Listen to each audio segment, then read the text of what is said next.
Chapter 501. After a short rest, Chusi felt she had recovered enough and said to the mutated little monkeys, "That's enough. This time, take them one at a time." With that, she began selecting her opponents. The monkeys had all been beaten up, and now that the battle was over, they had lost all their fighting spirit. Sister Chu picked one, but it didn't respond. Instead, it took the cup of honey water and handed it to Chusi. She handed it to Chusi, and they started squeaking. Sister Chu turned away, feeling somewhat guilty. She pretended she didn't understand what he meant, just joking. The honey hadn't been tested yet, so she couldn't just give it to them. She also figured it out. Even if the honey was highly radioactive, wouldn't it be delicious to save it for Erbao and the monkey mother in the future? Why would she give it away for free? But these little ones were clearly not easy to mess with. They surrounded Chusi, chattering and refusing to let her leave. One of the inspectors nudged his nose and turned to the leading man. "Team leader does this. Require urgent action?" The leading man rubbed his forehead. "Let's wait. I see they're getting along quite well. Increase surveillance around the area to see if these monkeys are venturing out to hunt other residents." This decision wasn't made because he didn't care about the safety of the base residents, but because the patrol office had limited personnel and simply couldn't handle it all. Being able to stabilize these mutant monkeys was the best outcome. Otherwise, ordinary weapons wouldn't be able to inflict fatal damage instantly. And the use of high-powered weapons within the base should be minimized. Otherwise, they could easily cause damage to surrounding personnel and buildings. Especially in this situation, with buildings destroyed, the people inside were practically freezing to death. Therefore, it's best to remain still at this time. The team leader clicked on the occupant information for the house. Owner, Chusi, resident, Ji Xian. Thinking of Sister Chu's previous display, the team leader couldn't help but silently grumble. Ji Xian, this young woman's fighting prowess is truly impressive. He wondered what was happening with the owner of the house, who hadn't come out yet. With the general outline of the matter laid out, the others, bewildered, returned to their respective tasks. They needed to review every high-risk piece of information to ensure there weren't any fake ones. Furthermore, they had to rank the high-risk information again. This would be the order in which the patrol officers would ultimately rescue them. Chusi was completely trapped, so she had to find a roundabout way to save the situation. This is a reward for Xiaobao. She held up the corpse of a mutant beast. Xiaobao and I have hunted mutant beasts together before, and this is a reward for him. The monkeys didn't understand, but this time they understood perfectly. Through the corpse of the mutant beast they were carrying, they keenly grasped the key to exchanging for honey water. They could exchange other mutant animals for honey water. Several monkeys immediately jumped over the wall and ran out. Chusi, shock. "No, don't run." She immediately ran after them.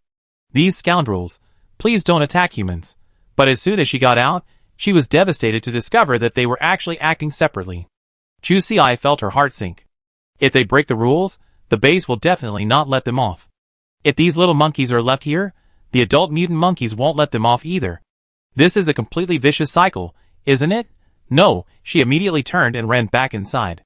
She couldn't communicate with these little monkeys, but the monkey mother could definitely communicate. Chusi stood beside the monkey mother, whimpering and gesturing, but the monkey mother remained unmoved. Seeing her anxiety, she even held her in her arms and stroked her hair, trying to ease her anxiety. There was no other way. Chusi could only grab her weapon and go out on her own, searching for anyone she could find. Before leaving, she even climbed to the third floor to see if there were any nearby targets she was looking for. Alas, there were no results. There was no other way. Almost all the mutant animals here had been attracted to Chusi's home. If she wanted to find prey, she would have to search further afield. Chusi accepted her fate, shouldered her weapon, and headed alone towards the East District. Chapter 502. It was getting late. Normally, Chusi would have been able to get into bed after dinner. But today, because of those unfortunate people, she had no choice but to throw on another cotton coat and ride out on her electric scooter in the wind. When she first left home, there was still some light, but after searching for a while, it was completely dark. The situation at the base was special now. All the streetlights were off.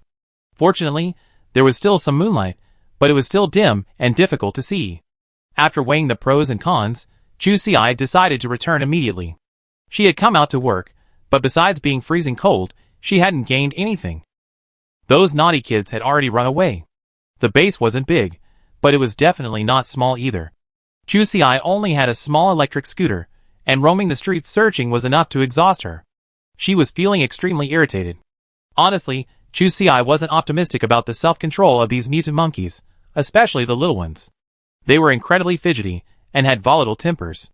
She dreaded the thought of getting into trouble with someone outside. Whether it was hurting someone or being hurt, it wasn't something she wanted to see happen. But now it was completely dark, and she couldn't risk her life searching outside. Besides, it was too cold. Chusi had only been outside for about 20 minutes. She was now frozen solid, and her flexibility had greatly decreased. No matter what, it was time to go home. As soon as she turned onto the main road, she saw a large, dark figure. Chusi was far away, so she could only vaguely make out many pairs of dark green eyes. Her breath caught in fear. Judging by its height, is it a mutant wolf? Chusi's heart was pounding. Could a large mutant animal be heading towards the base? She quickly braked the car and turned off the lights. Chusi didn't dare flee. She hadn't known the situation at the base would deteriorate so much. Jixian had taken her wooden barn, and now Sister Chu only had the poison-tipped crossbow at her disposal. She didn't dare run, fearing the noise of the electric scooter would attract the mutant's attention. Chusi parked the car against the wall and crouched there, breath held. Just wait, for those big guys to approach. She only had to return home and reunite with Monkey Mother. Even if she encountered them, she would be able to fight them. The herd of mutants scurried across the street. Their eyes met. Chusi took a deep breath, clenching her crossbow. She was certain she had been exposed. But the herd roared past. Sister Chu's one-man show was over. Not on the same level, her presence failed to pique the mutant beast's interest. Perhaps it wasn't hungry? Or perhaps finding a place to hibernate was more important.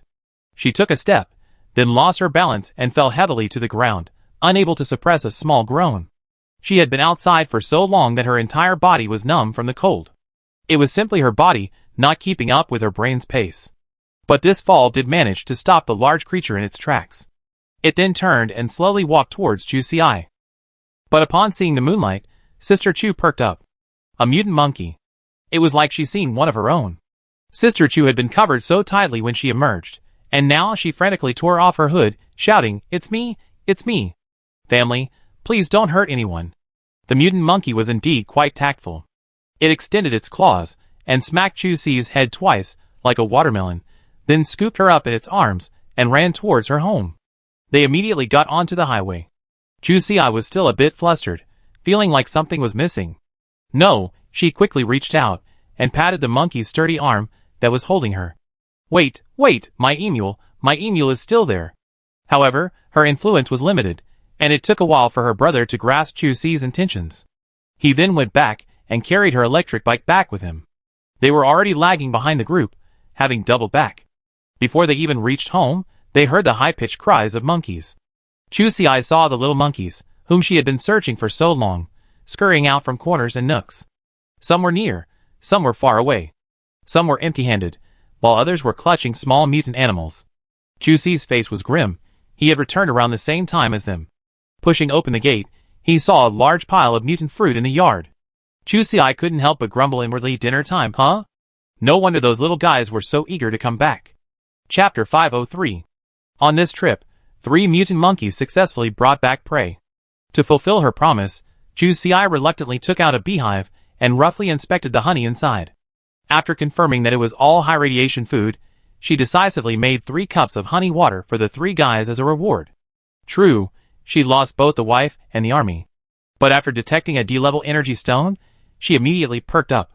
Suddenly, the roar of a car was heard outside, and then a mutant monkey rushed in carrying a mutant lamb half its size on its back. The lamb wasn't the problem. The problem was the gunshot wound. Chusi felt a little dizzy. She was trying desperately to avoid the guys from the base patrol office, and this actually went straight for someone's prey. But it was so awesome. The car stopped at the door. Instead of rushing in, they first used a mechanical bee to check the situation. What he saw was a little girl, huddled helplessly among the monkeys. The sound of a car door opening could be heard outside, and someone could faintly be heard calling for help. Chusi took a deep breath, walked over, and opened the door. When the 2 gazes met, the group outside, still actively preparing for a rescue, were stunned. Their first reaction was that this little girl was a bit of a traitor. Doesn't this directly expose them? And what are those people in the base's information collection department doing? They didn't even discover such a large mutant beast den? This is a serious dereliction of duty. I must report them when I get back. Several people were on edge, their wooden cannons in hand, ready for battle at any moment. But the atmosphere over there was quite harmonious. Chu Si, noticing their somewhat stiff expressions, quickly greeted them. Hi. You're busy, it's so late and you're still not done. Everyone was a little confused. What was going on? This person seemed to be living quite comfortably. When no one answered, Chu Si felt a little embarrassed. Then, a thought struck her. She immediately ran back to the courtyard and brought out the mutant goat. It was quite shocking, a reminiscence of Lin Dayu uprooting a weeping willow. The little monkey was still a little unhappy. It had taken so much effort to bring it back, and it hadn't even warmed up yet. But then, Sister Chu slapped it back. Okay, that was it, quiet. Chu Si quickly explained to the people outside, sorry, it's been so naughty. Are you chasing this goat? Everyone, Is it the goat's fault? To be honest, they hadn't expected that chasing the little monkey would lead to the capture of an entire group of monkeys. The situation has been reported, and the entire patrol office is now in action. But this situation seems a little different from what they expected. One person cautiously peered inside. A conservative estimate of 15 or 16 adult mutant monkeys was in the yard. While they were investigating, 4 or 5 young monkeys had escaped from their homes, hiding behind their mothers, and coming over specifically to watch the fun. Chu Si looked back. Great. Now everything is exposed. She picked up the goat, ready to hand it over to the patrol officers, when, with a whirl, several guns quickly aimed at her. Chu Si, ? I'm a human being, all right. Are you guarding the wrong target? Before she could finish her rant, several off-road vehicles sped up from a distance. Fortunately, they knew someone familiar. Chi Ruiying, Chu Si's good friend from the first squad, opened the car door and was surprised to see Chu Si. What's going on? Chu Si helplessly spread his hands. Nothing much. It's just a little bit of luck I made on that last demolition mission. One of the monkeys saved my life. It had just lost its cub, so it took me home to raise it. Since then, I've become close to this group of monkeys. I didn't expect them to come to me with their entire tribe during this cold snap. If the base really can't accommodate them, I can try to persuade them to leave. Everyone's faces lit up at this. Chu Si's experience was indeed legendary, but no matter what, the base couldn't afford to leave such a dangerous person behind. The team leader was about to speak when his watch beeped. He glanced at it, frowning, but then said to everyone, pull back. We have designated personnel to follow up on this matter. Everyone looked at each other, then hurriedly got into the car and left. Chu Si was now completely bewildered, but she felt that things might be turning around. Chapter 504. Chu Si hadn't expected the base's personnel to leave so easily. She turned and walked into the courtyard, only to see a few little monkeys playing with a plant. The plant was half broken. She looked back, its leaves tangled everywhere. A closer look revealed that it was the familiar foxtail grass she had seen before. Chu Si's mind suddenly clicked, and she immediately ran as fast as she could to the hydroponic room on the first floor.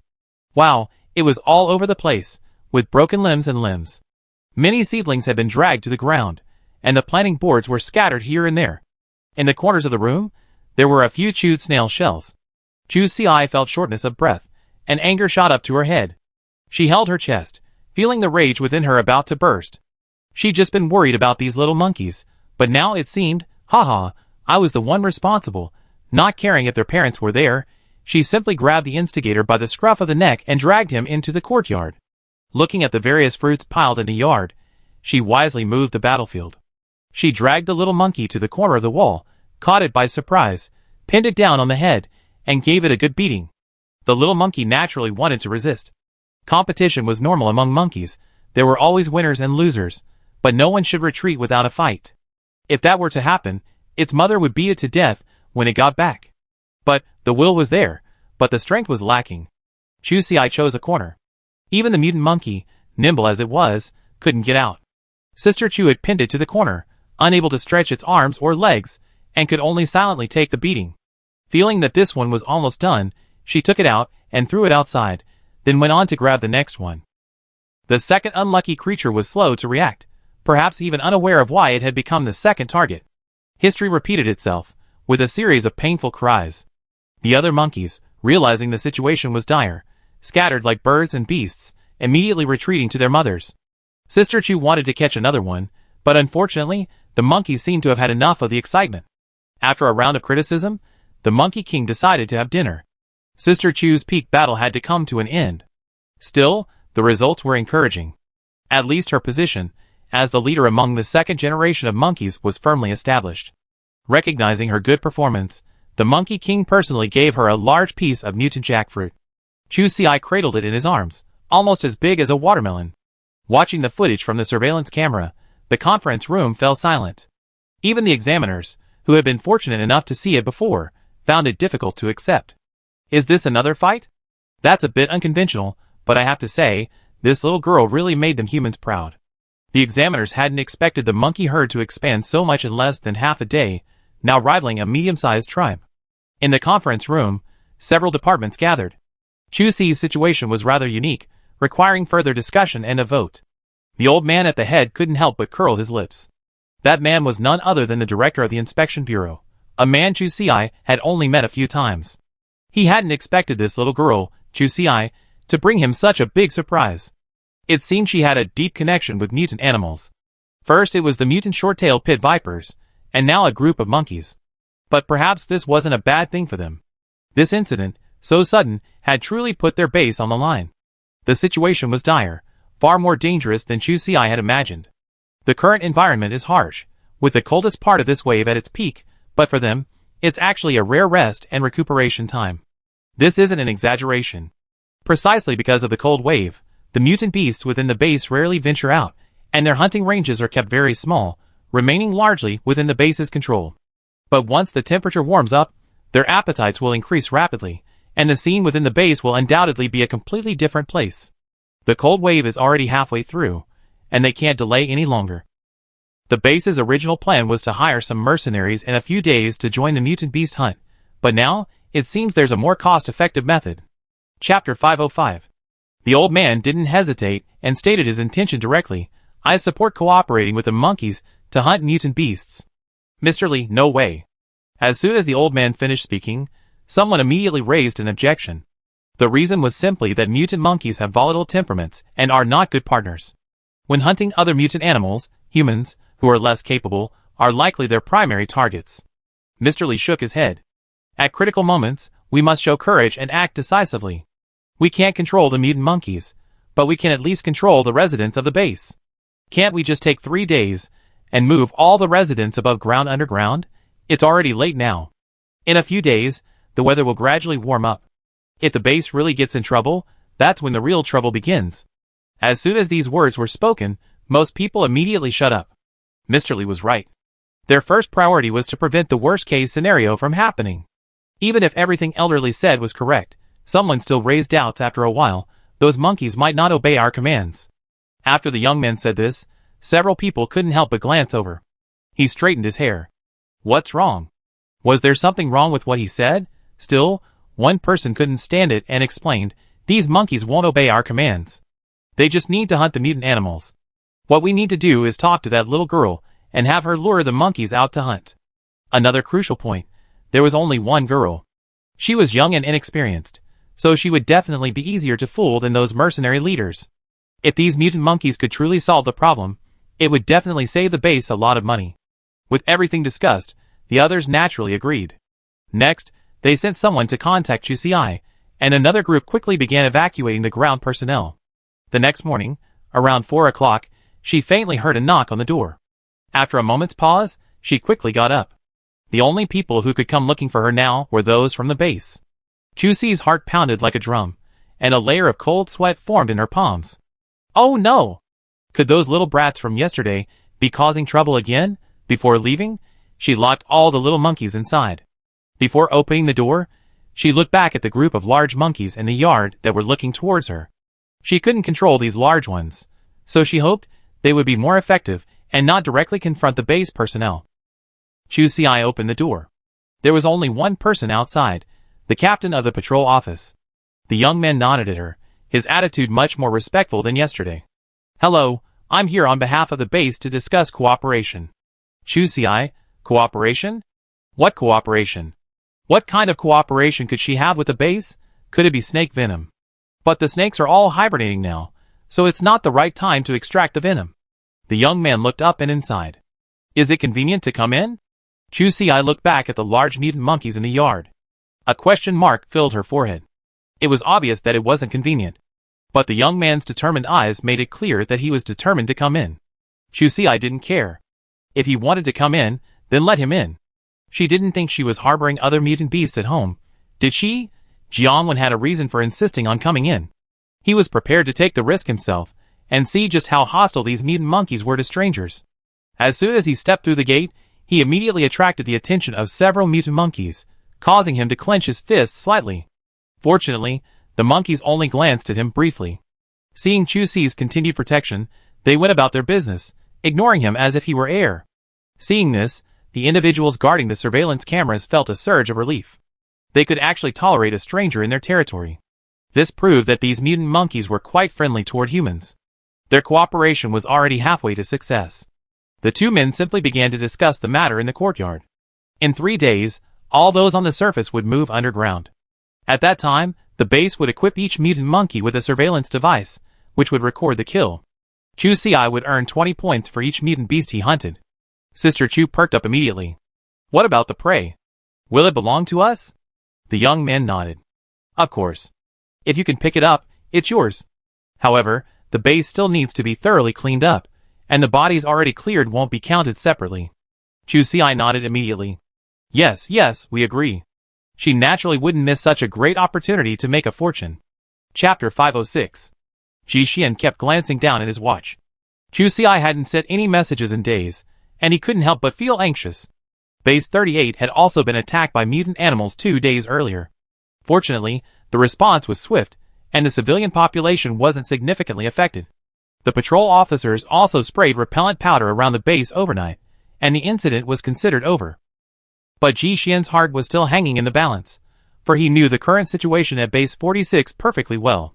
If the repellent powder wasn't replenished in time, the base wouldn't be able to control the gathering of mutants, and chaos would surely descend upon it.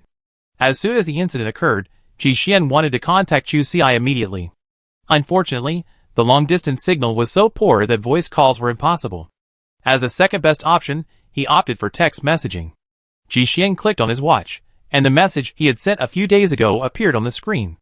Sadly, it hadn't received a single reply since then. His mind raced, a whirlwind of thoughts racing through his brain, naturally some of them not so pleasant. He shook his head, forcing himself to calm down. Now was not the time to panic. Chu Si's loss of contact could have many reasons, including a simple line connectivity issue. After all, it's common for communication-based stations in the wild to be damaged by mutant animals, resulting in temporary interruptions. However, the base usually reacts quickly to such issues, dispatching personnel for repairs promptly. Situations like the current situation, where no one can be contacted for days, are rare. But considering the current freezing weather, it all seemed to make sense. Ji Xian calmed himself, raised his watch, and sent a message to several of his friends. The content was very simple and straightforward. Line test, 1 reply received. Watching the message send, the status successfully changed to sent. He anxiously awaited a reply, but a day passed, and his watch remained silent. Ji Xian couldn't help but breathe a sigh of relief. It was now almost certain that the problem lay with the communication-based station. With Chu Si's abilities, he had a general idea of what was going on. While there was certainly some danger, it wasn't likely life-threatening. Besides, if a problem truly arose at the base, management wouldn't sit idly by. At the very least, a shelter would have been prepared. I just wonder if Chu Si is worried about not being able to contact him. Honestly, Brother Xian's concern was completely unnecessary, because Sister Chu had completely forgotten about him these past few days. Her mind was now filled with dreams of leading the monkeys to dominate the base. And the dream wasn't in vain. To facilitate future communication, Sister Chu had been making a lot of sugar-coated bullets over the past 2 days. Even with her limited cooking skills, she still managed to prepare a honey-baked meal for the monkeys, which they thoroughly enjoyed. That afternoon, before 3 o'clock, the monkeys returned one after another.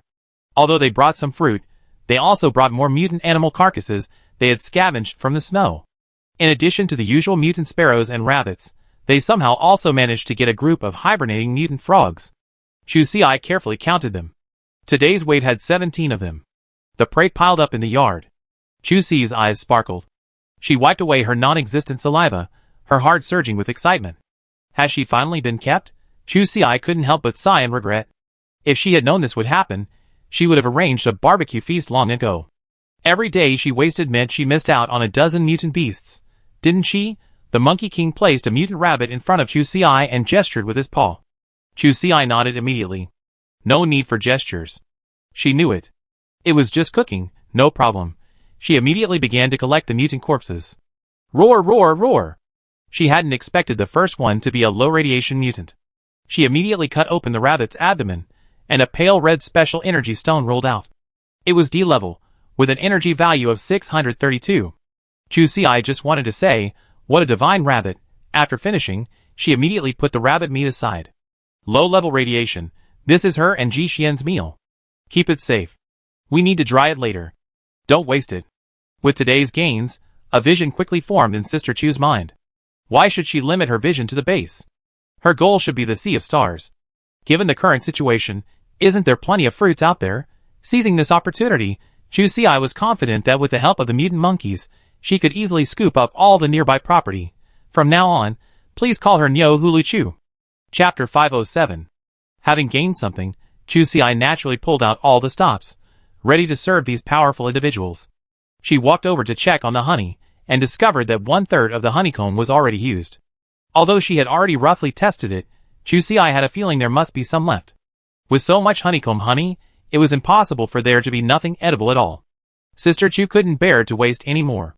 She also realized that Monkey Mother didn't hold a high position within the monkey group, at least not among the Monkey King's 3 concubines. Whatever delicious food she prepared, only a few would end up in her mouth. Even Monkey Mother was treated this way, let alone Monkey Little Treasure, whom she had picked up along the way. Why bother? She couldn't take care of the one she wanted most. Honey was a good thing, with its delicious taste and high energy content. She could have easily used it secretly to support Monkey Mother and Monkey Little Treasure after testing it. But the meal still had to be prepared, otherwise the monkey group would have no motivation to go out and forage. This was a real challenge for Sister Chu. With limited seasonings, every recipe was a challenge for her. To be honest, they didn't even bother using the seasonings themselves. Brother Xian usually only used salt in his cooking. That high-end stuff was incredibly expensive, and there were only a few small sticks. Even if it was industrially synthesized, his family only used a small amount when making pickles. The monkeys were big eaters, and Chu Si decisively shook her head. She couldn't afford to add more. There were over 20 of them, big and small, and they were all big eaters. Relying on seasonings for flavor didn't fit her philosophy of thriftiness. Chu Si pondered the question, how about making beggar's chicken? The name sounds simple enough. Shouldn't this thing need any seasoning?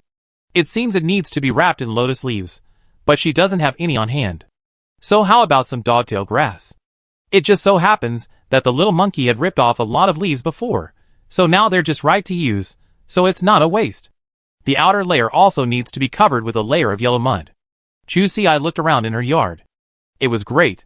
Her family had high quality black soil. Sister Chu didn't mind, and she simply dug up a basket full. It was free, and after use, it could be broken up and reused. She didn't feel bad about using it at all. They just happened to have a few mutant pheasants, which seemed to be the most suitable raw material for today. After thinking it over, Chu Si hesitated to cook too much. She decided to practice with one first. After all, she had never made this dish before, so she couldn't guarantee the success rate. But Sister Chu felt it wouldn't be a problem. After all, she had everything she needed, right? To make it easier to cook, she even chopped the mutant pheasant into fist-sized pieces. How thoughtful. There wasn't enough hay at home, so she simply threw it directly into the drying oven. Truly a clever trick. Let's set a 45-minute countdown. Then, there was the long, exciting wait. This could be considered Sister Chu's culinary innovation in the other world. If it works, then she's found another new cooking method that's sure to amaze Brother Xian. Ding ding ding ding. When the timer ran out, Chu Si rushed into the kitchen. Excitedly, she pulled out a gray-black lump of earth. The black soil had cracked, and a lot of debris had fallen to the bottom of the drying oven, making it look a bit dirty. Chu Si frowned. Is beggar's chicken still earthy? She wasn't entirely sure. Never mind.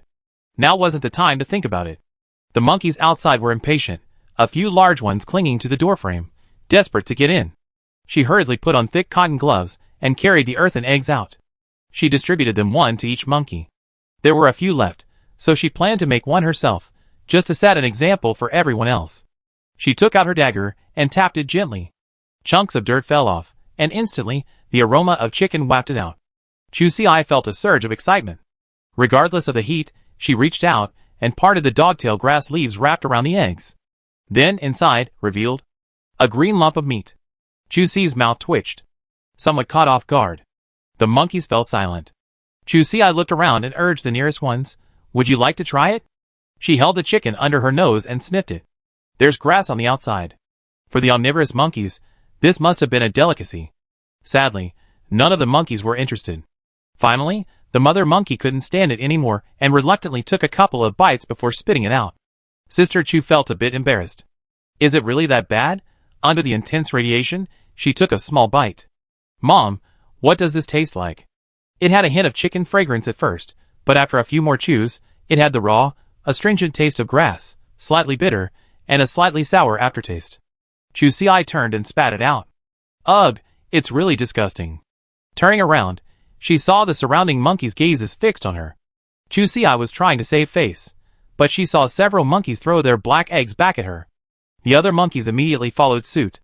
How could a dish that even the chef wouldn't eat be any good? There was just a slight miscommunication. We weren't stupid. Don't try to fool them with something like this. Chapter 508. The monkeys were very dissatisfied with the first beggar's chicken, their impatience simmering as if they were about to riot. Sister Chu, on the verge of losing control, immediately raised her hands in surrender. All right, there's another dish. This time, she wasn't going to try anything too difficult. There were frogs in the yard, and Chusi remembered a childhood delicacy. Fry it definitely smelled delicious. Chusi couldn't help but slap her forehead. Why had she done that earlier? She should have done this from the beginning. Why bother with all this trouble, and ended up with a dark dish? She acted on the idea. It just so happened that she had skimmed off some fat from the mutant animals while she was sorting them a few days ago, and now she had the perfect opportunity to use it. For ease of operation, she took the pot outside this time, and simply connected the energy conversion device. The process of boiling the meat oil was quite soothing. The rich aroma emanated, and the mutant monkeys, who had initially been dismissive, immediately gathered around. Chusi was determined to avenge her previous humiliation. After gaining some initial favor with the fat scraps, she began frying the frogs in earnest. One mutant frog, as big as a manhole cover, was chopped up with a kitchen knife. Then, she placed it in a wok over high heat. Soon, the fat began to splatter with a bang, bang, bang sound. Chusi immediately hid behind a mutant monkey. There was no way around it.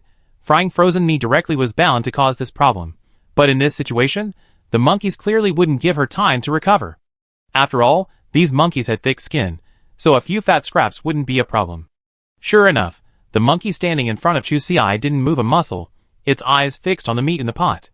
It had tasted a piece of fat scraps before, and it was truly the most delicious thing it had ever tasted. These chunks are so big, they must be even tastier. Chusi patted its back. Good job, buddy. I give them to you in a minute. As time passed, the crackling sound in the pot faded. The once damp chunks of meat gradually lost moisture, began to shrink and deform slightly, and an alluring aroma emanated from them. Chusi finally dared to stand at the edge of the pot, stirring it with her spatula. Each stirring brought a wave of rich heat, and the unique burnt aroma grew stronger, as if the entire yard was enveloped by this overbearing aroma. The frog meat gradually turned a dazzling golden color, its color dazzling and mouth-watering. As it simmered in the hot oil, the texture of the muscle surface became more distinct. Chusi swallowed. It was truly fragrant. The richness was tinged with a hint of sweetness. One could imagine the crispy, tender texture in one's mouth. One bite, and the crispy exterior blended perfectly with the tender, juicy interior, creating an incomparable experience. She longed to try it, but she ultimately had to ignore this humble wish. Chusi knew she couldn't start this, or it would be hard to stop herself later. Something unpalatable might be okay, but something delicious was definitely out of the question. Chusi feared she wouldn't be able to stop swallowing it. Alas, she couldn't help but sigh. This stuff was far more potent than gutter oil. Every bit of harmful substance that entered her body would eventually be converted into energy stones. Thinking of it this way, Sister Chu felt much calmer. She figured she still had some lard at home, so when Jishian returned, they could make some fried meat. Unfortunately, these mutant frogs were all highly radioactive, so she wouldn't be able to enjoy frog meat. As soon as the first pot of fried meat came out, the Monkey King immediately took it away. The first group of monkeys to enjoy the feast were the Monkey King and his concubines. Chu Si glanced over at them, a hint of regret creeping in. She shouldn't have taken out the pot today. This way, no matter what dish was served, she wouldn't have any privacy.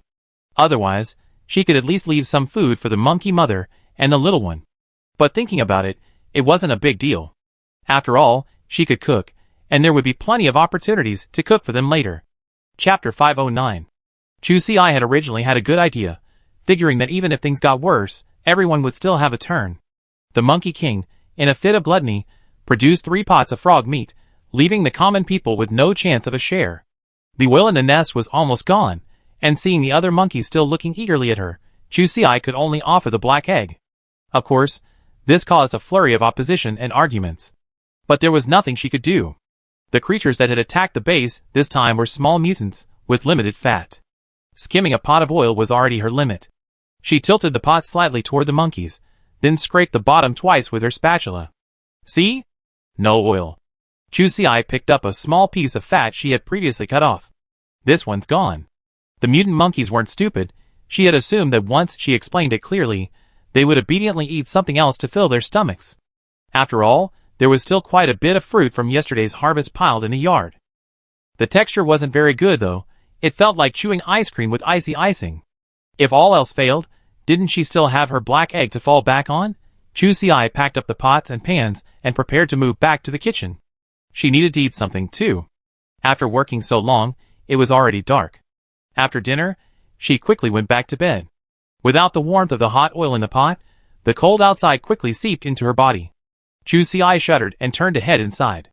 Before she even stepped inside, she heard the Monkey King's shrill cry. Chu Si shuddered. Could some powerful mutant beast be attacking the city? She was on full alert, quickly drawing her crossbow from her waist. Then the Monkey King rushed out with a group of monkeys. She immediately checked the security footage at the entrance, but there was nothing outside. In the video, she could vaguely see the backs of several large monkeys quickly leaving. This, Chu Si couldn't believe it. Could the Monkey King have taken his people out to scavenge corpses? Really? He couldn't wait even a moment. It must be said, monkeys who are obsessed with eating are not to be trifled with. Chu Si looked back and saw that the mother monkey hadn't shown any sign of surprise.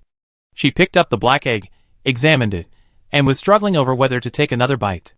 It seemed that there was indeed no problem on her side, otherwise the mother monkey wouldn't have been so calm. The usual group of people who stayed behind were left in the yard, each of them looking at her with pitiful eyes. Little Erbao was the most considerate. He handed Chu Si the black egg he didn't want to eat, and the other monkeys immediately felt inspired and offered their own dinners. Chu Si's expression froze. Glancing at the remaining oil in the pan, she sliced the remaining frog meat off the bones and stir-fried it briefly. After finishing, Chu Si immediately left. She was only at this level. Any more requests? Sorry, I can't fulfill them. Thankfully, the little monkeys weren't as picky as she imagined. While this stir-fried meat might not be as crispy as deep-fried ones, it was still much better than black eggs. Everyone, let's cherish it. Chu Si returned to her bedroom, finally remembering Ji Xian, the missing person. As soon as she picked up her watch, several messages arrived, including some she sent earlier and some more from Ji Xian asking about his situation. Over 10 messages came in all at once. Chu Si read a few messages and, from the back of them, she could tell there seemed to be a signal problem the previous 2 days. Sister Chu pondered for a moment. She had to remedy the situation, or it would seem she didn't care about Brother Xian.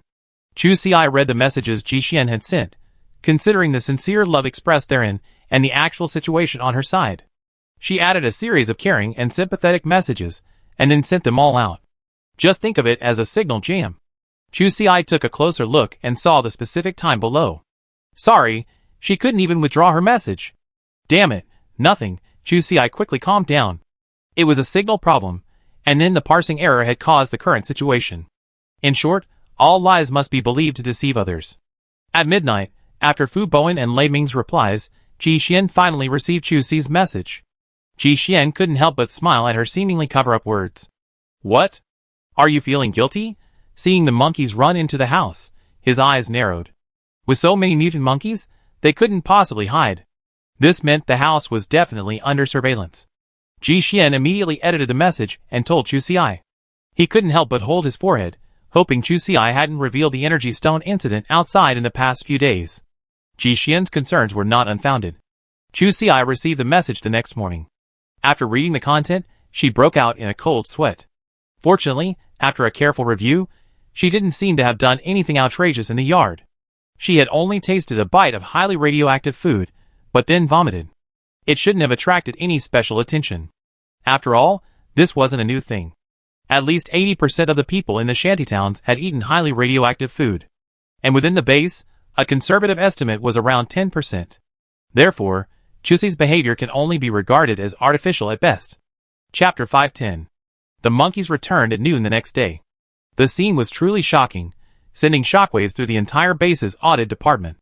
The Monkey King walked in front, his posture still majestic despite numerous injuries. Following closely behind was the only trophy the monkeys had collected, the carcass of a massive mutant wild boar. Its entire body measured 8 or 9 meters long and 4 or 5 meters tall, and from a distance, it looked like a moving mountain. Even with a dozen adult mutant monkeys involved in the transport, the tugging and pulling still proved incredibly difficult. Moreover, most of them bore wounds, their skin torn and ripped, revealing the pain of a fierce battle. It seemed this boar hadn't been easy to snatch. Unfortunately, the Monkey King couldn't speak, or he would have boasted to Chu Xi. As luck would have it, a mutant black bear had also set its sights on the wild boar carcass. Just kidding. They traveled so far, how could they possibly just give it up? Driven by the urge to fry meat, the monkeys went crazy, almost taking the black bear with them. Luckily, it ran fast. That's when the injury was sustained. The black boar's arrival in the city was undoubtedly a major event for the base. Under normal circumstances, even if a team could hunt such a large mutant animal, it would rarely bring one back whole. Such a large creature would have required at least a truck to transport. Wild boars, for example, are incredibly large, and their appetites are astonishing. They eat a wide variety of foods, mostly high-radiation meats, which rarely require testing. Usually, after a wild boar is dismembered, only the skin is taken away, with tusks and other items brought back as trophies. Then comes the blind box opening part. It's precisely for this reason that hunting these large, mutant animals isn't popular unless absolutely necessary. While their hides might be of higher quality, the cost-effectiveness isn't high. Furthermore, sometimes, after painstakingly defeating a powerful boss, they might turn out to be a surprise in the final touch, the gold stage. This isn't uncommon, so why bother? Who would rush to provoke such an unpleasant creature? But Chu Xi was different. She was quick-witted and preferred these simple, unpretentious items. Just like a nouveau riche's fondness for a large gold chain, she immediately greeted the wild boar from afar. A wild boar this large would definitely not be able to enter her home. Chu Xi could only pick it up at her doorstep. She knew it was unlikely to be able to find such a large creature, but adhering to good anatomical habits, she decided to test the pork for radiation levels before skinning it, just in case something slipped through the net. Chu Xi pried open the mutant boar's mouth and slashed it with a knife, wiping a bit of blood onto the watch testing table. Ding! Moderate radiation mutation. Recommended for consumption in moderation. Sister Chu paused, a little unconvinced. Could the test have been wrong? Fearing a false alarm, she became more cautious, cutting a small piece of meat directly from the mutant boar's abdomen for testing. Ding! Moderate radiation mutation. Recommended for consumption in moderation. Really, excited, breathless, unable to find a reason to persevere, Chu Xi pounced on the boar, gently stroking its tough, prickly hair. Suddenly, Sister Chu began to think about falling in love with someone else. The kind that's completely beyond saving.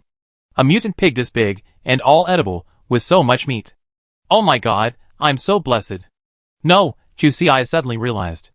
If a pig this big still retains its moderately irradiated texture, there's only one possibility. A special energy stone within its body, the result of some late-stage adjustments. Not daring to delay any further, she wrapped it within her body. Who knows if this special energy stone will continue to glow and heat? Quickly, she turned back inside, fetched a chisel, and with a clang, she struck at the boar's belly. In the review room, several people sat in front of their computers, dumbfounded. One of them pushed his glasses up and asked in disbelief, "Did I hear correctly? This wild boar is a moderately irradiated mutant?" The others remained silent. Their CPUs were also overloaded, their brains losing basic judgment. After a long pause, someone softly suggested, "How about lending her another watch? I think there might be something wrong with it." Everyone was surprisingly sympathetic to this suggestion. Unable to tolerate this, the bespectacled guy stood up and said, "It's perfect. The mission is tomorrow, so I go meet her first. While doing so, he also run another test. An adult mutant boar, the meat would have to be measured by the ton, right? I couldn't even imagine it. Chapter 511. The bespectacled young man arrived at Chu Si's door in a hurry. He had a bright idea. He wanted to take advantage of Chu Si's unpreparedness and secretly test him. Unfortunately, ideals are often plentiful, but reality is often harsh. As soon as the young man approached his prey, the monkeys immediately became angry. After all, being ignored is one thing, but being aggressive is another. Without waiting for him to get close, the monkeys immediately swarmed towards him, seemingly unconcerned about adding another prey item. An examiner's job was a clerical one. He had never seen such a scene before, and the young man immediately lost his composure. Seeing Chu Si still wielding her pickaxe, showing no sign of paying any attention, the bespectacled man immediately shouted, "Chu Si, Sister Chu, I'm from the censorship department, help me. These monkeys are trying to silence me." Sister Chu feigned ignorance, continuing to bang away at her work. She was still sulking. Not only the monkeys, but even she was trying to silence me. Has the base been overreaching this time? She's got a mutant boar here, what business has it with them? Now they're coming here, are they hoping to get a piece of the action? Thinking of this, Chu Si couldn't help but sigh in regret. Damn it!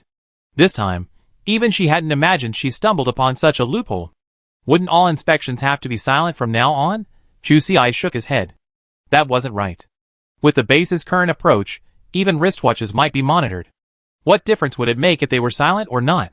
Chu Si was a little annoyed. Living under such surveillance was truly frustrating. And this guy came so eagerly? Was he afraid that she wouldn't know she'd been exposed? Was he rushing over to show off his presence? Seeing the monkeys about to encircle them, the trapped young man screamed in fear. Chu Si took a deep breath and headed for the scene. The pressure of a dozen or so adult mutant monkeys was palpable, especially since they had just fought a mutant black bear. Their ferocity was still lingering, their glares fierce, and fresh blood and flesh etched between their bare teeth. The young man fought hard to resist the urge to turn and flee. Though inexperienced in combat, he knew the danger of exposing his back to the enemy. Thankfully, Chu Si didn't just stand by and watch him get torn apart by the monkeys. The gentle steps she took were like those of an angel. Sister Chu was also helpless. She really didn't want to bother with the idiot, but she couldn't. Their family couldn't really fall out with the base over this. After all, their surveillance of her was understandable and well-founded. After all, there were still such high-risk enemy agents living in her home. If they weren't monitoring her more diligently, what if something went wrong? I couldn't just stand by and watch her die, but expecting a good face was also impossible. Chu Si's face turned cold. Why are you approaching my prey? The young man replied with an awkward smile. I came to confirm tomorrow's mission with you.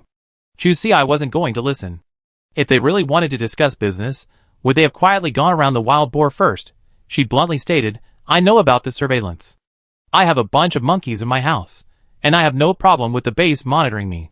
But I don't think your censorship department has the authority to disclose my privacy and intentionally misappropriate my property. The young man's face immediately changed. Not only him, but also the faces of the people in the monitoring room turned pale. They hadn't expected Four Eyes to be so foolish as to be caught red-handed. While their department had some freedom to operate outside the rules, the more they did so, the tighter the base's grip on them became. If Chu Si really reported today's incident, they'd be in for a rude awakening. The glasses guy's behavior, upon closer inspection, violated the base's criminal code, warranting disciplinary action. Furthermore, it was a conduct violation. After his release, he wouldn't even be able to work in a public institution like this. The young man pleaded, Sister, it's a misunderstanding. I'm just curious. I really don't have any other intentions.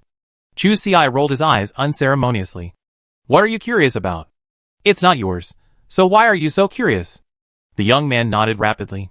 Yes, I'm not curious. I just came to confirm with you. We're going on a mission tomorrow. Do you have any questions? As for anything else, we in the inspection department know nothing. As long as it's not about the mutant monkeys, we won't spread a single word. I promise. Seeing Chu Si's doubtful look, he made two more assurances, finally adding through gritted teeth. Don't worry, sister. I definitely tell my other colleagues when I get home. If anyone leaks anything, you can report us directly to the inspection office. They definitely investigate. The young man couldn't even focus on the monkey crisis right now. If he didn't handle this matter properly, he'd be torn apart by his colleagues on duty when he got home. Chapter 512. Now that things had come to this, Chu Si couldn't hold him back any longer. She still had to deal with the mutant boar, and didn't have time to nag at him. Of course, her own combat power was no problem, and tomorrow's mission would proceed as usual. Chu Si turned and glanced at the mutant monkeys. Although most of them were injured, their strong physiques clearly presented no significant problems. They were still the same brave warriors ready to fight bravely. Chu Si led the young man out of the encirclement. This time, he behaved himself, running at full speed with his tail between his legs, not even daring to look back. He was truly afraid the monkeys would regret it. After the young man left, the monkey's gaze shifted to a different person. Chu Si? Question mark. What was she doing? Had she violated some taboo by letting someone go without permission? The Monkey King realized he couldn't endure it much longer. He jumped onto the boar's back, patted it with his front paws, and made a gesture of eating. How long has it been? Why haven't they cooked yet? Why are they in such a hurry to bring back the wild boar? Sister Chu understood immediately after seeing the action. Wait, right away. She couldn't possibly cook wild boar, but she had other specialties. For example, honey barbecue. Don't worry, this is definitely not a bad dish. She made it before, but it was too time-consuming, and she just didn't want to. But now it's different. With a wild boar as a guarantee, she's willing to sacrifice some of her own assets. Thinking of what the man with glasses had done today, Chu Si made a direct request to the surveillance camera. In 20 minutes, I want to go to the honey monitoring station to test some honey. Please contact me. By this time, most of the base's external service windows had long been closed, but now that she had this clue, she'd see if it would work. A moment later, an unfamiliar message appeared on her watch, accompanied by an OK sign. Chu Si's face lit up, and she also gave the surveillance camera an OK sign. As long as they didn't cause any trouble, the previous incident would be over. Sister Chu immediately sped up her work. With great effort, she finally managed to create a hole in the wild boar's belly. Then, she poured hot water into the hole. Once the ice inside melted, she could reach in and expand it. The hole slowly widened, and once it reached a meter in diameter, she began pulling out the mutant boar's intestines. To be honest, she hadn't felt this much before, touching the corpse. Now, the black gold she had extracted could be used as fertilizer for 2 acres of land. The monkeys automatically dispersed. The Monkey King cursed indignantly, but in the end, he could only let her do whatever she wanted. The monkeys retreated back to the courtyard, lest their appetites be ruined. Chu Si retrieved 7 energy stones. Among them was a special energy stone the size of 2 fists. Unfortunately, by the time Chu Si rescued it, its energy level was only 137. The rest were ordinary, though still of very good quality. 2 had even reached B grade, with energy levels exceeding 1200. The rest were E- and F grade items. Sister Chu was already quite satisfied, especially with this whole load of pork. It could easily fill her family's granary. Bone soup from such a large wild boar, she could have it for her next meal. Even if she had 4 meals a day, it wouldn't be considered a complete waste. Bang, bang, bang. A mutant monkey knocked on the door. Seeing the gang couldn't wait any longer, Chu Si immediately gathered the trash outside, covered the cart with a layer of plastic, and prepared to load the waste onto the truck for transport to the West District Waste Disposal Station. Just as she bent down to operate the system, a series of beeps rang out on her watch. Chu Si glanced down, expecting a message from Ji Xian, but it was the same unfamiliar number. Great, the black gold assets had been reserved. With a moment's thought, she understood their purpose, but why not just send the monkeys in? Why bother with all that effort? In fact, the idea of having the monkeys mark the base directly had been proposed, but it was ultimately rejected. It wasn't anything else. Everyone was mainly worried that after marking the base, the monkeys would actually treat it as their territory. Then, there would be frequent disputes over ownership of the base, which would be a real hassle. But this mutant boar was different. It had already gagged, so the base didn't have to worry about future disputes over ownership. Chu Si naturally agreed without hesitation. This thing was of no use to her. This black gold was highly radioactive waste, and couldn't be used as fertilizer. The base's intervention saved her the trouble of transporting it herself. What's more, the base didn't take it for free, they even gave her a 50-point financial subsidy as a token of their gratitude. It wasn't a bad deal, after all. Sister Chu wouldn't have much use for it herself. Chapter 513. The monkeys couldn't stand it any longer. When would they get their meal? One little monkey jumped onto the wall, baring its teeth and making a lot of noise. Chu Si turned back silently. All right. This guy, You could tell he was cursing quite profanely. The cart she had been using to move manure wasn't dirty, so Chu Si simply loaded it with a few honeycombs. She grabbed a few bottles and cans and a few large plastic bags, then rode away on her electric scooter. When she arrived, the door to the honey testing station was already open. There was only one staff member inside. Upon seeing Chu Si approach, she immediately asked her to weigh the honey. After paying the handling fee, the honey went into the cold storage room. She pointed to the front door and said to Chu Si, "There are 3 testing rooms. Since no one's rushing right now, you can pick one when the honey is frozen. Do you know how to use the equipment?" Chu Si nodded. The young woman was even more pleased. "Okay, just let me know when you're done. I go back and warm up." With that, she immediately retreated to her office.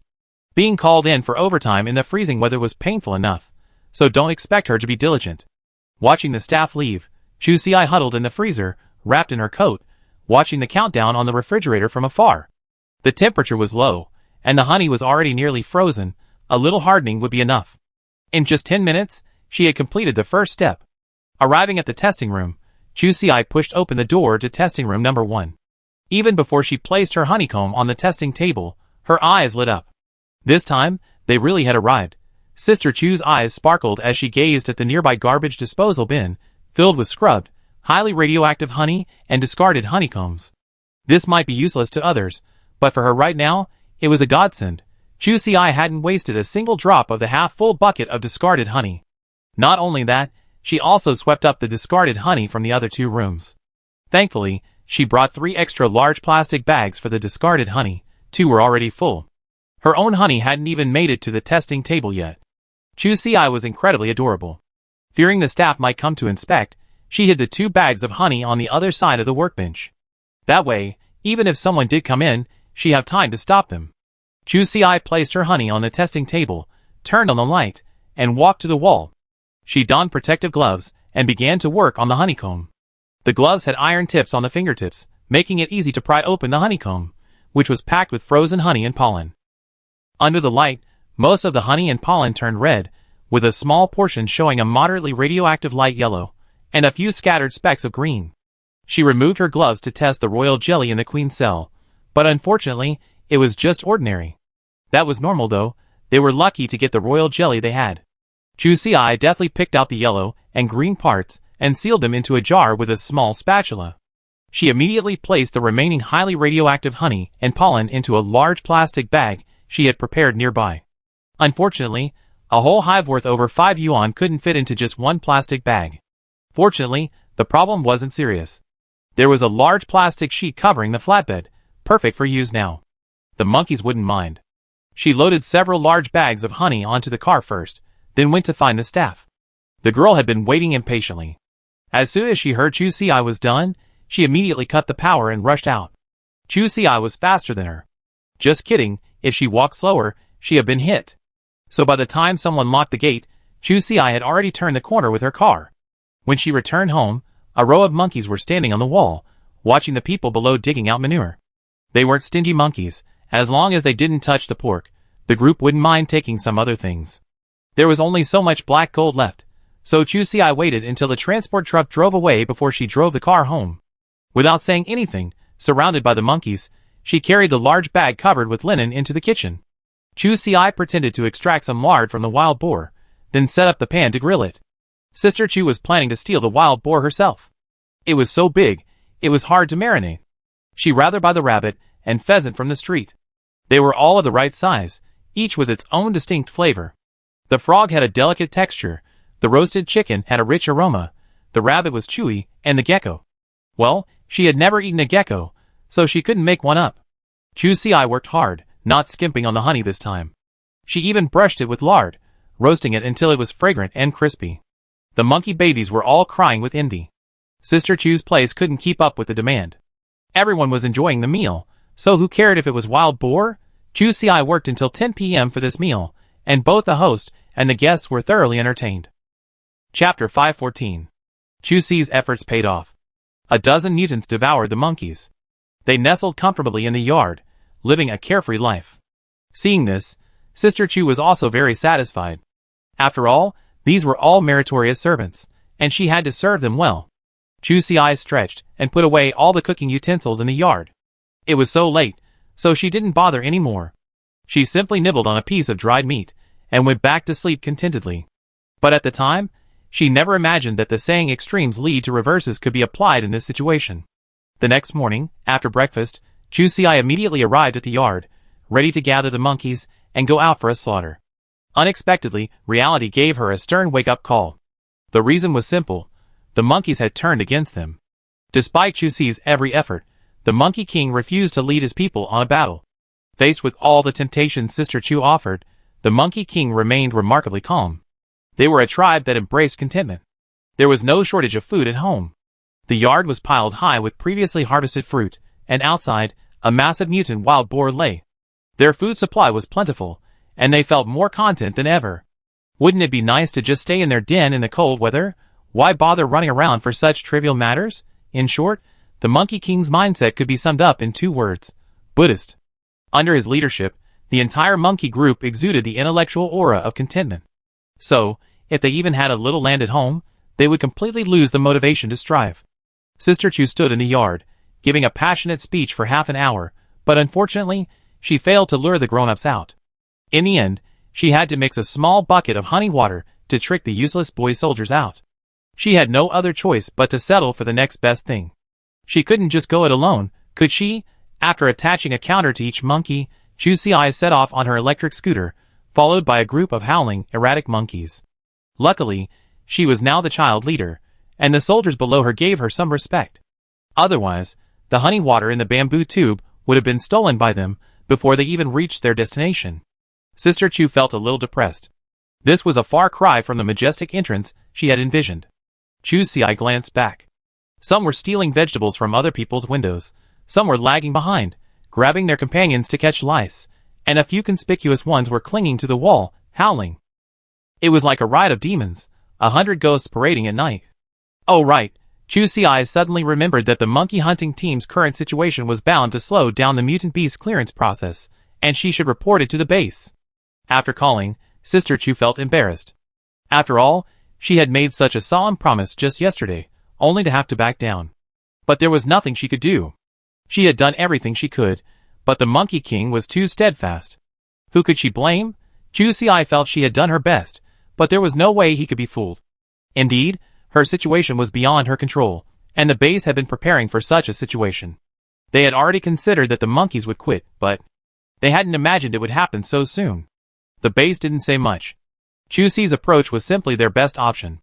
If that didn't work out, they would have to revert to the previously planned solution. Upon hearing that she'd taken a dozen monkeys with her, the base wasn't overly disappointed. Miss Chu, in that case, we notify the others to join the cleanup. You can start from the west area, so you can avoid the other team members more easily.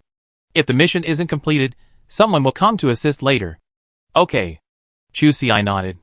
She understood that the base looked down on these Boy Scouts. Sister Chu was now in a state of semi-exile. She braked immediately. What a joke. How did we get to be a big sister now? Even with these little brats, she could still carve a path through the land. Juicy Eye looked up at the surrounding buildings. A few mutant tits just happened to peek out from the building to the right. She drew her crossbow and unleashed a few arrows, signaling the start of war. The monkeys rushed into the building with a roar. Admittedly, regardless of the outcome, she was quite pleased with their enthusiasm. Chapter 515. Facts have proven that some things shouldn't be said too soon. The mutant monkeys were indeed eager to fight, but it was obvious that their intentions were insufficient. No wonder a monkey tried to steal someone else's spoils last time. With such a weak hand, what could it possibly have done on its own? A group of monkeys rushed in, and a moment later, another group of monkeys, along with a group of other mutant animals, rushed out of the building. Sister Chu checked her watch. The kill count hadn't increased by a single one. Great. A magnificent, blank shot. Instantly, there was a flurry of activity, and the monkeys were getting further and further away. Juicy Eye quickly tapped the bamboo tube with a spoon, and soon, the monkeys began to return. A group gathered in front of Juicy's cart, waiting obediently for their share of honey water. This tactic of tapping the bamboo tube was something she learned from chicken farmers. After her previous experience finding monkeys, Juicy Eye naturally wouldn't lead a group of cubs out without warning. She had tried this method several times at home, and it worked very well, though it was a bit wasteful. Sister Chu distributed honey water to them while strategizing. Can we leave a few monkeys guarding the door? That way, even if the bird mutants escape, we can still catch a rabbit or a vole. The monkeys stared at them with their clear eyes. One little monkey pretended not to have drunk the honey water and quietly joined the line at the back. Sister Chu, She had a bad feeling. Sure enough, the next building. The monkeys rushed up, and soon, 2 more waves of mutants rushed out. Chu Si sat on the cart, feeling somewhat hopeless. She silently counted to 300, but still no monkey had managed to catch any prey. Oh, forget it, Chu Si sighed helplessly. The knocking sound echoed again, and the monkeys immediately rushed back. Looking at this familiar scene, she couldn't help but wonder if she had been tricked by these little brats. She talked about the strategy over and over, but in the end, it had all come to nothing. Chu Si was emo. Facts had proven that some things simply couldn't be forced. After a whole morning of hard work, she had only managed to kill 3 prey. 1 monkey group, equal to 0. This trip, Chu Si had lost everything. She hadn't killed a single prey, but they had drained over half a bucket of honey water. Her good luck for the past few days had finally paid off. She drank a nutritional supplement at noon, and continued to lead the monkey group outside in the afternoon. She simply felt a little embarrassed. Fortunately, she wasn't particularly disappointed. After an entire afternoon's work, one of the mutant monkeys finally caught its prey. Although there were only 2 of them, it was better than nothing. Now she finally understood the Monkey King. Leading such a group of people, if he didn't show some composure, he'd only be driving himself to death. In the examination room, several people frowned at the data sent back by Chu Si. The leader shook his head. No, if the big monkeys don't come out, these little ones alone won't be able to cause any trouble. It seemed they had to ask the mercenaries for help. They had originally planned to wait a day to see how Chu Si's integration with the monkey group progressed, but it was clear that it wasn't meeting their expectations. The middle-aged man waved his hand, talked to the patrol office, and proceeded with the original plan. Chu Si checked the time. It was almost dinner time. Even if she waited any longer, it would be a dreadful time. She might as well go home and think of a way to pry those big guys out tonight. Taking just this little group would be like going on a picnic. It was completely pointless. Those who walk cats and play with birds are quite skilled. Knowing they were heading home, the mutant monkeys group immediately became more disorganized, with no discipline at all.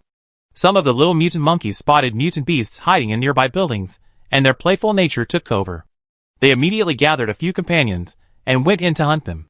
Since they would be out soon anyway, Chu Si didn't bother to stop them. As a result, one by one, they all joined in the hunt. By the time they had formed a large group, Chu Si saw that there were at least 15 or 16 mutant animals being herded ahead. The little monkeys, in unison, toyed with the pitiful intruders. Chu Si suddenly sat up straight, as if she had found the right way to get out of this situation. Sister Chu immediately sped up, taking a shortcut down a side road and returning home first. Without time to rest, she hurried inside, parked the car in the yard, and immediately led the big monkeys out. They didn't go far. They were all arranged on the main road in front of the door. The monkeys were initially confused, but when they saw the group of mutant animals being herded in from a distance by the little monkeys, they immediately found their place. Not wanting to go out is one thing, but not killing prey even when it's right at the door is another. Besides, this was their monkey group's territory. How could they let other mutants come in and trample on it? In just a few minutes, they had already met their mission quota. Chapter 516. Base number 38 Recycling Station. The wind was biting, the chill biting. Braving the -97-degree weather, Ji Xian swiftly made his way through the jumble of scrap parts, deftly selecting whatever he found suitable. Seeing his sack almost full, he picked it up and headed straight for the hut ahead. Honestly, Ji Xian had never imagined he'd find a profitable job here. It all happened quite fortuitously. On the day Brother Xian arrived at the base, he was short of funds and didn't have the points to buy the last few appliances he had. Forced to do so, he had to look for the scrap recycling station. After some careful selection, Ji Xian picked out a few relatively good-looking pieces of junk, ready to take home and repair them himself. The matter should have ended there, but as luck would have it, the scrapyard owner's home heater broke. At that time, almost all shops were closed, and anyone looking for a replacement had to go to the black market. Waiting openly for a ride was a good way to get ripped off. How many people who run scrapyards are willing to waste their own stuff?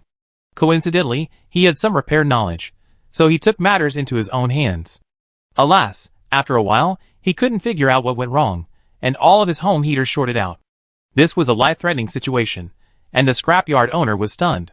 He sensed that his assets might plummet. He suddenly thought of the young man who had been shopping at the scrapyard. The scrap he had was much more than the junk at home. If the man could truly repair that, then the ones at home would surely be no problem either. The middle-aged man quickly checked his address book. Fortunately, since Ji Xian had borrowed his car at the time, they had exchanged contact information. Let's try it out, the shopkeeper thought. If all else fails, he could always go to the black market. The warmth in the house was rapidly dropping, and he didn't have much time to waste. The middle-aged man called Ji Xian directly. He had 4 broken heating units. If Ji Xian could fix them all, he could get 80 points for the repairs. Under normal circumstances, this would be an unthinkable opportunity. After hearing his description, Ji Xian could basically conclude that the problem was with the motherboard, not a serious matter. He rushed over with his toolbox. The result was certainly encouraging. Brother Xian had fixed all 4 units in less than 15 minutes. Su Dong's eyes rolled, and a great money-making plan immediately emerged. After transferring the account, he quickly pulled Ji Xian to sit on the sofa beside him. His honest, square face gave him a particularly sincere smile. "Little brother, what's your last name?" "Ji Xian. No need to call me Ji." The two chatted for a while, and after Su Dong introduced himself, he got down to business. "Brother Ji, I can tell you're incredibly skilled at repairing equipment. A mediocre guy like me is no match for you. You found some broken, no, damaged equipment from me earlier. Have they all been repaired now?" Ji Xian nodded. "I was lucky. I happened to find some suitable parts. I just took them down and replaced them." Boss Su naturally didn't believe such modesty. He had seen how long Ji Xian had been picking through the shop. There was no such thing as luck. As long as he was sure Ji Xian had repaired all the junk, he got straight to the point. "Brother, I have a way to make money. Are you interested?" Ji Xian raised his eyes slightly, already guessing what Su Dong was planning. "Isn't it just that he wants him to be a mechanic? That's perfectly acceptable. As long as the points are in place, everything is negotiable." Seeing Ji Xian's straightforward answer, Boss Su's confidence soared. "Very good, then let's discuss the specific salary." Because he runs a scrap recycling station, Su Dong has come into contact with almost all kinds of people. He's confident he has a good eye for people. Treating someone like Ji Xian with sincerity is the quickest way to get along with him. Su Dong didn't keep him in suspense and directly stated his sincerity. "Brother, I provide all the materials. Just like today, I give you a 20% share of the profit for each piece of equipment. What do you think?" Ji Xian straightened his face, ready to bargain. "Boss Su, with the equipment on the market right now, a single heating unit shouldn't cost at least a few hundred?" Su Dong quickly shook his head. "Brother Ji, how can that be the same? Ours is secondhand, so the price is naturally much cheaper. Otherwise, where would I find a buyer? Besides, the cold wave is already halfway over, and the good times aren't long. I'm going to sell more at a lower profit." Ji Xian nodded. He understood the official reasons, of course, but he also knew that even with these market conditions, the profits from second-hand sales were still considerable. Unfortunately, he couldn't push him too hard. After all, his only skill was his. But that wasn't surprising. After all, he was definitely not the only one at the base who could repair scrap.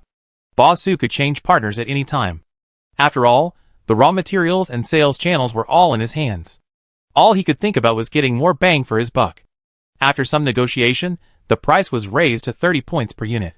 Ji Xian estimated that this price had almost reached the peak of his employer's expectations, so he decisively accepted it. "However, I need a separate workshop at the recycling station.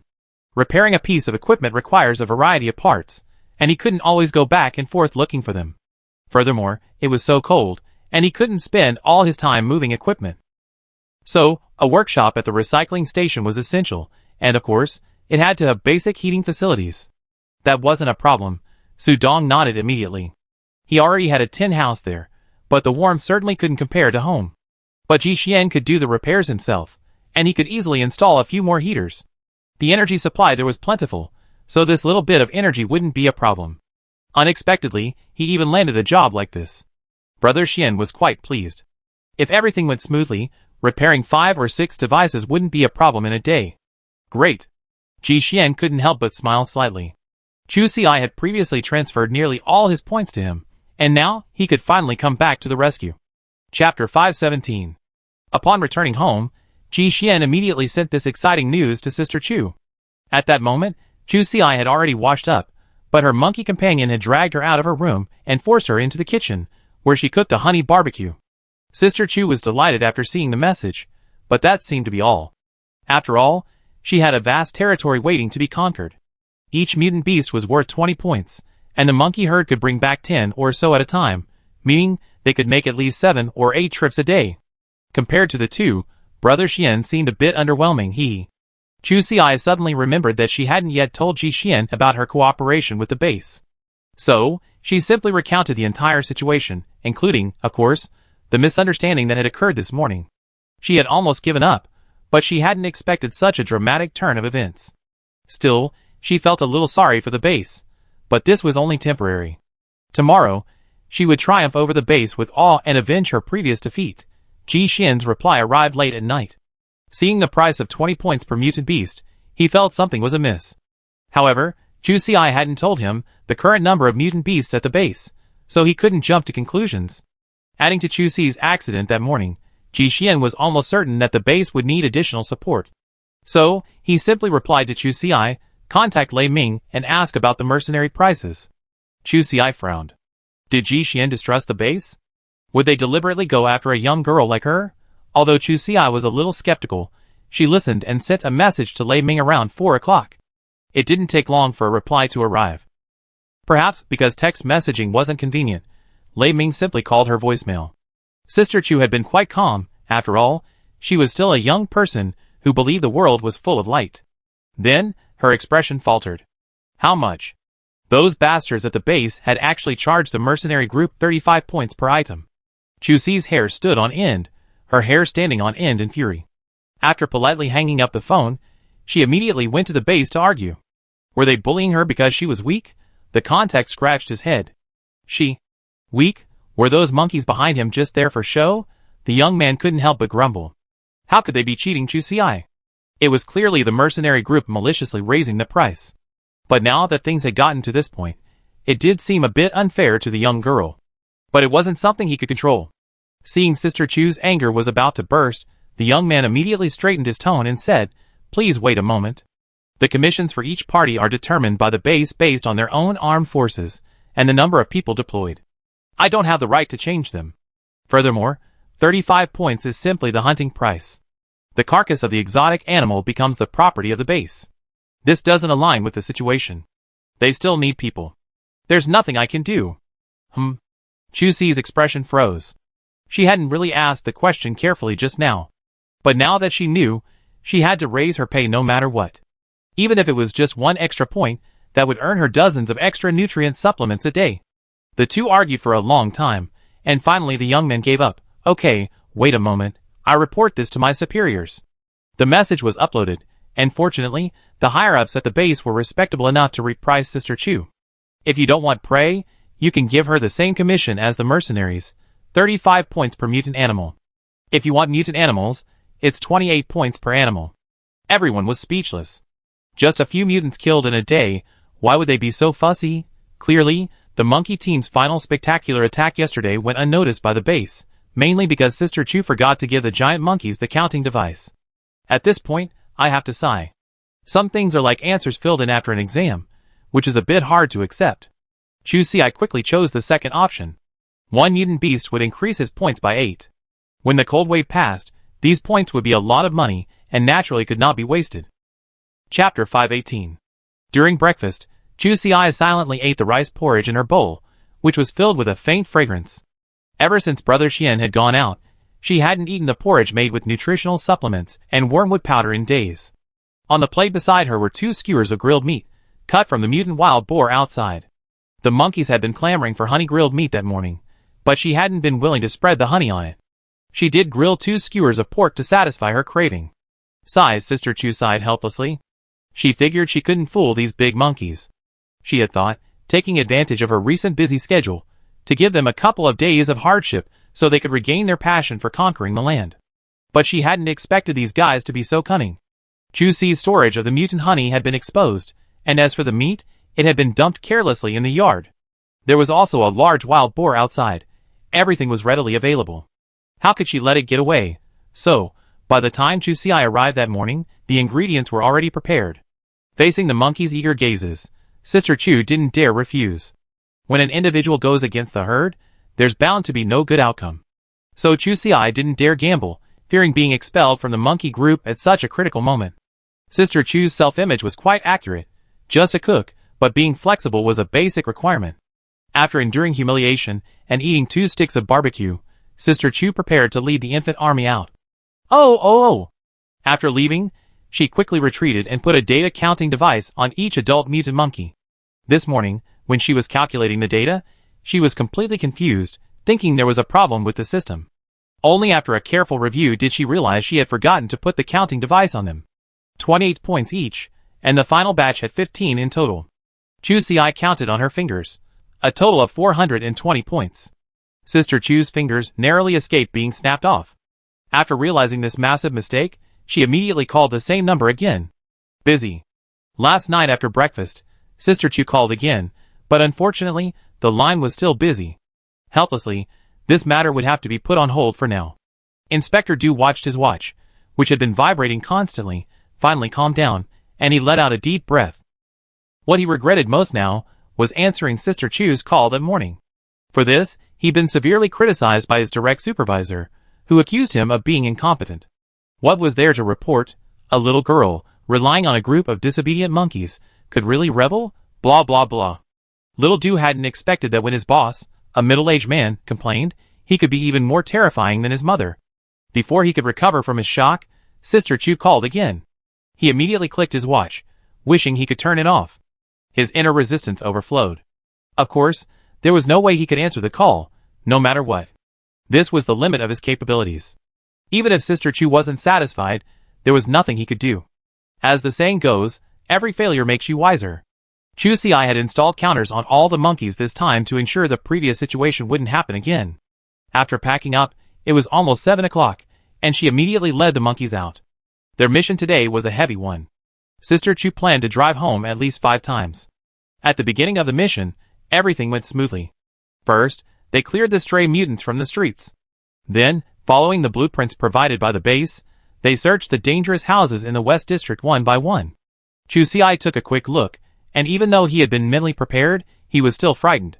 The number of dangerous houses in the West District far exceeded her imagination. Judging by the density of markings, at least 1/5 of the people were within the search range. Sister Chu swallowed silently. How long would it take her to get there? No wonder everyone else was working as a team, but she was the only one going it alone. The little monkeys were truly incapable of reading the map, so she had to do it on her own. This indirectly led to the failure of Miss Chu's plan to be a hands-off boss. Thankfully, the monkeys were now somewhat organized. They wouldn't stray too far from Chu Si. After Sister Chu went upstairs, they would just wander around nearby. Chapter 519. According to the plan, Chu Si began searching the West District's dangerous housing from the inside out. Surprisingly, only a small number of the houses were occupied by mutant beasts. The vast majority were classified as dangerous because their owners had been frozen to death in their homes and were unable to respond to base messages. F732. Chu Si checked the room number, confirmed it was safe, and kicked the door open. As a mutant animal cleaner in the West District, she had the privilege of kicking down doors while on duty. The first thing she saw was a narrow, long room. The area near the door was reserved for the living room, and further in was a small room partitioned off by a curtain. A quick look inside, Chu Si could basically rule out mutant animal incursions as an option. The house was so clean, and the items were neatly arranged, with no signs of damage. She took a deep breath, walked in, and pulled the curtain aside. The family of 3, wrapped in thick quilts, huddled tightly together on the small bed, but it was no use. Alas, she had seen many such scenes along the way. Without stopping, Chu Si sighed and turned to leave the room. Her steps were heavy as she walked up the stairs. She had known the severity of the cold wave, and she knew some people would not survive it. But to be honest, she had never subconsciously considered that anyone would actually die. It was like watching the news in the past, always talking about how extreme and unusual the weather was in some place, how rare it was. But it seemed that no one had ever died of cold or heat. So when she opened the door and saw the body wrapped in the quilt with her own eyes, the shock was undoubtedly enormous. This is a wasteland. It turns out you could freeze to death. As more and more rooms opened, Chu Si's heart grew numb. This was the inner city of the base, so what about the shantytowns on the outskirts? She couldn't bear to think about it. After enduring it for so long, Chu Si couldn't help herself and sent a message to Qin Wanwan. She wanted to know if Qin Wanwan was okay. She also wanted to know what the entire shantytown looked like now. Could it have become a living hell? Thankfully, the message came back quickly, and Sister Chu breathed a sigh of relief. At least this proved someone was still alive. Qin Wanwan called her back directly. There was a commotion inside. It was clear there were quite a few people. Chu Si wondered, how many families are living together? Qin, I'm not sure, maybe 20 or so. When the cold wave hit, we all dug a cave underground to live in. It's the same situation here. There's so much room, we can't move around. Luckily, I'm pregnant, so I can still lie down. How about you? Chu Si breathed a sigh of relief. It seemed the shantytown situation was much better than she expected. As expected, the wisdom of the people is endless. The people at the base suffered from this disadvantage. They already had houses and a little hope, but they lacked the courage to risk their lives. After all, the base had houses. Who would want to go out and dig a cave to live in? In the end, they just end up getting trapped and dying at home. In fact, when the cold wave first started, Qin Wanwan had intended to invite Chu Si and her family to live with them. But later, when she heard her sister-in-law dreaming of stealing Sister Chu's boyfriend, she immediately gave up the idea. Anyway, this is the kind of cooperation model that exists in the shantytowns. Living there makes a difference, and she doesn't have to be on guard against villains. Sister Chu, you're contacting me now because you're short on food? Wanwan asked cautiously. Chu Si knew she misunderstood and quickly shook her head. No, I'm doing fine here. How about you? Hearing it wasn't a food issue, Qin Wanwan breathed a sigh of relief. I'm fine too. For people in the shantytowns, even in such difficult circumstances, being able to avoid starvation is truly a blessing. Qin Wanwan gently stroked her slightly pregnant belly. This pregnancy wasn't going well. If she'd gotten pregnant in the spring, she could have gone out to pick some vegetables for a nutritional boost. Now, she was only eating one meal a day. If she felt hungry, she'd just drink water mixed with a little nutritional supplement. Even if she wanted to help Chu Si, she couldn't. Before Chu Si could say anything, he heard a middle-aged woman's voice from the other end of his watch. The kettle's empty again. You're a starving ghost. You couldn't even pick a good time to have a baby. Qin Wanwan hurriedly put down the phone, her eyes reddening slightly. But she felt obligated to keep her life going, and to keep her child alive. She had to swallow her anger. After her mother-in-law finished, she gave Chu Si an awkward smile and said, Let's talk about this for now, okay? Sister Chu, wait until spring comes, and we go scavenging together. Chu Si nodded and hung up. Forget it. After the cold snap, she'd find a chance to send some supplies to Qin Wanwan. She didn't have many friends, especially since Qin Wanwan was pregnant. She wanted her to stay alive. Chapter 520. Chu Si had just left the house when she suddenly heard a shrill, almost pig-killing scream from below. Ah, don't kill me. Oh no! Chu Si's heart tightened. Was the mutant monkey about to attack? She quickly ran downstairs. Only 2 floors later, she saw a man being dragged out of the house by a mutant monkey. He desperately clung to the doorframe, shaking his head incessantly, crying out, tears and snot all over his face. Ah! Help! Don't kill me!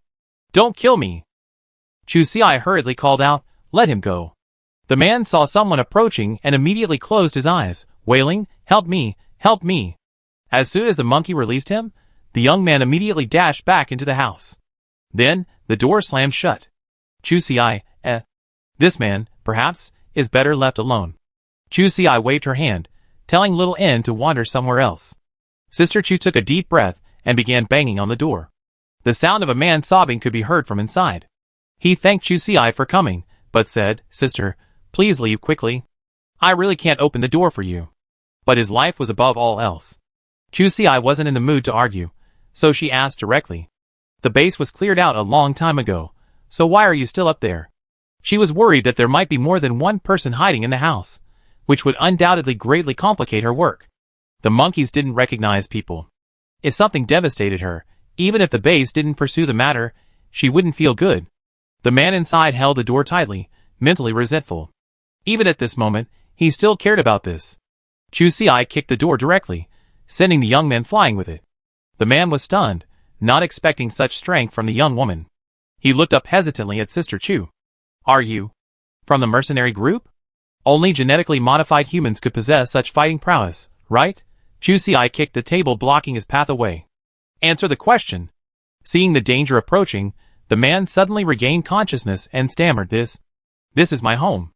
I'm not out here to pick up a bargain. Sister Chu raised an eyebrow. Was this the epitome of the accusation of trying to cover up one's own misconception? One look at Chu Si's expression, and the young man immediately understood. Chu Si had misjudged him. He felt like crying. Really? This is really my home. Oh, by the way, my watch can open the door. He hurried to the door, lifted his watch, and realized with embarrassment that his front door was gone. Never mind, Chu Si didn't care whether he was a lucky finder or not. He dragged the man back and glared at him. The young man finally understood and quickly explained, I just came back to check on my family. Chu Si was speechless. Didn't they announce it? The base is clearing out mutant animals. It's very dangerous. You rushed back here to get yourself killed? Thinking of the mutant monkey, the young man's face paled. He was a factory worker, and had never faced such a large creature.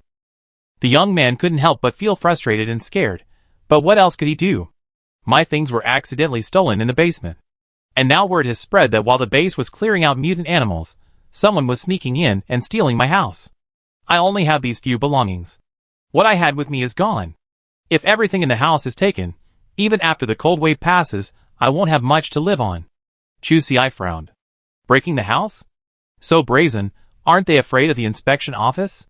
The young man shook his head. Of course they're afraid, but these people are very methodical. They specifically look for doors that have been broken down by mercenaries, so their identification information won't be scanned. As for the cameras inside the house, they can just disable them. Chu Si nodded. You're quite knowledgeable. The young man shook his head hurriedly. I'm the reconnaissance representative for this building. My main responsibility is to keep watch. Those words just now were spoken by Wang Hai from Building 4. As he spoke, he pulled a pair of binoculars from his pocket and handed them to her. Look, this is my reconnaissance equipment. He tapped his watch again. Look, to prevent insider theft, our watches all have live video feeds enabled. Chu Si glanced over and saw several people rushing over to the screen. Leader, Su Chen is truly our representative from Building 7. We just stay there, and won't cause you any trouble. Chu Si suddenly had a bad feeling. We? Don't tell me you planted a representative in every building? Chapter 521. Hearing Chu Si's question, the people inside felt a little awkward. Not every building has them. We have connections here, so we can see which building you cleared. We only send people up once we confirm which one you cleared. Chu Si, She's quite clever. However, mutant beasts are mobile, and her method of expelling and hunting them doesn't guarantee the safety of the area they've been expelled from. Isn't this just nonsense? Chu Si couldn't help but sigh. All of you should go back. Expelling mutant beasts isn't a one-shot process. This area will need multiple inspections. Su Chen, standing nearby, immediately grew anxious. No! This concerns our lives and property. We have to be on guard. Seeing Chu Si unmoved, Su Chen said anxiously, Captain, it's not just me. Many people inside have had their belongings stolen. If their supplies are stolen too, we'd be in trouble. The watch's screen shifted, focusing on the narrow stairwell. The place was also packed with people, their luggage tucked away beside them. Judging by the space, there was barely enough space for someone to stretch their legs. It looked like the situation was even more difficult than when they were trapped in the mines. Faced with so many eager, expectant eyes, Chu Si couldn't bring herself to do anything. Because everyone knew that the West District, being the most chaotic, was bound to be safe from those people's clutches. Chu Si pinched her brows in annoyance. She turned to Su Chen and said, You go back first. I figure out the rest. Perhaps it was the frozen corpses, or perhaps it was the fading gazes in the dark passage that evoked a modicum of empathy. Sister Chu, impulsively taking on the task, immediately took it upon herself. Never mind, she sighed. A little human touch was nice once in a while. She couldn't control the other areas, but perhaps she could give the West District a try. Chu Si pondered for a moment. It didn't matter. If they wanted to defend it, then so be it. There was a method that might work. After each building she checked, she had the mutant monkeys mark a circle around it. This, within a certain range, would reduce the possibility of mutant animals re-entering. However, the person left behind would need to be taken to familiarize themselves with the monkey group to avoid being excluded as an outsider. Thinking of this, she no longer hesitated and immediately led the person downstairs. Su Chen clung desperately to the handrail. Sister, we can't go down yet. I see several mutant monkeys moving around outside. Chu Si ignored him, simply scooped him up and carried him down the stairs. Suchin wanted to die. He couldn't understand. Were all the mercenaries so ferocious? Even if she wasn't afraid of mutant beasts, couldn't she consider ordinary people like them? Seeing his argument was futile, Suchin frantically pleaded, "Sister, there are at least 3 outside. We really can't defeat them." In reality, he meant to say that Chu Ci didn't even need to consider his fighting ability. The young man's voice abruptly stopped because, by sheer coincidence, they had run into a group of monkeys. Suchin closed his eyes and began to play dead. It was said that mutant beasts weren't particularly interested in dead food. Chu Ci threw him to the ground. Curious little monkeys came over, leaning their heads over Suchin, sniffing and scratching him with their claws. Suchin, even with his eyes closed, his heart pounding like a drum. Unable to hold his breath any longer, he suddenly opened his eyes. Little Monkey jumped in surprise and slapped him backhanded. Suchin, Chu Ci couldn't help but laugh. She had to admit, in some ways, he was truly talented. Seeing the contact was almost complete, she reached out and grabbed Suchin, rubbing him against Little Monkey. The mutant monkey immediately exploded, and Suchin, standing by, was terrified, frozen in fear. Chu Ci quickly poured a glass of honey water and handed it to the limp little monkey. The sweet honey water went down, and well, the battle was finally over. Chapter 522. Seeing that the situation was almost resolved, Chu Ci immediately filled another bottle of honey water and handed it to Suchin. "Come on, take this and let's go test the results." After the previous discussion, Suchin was completely paralyzed. He subconsciously took the cup and followed Chu Ci blankly, a question swirling in his mind. Test the results? Test what results? By the time his dull mind finally reacted, Chu Ci had already led him downstairs. Suchin glanced around nervously. Fortunately, there were no mutant animals on the streets outside. It seemed the test could be postponed. How could Chu Ci let this happen? She reached the cart and expertly took out the spoon and bowl. Suddenly, the sound of bang, bang rang out incessantly. The little monkeys, previously busy with their own business, immediately rushed out. She patted Suchin's shoulder. "When they come over later, don't move. Just give them the honey water. I need to test your reaction to encountering unfamiliar monkeys." With that, she hopped on her electric scooter and sped off. Suchin, tears welling in his eyes, chased after her, cup of water in hand. Sister, wait for me. If all else fails, you can just watch from here." Alas, all he was greeted by was the receding back of an electric donkey. Seeing the ferocious-looking monkeys rapidly approaching, Suchin despaired. This sister truly didn't care about his life or death. Suchin even felt that even if he were unlucky enough to run into a scavenging group, his death would be more swift than this. The monkeys were about to reach him. Suchin took a deep breath, then, remembering Chu Ci's words, he stopped, clutching the honey water tightly in his hands, his legs trembling as he stood still. Seeing the young man finally confront the monkeys, Chu Ci immediately stopped the car. She turned around, pulled out a crossbow from the back, and set it up, ready to rescue Suchin from the clutches of the monkeys. Of course, she was still very measured. The crossbow was equipped with tranquilizer arrows, which would at most cause minimal damage to the monkeys. This was only because her authority as the big sister had waned. Otherwise, a simple warning would have been enough, so why would there be any need for weapons? The monkey stopped in front of Suchin. He didn't dare look up. His eyes only focused on the pairs of hairy feet leaping on the ground, and his legs couldn't help but tremble even more violently. Thank goodness, even though the monkey surrounded him, no bloodshed occurred. A little monkey glanced furtively in Chu Ci's direction. Seeing that they were indeed quite far away, and no longer under the level pressure, it snatched the cup from Suchin's hand with one claw. The first thing it did, after leaving the circle of right and wrong, was to gulp down the honey water in its hand. Refreshing. It was enjoying the drink, but the other monkeys were left bewildered and confused. The monkeys were actually quite clever. They knew the prey before them was of the same species as their leader. They were very discerning about keeping to themselves in other people's territory, and had never actively hunted anyone. This prey smelled of their leader, and the monkeys had their way. Just as they were hesitating whether to snatch the honey water, a bold monkey had already made its move. The monkeys scattered, chasing after them. The crisis suddenly averted, Suchin slumped to the ground, gasping for breath. When he regained consciousness, he realized he was covered in a cold sweat. This was a cold snap. The fine beads of sweat on his forehead froze, a truly unpleasant experience for him. He couldn't go back underground even if he didn't want to, as he would quickly suffer from hypothermia. Chu Si nodded, pleased that the test had yielded this result. Sister Chu drove back and immediately pulled Su Chen into the car. She had to go back and ask him to call someone. All the investigators had to go through the same process. They spent the entire afternoon on this matter. Although there were some minor incidents, the result was still perfect. To prevent the smell from escaping, they even found a room to rest. All they had to do was wait for Chu Si to finish cleaning the house, so they could go in and contribute their energy. Chapter 523.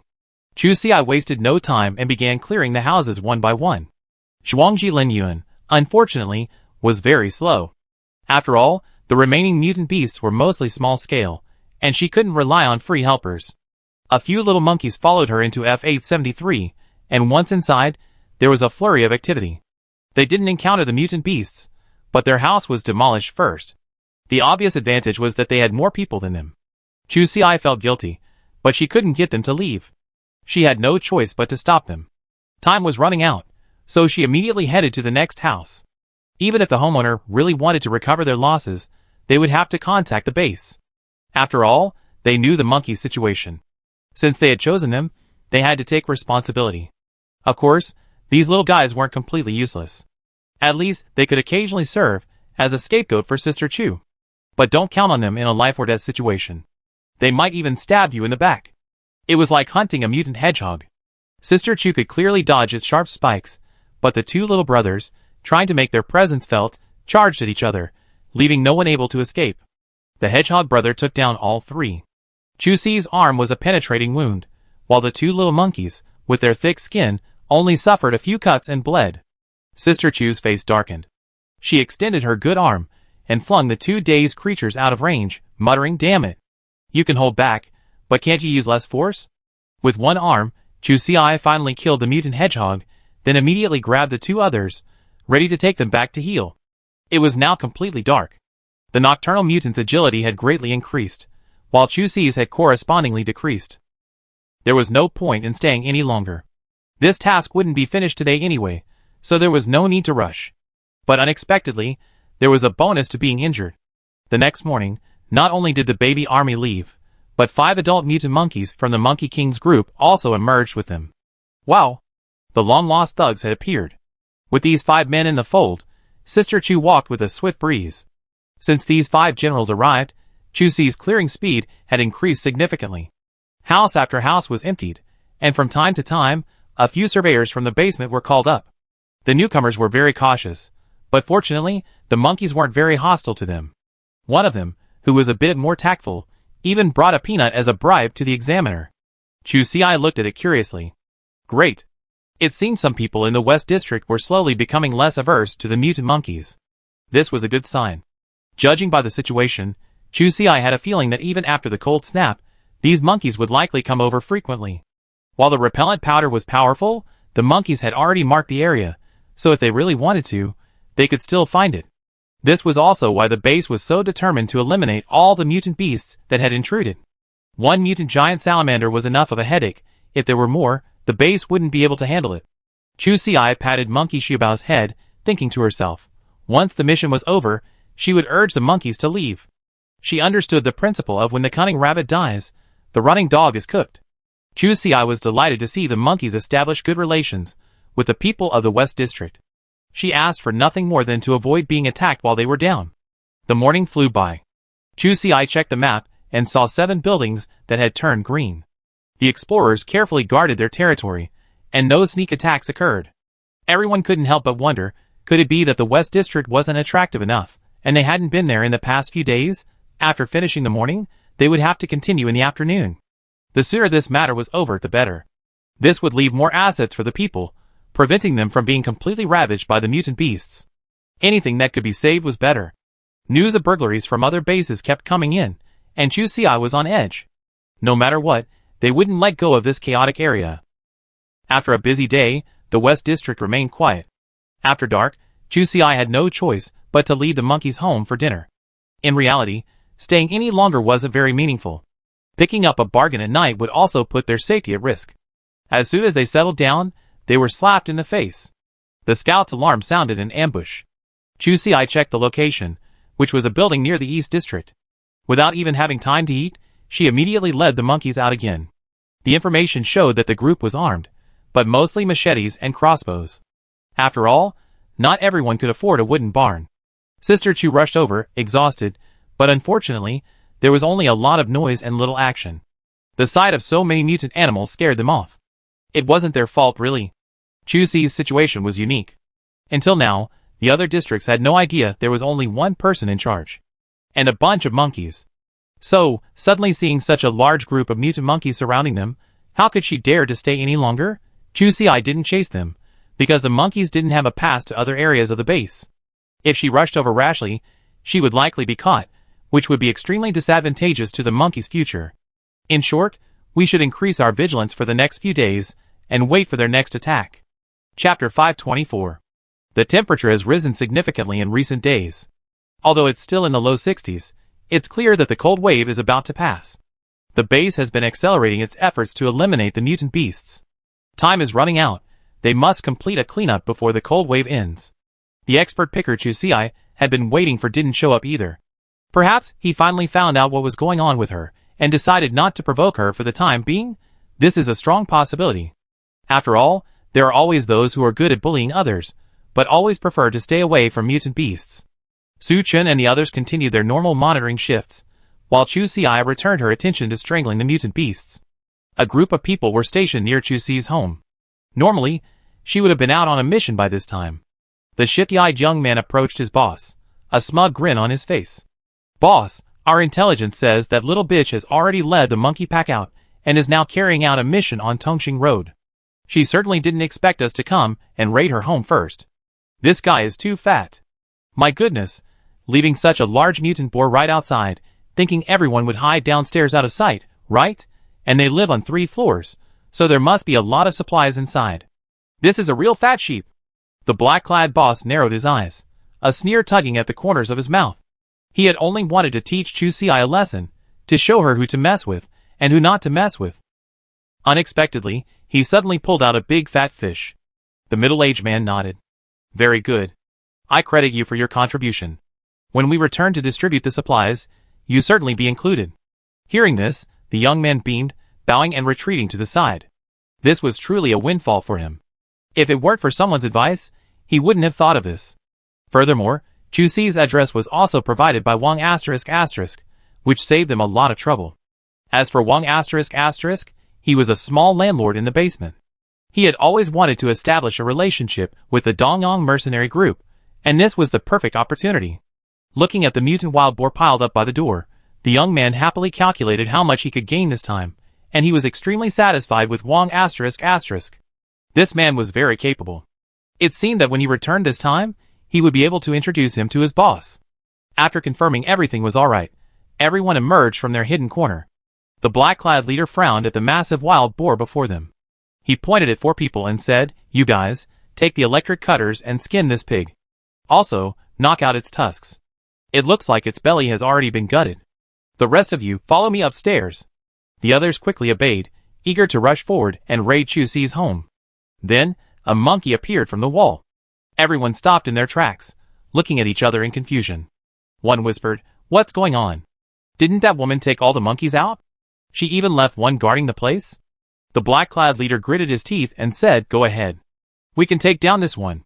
Thinking of their newly acquired weapons, the team steeled their resolve and charged forward. The front few held machetes, while the 2 or 3 higher-ups behind them carried wooden silos. With a few clicks, bullets were loaded, and a fierce battle was about to begin. The mutant monkeys, naturally, were no pushovers. One monkey leaped out of the courtyard with a whoosh, and everyone, eager to fight, roared and charged forward. Then came a second monkey, and a third. In total, there were only 3 of them, while the others crouched on the wall, watching the show. The situation suddenly reversed, and the group that had initially rushed forward with a roar ran even faster.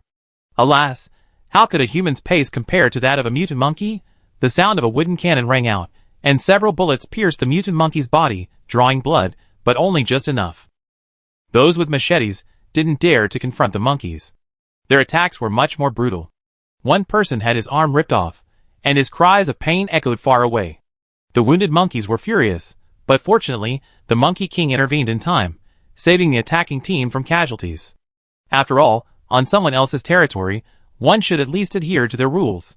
The three monkeys chased each other down the street, throwing the slower ones out. A few dull bangs followed, and then everything returned to calm. A battle had begun without Sister Chu's knowledge, and ended without her knowledge either.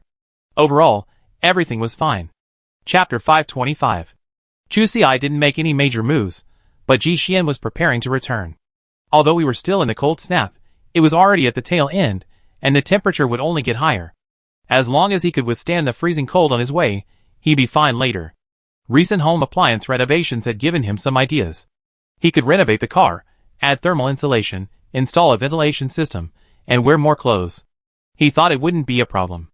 As for the fuel tank and engine, he planned to install a heating system outside, so he wouldn't have to worry about misfires. Ji Xian checked his watch and called the team leader's contact number. He called, but the phone was turned off. He frowned and sent voice messages to several other people he knew well. In the end, only one person responded, and it wasn't a good one. Several members of the team didn't survive the cold snap, including the team leader. The remaining few weren't people Ji Xian had high hopes for. Such crappy teammates were worse than nothing. Ji Xian abandoned his original plan and prepared to travel alone. But his biggest problem was his lack of a personal vehicle. The current situation meant more than just an electric car would do. Brother Xian looked through his savings. Even with the extra money he made recently, it wasn't enough to buy a car. Forget new, even used. This thing couldn't be made from scraps from the recycling station. Every profession has its own expertise, and Ji Xian only had a superficial understanding of auto parts, especially engine repair. If the car broke down outside, it would be a complete loss.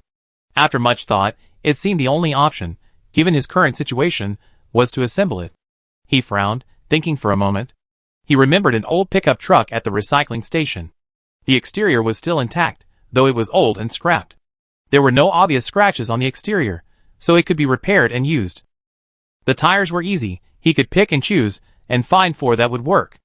Anti-skid chains were a must, but the recycling station didn't have them readily available. However, they weren't technically difficult, so he could make a set himself.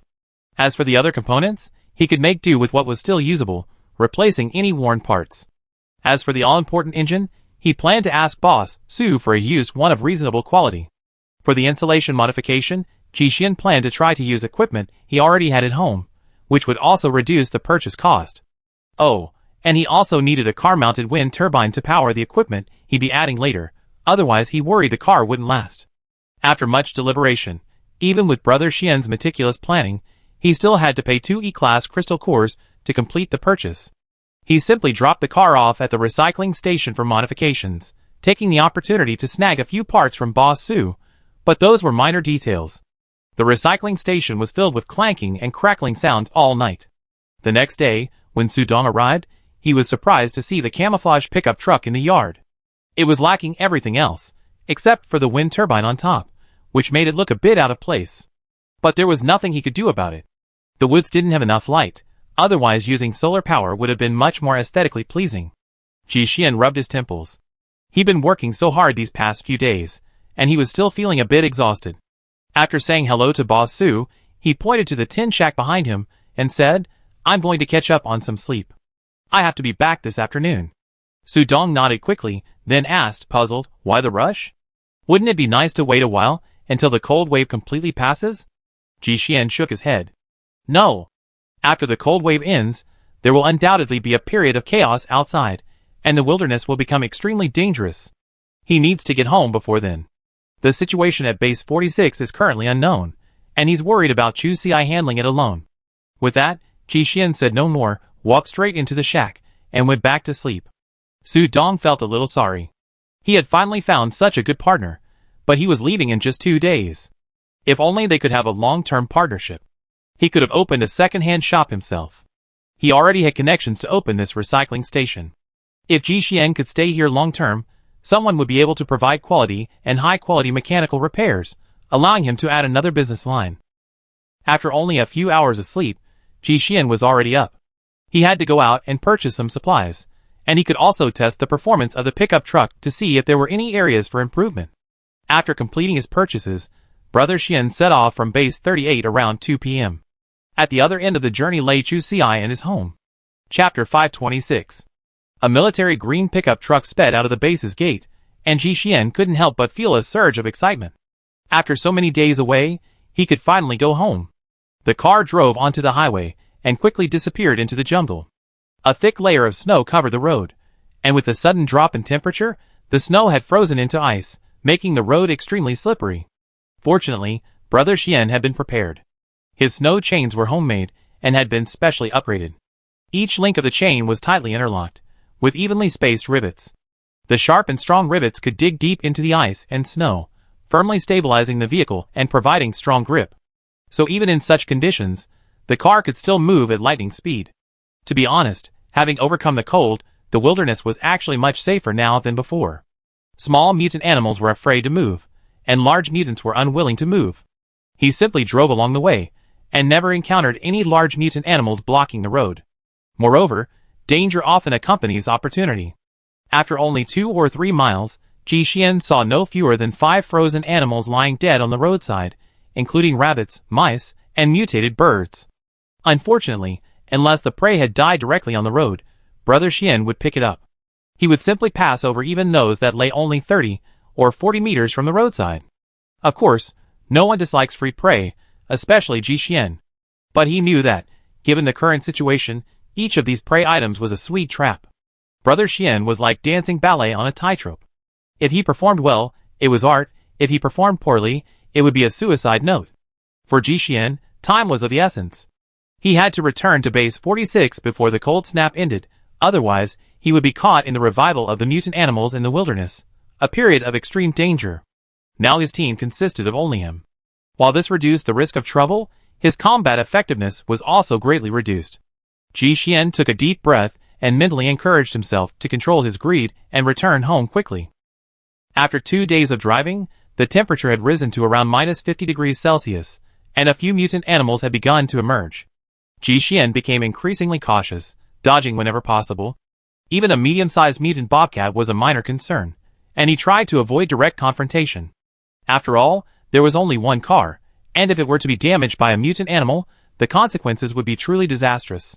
But even with all his caution, the wilderness was full of uncertainties. From a distance, he could hear the sounds of fighting between mutant animals. Ji Xian's expression froze as he heard a few roars. They were the cries of a mutant tiger and a black bear. These two weren't easy to deal with. Even one of them would be enough to take care of a team or two.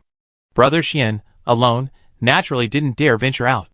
Ji Xian braked and retrieved his binoculars from the back seat, but unfortunately, his view was obstructed, preventing him from seeing the battle. Brother Xian's brows knitted tightly. No, he had to drive forward. If the battlefield wasn't near this road, he could sneak past it. Without hesitation, Ji Xian immediately drove forward. The two mutant beasts were enormous. As soon as he turned the corner, Ji Xian saw the shadows of the trees swaying ahead. The tall trees swayed, and from time to time, a glimpse of a mottled figure could be seen through the gaps between the branches. He quietly drove the car forward a distance, then carefully hid the car behind a giant tree while he quickly climbed up, binoculars in hand. From his perch, his view instantly widened considerably. It was then that Ji Xian finally grasped the general situation. It turned out that there were not just 2 mutant beasts on the battlefield, but 3. A massive Sika deer lay dead, its eyes wide open, its stomach ripped open, but no blood gushing from the wound. Clearly, the deer had perished from the severe cold. The tiger and the black bear had probably both tried to take advantage of the situation, and the bravest of the two would prevail. Unfortunately, the disparity in strength between the two sides wasn't as great as one might have imagined, which led to the disastrous outcome. The black bear had slashed the tiger's back several times, blood dripping onto the ground. The bear's condition was not much better, with a gash on its neck. It must have been a very dangerous one. But that only looked dangerous. Although both sides had sustained some injuries, none had actually suffered any vital damage. This battle could still be fought. Even worse, their battlefield was shifting towards the highway. Ji Xian frowned.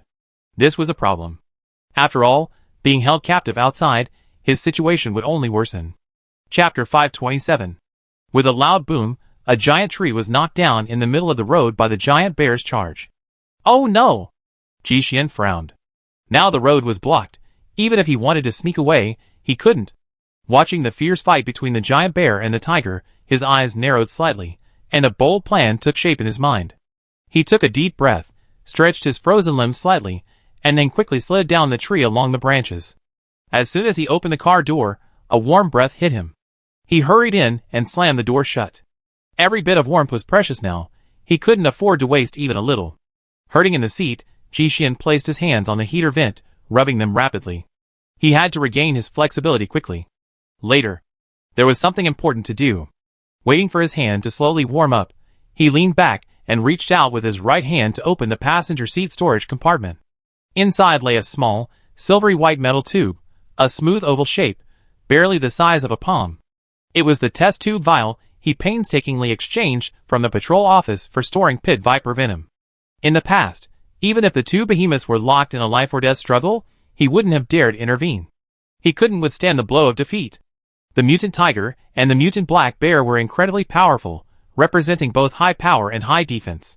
Even if he were seriously injured, it would have been nearly impossible for him to inflict a fatal blow on them. The outcome would have been uncertain. But now was different. Ji-Xian grasped the vial in his hand. He happened to have a sample of mutant short-tailed pit viper venom. He carefully opened it, then removed all the crossbow bolts, coating them with venom. Once everything was ready, he restarted the car and carefully drove forward. This place was still too far from the battlefield. Brother Xian wanted to take advantage of the chaos to launch a surprise attack. If used well, this would be a godsend opportunity. He took a deep breath. Perhaps the peak of his life would come right now. The battle ahead was brutal.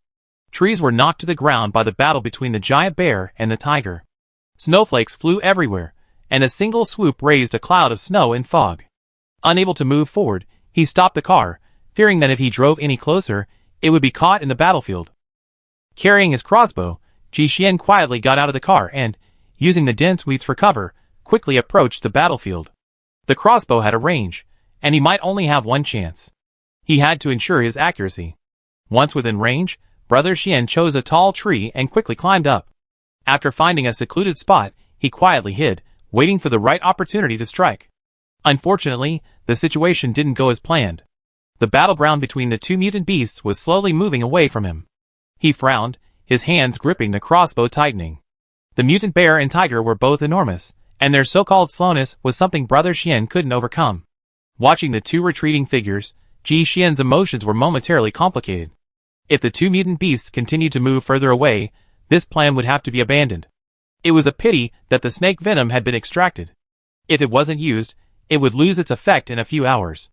It was a waste. He sighed softly.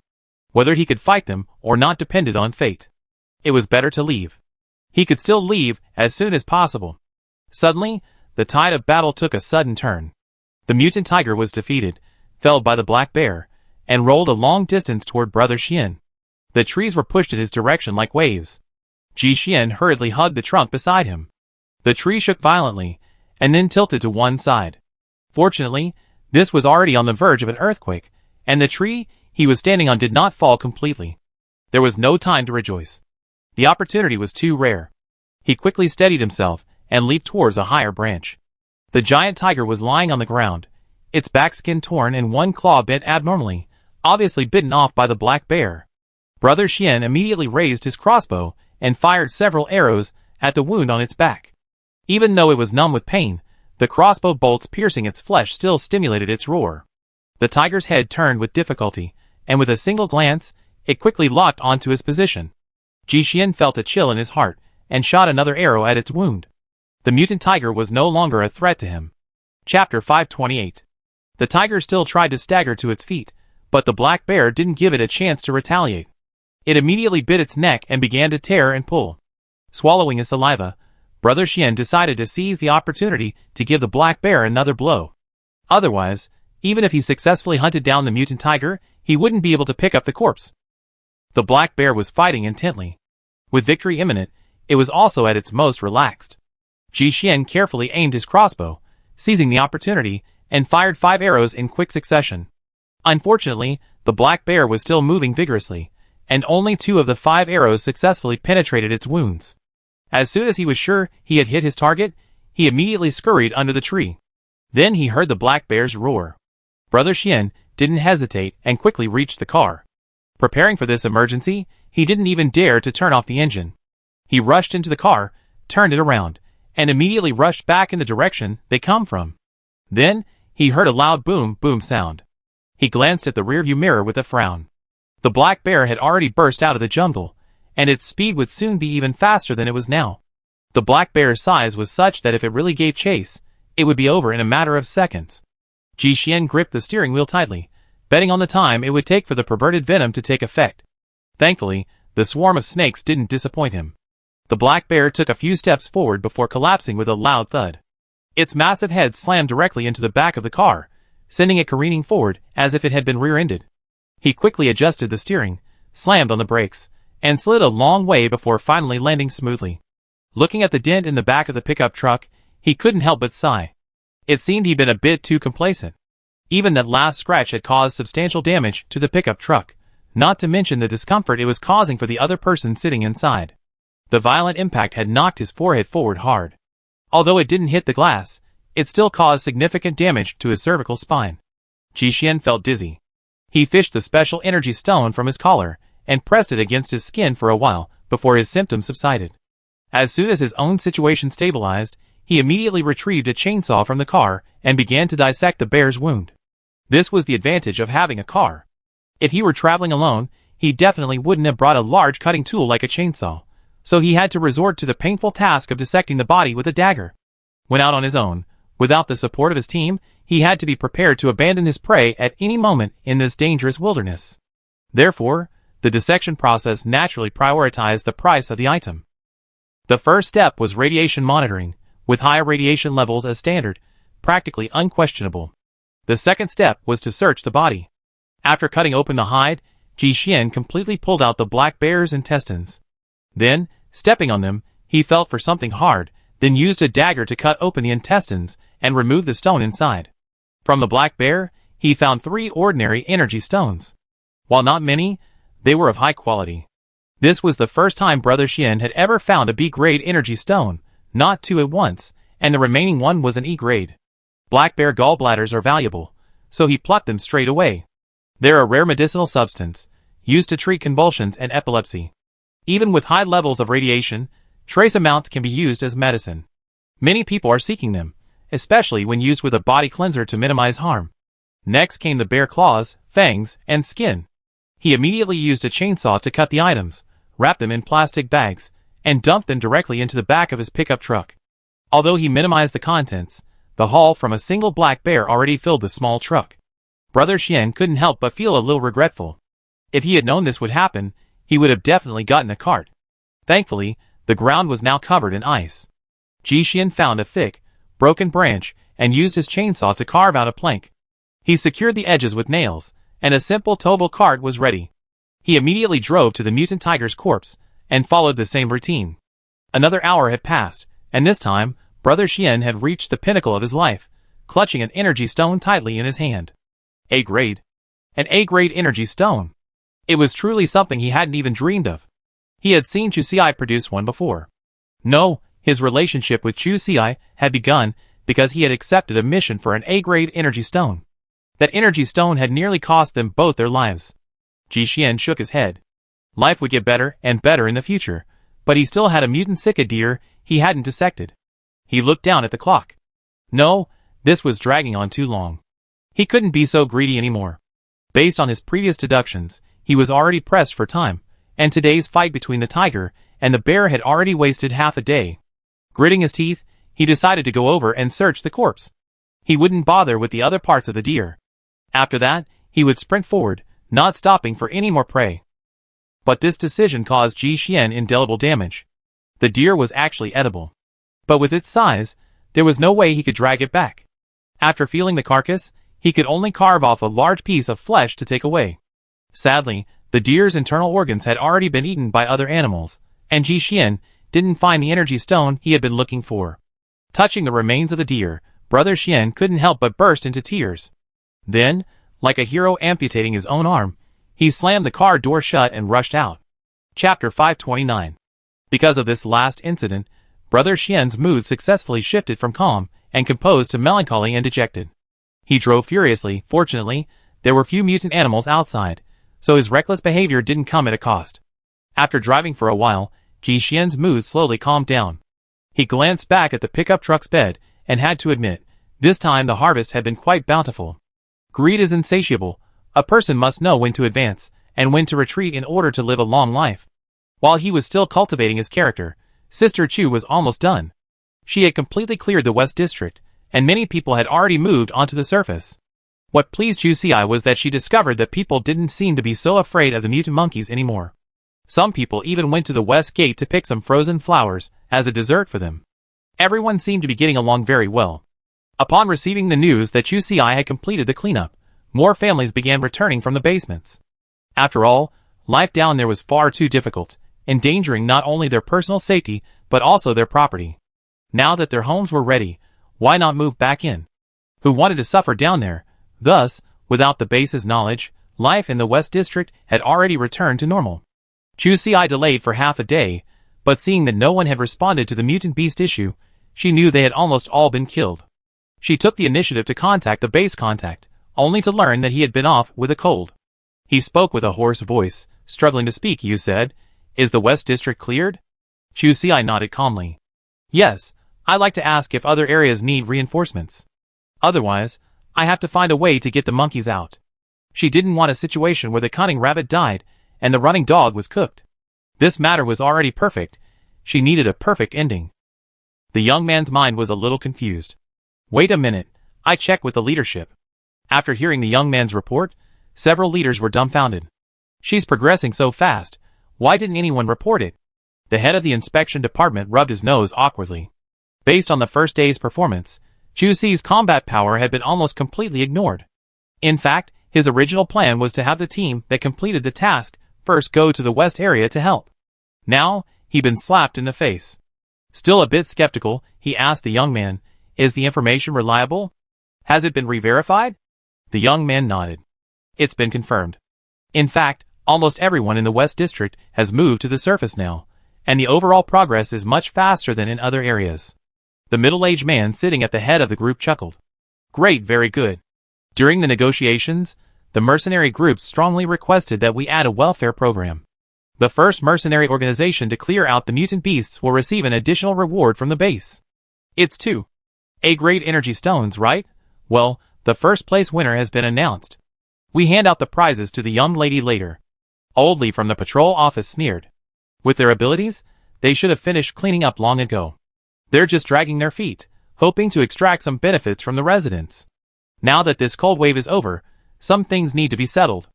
The others nodded. Indeed, during this cold wave, some people were too arrogant. Many bad apples, both organizationally and individually, have emerged, truly treating their base's patrol office as a mere decoration. The middle-aged man at the head nodded. Then oldly, "Do you think we still need the young lady to send aid from other districts?" The old man shook his head. "No, Chu Si's team is special, and not suited to coordinated operations. Besides, the patrol office is mostly freed up, so we can handle this on our own." Okay. And so it was settled. Chu Si and his monkey group finally made their successful exit. Chapter 530. Chu Si glanced at the reply and had a general idea in mind. Since the base no longer needed the monkeys, they had to be sensible and leave early. If they waited until someone else urged them, things would start to look bleak. She clicked on her watch and checked the temperature. Seeing that it had risen to around -50°C, she felt relieved.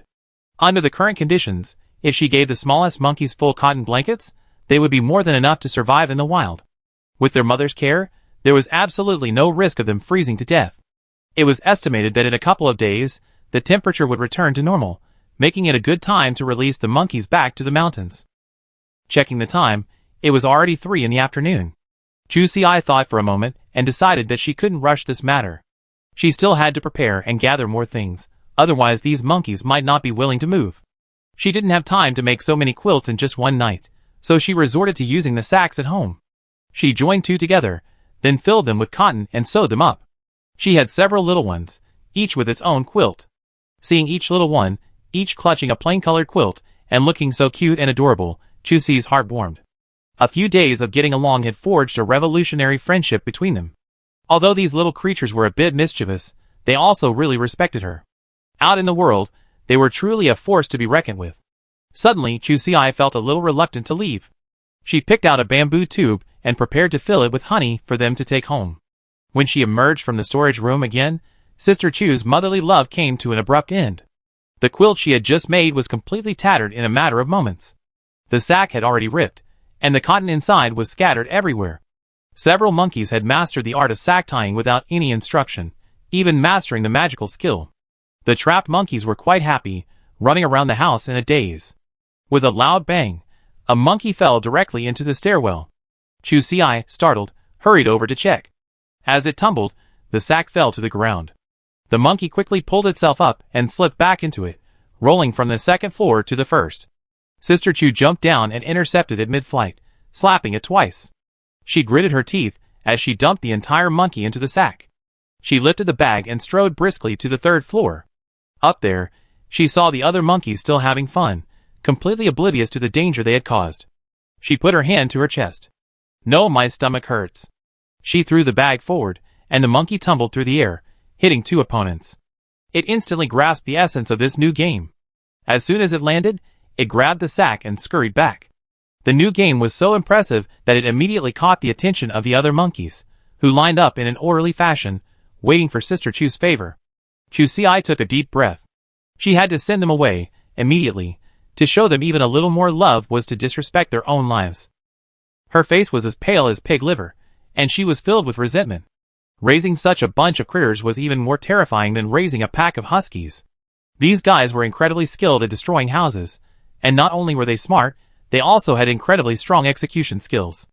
As they got older, they would even work as a team. Chu Si shook her head. Forget it. She couldn't think about it anymore. She still wanted to live for 2 more years. She turned, closed the door on the stairwell, and immediately went downstairs to prepare the meat for the monkeys to take back home. It had to be beautiful, fragrant, tasty, and plentiful, otherwise, it wouldn't be enough to shake the entire tribe. After these past few days of cooking, Sister Chu's cooking skills had improved considerably. Of course, the only dishes she knew how to make, and could make, were honey-roasted meat and fried meat. Fried meat wasn't reliable, and there wasn't any extra high-radiation animal oil at home. Without sufficient resources, it wasn't an option. As for the honey-roasted meat, Sister Chu's lip curled. It was perfectly fine, and she had even given it an upgraded twist. Of course, Chu Si's culinary talent wasn't particularly high, and her so-called technical improvements merely simplified the process. She had come up with a perfect, lazy approach. Chu Si began to bring the prey from the yard home one by one. She unloaded the meat, smeared it with honey, and added it all to the drying oven, setting the timer. A few beeps sounded, and she quickly opened the door. A strong aroma filled her nostrils. Waiting for the heat to dissipate, she could see the glossy, red meat inside. Oh my God! This was such a success, wasn't it? Sister Chu was a little incredulous. She brought little Erbao down from the 3rd floor to serve as her personal taster. The meat was still quite warm, but that wasn't a problem for a foodie like him. While it was still scalding hot, little Erbao took a bite. Wow, crispy on the outside, tender on the inside. So tender it oozes red juice. But this time, the monkeys were very considerate. After all, they were meant to eat raw food, and Chu Si had, by accident, created something truly delicious for them. Sister Chu raised an eyebrow. Could this guy's palate have been distorted? To be on the safe side, she even secretly gave a few pieces to the monkey mother, and she was very impressed. Just right. If that's the case, Chu Si has a plan in mind, and the next wave of oven barbecue begins. Chapter 531. Chu Si worked all night, taking only short breaks in between. When she woke up in the morning, she had finally managed to pack 2 sacks of dried meat. She herself had packed 2 buckets of honey in bamboo tubes, and placed them side by side in her backpack. This was specially prepared for Monkey Mother and Monkey Little Baby, to help them improve their lives. As for the small blanket, that plan was cancelled. They were all so tan that Chu Si honestly thought it was good enough for them to not sweat. What else did they need the warmth of love? Perhaps the Monkey King also felt it was almost time to return. With a little guidance from Chu Si, they all rushed out of the base. The plan went very smoothly. Monkey Mother was reluctant to leave Chu Si, and carried her for a long distance. When it was time to say goodbye, Sister Chu realized that this was no farewell at all. The monkeys were actually planning to take her away. Seeing that Chu Si wouldn't cooperate, some kind-hearted little monkeys teased her with dried meat. This scene was so familiar. Unfortunately, she really couldn't leave. Ji Xian hadn't returned yet, and wasn't the 3-story house at home so charming? Royal chef wasn't the right job for her. In fact, besides her duties as royal chef, the monkeys' desire to take her away this time was a sign of their genuine recognition of her status as monkey treasure. Chusi wiped her face. This couldn't happen. The monkey's territory wasn't close to the base. If she were captured and had to walk back on her own, how long would it take? Besides, she had only brought a few weapons for self-defense this time, but no food or supplies. If she were trapped outside, she'd be left to gnaw on the highly radioactive food. Sister Chu's mind raced, and suddenly, she thought of a good place. Perhaps a place to relocate the monkeys. The scenery there was pleasant, the food plentiful, and the distance from the base was convenient. Most importantly, it had recently been cleared, so there were definitely no powerful mutant animals nearby that could pose a threat. The place Chusi thought of was the peach grove she had encountered during her road exploration mission. Monkeys naturally love peaches, and Chusi was confident they would be satisfied with the grove. The left route had been abandoned and was not in use. This would isolate them from humans and prevent any harm to the base. Of course, this wasn't something she could decide on her own. She had to communicate with the base in advance to gauge their attitude. The information was submitted directly to the inspection office. Elderly checked the map and saw that the target location was close to a high radiation area and quite far from the new route they had developed, so he agreed to Chusi's request. In fact, even if the monkeys didn't move in, other mutants would undoubtedly migrate there later. So far, it seems the monkeys are quite friendly toward humans.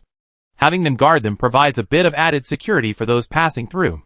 Chusi was overjoyed upon receiving a positive response. She immediately gathered her group and headed west. The Monkey King was puzzled, but he didn't refuse the new royal chef.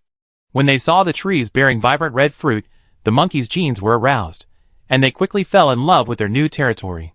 The Monkey King immediately led the group in a parade marking their territory. Chusi followed for a while, then quietly withdrew from the group. The others were now dazzled by the beauty before them. Only the mother monkey noticed Chusi's departure. But she didn't say anything, simply turning her head back and continuing to follow the monkeys. Chusi slapped her forehead. There was still honey. She quickly put the bag down and took out the 2 bamboo tubes. She pulled the mother monkey over to take a look before leaving with peace of mind. Sister Chu couldn't bear to look back. Monkey Mom, always sensitive, would probably have to see her off again this time. Monkey Mom, who should have been watching her leave, now stared intently at the bamboo tubes before her. After a moment's thought, she quickly began digging in the soil and buried the 2 tubes. She also covered them with leaves. This would dissipate odors, so there would be no need to worry about other monkeys stealing them. As for Sister Chu's departure, Monkey Mom scratched her head, not thinking it was a big deal. After all, she had carefully marked Sister Chu's home, and she had also marked the route. When she felt like growing up, she could take her little herbal over to take a look. Chapter 532. After sending the monkeys away, Chusi returned home alone. Suddenly, without those noisy monkeys, number 1 and number 2, she was still a little uncomfortable. Sister Chu immediately went upstairs and looked at the dogtail grass scattered across the floor. Her heart instantly settled. Clean it up quickly, she have to complain when Brother Xian gets back, but the first priority now is to dry the mutant boar meat in the yard so it can be stored easily. She was very thoughtful. Taking advantage of the monkey's protection at home, she had deliberately cut up the mutant boar at the door and dragged it back in. After all, leaving prey outside was unsafe. This was different from the past, when so many mutant monkeys guarded the house. No one dared approach her door. But today, she had made such a big move, dragging out the entire group of monkeys, not to mention the large and small bags they were carrying. This would probably attract anyone's attention soon. Chusi rubbed her brows, thinking that the news of her losing her protection umbrella had already spread. She had only roasted 2 batches of wild boar when her watch began to beep. Thinking it was a message from Brother Xian, she happily opened the screen, only to see it was from an unfamiliar number. The message was simple: "Tonight, someone is going to raid your home." Chusi raised an eyebrow in surprise. Honestly, she wasn't surprised by someone raiding her home, but what was strange was how easily she had found an ally with the enemy. She grinned. It seemed that people should still do more practical things. The people's support would bring good rewards. Because of Chusi, the people of the West District are living a much better life than those in other districts. Not only are they able to escape the basement sooner, but they're also protected from home burglars. This kindness is deeply engraved in everyone's hearts. Just like now, when Chusi goes out to fetch water, she doesn't even have to wait in line.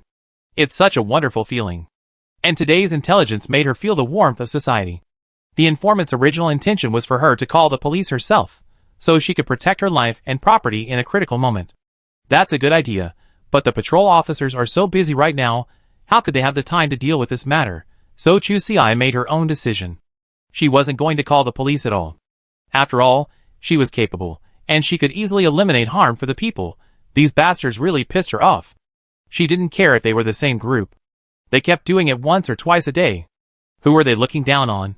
It seemed that simple physical injuries were no longer enough to deter these home burglars. So, this time, she decided to go for something a little more dramatic.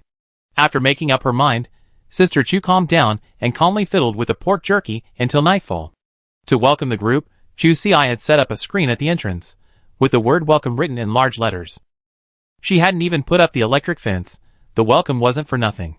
She had withdrawn all defenses, waiting for these bastards to overrun the yard.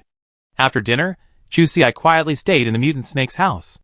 On the surveillance camera, the young man from the patrol office was a little confused by Chu Si's actions. What's going on? Why did she even put up a welcome sign at the entrance? Isn't that provoking those bandits? Yes, Chu Si wasn't the only one to receive the news. The patrol office was no exception. It was the second team's break time, and they gathered together. One person asked doubtfully, should we send reinforcements? The person on duty hesitated and shook his head. Forget it. She received the news in advance and didn't request support, which means she can probably handle it on her own. After all, the girl seemed quite skilled, so the problem shouldn't be too serious. With no more missions, the others simply sat nearby, eager to see how she would handle these hooligans. Oldie walked into the office with a smile. Seeing so many people gathered together, he curiously glanced over and saw Chu Si, a little girl, all alone in the snake nest where the short-tailed pit vipers were kept. He asked with some confusion, what's going on? Did a snake freeze to death? If that were the case, he would be heartbroken. The others, knowing how much Oldie valued these snakes, immediately shook their heads and recounted the whole story. Finally, he didn't forget to praise Chu Si. This guy is really good. He does his own thing, and doesn't cause trouble for the organization. The old man narrowed his eyes, then carefully examined Chu Si's expression. Then he hurriedly said to the people nearby, hurry, hurry, Team 2, get over there and support. We must stop those bandits at the gate. This girl, she's trying to release the snake. Shit! Several people immediately realized and rushed out like a flash. This thing is not funny at all. If one of them escapes, they probably won't be able to sleep in peace anymore. As soon as the Team 2 people left, the remaining staff on duty immediately contacted Chu Si, trying to persuade her to give up this crazy idea. But Sister Chu's watch was still hanging outside as a colorful lantern, so he could only call out in vain. The young man could only hope that his teammates would move faster. Chapter 533. Around 8 p.m., voices began to rise outside, and Sister Chu became agitated. She donned gloves, reached into the snake cage, and pulled out 2 small snakes. They were docile, quietly coiling around Chu Si's hand, showing no intention of attacking. Chu Si patted the 2 little snakes' heads and spoke gently, be good. I show you some meat in a minute. But before she could even step outside, the sound of a gunfight could be heard outside. Chu Si was puzzled. What was going on? An internal conflict before the fighting even started. Soon, she realized she had misjudged the situation. The loudspeaker outside blared, Chu Si, think about it. It's not time to drag the entire base to hell. Chu, Clearly, although she hadn't called the police, the patrol officers had indeed arrived, and they had already learned of her tactics. Outside, there were cries of begging for mercy, suggesting the patrol officers were making good progress. Chu Si glanced down at the 2 small snakes in his hand, then swiftly stuffed them back into his pocket. Seeing this, the few people still in the monitoring room breathed a sigh of relief. Thank goodness, the situation was under control. Chu Si wanted to join in the fun, but as she reached up, she remembered she left her watch hanging outside, so she could only scurry to the 2nd floor. She watched from the window as the one-sided battle unfolded below. Before the fight even began, these people were already being frightened out of their wits by the patrol officers. She took a closer look and couldn't help but raise an eyebrow. The group coming this time weren't the same ones who attacked the city the first time, but the same group who come specifically to the West District to steal the house. Are they here specifically for revenge? Chu Si's assumption was correct, and there was indeed some reason for that, but her hatred for them was far greater than she imagined. These people had been badly injured by the mutant monkeys before, and now that they knew they were gone, they were bound to come back for revenge. Besides, Chu Si's family was incredibly wealthy. It's no exaggeration to say that they owned almost all the mutant beasts in the West District. So, even though they knew the cold wave was about to end, they were still willing to go all out. It really was. Money was the key to success. In reality, they were also gambling, betting that the patrol officers wouldn't be able to spare the time to handle these small matters. Alas, these people clearly lost the bet. Not only did the patrol officers arrive, but they arrived just in time, leaving them unable to even reach Chu Si's front door. The words welcome blaring above now seemed like an endless mockery. Seeing that the situation outside was mostly resolved, Sister Chu hurried downstairs to thank the patrol officers for their bravery. As she stepped out, the door behind her was slammed shut by a young man. Chu Si glanced back in confusion, while the others twitched their lips and gave the young man a thumbs up. They had already heard through the internal communication channel how dire the situation had been. The 2 mutant short-tailed vipers had been taken out. Although she had stuffed them back in later, the cage had been opened after all. Who knew if something unfortunate had slipped through? Whether there was any, it had to be nipped in the bud. This cradle was naturally Chu Si and the others' home. Even if they escaped and were imprisoned, there was always a place they could find, right? Anyway, a crisis ended just like that, while Sister Chu was still dazed. The members of Team 2 quickly escorted the gangsters to the vehicle. Before leaving, the team leader paused and whispered to Chu Si, "Be careful these days. Most of them are non-staff members of the Wild Dog Mercenaries. They are very dirty people." With that, the man hurried away. The Wild Dog Mercenaries, as their name suggests, are truly a pack of feral dogs, ruthless and vindictive. Unfortunately, they have someone protecting them from the higher-ups. This group has become a cancer on the base, but judging by the situation this time, the base is preparing a thorough investigation. They probably have to keep their tails between their legs for a while. Chu Si nodded. How could she offend anyone just by guarding the house? Forget it, at worst she wouldn't go out for the next 2 days. She still had so much prey to deal with at home, so she could always wait until Brother Xian came back and figure out a solution. She thought, surely these guys wouldn't dare to come directly to her house. Chapter 534. Before going to sleep, Chu Si lay in bed, tossing and turning, unable to fall asleep. The captain's stern expression kept recurring to her mind, and she muttered to herself, "Wild Dog Mercenaries? Really? Are they that difficult?" Just in case, she sent a message to Fu Bowen, hoping to inquire about the specifics of this mercenary group. As soon as the message went through, Fu Bowen quickly called. Sister Chu's heart sank. Such a quick response didn't seem like a good sign. Fu Bowen's tone was a little urgent. "Sister Chu, why are you trying to find out about the Wild Dog Mercenaries? They're a bunch of lunatics. We should stay as far away as possible." Chu Si was helpless. They had already arrived at her doorstep, and she couldn't just invite 2 more people to line the street to welcome them. Thinking of the bright welcome sign on the door, it seemed like she had actually done it. Chu Si coughed lightly. "I didn't mean to provoke them. They provoked me first. They gathered a group of people, and are planning to take over my lair. This is intolerable, don't you think?" Chu Si paused. "Of course, there's a reason. They previously tried to seize the West District, and it was me who led the monkey group to stop them." Fu Bowen's expression froze. By now, Sister Chu's story had spread throughout the base, and everyone was curious about what kind of extraordinary woman could lead a group of mutant monkeys. When they learned it was the famous hooded sister, the situation became less unbearable. Baiwen simply hadn't expected Sister Chu to do such a heroic thing. After all, even the leaders of other mercenary groups in other regions had turned a blind eye to these insignificant creatures. How could the ever-so-arrogant Wild Dog mercenary group tolerate this first setback, especially against a relatively unknown individual like Chu Si? Thinking of this, he couldn't help but feel a little worried. Now that Brother Xian wasn't home, wouldn't Sister Chu be in great danger all alone? Fu Bowen thought carefully and seriously suggested, "Sister Chu, why don't you stay with the Tomorrow mercenary group temporarily? The Black Dog mercenary group might only be considered a medium-sized mercenary organization, but its true identity is practically equivalent to its leaders' private soldiers. Relying on the backs of powerful figures above them, they dare to engage in any business, and their methods are truly shady. Even the larger mercenaries didn't want to confront them. They acted recklessly, and left no room for maneuver. Their name, Wild Dog, was quite fitting. Once they set their sights on someone, they wouldn't let go. Once they were targeted, there was no hope of escaping unscathed." Chu Si took a deep breath. She hadn't expected the situation to be so serious. But leaving home was impossible. With her family's wealth, her departure would simply make it easier for others to come in and rob, burn, and loot. Sister Chu was determined to hold out. If these people truly pushed her to death, she clenched her fists. If that didn't work, those mutant short-tailed vipers could go out and establish diplomatic relations. Of course, releasing the snakes required basic protection.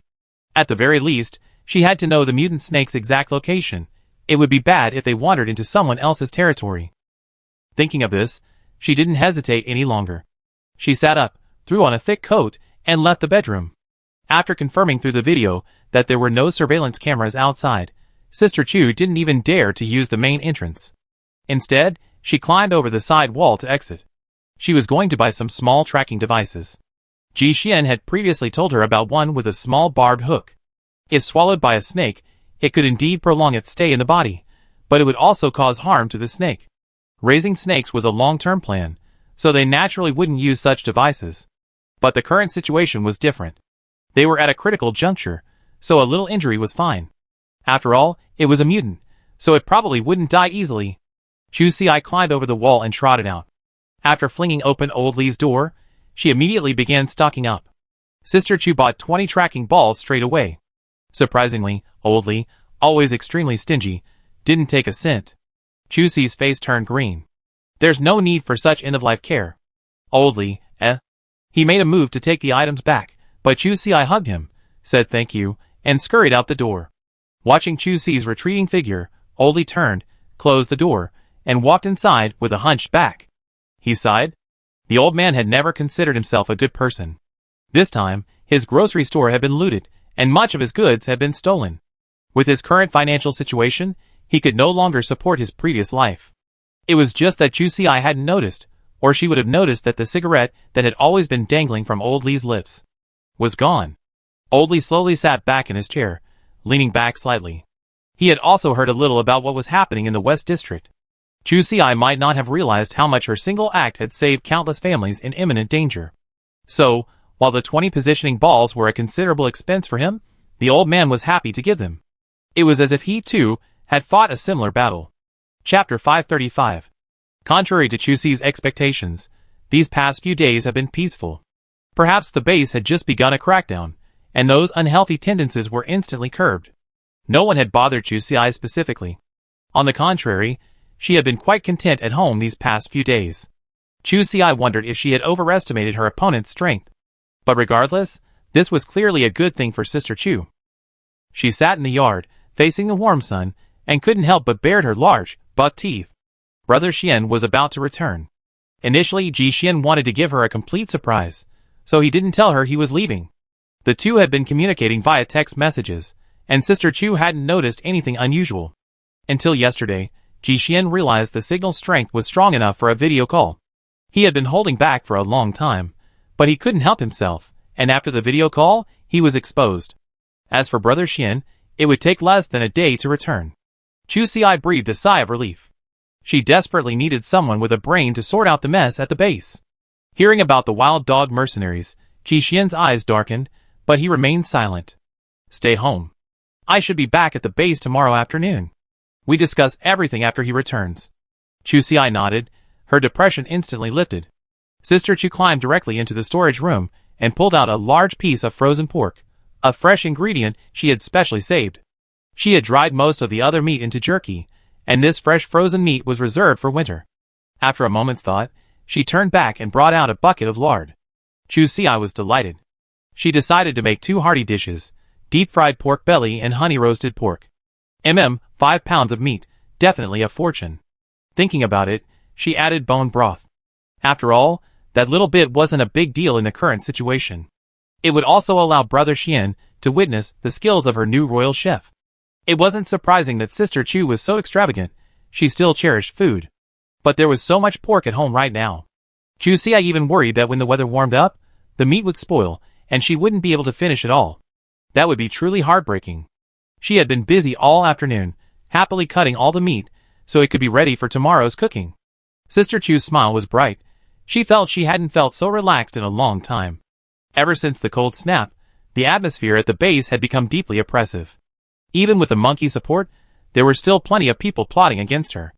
Chu Xi had stumbled her way here, and now, finally, she could settle accounts with them. After finishing her work, she leisurely sat on a bamboo bench and poured herself a cup of warm honey water. It was indeed quite comfortable. Ding ding. Chu Xi looked down. It was a message from Qin Wanwan. She clicked it open, her brows furrowing slightly. Wanwan's condition was dire. With no food and pregnant, she was nearly unable to hold on. Desperate, she asked Chu Xi if she could borrow some food. Sister Chu frowned. Borrowing food wasn't a problem. After all, she had been intending to help Qin Wanwan after the cold snap ended. However, finding her at such a time felt too much of a coincidence. Chu Xi rubbed his brow and decided to call Qin Wanwan to confirm her identity. From the sound of her voice, it was indeed her. Through this call, Chu Xi finally understood why she was so anxious to borrow grain. The order in the shantytowns was already far from comparable to that in the inner city. Now, chaos reigned inside, and the outside world was a lawless place. Just 2 days ago, the underground cave where Qin Wanwan and her family lived was robbed. Both her husband's family and her parents' family were there, and both families suffered together, suddenly without a single person to help them.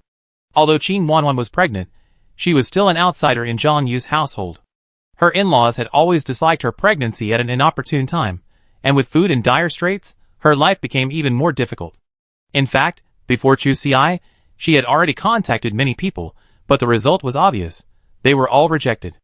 After all, no one's situation was any better. She shouldn't have called Chu Xi in the first place. After all, their relationship wasn't close enough to warrant asking for food. But thinking of the piece of dried fish she given as a gift at their wedding, Qin Wanwan hesitated, but ultimately, she still had to ask. There was no other way. She wanted to live, and she also wanted her child to live. She hadn't expected to actually find a lifeline here. Chu Xi's willingness to lend her food excitedly stammered, "Too, no one potato?" Sister Chu didn't say much, simply nodding, "Of course, but I can't leave right now. I hand over the things at the west gate." Chu Xi assumed Qin Wanwan would usually have her husband come pick up the items, and since she didn't want to reveal her home address, the west gate wasn't far away, so she simply moved the transaction there.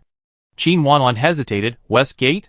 She hadn't known Chu Xi had already moved into the base, but she had assumed the shantytown was quite far from the west gate, practically spanning the entire base. Chu Xi didn't specifically hide it, nor did he explain. "Yes, before the cold snap, Brother Xian took me to live in the West District." Wanwan nodded, assuming they rented a house there specifically to avoid the cold snap. It seemed clear they had a keen eye and were quite courageous. Although the rent had increased significantly, it was still better than their current situation of being completely destitute. Without further hesitation, she hurriedly said, "I have my brother come over. When is a good time for you?" Chu Xi raised an eyebrow. It seemed Qin Wanwan wasn't prepared to let her husband's family know about the existence of this food. It seemed the family conflict was deep, and she didn't even trust her own husband. Sister Chu shook her head. "I'm not in a hurry. Just have your brother come over and contact me directly." The matter was settled. Chu Xi took out her backpack and picked out 4 medium-sized potatoes. After a moment's thought, she added 2 fist-sized pieces of meat. Weighing the bag in her hand, Sister Chu was satisfied. This amount was just right. Everything is about moderation, too much is a loss. Even if I eat sparingly, this should be enough to last for quite a while. A little before 4 in the afternoon, an unfamiliar message appeared on her watch. Chu Xi clicked it, and saw that it must be Qin Wanwan's brother. Chu Xi turned on the power grid. Before leaving, she checked the surveillance camera outside using her watch. Seeing no one, she put on her bag, quietly locked the door and left. But once she arrived, she knew something was amiss. Qin Tan wasn't there, only Qin Wanwan's husband and 5 burly men. One of them she recognized. It was a member of the wild dog pack she had the pleasure of meeting before. Really, this trick is too deep. Chu Xi dropped her backpack to the ground and unsheathed her crossbow. Without giving the men a chance to react, she fired 3 arrows in rapid succession, hitting 2 targets. She had heavily smeared her hair with anesthetic, and they immediately fell to the ground. The others' expressions changed, and their contempt for Chu Xi vanished. As they pulled out their wooden guns, Chu Xi's mouth twitched, and he chuckled dryly, "Misunderstanding, misunderstanding." Chapter 536. Chu Xi looked around the field. There were only 4 people left on the opposing team, and besides Zhang Yu, each of them was equipped with a standard wooden gun. She immediately surrendered. What a joke. If she got shot in the head, who knew if the energy stone would be able to save her? A gloomy-eyed middle-aged man sauntered over. He tapped Chusi's face with his gun and spoke with a hint of disdain. Why aren't you being tough anymore? Weren't you quite the fighter just now? You took down 2 of our brothers in a single blow. How arrogant! As he spoke, he reached out and grabbed Chusi's hair, then threw her to the ground. The man stepped forward, his right foot firmly planted on Chusi's palm, crushing her with his foot. Seeing her face contorted in pain, he sneered disdainfully, "Go on. I love those stubborn types who refuse to give in." Chusi eyes stiffly pulled the corners of his mouth together, then replied with a cheeky smile, "How could I? I always been the most discerning of circumstances." She calmly withdrew her hand, a faint red mark rapidly fading. Chusi's gaze casually flicked over the gun held by the large man, and then, like a frightened rabbit, she sat on the ground, shrinking back with both hands and feet. The yellow-haired man sneered disdainfully, pulled out a white button from his pocket, tore off the film, and waited respectfully beside him. "Boss." The middle-aged man nodded, and the yellow-haired man immediately stepped forward. He pointed at the white button in his hand and said to Chusi with a sly grin, "Do you know what this is?" Chusi was actually a little frightened at this moment. Could it be a miniature bomb? If that was the case, she would have no choice but to counterattack now. Wang Mao shook his head. How could they possibly kill someone right at the base's gate? Our wooden warehouses are all soundproofed. How could we possibly plant a bomb there? But, he said with a flamboyant laugh, this thing is far more terrifying than a bomb. You're in luck. This is the new injectable poison the Research Institute has developed. Oh, the death was truly horrific. Come on, I have a video here. Let's watch it together. As he spoke, he clicked on his watch and, seemingly frantically, invited Chusi to watch a movie with him. A woman was tied to a bed. A man placed a small white button around her neck and clicked a red button with a remote control. The woman began to twist violently, her body thrashing uncontrollably as she let out a shrill scream. Finally, she bled to death. The yellow-haired man walked over to Chusi and grabbed her by the neck. Isn't it amazing? Don't move. If I accidentally trigger the mechanism, the venom will be injected directly into your body.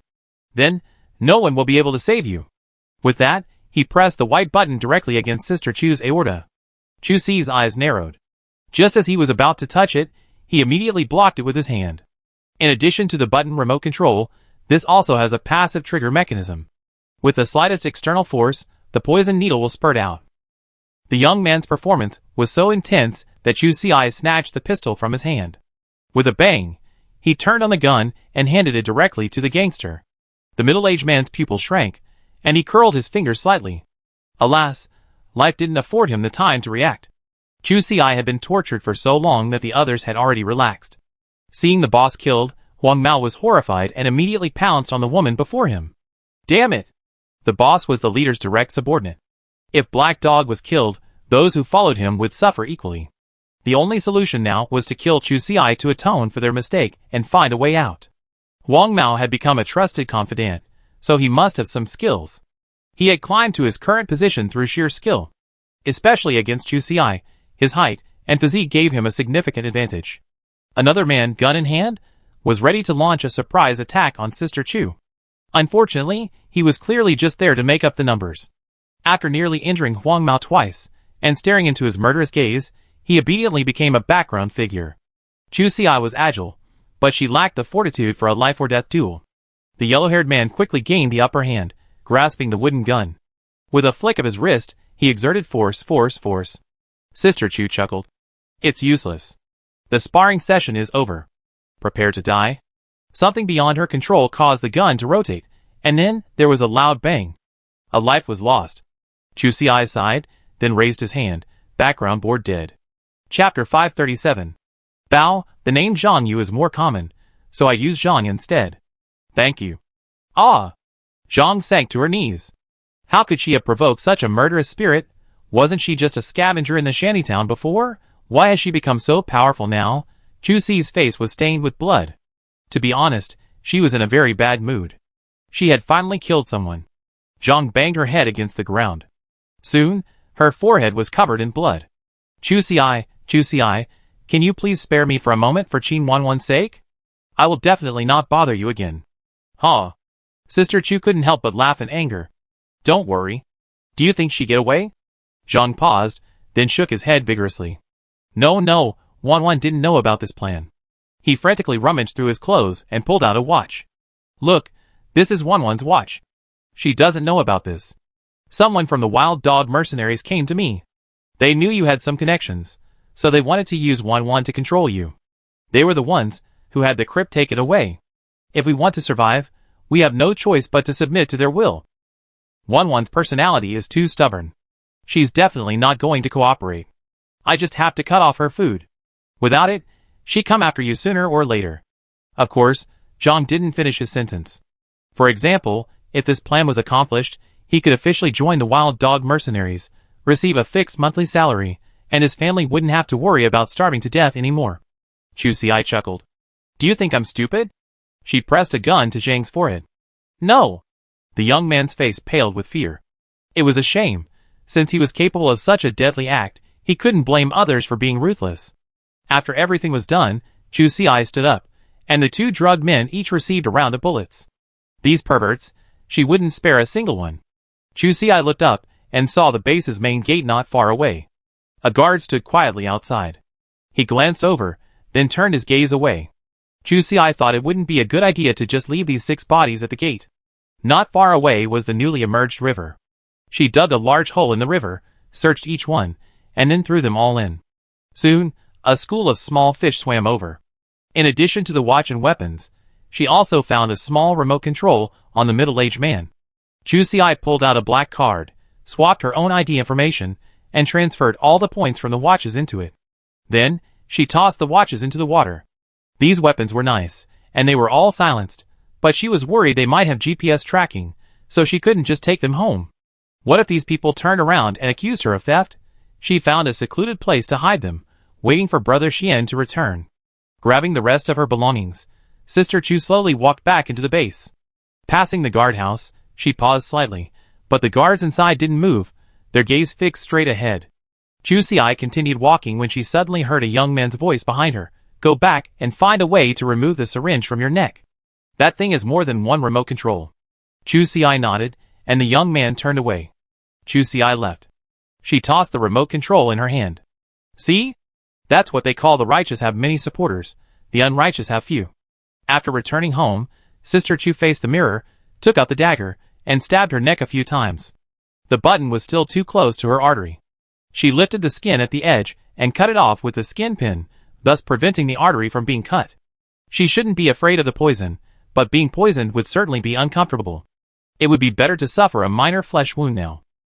Chu Xi placed the energy stone near her neck, and the bleeding quickly stopped. However, it would take longer for the flesh to heal, at least several hours. Sister Chu frowned. It seemed she couldn't regenerate a severed limb. She better take good care of herself from now on. She had thought she could keep this a secret for a day or two, but that very night, someone released poisonous scorpions into her house. Each one was only the size of a fist, flung directly into the yard from a distance. If Chu Xi hadn't taken better precautions, she might not have spotted them immediately. Shine her headlamp over them, and each one was a brilliant golden glow. She swiftly took off her coat and, braving the -40°C temperature, wandered around the yard, searching for scorpions. The mutant fire ants were dead, giving the house another source of toxins. And unlike worker ants, these creatures could reproduce. She caught 7 in total. Chu Xi walked around the house again, but unfortunately, she didn't find any more.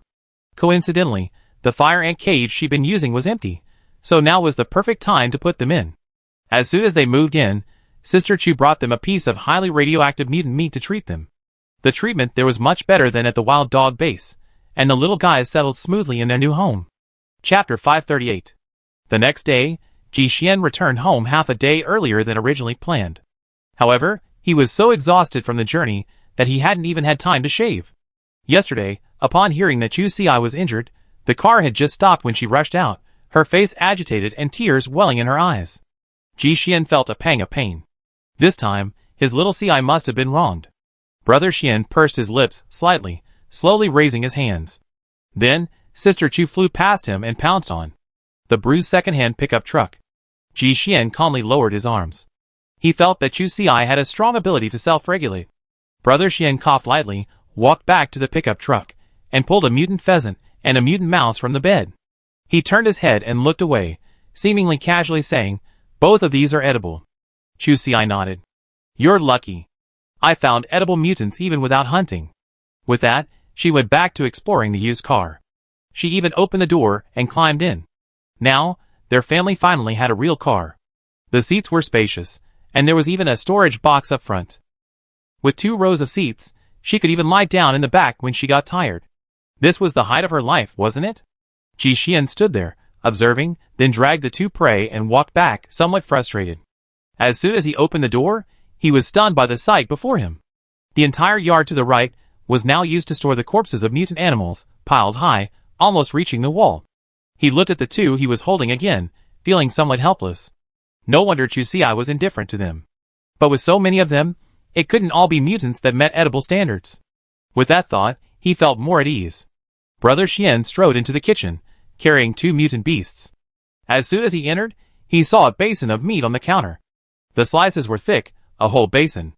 Ji Xian felt like he'd been struck by a blow. Chu Xi. He reached out and picked up the basin. His hands felt heavy, and so did his heart. No, Ji Xian suddenly realized. This was mutant wild boar meat. But their pork had long been dried, so how could it be fresh? Chu Xi rushed in hurriedly. What's wrong? What's wrong? One look at the basin Brother Xian was holding, and she instantly understood. She quickly took it from him, reaching out to support his chest.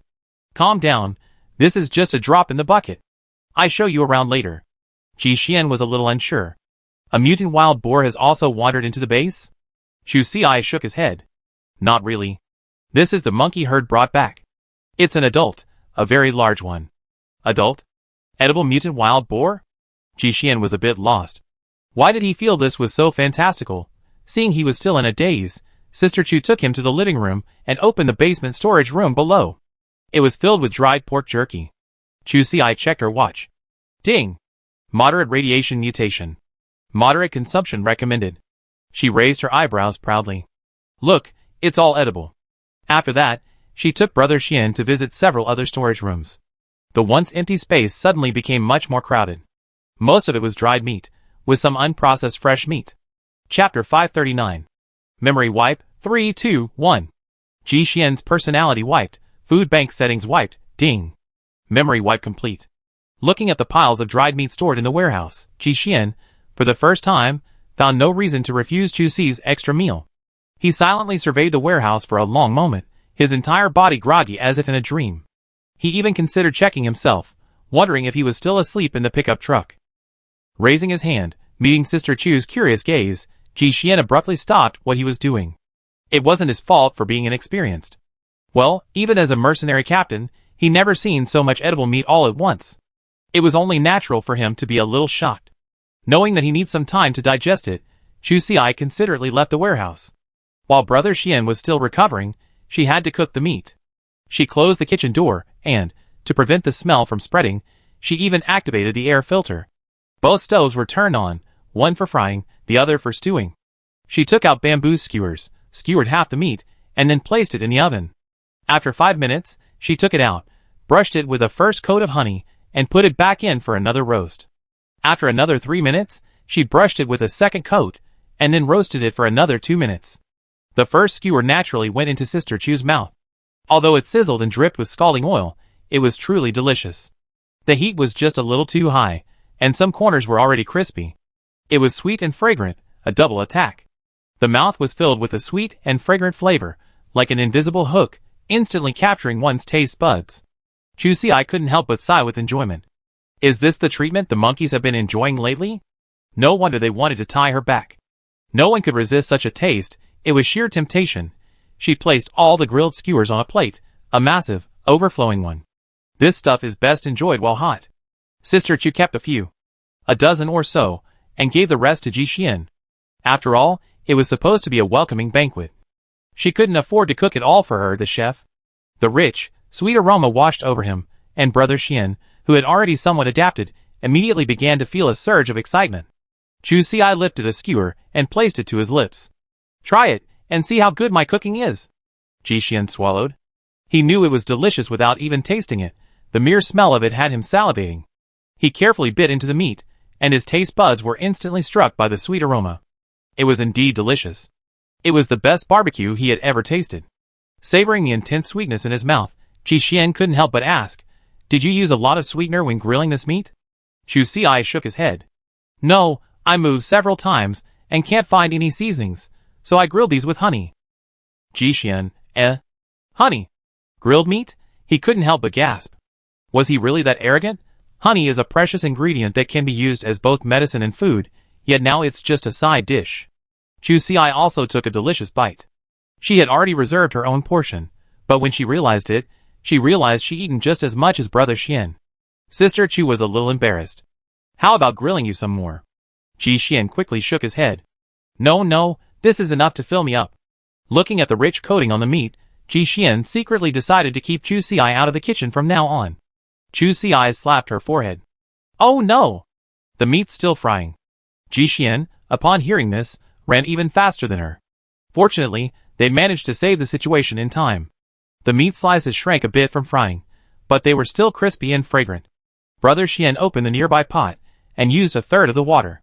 Luckily, the broth was boiling. He added some chopped fern, and the 2 dishes and 1 soup were complete. Chapter 540. Lunch was over, and Chu Xi lay in bed, burping contentedly. She touched her slightly swollen belly and sighed. This was the first time since crossing into the wasteland that she had a truly full meal, and a high-quality one at that, one that was both delicious and beautiful. Sister Chu was delighted. She lay in bed, her body still, determined to spend a pleasant and decadent day like this. Brother Xian was sorting through the piles of animal carcasses in the yard, selling whatever was sellable. As for the highly radioactive mutant meat, he could dry it all and store it for future food assistance to the monkeys. After Chu Xi's experiences over the previous 2 days, Ji Xian, as the monkey's reserve, had a good idea of what to do. Around 2 in the afternoon, Chu Xi woke from her nap. When Brother Xian entered, he spotted a faint, coin-sized scar on her exposed neck. He gently touched it, his eyes dark. Ji Xian said, "Where's the syringe we took from you? Show it to me." Chu Xi, still a little drowsy, perked up immediately upon hearing this. She quickly sat up in bed. "So, are we going to deal with the wild dog mercenaries?" She quickly pulled the small white button from the drawer and carefully handed it to Ji Xian. "Handle it gently. Don't let it get stimulated by external forces, or it will activate. The poison is very potent, and will kill you quickly." Chu Xi couldn't help but complain, "The wild dog mercenaries are truly inhumane. I suspect they're conducting human experiments. Someone showed me the video of the incident, and the woman was clearly imprisoned." Ji Xian nodded hesitantly. "That's very possible indeed. I vaguely heard some rumors about this when I was still in the mercenary group, but they soon died down. Moreover, most importantly, the person behind the wild dog mercenaries started out in the pharmaceutical business, then gradually entered politics, wielding immense power and growing into the behemoth they are today." Sister Chu's brow furrowed. "They're so powerful.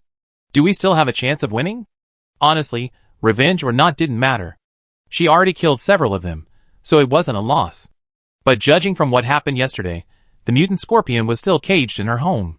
It was clear the wild dog mercenaries weren't going to give up. She and Ji Xian were both ordinary citizens. They couldn't even handle the wild dog mercenaries alone, let alone the owner. She couldn't help but sigh, "If this isn't resolved, we're afraid we won't have peace in the future." Sister Chu's worries were completely unfounded. The wild dog mercenaries were like madmen. They'd been deliberately set up before, and there was no way they'd be allowed to flourish freely in the future. Taking on their own against the organized forces was truly a bleak prospect. Ji Xian stroked the top of Chu Xi's head soothingly. "Don't worry, I go out and investigate. If things don't work out, we could always move to base 38. Ji Xian raised his eyebrows slightly. This was the confidence of having a fallback plan. Of course, he didn't want to give up base 46 so soon.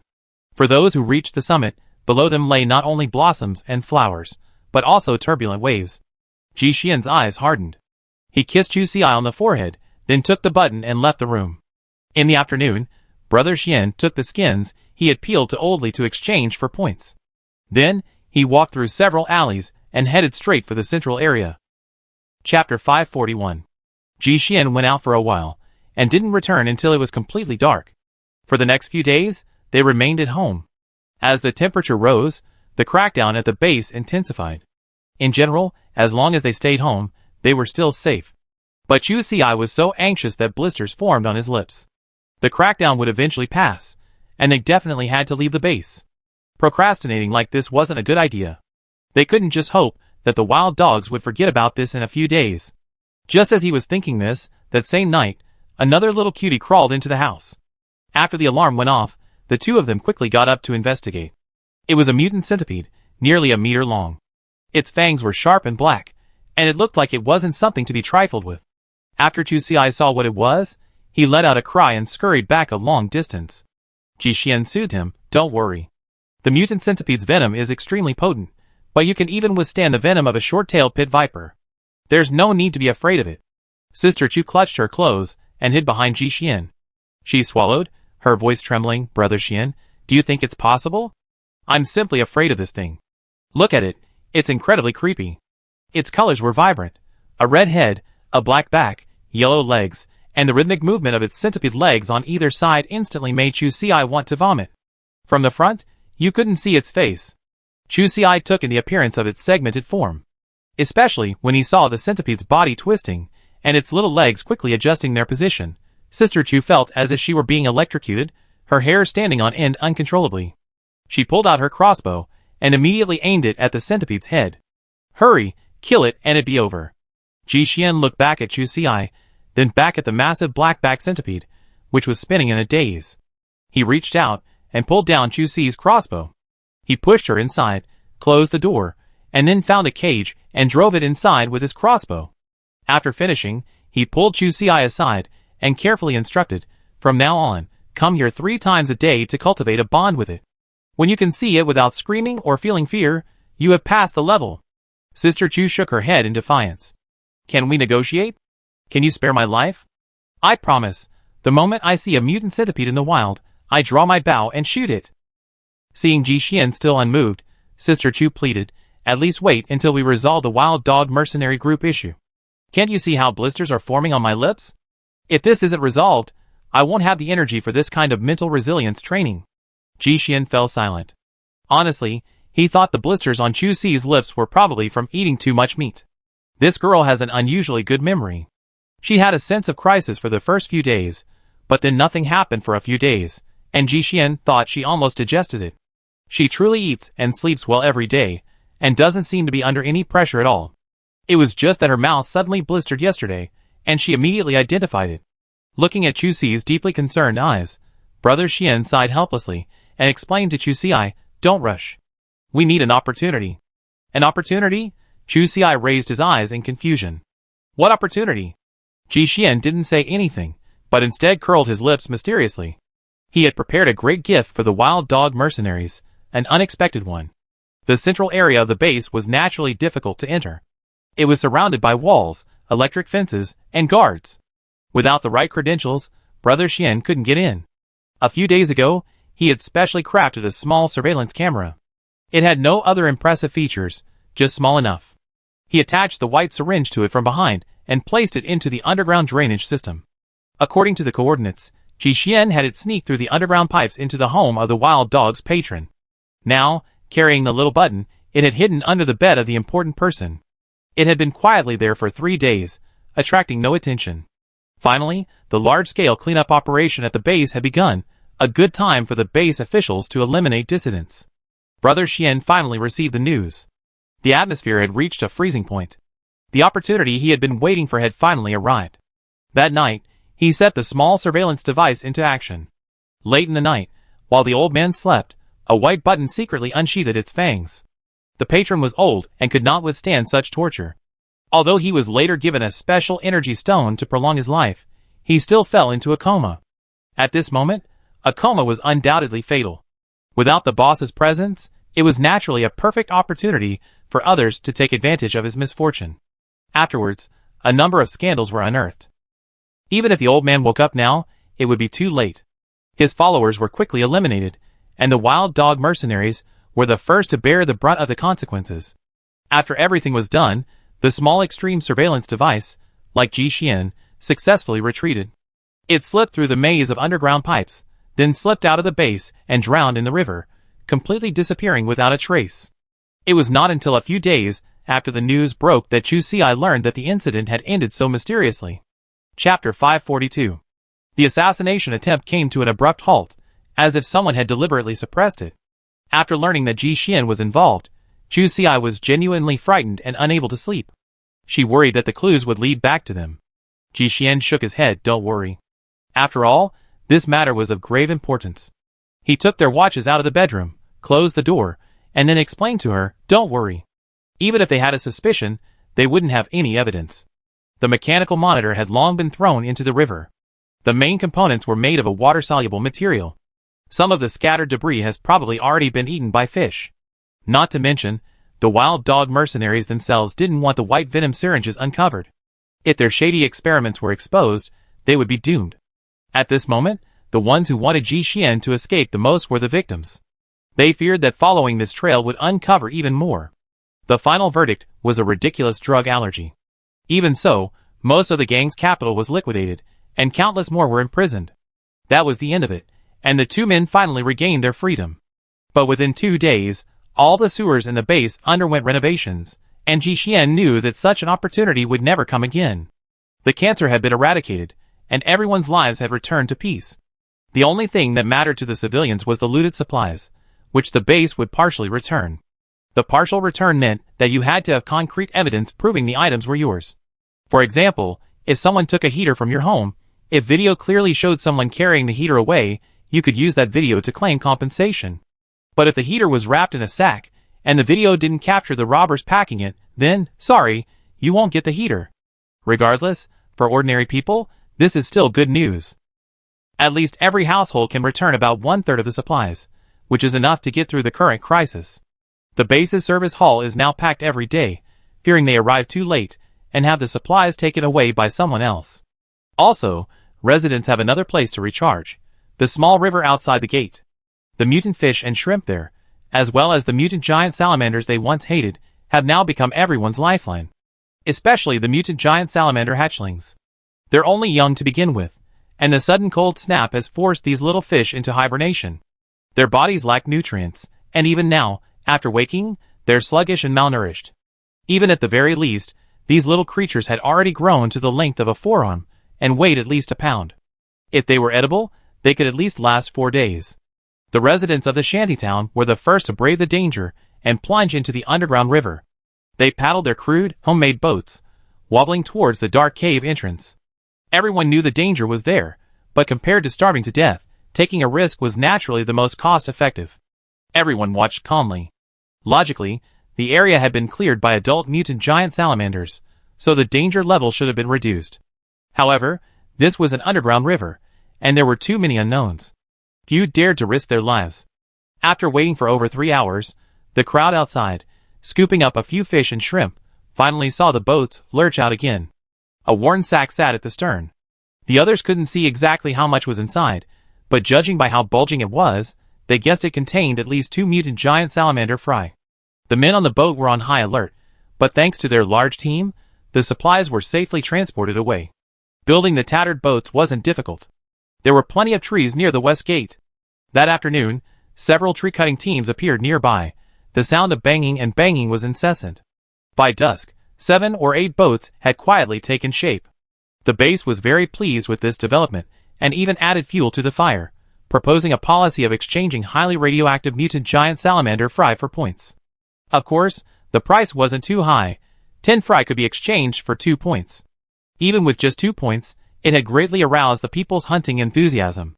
With a little diligence, they wouldn't have to worry about catching nothing. Furthermore, according to reliable sources, the underground river was a veritable paradise. Just poke at a crack in the rocks, and you might find 1 or 2 giant salamander fry swimming out. With a day's hard work, you could still earn enough points to get a nutrient supplement. As word spread, people from the shantytowns and the base flocked in. The scene was unprecedented, even more spectacular than the time they caught the mutant giant salamander. Watching the residents' enthusiasm, Chu Xi even felt that this wave of giant salamanders might actually become extinct, just like the crayfish had done before, a domineering appearance followed by a dismal demise. If only the Wastelanders didn't raise large mutant animals, this creature would have to be artificially bred, and then served on the table for generations. Chapter 543. Though it was unusually bustling outside, Chu Xi and Ji Xian had no intention of joining in. The main reason was that they already had a lot of prey, and they had to get rid of it quickly, otherwise it would attract attention. Ji Xian also wanted to finish cleaning up the yard as soon as possible. He wanted to build a solar charging room on top. Pickup trucks are common hybrid vehicles in the Wasteland. Long-distance travel inevitably requires fuel, but for shorter trips, electric power is naturally more cost-effective. Unfortunately, the family's existing energy supply was insufficient to support the burden of an additional vehicle, and since they didn't have a suitable power adapter, Ji Xian decided to go all in and build a solar charging room in the yard. The mutant beasts in the yard had been mostly dealt with, but they encountered a problem. The two hadn't expected their storage room to be full so quickly. But there was nothing they could do about it. That mutant boar was so powerful. It single-handedly occupied 4/5 of the family's storage space. There were quite a few mutant beasts in the yard. According to the points tally, there were a total of 232. There were still so many, and that was the remaining stock after consumption. If it were before, the two of them would have only kept a small portion of the highly radioactive mutant meat, discarding the rest. After all, the mutants at home were small, and didn't eat much. After all, it would have been too late to go hunting. After all, highly radioactive mutant animals were everywhere, nothing new. But now it was different. They had the monkey herd behind them, a major consumer, so simply discarding it would have been a waste. Chu Xi sighed and turned to look at Ji Xian. How about we do another barbecue? We drive over to the monkeys tomorrow? Ji Xian nodded. This was the only way now. They had to clear out their stockpile as quickly as possible. The two of them had a clear division of labor. Chu Xi chopped the meat, while Brother Xian oversaw the barbecue. After the last barbecue incident, he wasn't going to let Chu Xi touch honey again. Even highly radioactive honey was still a scarce resource when consumed in such large quantities. Ji Xian had been on missions frequently before, and he knew how hard it was to find wild beehives. So, even highly radioactive honey was something he tried not to waste. It had a long shelf life, conservatively estimated at 2 years at room temperature. Understanding the preciousness of honey, he applied it very carefully, a thin layer so that Chu Xi could just barely taste its sweetness. She couldn't help but wonder this. Would the monkeys think her cooking skills had declined? Chu Xi tried to reason with Ji Xian. She picked up a brush and stirred the bucket of honey in front of her. This is all highly radioactive. We have plenty at home. There's no need to be so frugal. Besides, I even plucked some from the monitoring point. At this point, she couldn't help but feel proud. Truly, it's been ages since I've seen someone so clever. Ji Xian refused to use more honey, and immediately sent Chu Xi out of the kitchen. As for the idea of plucked wool from the monitoring point, he was very supportive. Undeniably, it was indeed a high-quality supply channel. He would contact the sanitation workers there in a couple of days. Chu Xi's previous plan had been somewhat risky, but it was understandable given the emergency situation. But it's obviously not appropriate now. Otherwise, they find it empty every day when they dump the garbage, and they definitely discover the problem. In that case, it would be better to just spend some points to buy it directly from the disposal staff. The price is low, but the supply is stable and safe and reliable. Perhaps it was a coincidence. Before Chu Xi and his friends finished their barbecue, the little monkey bao arrived with a few good brothers. Thanks to Sister Chu's good teachings, the concept of reciprocity has been deeply ingrained in their minds. Unfortunately, the gift was a rubbish one. The little monkey bao gave her a half-eaten peach. Chu Xi glanced up at it. Monkey bao hadn't stopped chewing. She probably thought the peach was still whole when they left. After all the trials and tribulations along the way, he still had half of it left.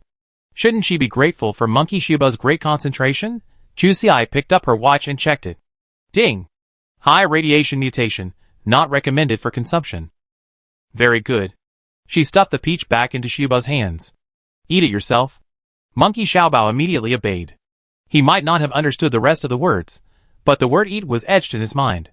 The gifts from the remaining monkeys weren't much better. A flower with a broken branch, an ordinary round stone, and a piece of bird feather used to make up the numbers. Chu Xi took a deep breath. She felt that the stone was the most practical of them all. At least it could be used to open their mouths. Looking at all these thoughtful gifts, she suddenly regretted giving these guys barbecue. It was clearly a scam. Chapter 544. The mutant monkeys' appetites are not to be underestimated, especially these still growing half-grown ones. Ji Xian had just finished a batch of barbecue, and the monkey treasures immediately devoured it. Chu Xi had initially worried that these guys would be hostile to Ji Xian, but after 2 baskets of barbecue, the monkey Xiaobao took the lead and turned against him. Hee, she chuckled disdainfully. He's even helping pass the stool. Why hadn't he been so attentive to her before? Xiaobao's neck shrank, and when he stole a glance at Chu Xi's unfriendly look, he paused, then pulled back the stool that was about to shove Ji Xian's, but then happily handed it to Sister Chu. Speechless Ji, disdainful Chu, Even so, these little guys didn't get away with Chu Ci. After they devoured 3 baskets of barbecue in a row, Sister Chu exploded. Each of them had 2 pieces of barbecue in their pockets, and they were told to pack up and get out. After receiving a beating, facing the ruthless Sister Chu, the little monkeys could only reluctantly wave goodbye to Brother Xian. They had hoped she would relent, but Chu Ci's lips curled slightly, and she reached for the nearby bamboo stick. This might have been helpful when they first arrived. After not seeing them for several days, the impression of the naughty kids would have faded considerably. Now? Haha, for the sake of the barbecue, these grandsons were only allowed to eat stir-fried bamboo shoots and meat. Now she finally understood why the Monkey King implemented a food rationing system. Otherwise, the previous meals might not have been enough for these little cubs. Seeing Chu Ci showed no sign of relenting, the little monkeys lost their temper and turned away, their backs dejected, looking back every few steps until they left the base. Seeing no one was trying to stop them, they dispersed, bounding towards the woods. Chu Ci sulked for a moment. An entire afternoon's work had been essentially wasted. The little she had made had all gone to the little monkey's stomach. She wanted to send some to the monkey's mother. If she were going to the monkey group, she'd have to prepare more. Taking care of the monkey group would make life easier for the mother and the baby monkeys. And it was indeed effective. When Chu Ci first arrived, the mother monkey was in the 3rd group to eat, but now she's in the 2nd group. So, even within the monkey group, maintaining relationships was essential. After a while of fussing, Chu Ci finally realized something that doesn't make sense. The little monkeys have been here for so long. Why? Is there no response from the base? She couldn't believe that the cold wave had passed, and the patrol office would still allow the mutant monkeys to come and go freely. This was highly unusual. A few monkeys had so brazenly sauntered in during the day, and the base's security forces hadn't reacted at all. The situation was bleak. But thinking of the new row of cameras lining the street, she dismissed the idea. Given the current situation, the monkeys were practically unavoidable. At worst, someone would surely report them. There was no way the base hadn't received the message. Chu Ci turned to look at Ji Xian, only to see him methodically brushing the meat. Chu? Ji Xian smiled faintly, pointing to the surveillance camera overhead. I'm guessing someone's still watching. If you hear anything, please report it. This is a privacy violation. During the last cold snap, the base was in a critical period, and Chusa's monkeys weren't prepared to resort to forceful measures, so they resorted to this surveillance method. But now, it seems these people have clearly gotten the hang of it. The expressions of the people in the monitoring room froze noticeably. One asked the team leader, "What should we do? Our current actions are indeed in violation of regulations. Should we just pretend we didn't hear anything? We can't just give him the evidence, can we?" The team leader shook his head. These 2 people seemed to have close ties to the patrol office, and he didn't want to take the risk.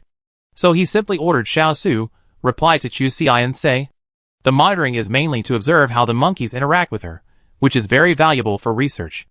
Also, they will be notified when the monitoring begins and ends." When Chu Ci actually received the message, his face turned green. These people were so unethical. Ji Xian was polite. He asked, "Is the monitoring over now?" After receiving the confirmation, Ji Xian took immediate action. He removed all the surveillance cameras in his home, except for the one near the snake den. He set up a 360-degree security system outside his home and replaced all the alarms inside with simple infrared and sound sensors. That's good. Next time the surveillance system is connected, all they see is a wide road and neat walls. Chu Ci breathed a sigh of relief. It should have been done long ago. Oh right, she held up her watch. Is this thing safe? Ji Xian shook his head. It's not a big deal. I can make a signal-blocking box. When needed, I can just put the watch inside. Chu Ci finally felt relieved. Ever since the number was set up in the surveillance room, her house had become like a backyard. She could peek in whenever she wanted, and she felt incredibly insecure. She was the only one who didn't know how to fix circuits. Otherwise, she would have gotten rid of all these things. Chapter 545. Thinking of the complaint, Chu Ci suddenly remembered the screenshots he had shown Ji Xian earlier. Now that the wild dog mercenaries situation had been resolved, the unscrupulous landlord in the basement had to be dealt with. After all, he was too treacherous and might set them up at any moment. But when Chu Ci asked, Ji Xian shook his head and said, "We can't find that man." Furthermore, Ji Xian suspected he was most likely dead. Previously, When Ji Xian was investigating the wild dog mercenaries, he discovered that their address had been provided by this man, and he seemed to have profited from it. Unfortunately, the wild dogs not only failed to profit, but also suffered considerable losses. Having been tricked like this, he naturally suffered a lot. The wild dog mercenaries had always treated human life with indifference. That man had probably already been captured and taken to the drug research base. After all, there was always a shortage of test subjects there. Chu Si's brow furrowed, and just as she was about to ask a few more questions, there was a knock on the door. She checked her watch and saw it was a stranger. After the last incident with the wild dog mercenaries, Chu Si was now extremely wary. She asked through the door, "What's going on?" The man paused, then replied anxiously, "Little girl, your monkeys are stealing other people's fish at the west gate." Chu Si's mouth twitched. This really seemed like something those monkeys could do. She turned to look at Ji Xian. "Together?" Ji Xian nodded, set the oven timer, and the two of them went out together. Seeing the older brother's excited expression, Chu Si couldn't help but wonder if this was another trap. Or was it simply gloating? The eldest brother rummaged through his bag and pulled out a juvenile mutant giant salamander, handing it directly to Chu Si. "Hey, take this, sister. If you're not satisfied, there's more." The man couldn't help but smile. He was so smart that he come to Chu Si.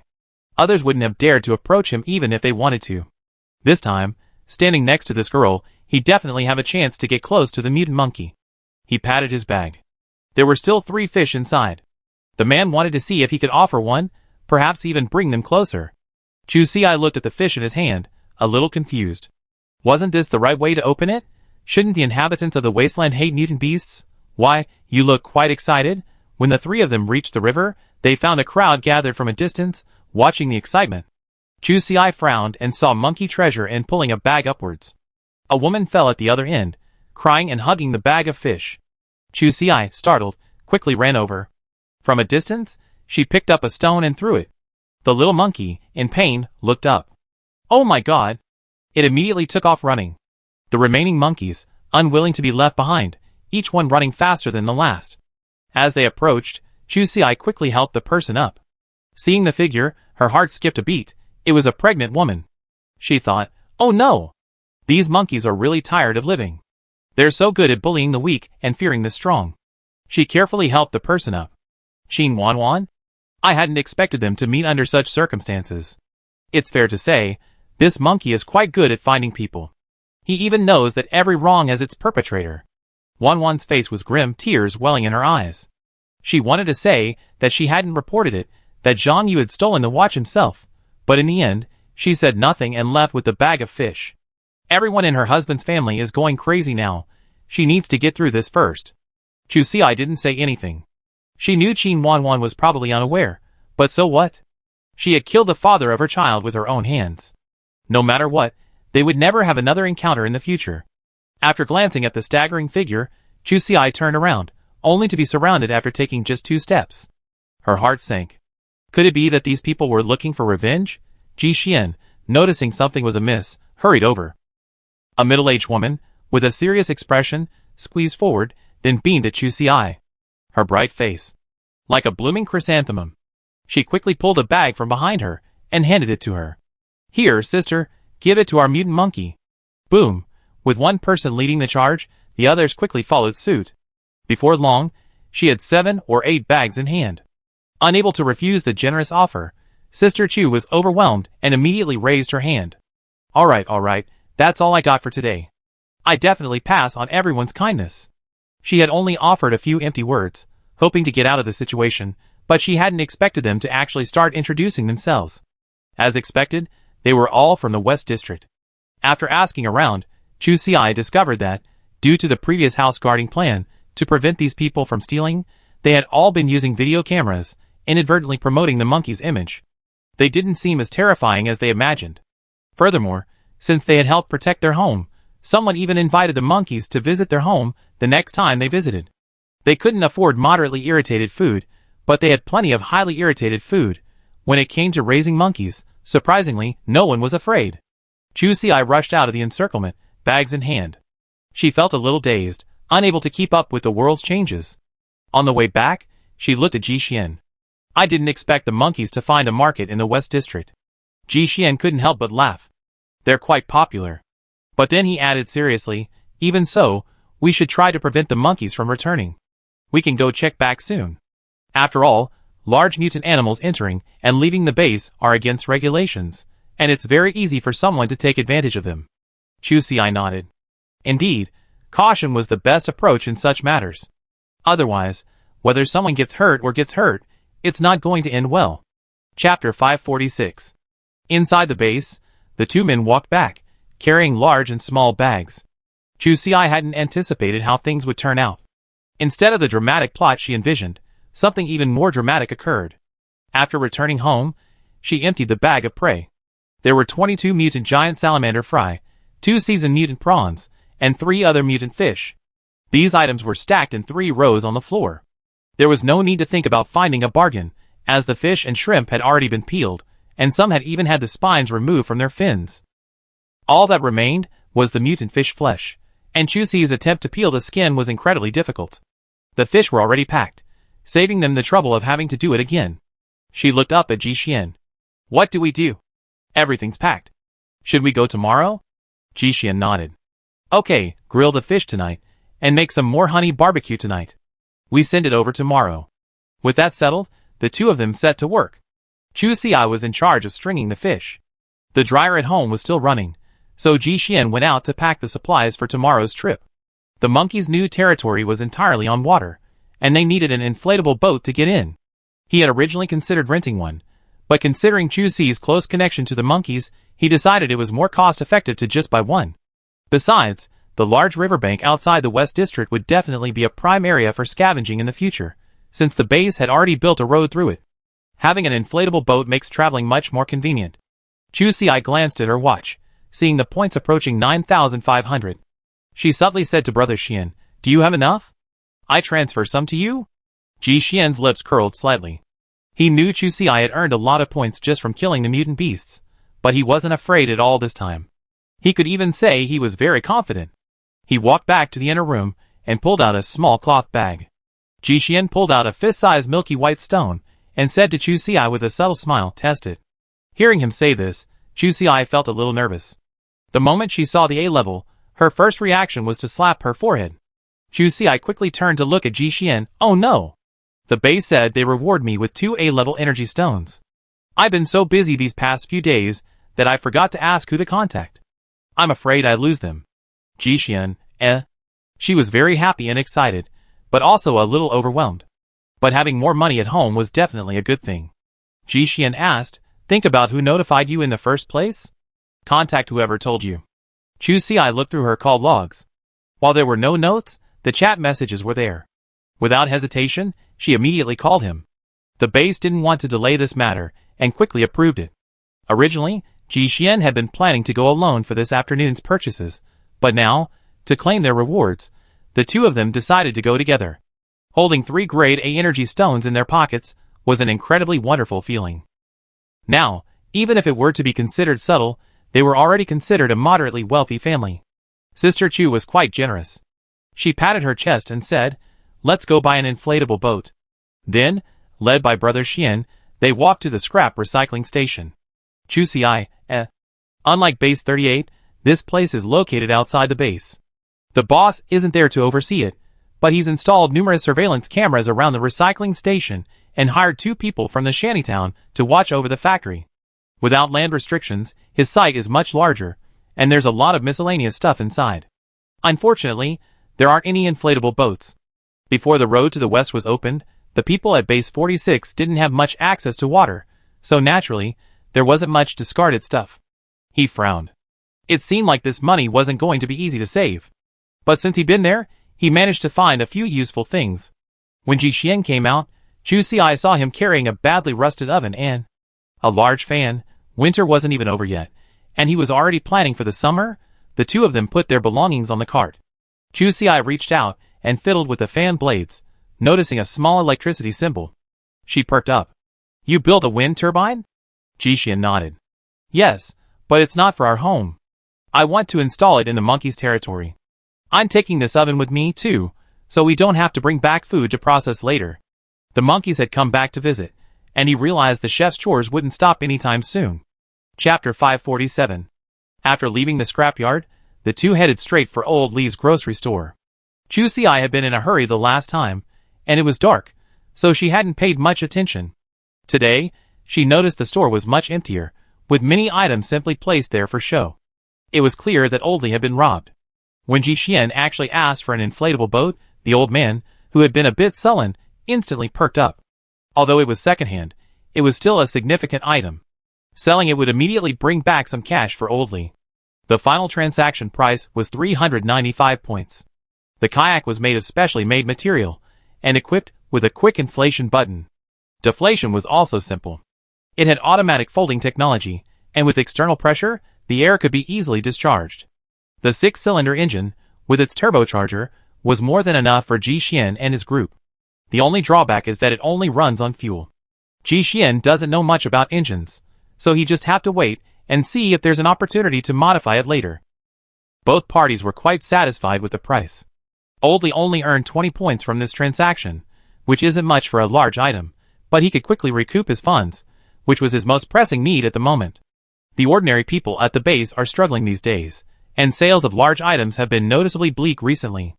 On the other hand, daily necessities, like nutrient solution, are very popular with customers. Given the resource shortage, prices have naturally increased to varying degrees. Old Lee simply wants to cash in quickly, so he can rearrange his merchandise. 395 points, plus the money he made from the early days of the cold wave, allowed him to stock up on a basic supply, and the grocery store was finally saved. But the two of them had more surprises for him. Chu Xi and his family needed a new charging room for their second-hand pickup truck. The solar panels alone would cost 6, plus charging stations, voltage converters, and so on. This could have been purchased later, as it didn't seem like they had time to build a charging room in the near future. But considering the store's current state, it was already incredibly difficult to maintain. A store without any goods inside was practically doomed to collapse. Out of sympathy, Ji Xian decided to lend him a hand. He had to admit, he owed old Lee a huge favor for the body cleanser, and since he recently given Chu Xi a free tracking device, they all owed him a helping hand.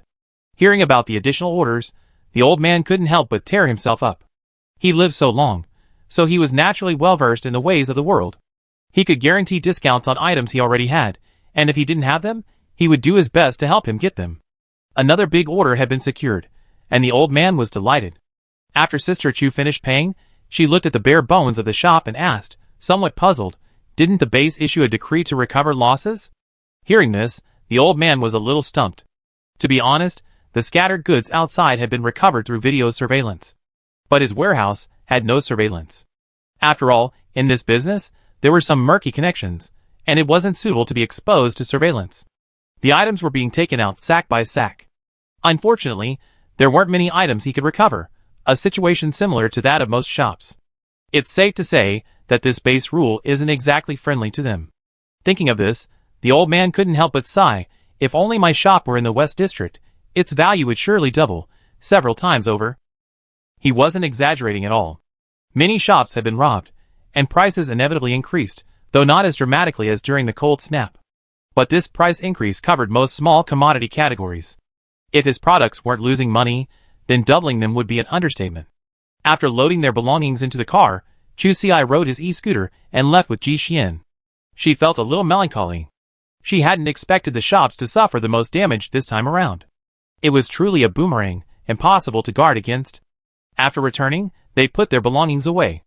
Ji Xian reheated the barbecue, set the timer, and had Chu Xi watch over it while he left with his newly purchased inflatable boat. They had to test out the new gadgets in the water to prevent them from failing again tomorrow. The quality was okay, the hull held air and water, and the engine was plenty powerful. The boat was, however, a little smaller than he originally anticipated. Once the electric car was inside, there wouldn't be much room for the two of them to maneuver. That wasn't a big deal though, it was just like attaching a flatbed to an electric car, it could be loaded.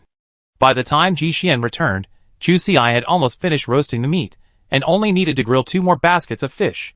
Ji Xian wasn't idle either. He cut a piece of venison from the shed, and prepared to make some porridge.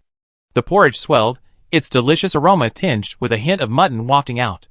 Chu Xi followed the scent and asked, Brother Xian, what kind of meat is it today? Why is it so fresh? Ji Xian, I think you might not want to know. Chapter 548. The damage from the venison came unexpectedly. It was the first time Chu Si had felt a pang of sadness while eating meat. It really is true. The tastier it is, the sadder it is. Chewing the slices of meat, especially paired with the porridge, they were delicious, tender, juicy, and rich in flavor, a kind of sullen, yet undeniably sultry. Chu Si wiped away a tear. We should have taken as much of this as possible. After all, it's good for you too. Ji Xian's expression paused, his initial empathy gone. Chu Si still felt regretful. I know it's dangerous out there. We led the monkey pack there, but is there any hope of recovering it? Never mind. She knew, even without Ji Xian telling her, that leaving such a large piece of meat out in the open would be too blind for the mutant beast to see. Sister Chu's spirit was instantly shattered. After finishing her meal, she ran to her bed and lay down. Ji Xian was more resilient.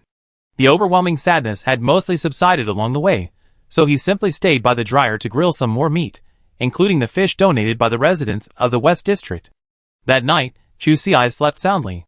Ji Xian even thought that if he didn't take out the venison again, Chu Si would simply forget about it. Perhaps this was the benefit of single-threaded thinking, that one can only think about one thing at a time. Ji Xian had packed his belongings last night. Because they were traveling by water, he even added a layer of waterproof plastic film. That way, even if they accidentally fell into the water, they could still be fished out and rescued. In the morning, the two of them simply drank a nutrient supplement and headed out. Their chosen land transportation was an e-donor. While pickup trucks had more power, they became a burden once in water, and an inflatable boat couldn't carry such a heavy object. So, after careful consideration, the two of them could only choose the unassuming two-wheeled electric scooter. Chu Si added Ji Xian's weight, towed an inflatable boat, and 2 sacks of food. The little electric scooter felt the dangers of the world. Chu Si knew it would be slow, but he hadn't imagined it would be this slow. It was obvious that it had truly exceeded its load capacity. Chu Si felt a little worried. What was the difference between this and jogging? She looked back at Ji Xian, tempted to ask him to go for a lap, but she narrowly resisted. She couldn't dislike Ji Xian just because he was dressed like a ball all day.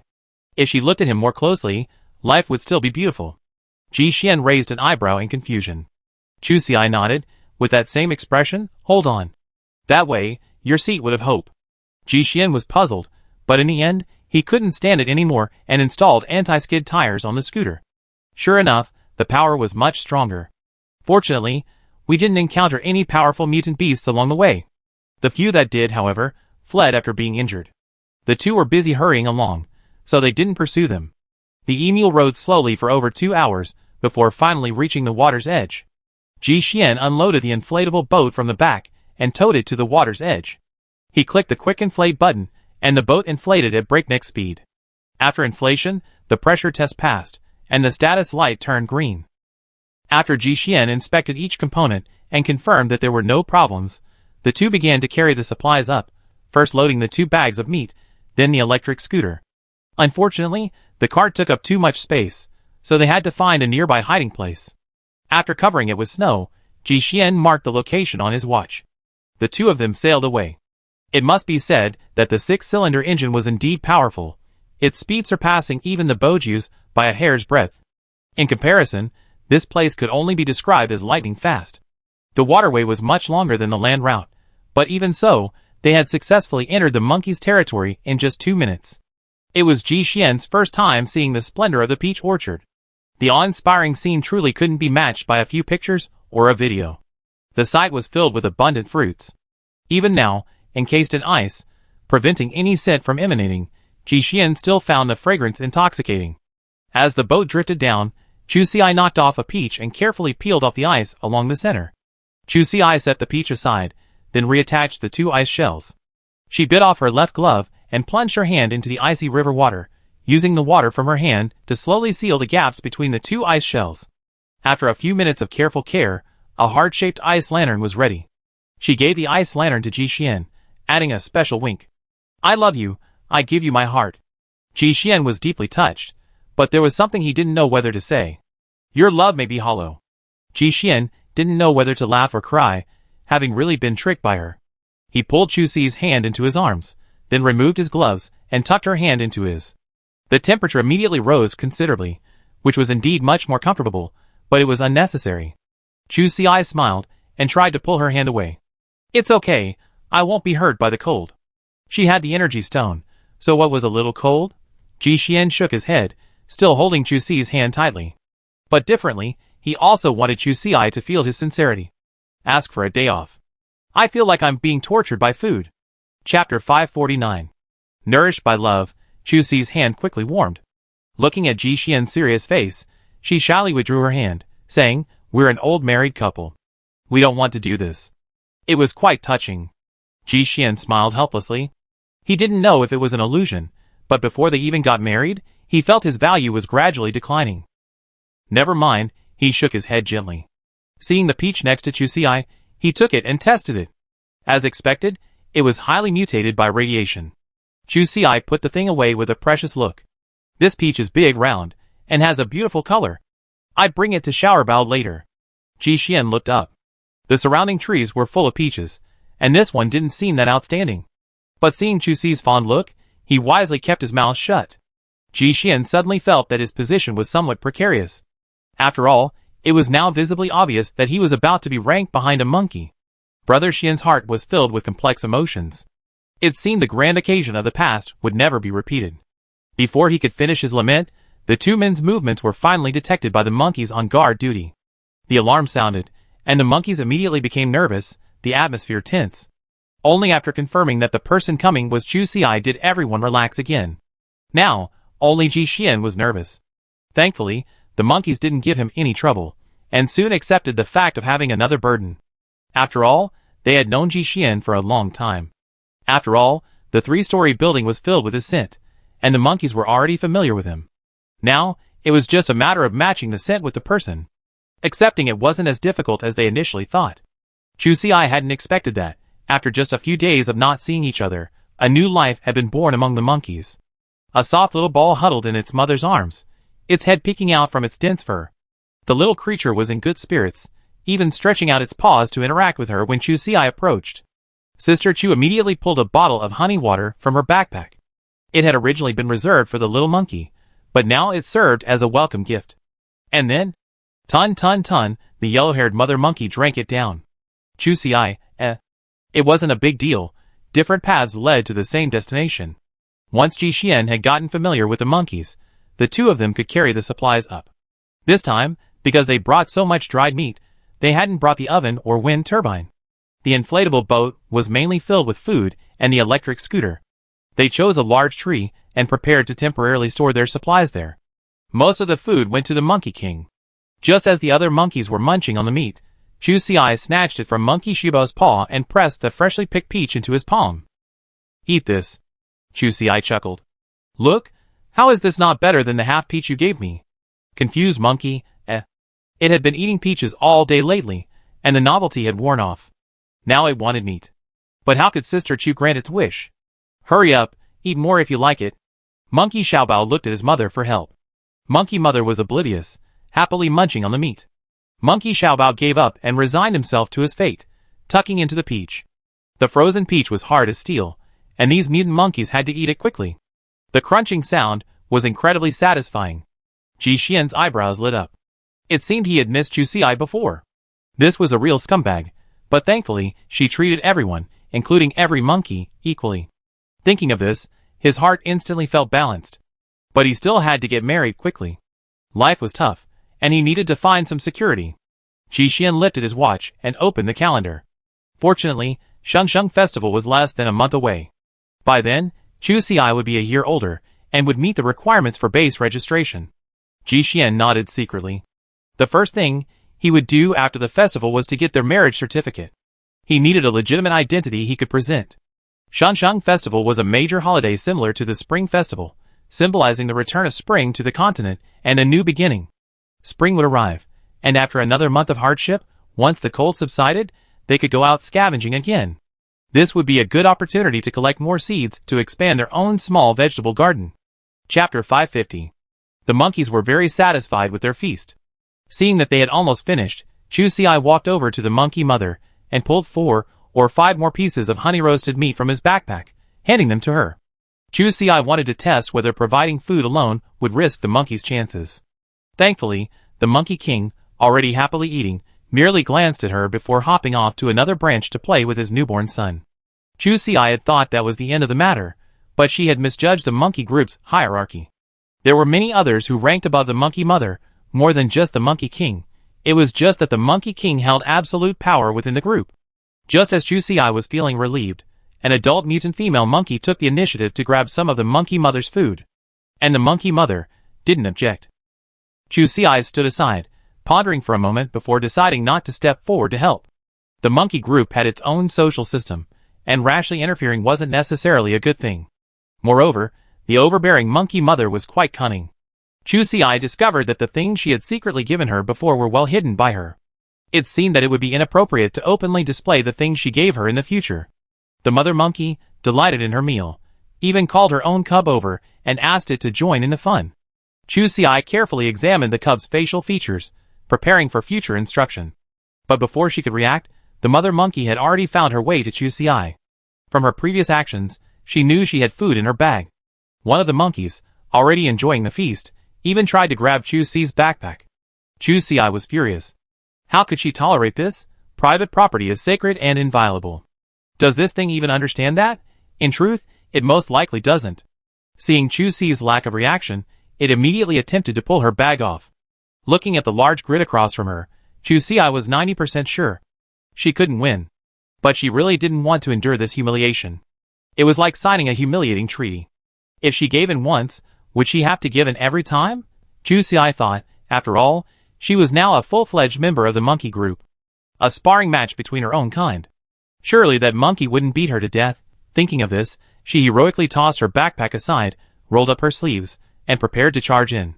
Looking at Chu Xi's attitude, Ji Xian understood everything. This guy was ready to get beaten. He quickly stopped her, then grabbed the backpack from the side. After fiddling with it through the bag, he handed the contents to the female monkey in front. After seeing it eat a piece of meat, Ji Xian nodded to Chu Xi and said, "All right, we can start now." At that crucial moment, Sister Chu's little brain raced, immediately grasping the key point. She asked in disbelief, "Are you cheating?" Ji Xian had definitely poisoned the meat. Brother Xian remained calm. "Don't worry, the monkeys won't be able to react to such a complex question. Act quickly. If the female monkey collapses before you even start, that would clearly indicate there's something wrong with our meat. Well, now was the time to fight." Chu Xi rushed forward, snatched the backpack, and swung a punch at the mutant monkey. Due to her height, her punch landed squarely on the sturdy chest, sending a few strands of monkey hair flying. The monkeys fell silent. Chu Xi was defending her prey, and attacking anyone who tried to snatch it was within her bounds. The mother monkey was also a little confused. Was she provoked by a young monkey? After the silence, the monkeys erupted in a roar, and a circle of monkeys swooped in. Chu Xi felt anxious. Had she provoked the others? Were they so doting on the adult monkeys? Chu Xi dared to do this mainly because she had experienced beating up young monkeys before, and she believed she could strike the right balance. Unexpectedly, this time, she hit a wall. Before she could finish her frustration, the monkeys had already surrounded her, but then stopped a short distance away, roaring in Jiradream. Chu Xi finally understood. These scoundrels had come to watch the show. The mother monkey was also quite excited. Bang bang, she pounded her chest twice, and the battle officially began. In the blink of an eye, Chu Xi collapsed to the ground, bruised and battered, but the female monkey remained standing. She refused to give in. Charging and retreating again, Chu Xi was always the one being suppressed. Even Ji Xian felt a little anxious. Could it be that the anesthetic hadn't been in the piece of meat it had just eaten? But that was impossible. The needle holes were clearly visible. He gritted his teeth and decided to endure this one more round. If the female monkey didn't show any signs of abnormality by then, he would stop the fight. Thankfully, as Chu Xi stumbled to her feet, the female monkey finally staggered. Chu Xi, as if energized by a shot of chicken blood, launched a flying kick, seemingly lightly landing on the giant, and its body fell uncontrollably to the side. Chu Xi, startled, quickly grabbed it. Just kidding, it was wet down there. She had no intention of killing the female monkey over a few pieces of meat. After the drug took effect, the mother monkey became utterly dizzy, and the fight naturally ended. In a major upset, the hairless cub emerged victorious. From then on, she finally stood out from the cubs, and had the same say as the adults. This result was truly commendable. Chapter 551. Ji Xian hurried over to support the man. He anxiously asked, "How's it going?" Chu Xi grinned, "Very good." She had a truly wonderful fight. It had been a long time since she had a suitable opponent to spar with. Especially with a situation like this, where neither her life was in danger nor her opponent was truly formidable. It was truly delightful. The fight was exhilarating. Ji Xian could certainly spar, but he focused more on technique. Even with equal strength, he'd easily be defeated in a few blows. Chu Xi simply couldn't find the joy in fighting. Now she finally understood. Her opponents were those mutant beasts. Why bother battling Ji Xian at home? Wouldn't it be better to just go with a real-life trainer? She smiled and shook her head at Ji Xian, then fished out an energy stone from her lapel and placed it in her glove. The bruises on her body were visibly fading. After the battle, Chu Xi defeated an adult monkey, shocking her fellow monkeys. Her position as the big sister became incredibly secure, and even the few monkeys who had been harboring rebellious thoughts were now completely shaken. Sister Chu had to step in to maintain her false sense of prosperity, fearing that the other monkeys would notice something was amiss. Thankfully, the tribe was about to go out on patrol, and everyone's attention finally shifted away from this incident.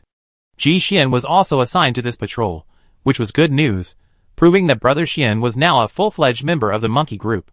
With no strong opponents in this area, the monkeys' patrols became less urgent and more leisurely. It was almost a different kind of sightseeing tour, with plenty of fun and entertainment along the way. The relaxed and comfortable feeling nearly overturned Ji Xian's perspective. They really were free to pick peaches, strolling along like this, playing with cats and walking birds. The monkeys' territory, in addition to a large peach orchard, also included a large pine forest, where many pine cones hung. Sadly, most of the pine nuts had already disappeared. The pine cones were high up, and the little monkeys loved climbing up to pick them. Undeterred, Chu Xi decided to climb up and pick a few herself. In the end, there were no surprises. After a while of searching, she found 2 pine cones that had slipped through the net, but they were stolen by the shameless monkey herbal. Ji Xian understood. After all, such a large pine forest must be home to a lot of squirrels. By autumn, they would have been visited long ago. How could they have left pine nuts there? But now, the area has been redesignated as the monkeys' territory, and this autumn, they can come and collect pine cones. The pine cone in Chu Xi's hand seemed to signal the other monkeys. Those seeking to curry favor with her for a bite of meat naturally had to cater to her needs. Without Sister Chu's instructions, they all scurried up. Used to living in trees, they were naturally adept at climbing. A pine cone was about the size of a cob of corn, and too many would be difficult for the monkeys to handle. So, they cleverly threw them directly at Sister Chu. Chu Xi, revenge is the way to go, revenge is the way to go, right? She dodged round after round of stray bullets, but these little brats were so quick-witted that they nearly slammed her into the water.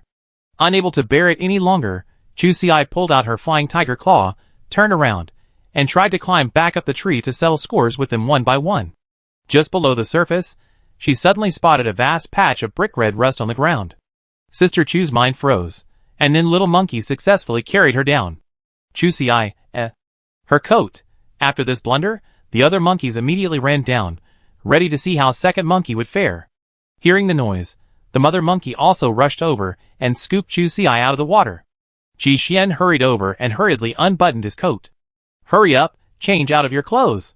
Chu Xi nodded. The water was truly cold, but thankfully, thanks to her mother's quick action, her coat hadn't soaked through, and her inner clothes were dry and loose. However, her head, now submerged, felt icy cold. But it wasn't a big deal. Monkey Mother's embrace was warm. She stopped Ji Xian, saying, "Don't take off your clothes. I'm perfectly comfortable nestling in Monkey Mother's arms. She's got lots of fur." Ji Xian wasn't familiar with him. He had no place to warm himself. Oh, remembering those culprits in the water, Chu Xi quickly said to Ji Xian, "Look, there seems to be iron ore in the water." Ji Xian looked down at the area of rust. Indeed, it was almost certain. He was completely bewildered. Or a vein? Ji Xian couldn't help but look up at Chu Xi, his heart filled with exclamation points. If it really was a vein, then this was truly incredible luck. Chapter 552. Ji Xian took out his flying tiger claw and pulled a jet-black stone from the water. Chu Xi quickly turned his head and asked anxiously, "Is it iron ore?" "If it is, then they're going to be rich." Ji Xian was also nervous. As soon as he got the stone, he felt like it was 80% certain. He picked up the stone and examined it carefully. It felt heavy and hard. Upon closer inspection, he could see tiny holes on the surface. Under the light, The black stone didn't reflect much, but occasionally a metallic sheen could be seen through the fine texture. Jixian nodded. It's definitely a metal ore, but as to whether it's iron or in the iron content, we need to take a few samples back to test. Hearing this, Chu Xi nodded excitedly. As for the type of ore, Sister Chu wasn't picky. As Chairman Ding said, it doesn't matter if the cat is black or white, as long as it catches mice, it's a good cat. Undoubtedly, Sister Chu, born under the red flag, was a true pragmatist. But then she immediately thought of a problem. They had found a wild mine, and both mining and sales should be done underground. Chu Xi couldn't help but worry. If we sell the ore in large quantities, will we be targeted? Jixian nodded. This was absolutely certain, because the appeal of wild mines was simply too great. Besides, they didn't yet know the reserves of this ore. If it was just a small, shallow deposit that would be sold out in 2 sales, he might be able to sell the ore in a dispersed manner through the black market or with Old Lee's grocery store, and perhaps escape unscathed. But if we exceed that amount, it would be embarrassing. Any ore entering the market that exceeds the standard would be immediately discovered by those with ulterior motives. These people have incredible spies. They might not have a peaceful life in the future. Chu Xi frowned, thought for a moment, and suggested, how about we extract the iron from the ore directly and sell it as raw material for the finished product? Jixian shook his head. Chu Xi's idea was indeed feasible, but the main problem was that it was too idealistic. Extracting the iron from the ore was simply not something they could accomplish on their own. He had the privilege of visiting a smelter several times before. The furnaces there were tall and large, and the workers were numerous. After the ore was brought in, the first step was beneficiation. This involved removing impurities and selecting the ore with the highest iron content. Smelting ore wasn't just about throwing it into the furnace and burning it. It needed to be mixed with coke, limestone, and other raw materials in a certain proportion. Next came the blast furnace smelting step, but this one also presented a significant challenge for them. Whether it was solar power, hydropower, or wind power, it was extremely difficult to maintain temperatures above 1000 degrees. Furthermore, the molten iron needed to undergo a refining process after it emerged from the furnace. Jixian had only gotten a rough idea of the process, but the actual process was far more complex. Those working there were skilled workers, and their understanding of temperature control, ingredient ratios, and so on far surpassed the 2 amateurs. So even if they had the will, they lacked the ability to pull it off. Chu Xi frowned. This wouldn't work, and that wouldn't work. Could he be planning to hand over this mineral to the base? Thinking of this, Chu Xi immediately called a halt. Brother Xian, we can't tell the base about this place. The monkeys have just settled here. If the base finds out, won't they have to move again? They had finally found a great spot, covered in peaches. Not only the monkeys, but even Chu Xi felt reluctant to leave. With the monkeys settled here, these peach and pine groves were like her own backyard garden. No one would come and take it from her. Besides, she had been the one who brought the monkeys here from their original territory. So much time had passed. Who knew if other mutant animals had invaded their original territory? Territorial disputes between wild animals could be truly fatal. Chu Xi would rather not mine the ore than put the monkeys in such a predicament. Jixian smiled. Can you please listen to the whole thing, and not be so anxious? Do you still remember the abandoned mine that the Tomorrow mercenary group took over? Chu Xi looked up at Brother Xian. An abandoned mine? Sister Chu's mind suddenly clicked. A treasure mine? Are you planning to sneak in? Jixian smiled and nodded. Why not? I can give Lei Ming a heads up. He's been promoted to team leader now, so he'd be able to get involved in acquiring the ore. Then we can sell directly to his people. As long as the quantities aren't too large, no one will notice. The mercenary group already recycles ore anyway, so there's nothing wrong with doing so. Chu Xi, is this really that easy? Why did she find it so unbelievable? Jixian smiled. The difficulty was finding a reliable intermediary, and he just happened to have one. That's the importance of connections. Chapter 553. After confirming that the plan was feasible, Chu Xi instantly felt a dreamlike state of mind. She truly loved the monkey's territory. There were hardly any particularly dangerous mutant animals here. She could wander freely. The peach trees were overflowing, and aside from a few monkeys, no one would compete with her for them. And when the time came, there were even pine cones to pick. Sister Chu leaned back in the monkey mother's arms, dreaming of a life of leisure. She could even go fishing when she had nothing to do, and she had her own small, private mine nearby. This life was simply wonderful.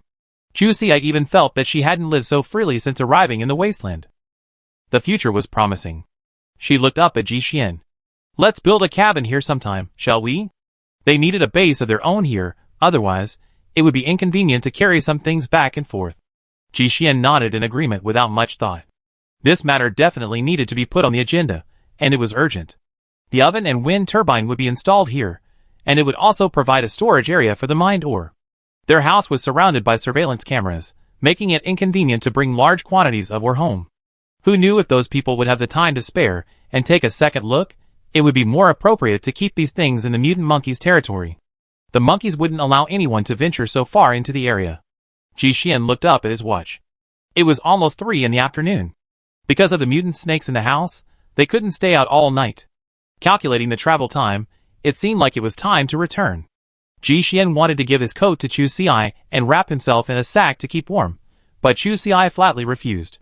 You can go ahead with the inflatable boat. I have Monkey Mom take me back. I text you when we're almost there. Then, take your coats and meet me in the woods outside the west gate. Ji Xian checked Chu Xi's condition. His face was flushed, but he looked energetic, not cold at all. Chu Xi shrank back, leaving only a few wisps of hair outside his monkey fur.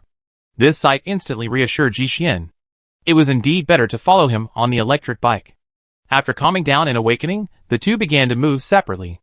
Ji Xian fished 3 pieces of ore from the water, placed them in his backpack, and carried them away. Using the flying tiger, he returned to the tree where he had stored his supplies. He carried the inflatable boat to the lowest branch and began to inflate it. After the condition test passed, he pushed the boat into the water. Ji Xian then jumped in, extended his hand to greet Chu Xi, and drove off alone in the boat. Chu Xi calculated Brother Xian's pace. It was around 3:40 when she urged Monkey Mother to escort her back. Just like coaxing a child, before leaving, Queen Flower even picked a peach and handed it to Chu Xi, so she could eat it on the way when she got bored. Monkey Little Treasure broke away from the group and followed the two of them eagerly.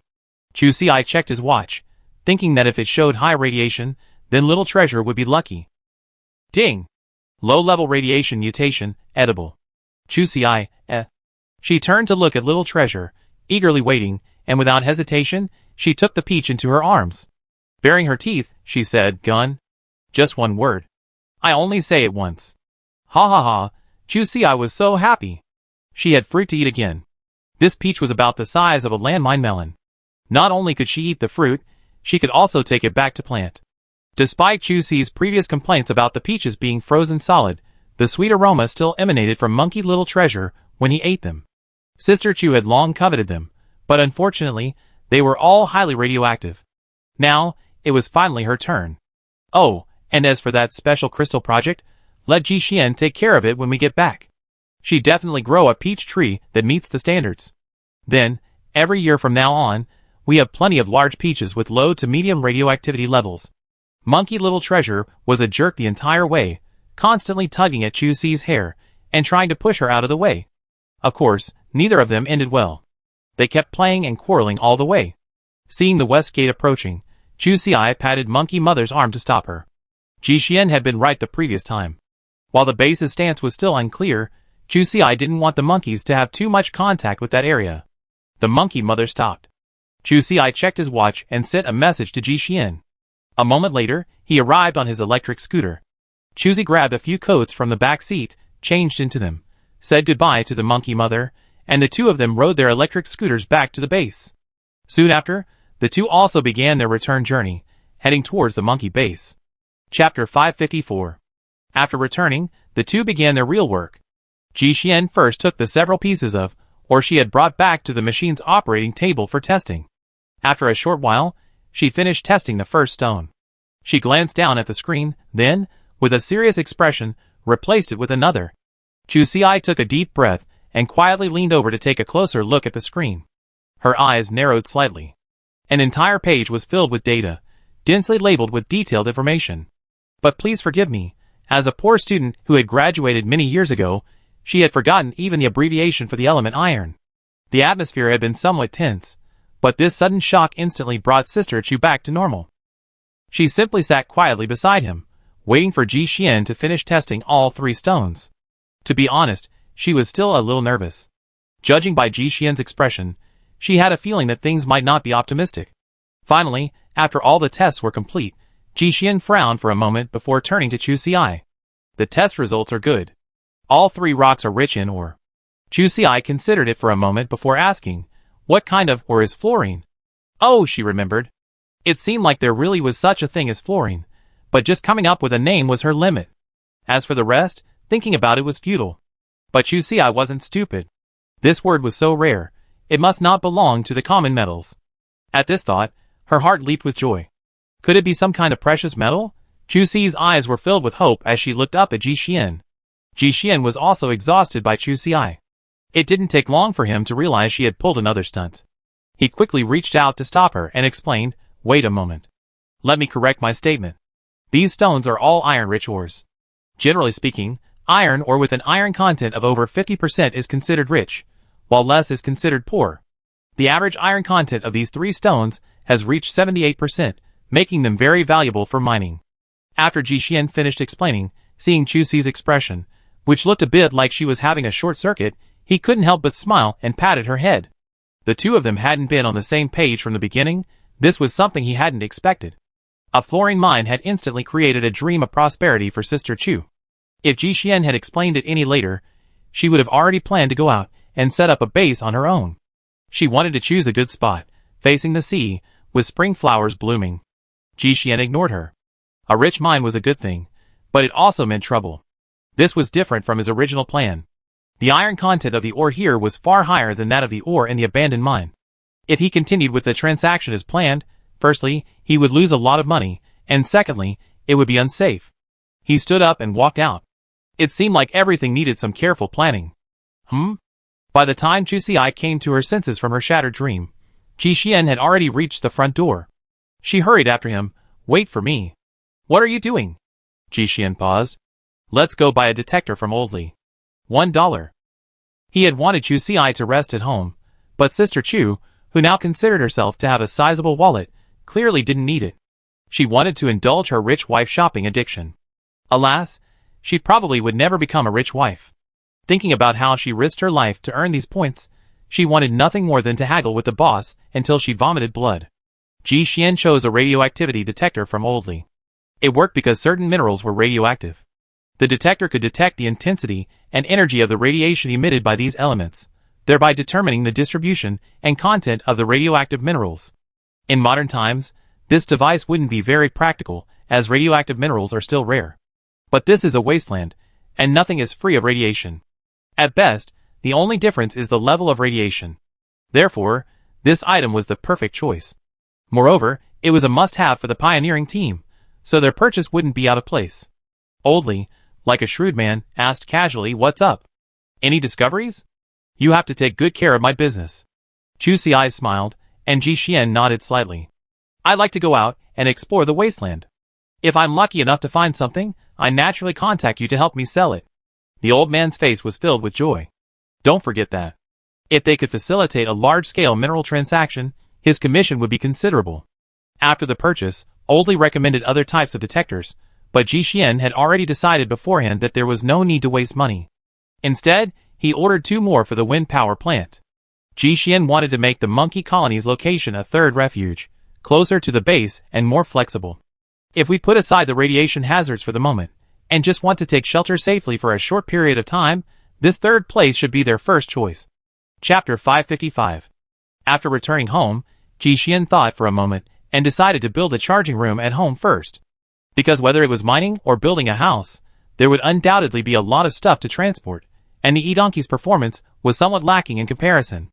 So this matter had to be put on the agenda, especially since this route was still short for a pickup truck, so electric propulsion was more than sufficient, without wasting extra fuel. After dinner, the 2 of them set about their own tasks. While the little monkeys were home, despite Sister Chu's various pursuits, the vegetable garden had still been severely damaged by them. Now that they had some time, they naturally had to maintain it properly. Ji Xian, on the other hand, was busy setting up the charging room in the yard. By the time Chu Si finished, it was already completely dark. The lights in the yard had long been on, and the sound of ping-pong continued. She stood at the second-floor window and looked down. The charging room's frame was almost complete, and Ji Xian was laying plastic sheets on the ceiling.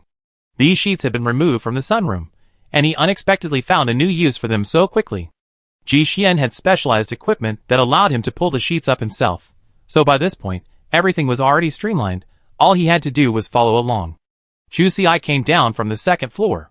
After Ji Xian secured the sheet in place, she nimbly climbed up. Ji Xian looked up in confusion. Chu Si chuckled. Two of us working together will go much faster. Quick, bring me a sheet too. Infected by her smile, Ji Xian's lips curled up slightly. Working still required a certain level of skill, but seeing Chu Si's eagerness, Ji Xian complied and handed her a piece of plastic sheet. He didn't expect her to be of much help anyway, so he felt quite comfortable just hammering away. Chu Si wielded the hammer with great vigor, enjoying the joy of being a carpenter. She was strong, and she was already an expert with the armor-piercing hammer. Given enough time, she could easily pierce a mutant beast's skull, let alone a nail. With a click, they both stopped their movements. Chu Si carefully lifted her wrist and glanced at the plastic board. Thankfully, it was fine. It's not my problem. Ji Xian continued to stare. Chu Si was a little unsure. She examined it carefully. The board was indeed fine, and the nails had been driven in. Suddenly, a thought struck her. She carefully leaned down and tilted her head to peer under the plastic board. Sure enough, the bamboo pole underneath had split. Chu Si was a little embarrassed, but she remained unconvinced. Nailed bamboo is prone to splitting.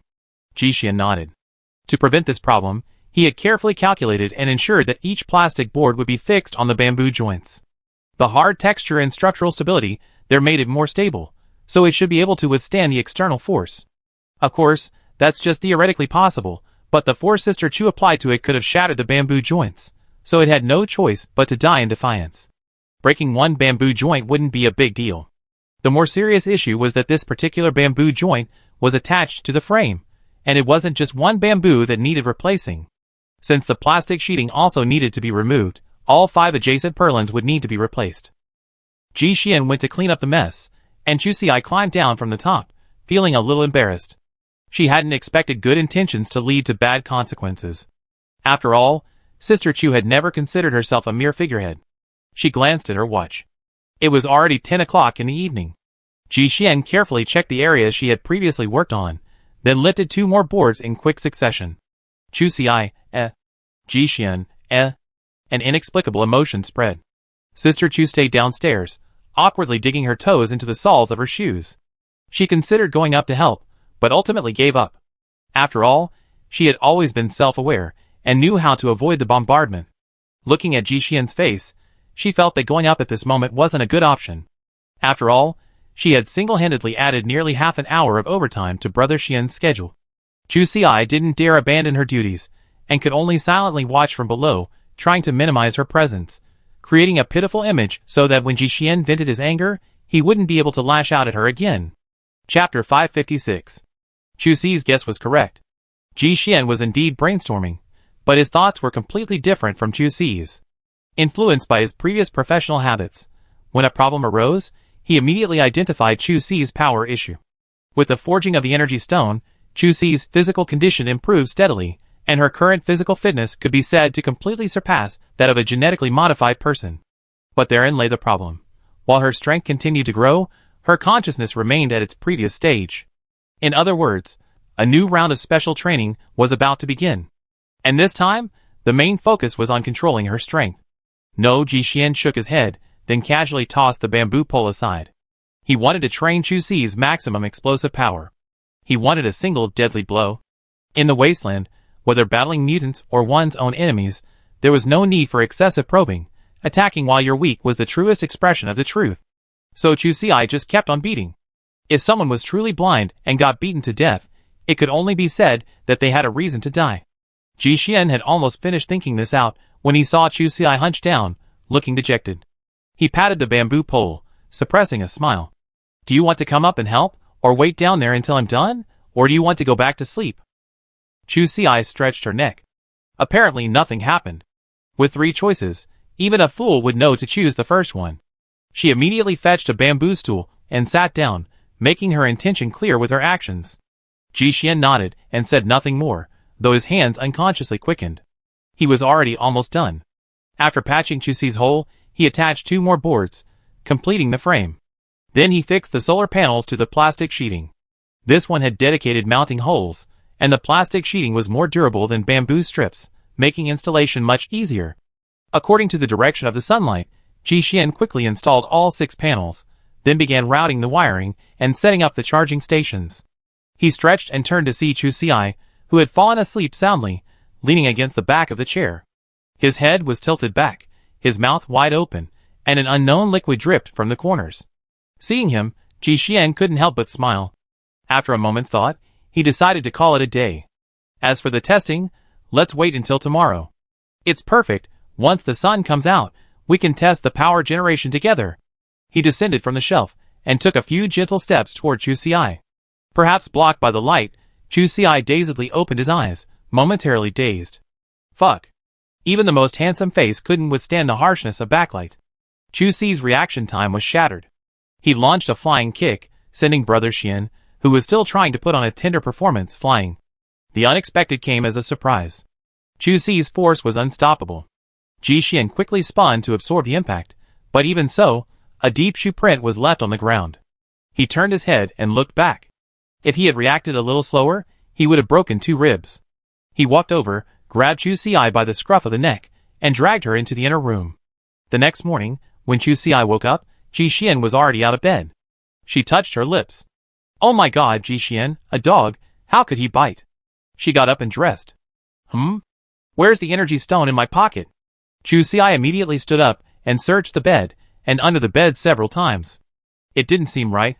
She had felt it there while tending the vegetable garden. Could it have fallen into the yard? Thinking of this, she hurried out. Ji Xian had already made some preliminary adjustments. Seeing Chu Xi emerge, his gaze drifted to her lips. He coughed softly. Breakfast's ready? Come and eat. Chu Xi shook her head. No, I lost the energy stone I was carrying yesterday. I need to find it. Ji Xian's eyes darkened, his lips curled slightly. No need to look for it. I got it. He walked over to Chu Xi and rubbed his hand over the cut on her lip. Keep it. Consider it your punishment. Chu Xi, No, this guy's going to turn into a demon. Chu Xi was used to being carefree. He didn't even think about using a small cut on her mouth to control her. Until she slurped her porridge, the burn was truly painful. Chu Xi couldn't help but act pitiful. I know I'm wrong. Is that it? I eat my meal. Ouch. That bite was so inappropriately placed, right on the edge of the bowl, impossible to dodge.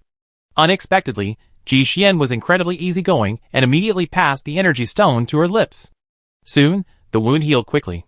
Of course, the facts proved that this guy was truly inhumane. Chapter 557. After the sun came out and 2 hours of solar charging, Ji Xian drove the used pickup truck inside and connected it to the charging station. The charging indicator light came on, and Ji Xian calculated the charging speed, then nodded with satisfaction. 3 hours later, the battery was fully charged.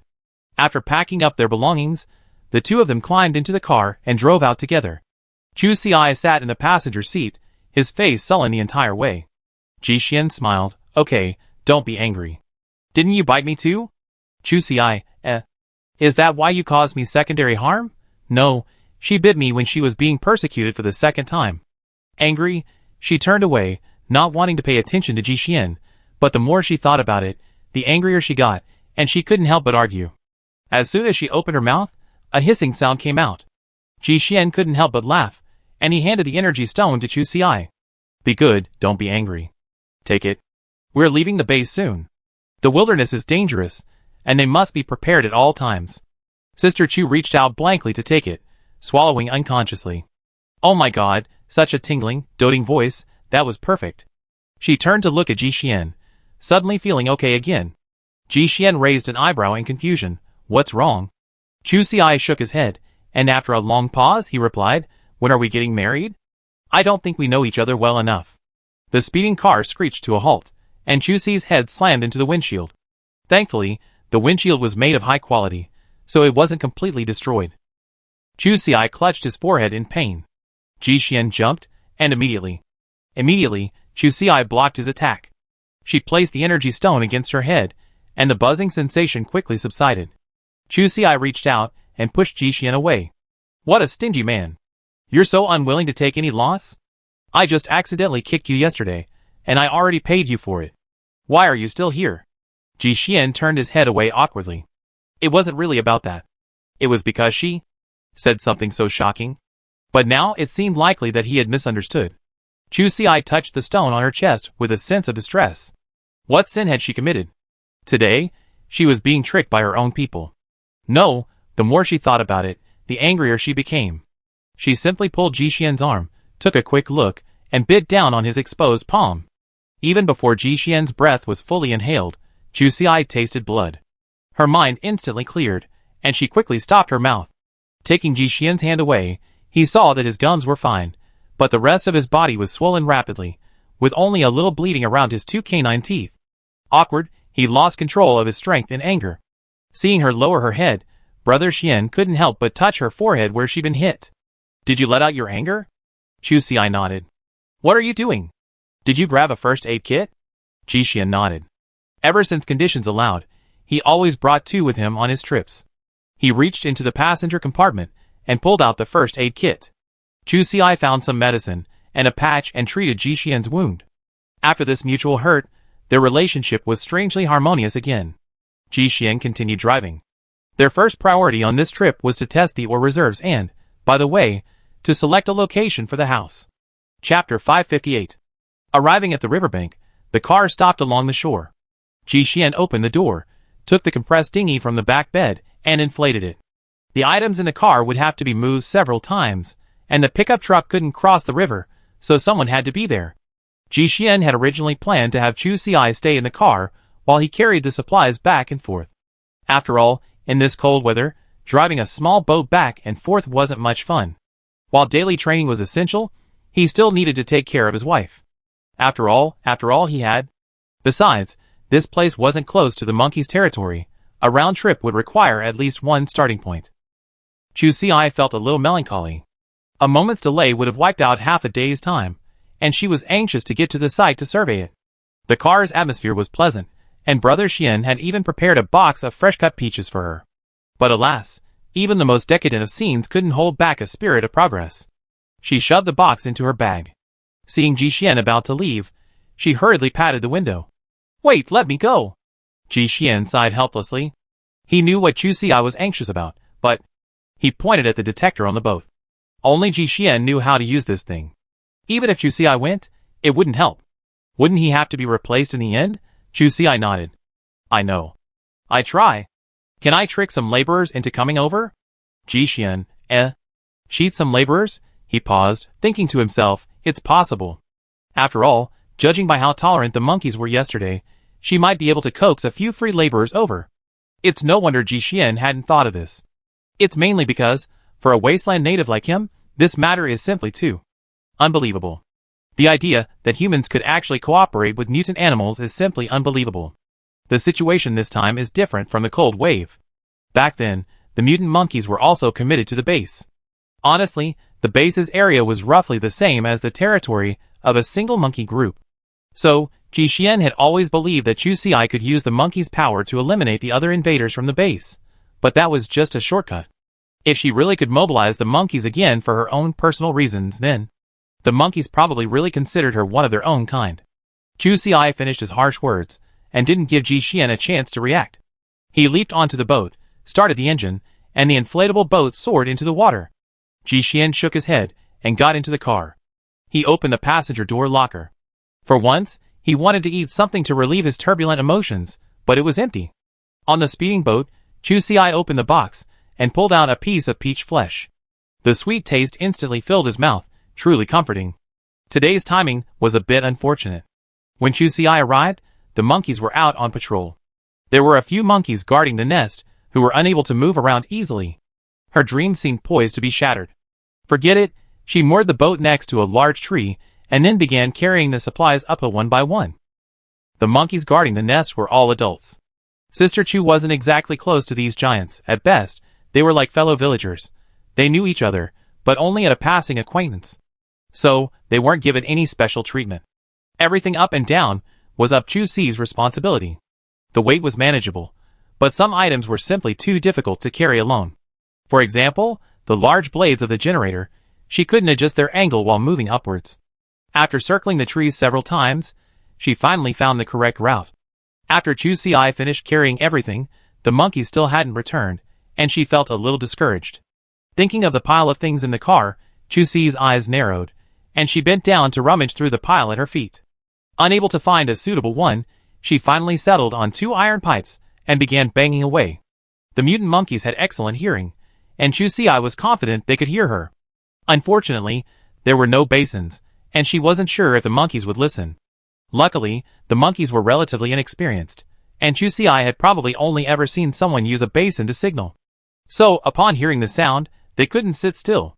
But the monkeys were strictly disciplined.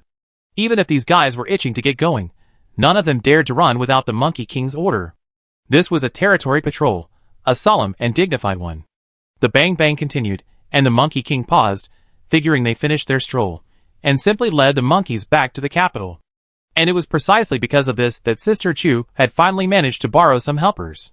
Chapter 559. Ji Xian was on time, but he didn't wait for Chu Si to return.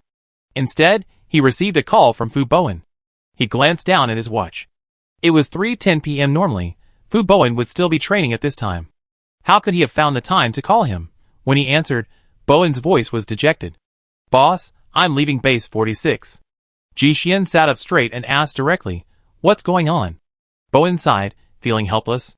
"Boss, the regiment just received news that base 52's shield has completely shut down. Lei Yinwang is trying to plant me to take advantage of the situation." This news stunned Ji Xian, and his brow furrowed deeply. Base 52's shield had actually broken down. This problem was far more serious than the mutant animal attack. The core components of the radiation shield use many rare materials, and all components must be made of low radiation raw materials. Repairing it was not easy, or more accurately, extremely difficult. Without the shield, the base would be nothing more than a large shantytown. Shield damage has always been a major concern for every base. It's like a catastrophe. Even if you manage to survive, you inevitably experience a painful, bruising experience. Take base 17, for example. A core burnout was incredibly difficult to repair. Once the news leaked, the entire base was instantly destabilized. To this day, over 20 years later, base 17's core components have still not been fully repaired, significantly diminishing its protective capabilities. After so many years of turmoil, the former leading faction has long since fallen to the bottom. The population has been decimated. Those with even a modicum of ability have long since left with their families, and even their own leaders have long since begun seeking other options. With such a vivid example, the fate of base 52 is easy to imagine. After all, its financial resources are far weaker than those of base 17, leaving it with little room for struggle. The consequences will inevitably be even more severe, and base 52's resilience will only be further weakened. Of course, nothing is absolute. Some will leave, while others will eagerly seek the spoils. After all, the resources are there. Almost every base has its own mining areas, which are real estate. A lean camel is bigger than a horse. If you're determined, you can always get a piece of the pie. This is Fu Bowen's situation, though he certainly didn't choose to do so. A grown man, utterly aggrieved and filled with resentment, couldn't even be calmed down by Thunder King. "Boss, I'm leaving this time, and I don't know when I'll be back." Lei Ming couldn't help but roll his eyes and kick him in the ass. "Hurry back and pack your things. Go back and build up the power over there, or I skin you alive." After hearing him howl a few times, Ji Xian hung up the phone with a sense of relief. It wasn't that he was particularly heartless. With a moment's thought, he understood why Bowen had been sent out. It seemed that the newly appointed Captain Lei had finally begun to cultivate his own power. To be fair, this incident was an opportunity for Lei Ming. If things went well, he might be able to take his team out of the Tomorrow mercenary group, or perhaps, by strengthening his external power, he could eventually compete with headquarters and no longer be so controlled by them. Lei Ming's eyes narrowed slightly, and his fists clenched subconsciously, exerting force. Base 52 was now undoubtedly a new world. Perhaps soon, like Base 17, it would quickly become a gray area, with all sorts of underground trade flourishing. High-risk industries always come with huge profits. He had to seize this opportunity. For him, this was an extremely rare opportunity. In fact, if he hadn't just been promoted to team leader, even if he wanted to intervene now, it would be difficult. Thinking of this, he couldn't help but kick Fu Bowen again, then pulled him aside and whispered, "Do your best. Do you understand how important this matter is to us?" Fu Bowen nodded. He understood that this was the privilege he received as a confidant, but he was about to be sent to a chaotic area, where he would stay for several years, and he wasn't allowed to complain. And the reason he called Ji Xian in front of Lei Ming was mainly to secure some benefits for himself. Fortunately, Captain Lei was quite understanding. If you exceed the assigned mission quota, I give you a bonus. In addition, I guarantee you 2 bottles of body cleansing agent every year. Fu Bowen immediately perked up. Okay then. What about the other team members? Lei Ming kicked him in the ass. The others will be yours from now on. Figure it out on your own. As for the body cleansing agent, I can provide 3 more. Okay. Bowen nodded immediately, knowing when to stop. Captain Lei, I'm going to go back and pack up and leave with the team immediately. We can't let those bastards get ahead of us. Chapter 560. Ji Xian sat in the car for a long time, having already guessed most of Lei Ming's plans. Ji Xian's eyes darkened, his right hand tapping the steering wheel unconsciously, his mind racing. Suddenly, the faint cries of monkeys reached him from the distance. Ji Xian looked up and saw Chu Si's figure in the distance. He collected his thoughts, opened the car door, and got out. His top priority now was to explore the ore reserves. He could consider other matters later. The mutant monkeys were even faster than the boat. Upon spotting Ji Xian, they knew their target. Without waiting for Chu Si's directions, they rushed over in no time. There were 8 of them, including one of them, an exceptionally large adult. Ji Xian initially thought it was the mother monkey, but upon closer inspection, he realized it was the defeated enemy they had tricked last time. This monkey pack was truly impressive. Their rules were strict, and they were willing to accept defeat. After losing to Chu Si once, he actually came to be her little brother. One has to admire him. A short while later, Sister Chu returned in her small boat. She instructed Ji Xian to arrange the delicate, high-tech items on the boat, and the rest were evenly distributed among the monkeys. The larger one was simply left by Chu Si to guard the truck. Looking at Monkey Mother and sitting in the back of the truck, Ji Xian's mouth twitched. He was skeptical. Is this even possible? Wouldn't the mother monkey have followed them? As soon as they left, Chu Si nodded. Sure, these monkeys know how to guard a house. She had experimented with this before. During a previous cold snap, she had the monkeys specifically guard a residential building, and she discovered they understood. Adult monkeys are naturally smarter than young ones, so Chu Si had no doubts about this. Ji Xian still felt it was unreliable. He went back and placed tracking balls on various locations on the car. This way, even if it got lost, it could be found by tracking its location, though it would require more effort. Ji Xian was very considerate. Chu Si had specifically brought this adult monkey back with her this time. It was clear she was worried she would be held captive. Seeing Brother Xian's actions, Chu Si was instantly delighted. As soon as he boarded the boat, a small iron box was immediately served. Chu Si picked out the largest piece of peach flesh from it and stuffed it directly into his mouth. Okay, let's go. The group rushed towards the monkey base in a mighty force. Chu Si had initially worried that the monkeys wouldn't be able to hold onto their belongings, but it turned out she was completely unsure. But come to think of it, they could work together to drag prey, and several could even carry a beehive together. Naturally, a single monkey's ability to carry things wouldn't be a problem. Everyone knew the way home, so Chu Si didn't need to call them this time. They left her and Ji Xian in a hurry, leaving them nowhere to be seen. The boat had been sailing for a little over half an hour when Ji Xian looked back and saw that the female monkey had indeed not caught up. He breathed a sigh of relief. He checked his watch and saw that the location hadn't moved, finally feeling relieved. Chu Si chuckled, "Why, you don't trust me?" Ji Xian's mouth stiffened. It was obvious. Chu Si was more spontaneous, so he naturally had to keep a closer eye on him.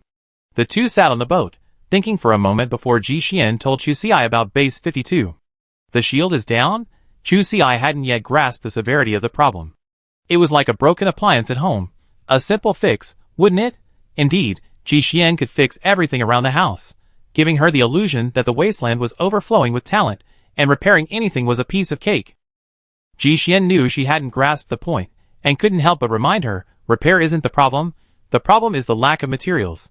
The core of the shield contains many precious materials, and to ensure its smooth operation, the radiation levels must meet the standards. Finding the necessary materials was already difficult enough, and now the radiation levels had to meet the standards too. The difficulty level skyrocketed. Chu Si suddenly thought of a question.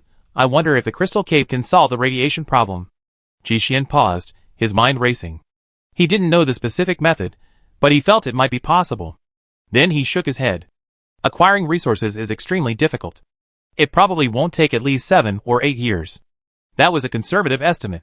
With luck, maybe they could gather enough in 7 or 8 years, but most Wastelanders don't have the best luck. However, the crystal caves deserve more research.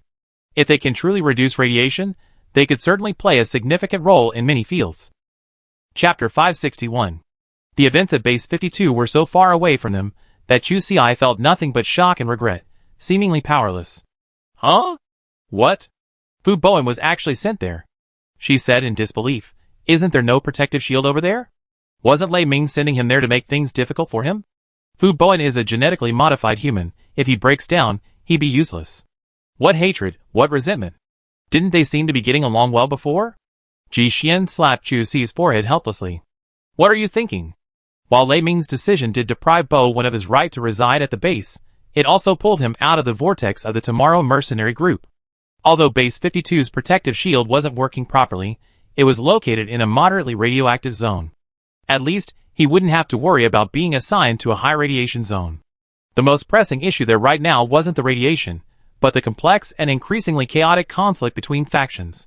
Especially since Bo Wen had to lead a faction to gain a firm foothold, one could only imagine the hardships involved. Chu Si nodded. Expanding territory was never an easy task. She was only concerned about one thing now. Is Base 5 too far from us? Ji Xian nodded. About 20 days round trip. Chu Si felt relieved. That wasn't a bad thing. She was worried about the massive influx of people, which would undoubtedly impact the base. Resources were limited, and everyone was already hungry. She still clearly remembered that when she first came here, she could only pick up a few vegetable leaves every day. If another group of people came, would everyone starve? However, Chu Si had clearly been too relieved, because Ji Xian hadn't mentioned that, despite the 20-day round trip, they were already the closest to Base 52. The base had already made preparations. The small plaza in the East District had been demolished, and documents had been issued to build 4 buildings there. A vacant lot near the West Gate had also been utilized, with 2 small buildings at unusual angles. Even the base's corners and nooks, anything that could be utilized, had been put to good use. Chu Si was still unaware of these events. She was still thankful that their base's protective shield was still reliable. However, it seemed that Ji Xian's decision to buy an extra apartment had been a truly wise one. There were simply too many uncertainties in this world, and every one of them carried the risk of evolving into a potentially fatal threat. The boat finally reached the monkeys' territory. Materials were haphazardly piled atop their shacks. Chu Si secretly gave herself a compliment. She'd been so careful not to leave those delicate items with these guys for transport, otherwise the wind turbine would have been breaking down by now. The two of them carefully unloaded their belongings and, without stopping, immediately set sail for the private mining area. The entire way, Sister Chu couldn't help but grin, her teeth bared. She was so happy and excited. Ji Xian silently pulled her collar up, higher.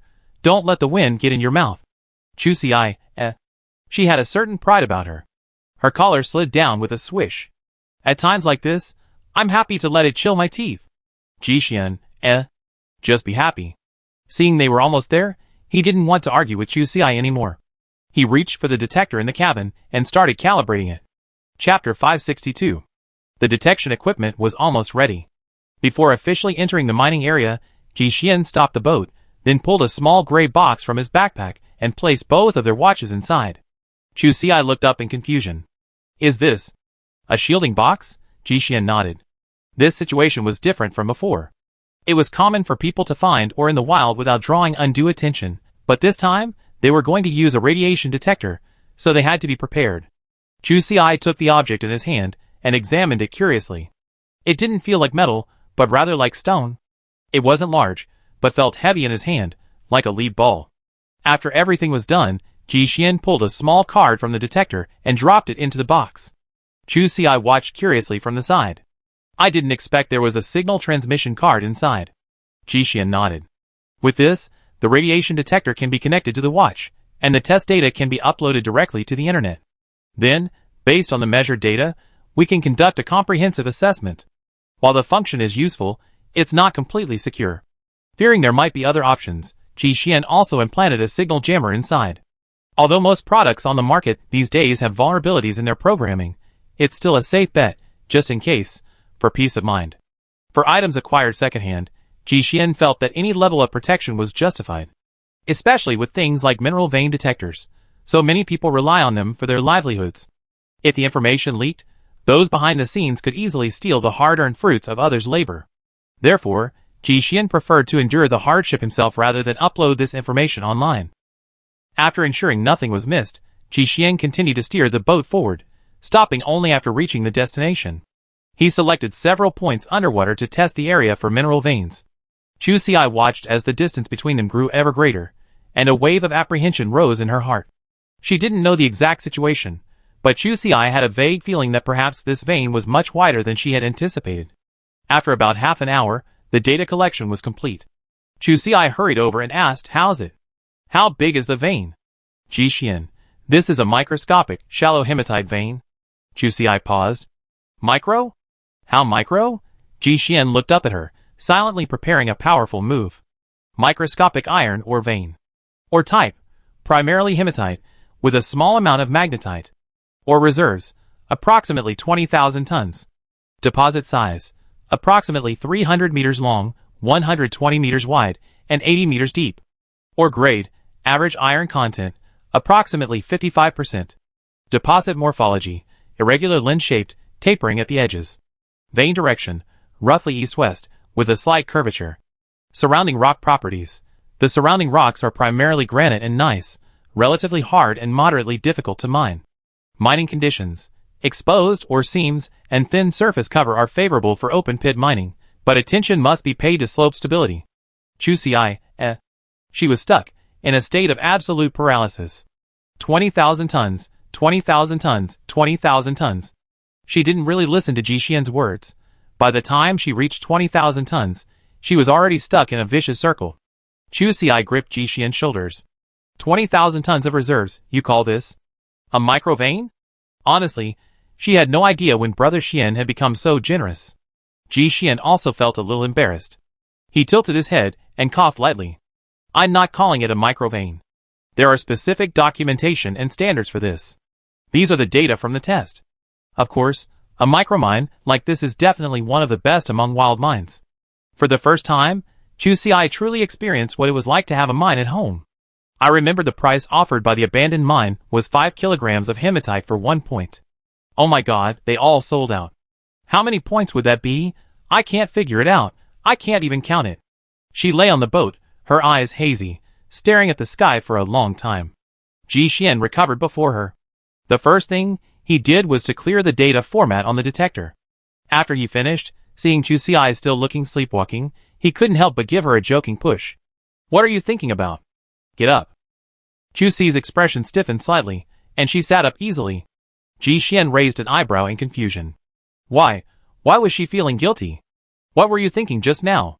Chu Xi hadn't expected him to be so perceptive. Nothing. It was just a short film I imagined based on the current situation. A loving couple stumbles upon a rare treasure, and the plot suddenly takes a turn. You stab me, I stab you, and then, they both commit suicide, and the treasure is forever buried. She looked up at Ji Xian, her eyes gleaming with meaning. I'm the reborn heroine. Ji Xian couldn't handle this ridiculous plot, but the boss never had to adapt to other people's plots. He smiled, reaching out to gently touch the top of her hair, then across her cheek, finally resting on the bite mark that had vanished yesterday. Chu Xi, Ji Xian was definitely going crazy. Chapter 563. Unable to bear the pressure of such reliance, Sister Chu decisively gave in. Well, what should we do? Should we mine a little today, and start the first wave of cashing in right away? Surprisingly, Ji Xian shook his head. He now had a new idea about sales. Wait. Once Bowen has established himself at Base 52, we work with him in the future. Ever since he determined the ore grade in this mining area, he hadn't intended to cooperate with Lei Ming. But now, things had taken a turn. Fu Bowen had been sent to the black market.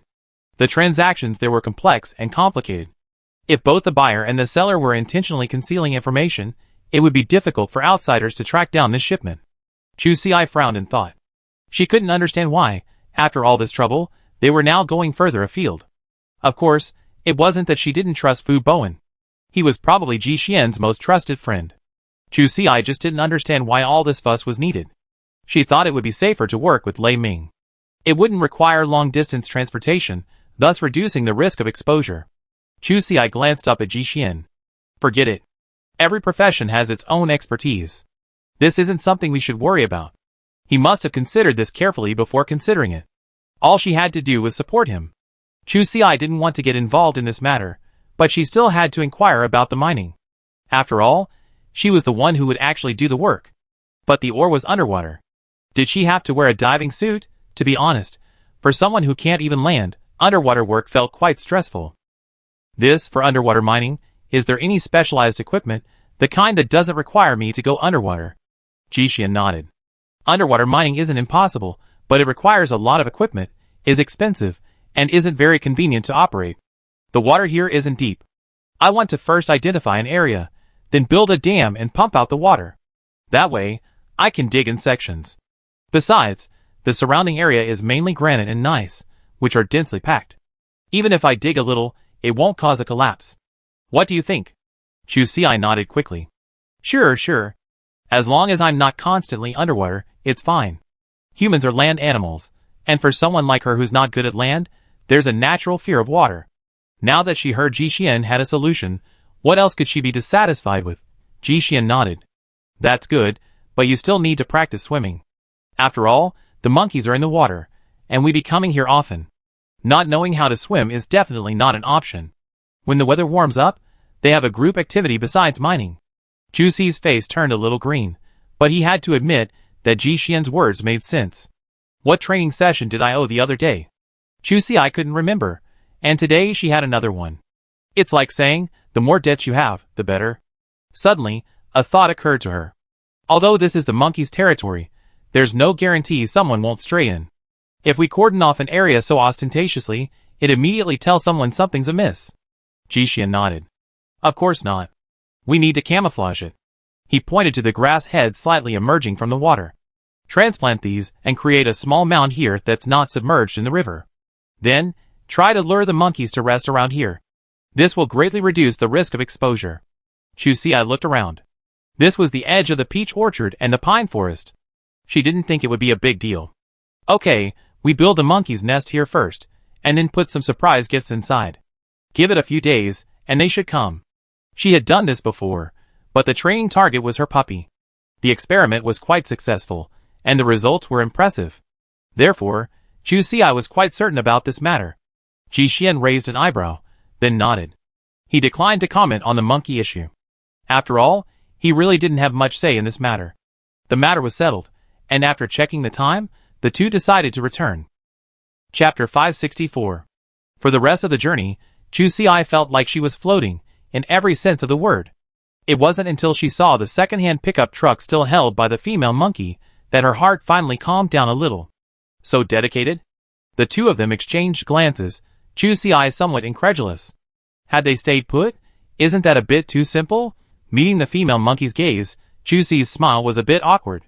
She slapped her forehead, and immediately pulled 4 large pieces of honey-roasted meat from her bag. She then hurriedly handed them over. Well, you worked so hard. Here's your reward. Take it. To be honest, she had only wanted to give her 2 pieces of meat as commission for this job, but considering the mutant monkey's honesty, she felt guilty not to give her more. Chu Xi looked down at its legs. After sitting for so long, she wondered if its feet were numb. It turned out that mutant animals were far more physically imposing than ordinary humans like them. Even after squatting for an entire afternoon, its legs and feet were still quite nimble. The female monkey took the piece of meat, ate 2 immediately, pocketed the rest, and swiftly departed. Chu Xi looked at its back, a mixture of emotions filling her heart. She couldn't help but sigh, nice physique, but unfortunately, not very smart. She had originally just wanted it to help watch the car. It should have no problem moving around in a small area. But its adaptability was so poor that it actually spent the entire afternoon huddled in the car. Jixian clicked on his watch, swiping his finger up and down. The video feed from the car quickly spread out on the ground. The female monkey left shortly after they left, only to wander back every 10 minutes or so to take a look. Due to limited footage, the camera couldn't capture all of the mother monkey's movements. There were only a few creaks and clangs, and then a piece of iron leaf appeared on the screen. Chu Xi, what's going on? Did this monkey damage the wind turbine on their car? Jixian looked up and saw the machine still standing upright. He walked over and gently touched it, and the adhesive plate underneath suddenly flipped up, and the entire machine fell over. Jixian quickly caught it, preventing it from falling to the ground. Chu Xi was also startled and hurried over. How is it? Is the damage serious? Jixian took a quick look. It's okay. Only a few parts were loosened. Fortunately, the adhesive plate underneath is used, otherwise the roof would probably be damaged as well. Thinking of the bang-bang sounds he had heard earlier, Chu Si suddenly had a bad feeling. She immediately leaned forward. The pickup truck was camouflaged, so the minor damage wasn't noticeable. But a closer look revealed a few slight dents on the roof. Damn, they must have hit the roof for fun. Chu Si pulled out a knife and turned to fight back. He was even offering a commission, yet he casually destroyed his employer's property. Forget about the meat. Chu Si would have wanted to cut 2 pounds of flesh off it. Of course, the mother monkey had already fled. Chu Si's revenge plan had come to nothing. Ji Xian smiled. Okay, these are minor issues. Just fix them. Today's a good day. No need to get worked up over such trivial matters. The watch had been freed, and the two of them tacitly kept silent about the mineral vein. Chu Si took a deep breath and nodded, but the more she thought about it, the more she grew irritated. Most importantly, this jerk had deceived her. Just now, she lamented its brainlessness. Now, it seemed so ironic. All right. Ji Xian smiled and pushed her into the car. He felt the situation was just right. It didn't cause much damage, but it also served as a warning to Chu Si, preventing her from using the mutant monkeys as humans. The scenery on the roadside receded rapidly. The pickup truck was much faster than the emu. Less than an hour later, the base gate was in sight. For the next few days, the two began their non-stop journey between the base and the monkeys' territory. Just before the birthday festival, they embarked on their ultimate scramble, much like their old scavenging expeditions, setting out before dawn and returning late at night. Before officially starting mining, they built a hut for the monkeys. Of course, the monkeys wouldn't move in right away, so Chu Si wasn't in a hurry. She placed peaches, barbecue, honey, and other treats every day to lure them in. Gradually, this became a popular play area for the monkeys, and they spent more and more time there. Chu Si even noticed that some of the young monkeys had moved their pets here.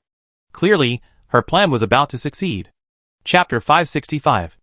While Chu Si was busy with the monkeys, Ji Xian naturally had plenty of time to spare. His main task recently was to prepare for the mining. First, he had to mark out an area and drain the water source. The motorboat was so small, and its load-bearing capacity was extremely limited, so frequent transportation of building materials was obviously impractical. So, they had to use local materials. Luckily, this area was already a mineral vein, and the surrounding area was entirely granite and gneiss, providing ample material for the dam.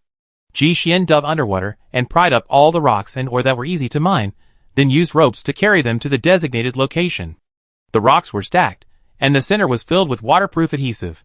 Once he had enclosed an area roughly 10 meters square, the work was basically complete. Ji Xian checked the time and called Chu Si down from the monkey den. We should go. Tomorrow we bring the pump and drain all the water out. Then we can plant some vegetation. Once it's a little dry, we can start mining. As he spoke, he reached out and brushed the messy hair from Chu Si's cheek behind her ear. Chu Si was delighted. Could we finally start working? It wasn't her fault she was anxious, the progress was simply too slow. Since discovering this vein, they wasted at least 6 or 7 days.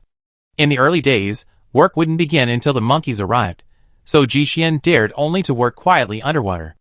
Only now, with the monkeys finally arriving, did he dare to pile the stones above the surface. And Brother Xian had timed his arrival precisely until dusk, when few people dared to wander the woods. The next morning, they would definitely arrive early to disguise the scene. The possibility of discovery was practically eliminated here. Chu Si couldn't help but give a thumbs up to their caution. However, thinking about this single vein, with its 20,000 tons of ore reserves, she felt that even if it took twice as long, it was worth it. Chu Si's good mood lasted until they entered the base. They had only been out for a day, and there were already many more people outside, many famine refugees. The main gathering place for the shantytown wasn't in the West District. In the past, outside the West Gate was a vast expanse of open land, with a few scattered households further out. But now, the shantytowns had been built right up to the entrance, and a cordon had been set up outside the West Gate. Chu Si took a quick look around and noticed that many of the people there had considerable possessions, clearly not having lived in the shantytown before. Furthermore, the tents they had pitched outside were the kind sold as finished goods, not fitting the simple image of scavengers. The sudden surge of new buildings within the base, combined with what Ji Xian had said earlier, gave her a premonition, and now it had finally come true. Chu Si sighed. Are these all those transferred from Base 52? Ji Xian nodded. and it looked like the main force had already begun arriving. Originally, the presence or absence of a protective shield shouldn't have had much of an impact on those living outside, but chaos was imminent there, and many who had previously lived in the shantytowns had also fled. Ji Xian's car roared along the central avenue, and after swiping his card outside the west gate, he entered the base without a hitch. Fortunately, the situation inside was much better than outside. There weren't many strangers on the street, and only the two newly built small buildings at the west gate had people coming and going. Clearly, these were the lucky few who had successfully obtained resident status. She pointed at the two small houses and said, "They're very expensive, aren't they?" Ji Xian nodded. Thinking about it, it was obvious that the base's enthusiastic response was simply an opportunity to rip them off. Chu Xi patted Ji Xian's shoulder. It seems that stockpiling up property in advance is really necessary. She felt that having this as a fallback was enough. The two bases were so far apart, they wouldn't both be wiped out. With a heavy heart, Chu Xi asked Ji Xian to stir-fry a whole plate of venison for her that evening. At bedtime, Sister Chu was incredibly energetic and lay flat on her back, but Ji Xian wasn't so relaxed. He polished all the remaining parts before going back to sleep. The next morning, just before 4 o'clock, the two of them rode their electric scooters out. Chu Xi hadn't expected their lives to be affected so quickly by these new arrivals. The two of them sat on the electric scooter. Chu Xi, still feeling a bit sleepy, snuggled up behind Ji Xian, intending to catch a nap. But then, just a short distance after exiting the west gate, 3 women unexpectedly came to crash their cars. Chu Xi shook his head. The atmosphere at base 52 isn't very good. No need for Brother Xian to make a scene. Sister Chu personally threw the 3 people out. Looking back, she saw Ji Xian glaring away with a cold gaze, clearly trying to intimidate the other scoundrels. Unfortunately, despite his cold demeanor, his striking features reduced his lethality by 50%. TSK, there are quite a few discerning people out there. Chu Xi patted Ji Xian's shoulder. Let's go. I don't think your face can intimidate them. Just like Chu Xi, ordinary people are always filled with ambitious warriors. The only difference was that Chu Xi succeeded, and they said goodbye. Chapter 566. Around 5 in the morning, the two finally arrived at the mining area, exhausted. The woods were dark, and the nearby monkey family hadn't even gotten up yet, but they had already set up their pumping equipment and were ready to work. The machines rattled, and a few little monkeys curiously crawled out of their nests to watch the action. Last night, 3 or 4 mutant fish had jumped in. Once the water had almost drained, they'd been splashing around on the bottom. The fish weren't big, each barely longer than a forearm, but their silvery shimmer was quite beautiful. Playing in the water is almost universal animal instinct, and with a few little fish at the bottom adding to the fun, the monkeys couldn't wait any longer. The one crouching in the foreground immediately jumped in. Its limbs were quite nimble, but it still inevitably fell flat on its back as it entered. Before the other monkeys could gloat, it grabbed a small fish and stood up. At that moment, its figure suddenly became majestic in the eyes of the other scumbag monkeys. Catching fish? In their limited knowledge, this was the first time it had successfully eaten a crab. The monkey's previous territory, while it had a water source, a tributary of a larger river, and while the water wasn't as abundant as here, it was dangerous. There were plenty of perverts who would eat grapes without spitting out the skins. When it came to drinking water, the monkey parents always kept a close eye on them, insisting they drink and leave immediately, forbidding any meaningless entertainment. Seeing this haul, the remaining monkeys immediately became restless, howling and preparing to jump down together. Chu Xi was startled and hurriedly called a halt. The pit below was only about 10 square meters in size, far too small for them to fill all at once. If they crashed into the wall, Brother Xian's work yesterday would be in vain. She swiftly jumped into the pit and slid the other monkey out. Sister Chu had angered everyone, but they were only a little angry. Thankfully, Chu Xi hadn't gone too far. There was still a lot of wire left from building the house. She cut a few pieces with pliers and made them into fish hooks, sharpening the tips on a rock. As for the float, she looked around. There weren't any dead branches or leaves, so she simply shaved a small piece of wood into several thin slices, each about the width of a popsicle stick. She weighed it in her hand and thought, 80%. Maybe. Then there was the fishing line. She searched through the pile of materials, but couldn't find any rope of the right thickness. Chu Xi looked up and happened to see a sack pressed under the oven. She took out her dagger, carefully unraveled the thread, and then began to pull it down bit by bit. The redly fine thread was quite flexible and suitable for fishing line, but she worried that a small fish might chew through the line near the hook, so she wrapped a section of soft iron wire around it. Feeling the ropes were nearly complete, Chusi casually broke off a few branches from the tree, removed the forks, and connected the two ends of the rope. She then took a piece of barbecue from her backpack and carefully tore off a strand of it and hung it on the hook. After catching all the fish, she led the monkeys away. They had been messing around in this area recently, and the mutant fish had largely stopped coming. After walking a few hundred meters, she saw fish splashing in the water. Sister Chu found a spot nearby, picked up a fishing rod, and calmly sat down to cast her line. At this moment, she was brimming with confidence. It wasn't because she was particularly confident in her skills, but rather because the mutant fish in the wasteland were stubborn. None of them were afraid of the hook. Their main attraction was their unwavering defiance. Lured by the prospect of barbecue, a palm-sized mutant fish was soon reeled in. This time it was a real baby fish. Chusi couldn't help but smile. But upon closer inspection, wow, it looked so much like the fish she caught at the fishing spot. She checked her watch. Ding! Moderate radiation mutation. Recommended for consumption. Chusi thought to herself, could this be such a coincidence? She had originally intended to demonstrate it to the monkeys, but now she sat down seriously, cast her fishing rod, and soon, another small fish was hooked. Chusi was thrilled. Could it really be one of those repaying a favor little ones? She hurriedly checked her watch. Ding! Moderate radiation mutation. Recommended for consumption. Huh? Chusi let out a deep breath. This was truly a bad fate. Seeing two mutant fish in hand, the other monkeys couldn't sit still anymore and rushed to grab their rods. Her hands moved faster than her mind, snapping the remaining fishing rod in a flash. It was such a rare treat, she couldn't let them waste it all. The monkeys exchanged bewilderment then. Finally, their defenses gave way. They lunged at Chusi with a howl, feeling that the monkey group's status needed to be restructured. They had enough of this oppressive life. Chapter 567. The battle erupted without warning, with several factions engaging in a fierce clash. Of course, the monkeys were on the other side, while Chusi was on her side. In other words, she was being gang raped today. As Sister Chu got into a heated fight, one of the bastards took advantage of the chaos to bite her hand, nearly breaking the skin. She then got furious, banging her head against it, sometimes even reaching out to dig out its eyes. The two sides fought fiercely, and the onlookers were practically cheering. When Jixien emerged from the water, clutching a pile of waterweed and preparing to carry it to the surface, he heard a group of monkeys shouting nearby, accompanied by the roars and curses of his own son, Chusi. Jixian's heart sank, and he immediately dropped his things and rushed over. When he arrived, he saw the battlefield already stacked like a pile of arhats. Chusi had suffered a slight defeat in this fight, and she was the one being pinned in the middle. Tired of fighting, she patted the monkey on her back and said, "Get off. I need to get some energy." Jixian saw Chusi's outstretched hand, black and swollen, with a row of clearly visible teeth marks. His eyes darkened, and before his anger could flare up, he saw the monkey on top of her turn its head. Scratching her nose several times was a minor issue. The main issue was her eyelids, swollen and unable to open. Chusi was afraid of scratching her eyes, so she resorted to hammering instead.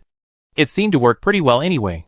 Although Chusi didn't come out on top in this battle, she was outnumbered, and despite the defeat, she still had honor. After the battle, several enemy agents lined up, and took turns spraying Chusi with anti-inflammatory spray. As the ultimate victor of this battle, De Zhuang should have been enjoying his glory days these past few days. However, at lunch, Chusi, as usual, distributed dried meat, but none to the rival monkeys. A rising star, stomped out by the capitalists with a bang. De Zhuang howled for a long time, unable to express his grief. But after Chusi gave him 2 pieces of meat, he immediately calmed down. Thus, a sugar-coated bullet successfully averted a crisis that threatened to lead to internal division. After resolving the situation, Chusi returned to Jixian. After so long, her injuries had almost healed. By the way, she hadn't told him about the little fish yet. Just as she was about to speak, Chusi turned around. Where was her fish? She slapped her forehead. The fight must have been too intense. The fish had been knocked down. After explaining the situation, Jixian nodded, knowing that the new fishing spot was indeed a good one. They could bring their nets next time. They happened to have a hydroponic system at home, so they could catch some moderately radioactive mutant fish to take home and raise. Seeing Chusi still fumed, he invited her to work on the mine. Yes, it was an invitation. After all, it was his own mine, and the feeling of mining was different. Every bit of money went into her account, and Chu Xi even felt like she could work as a farmhand without restraint. She sincerely hoped that the mines here would never be exhausted. Ji Xian had already brought up the grass, and the two of them had done some minor tidying up of the surroundings. There was hardly any sign of human intervention. Chu Xi descended to the bottom of the pit and began digging. Ji Xian, meanwhile, was busy building a treehouse for the two of them. He also needed to construct a well-hidden platform underneath to store items. A frame was set up on the platform, and the wood and other materials were improvised. They only brought their tools. Since it was just the two of them, Ji Xian didn't need a large space. Since this was just a stopover anyway, he built a small attic of about 30 square meters. The wind turbine needed to be installed as high as possible. Ji Xian carried the equipment on his back and climbed to the upper reaches of the pine tree. After securing it, he lowered the power lines down. An oven was placed in the small room below, and he had built a simple wooden bed next to it. With a little extra space, he was preparing to make a table. Suddenly, there was a loud bang. Chu Xi, realizing something was wrong with the air, immediately lowered the stone she had just lifted. But it was too late. The gust of air hitting the door nearly killed her. A strong dizziness quickly overcame her, and she felt difficulty breathing. She quickly took out her emergency crystal core and scrambled upwards. Hearing the noise, Ji Xian stood up and hurried to the side, only to see Chu Xi already crawling to the edge of the wall, retching while holding onto a stone. He immediately jumped over. Chu Xi didn't even have time to wave him off. As soon as Ji Xian came down, he was hit by a strong stench. Rotten eggs? He immediately realized it was poisonous gas. Holding his breath, Ji Xian carried Chu Xi sideways and away from the spot. The watch quickly collected the test data. Arriving at the treehouse, he looked down and saw it was reading hydrogen sulfide. Hydrogen sulfide is a highly irritating and toxic gas, extremely harmful to the human body. Exposure to high concentrations over a short period of time can easily lead to acute poisoning, even life-threatening conditions. He unfolded Chu Xi's palm and saw that he was tightly clutching an energy stone. He used his watch to check it and found that there was still plenty of energy left. With a sense of relief, he went to find an oxygen mask and put it on. Because Ji Xian had held his breath in time, the hydrogen sulfide didn't harm him much. At most, he felt a little weak and nauseous, and his symptoms subsided considerably over time. Chapter 568. With the help of the energy stone, Chu Xi's condition improved considerably soon. After settling everyone down, Ji Xian took the time to monitor the air quality near the mine entrance. Thankfully, Chu Xi had reacted quickly, and she had contained the toxic gas just as it began to leak. So, even though hydrogen sulfide was highly toxic, after spraying through the air, the indicators returned to normal after 3 or 4 hours. Chu Xi lay on the newly built plank bed in the treehouse, feeling a sense of unease. She asked Ji Xian with some concern, "Can this toxic gas be dealt with?" Hydrogen sulfide was incredibly toxic. If this problem couldn't be solved, mining wouldn't be able to proceed. She was also worried about the gas leaking out. Chu Xi had experienced it firsthand. The toxicity was truly potent, and she feared it would affect the surrounding environment. Besides, the monkeys were still living here, and they were incredibly curious. "I bet if I went down and moved the stone, the whole troop would be buried with me." Thinking of this, Chu Xi immediately made up his mind. "Brother Xian, you go back and figure out a solution for the next couple of days. I stay here and keep watch, just in case any monkeys manage to lift the stone that's pressing down on the mine entrance." Her concern was warranted, primarily because these monkeys were incredibly curious, and coupled with their immense strength, moving a stone was no big deal for them. Ji Xian frowned, pondering for a moment, before finally nodding. After all, this was no small matter, and they truly needed to treat it with caution. Unfortunately, because of the mutant snakes, the house couldn't be left alone at night. Otherwise, the two of them would have been the best option. Seeing Chu Xi still looking dejected, Ji Xian patted her head and soothed her. "Don't worry too much. Poison gas leaks during mining aren't uncommon. I go back and think of a solution. We'd definitely be able to resolve it." Since Chu Xi would be staying the night, he planned to return to the base and bring her some daily necessities, like a heater and a blanket. Chu Xi shook her head and pushed Ji Xian onto the boat. "No, there's no need to send these things to me today. Monkey Mom and I will stay here tonight. We won't freeze to death." It wasn't too early. Brother Xian would take 4 hours to go back and forth, and after delivering the supplies, he would have to rush back. He would definitely be late. Chu Xi calculated this, but never mind. After all, it wasn't a big deal. When she was with the monkey group, blankets were never a necessity. Just like when she went out to look for Jixian before, the weather was even colder than it is now. She had survived all those days out there, hadn't she? Jixian checked the time. It was already 2:38 p.m. Time was indeed running out. Seeing her curled up in Monkey Mother's arms in broad daylight, he finally felt relieved. He smiled, and pulled Chusi out of Monkey Mother's arms. Since I don't have to go back to bring you anything, we still have plenty of time today. He lowered his head to look at Chusi. Come on, I take you to collect pine resin today. The Shengsheng festival is coming soon, so let's prepare some materials for making lamp oil. Lamp oil? Ice lanterns? Chusi's mind suddenly lit up like fireworks. In the original owner's memories, she rarely saw scenes of prosperity and peace. Her heart was filled with joy. But lighting ice lanterns during the Shengsheng festival gave the Wastelanders a real sense of pride. The sound of phoenix flutes rippled, the light of jade pots shimmered, and fish and dragons danced all night long. The scene was even more stunning than the Lantern Festival. It was the new sprouts thriving in the wasteland. For this day, the base would broadcast high-frequency sound waves all night long to disrupt the hearing of the mutant animals, allowing everyone to speak freely, sing, and dance. Seeing Chusi's lack of movement, Jixian reached out and gently took her arm. What's wrong? Are you still feeling unwell? How about we do it another time? Chusi quickly recovered, a bright smile on her face. No, today is the day. I can't wait to make an ice lantern. I want the most beautiful and exquisite one, absolutely to outshine all the others. Sure, he nodded with a smile. The base holds an annual Dokai event, where the most beautiful ice lantern of the night is chosen and a symbolic prize is awarded. Although the item wasn't much, only worth 3 or 5 nutritional supplements, the promise was enough to tempt many people.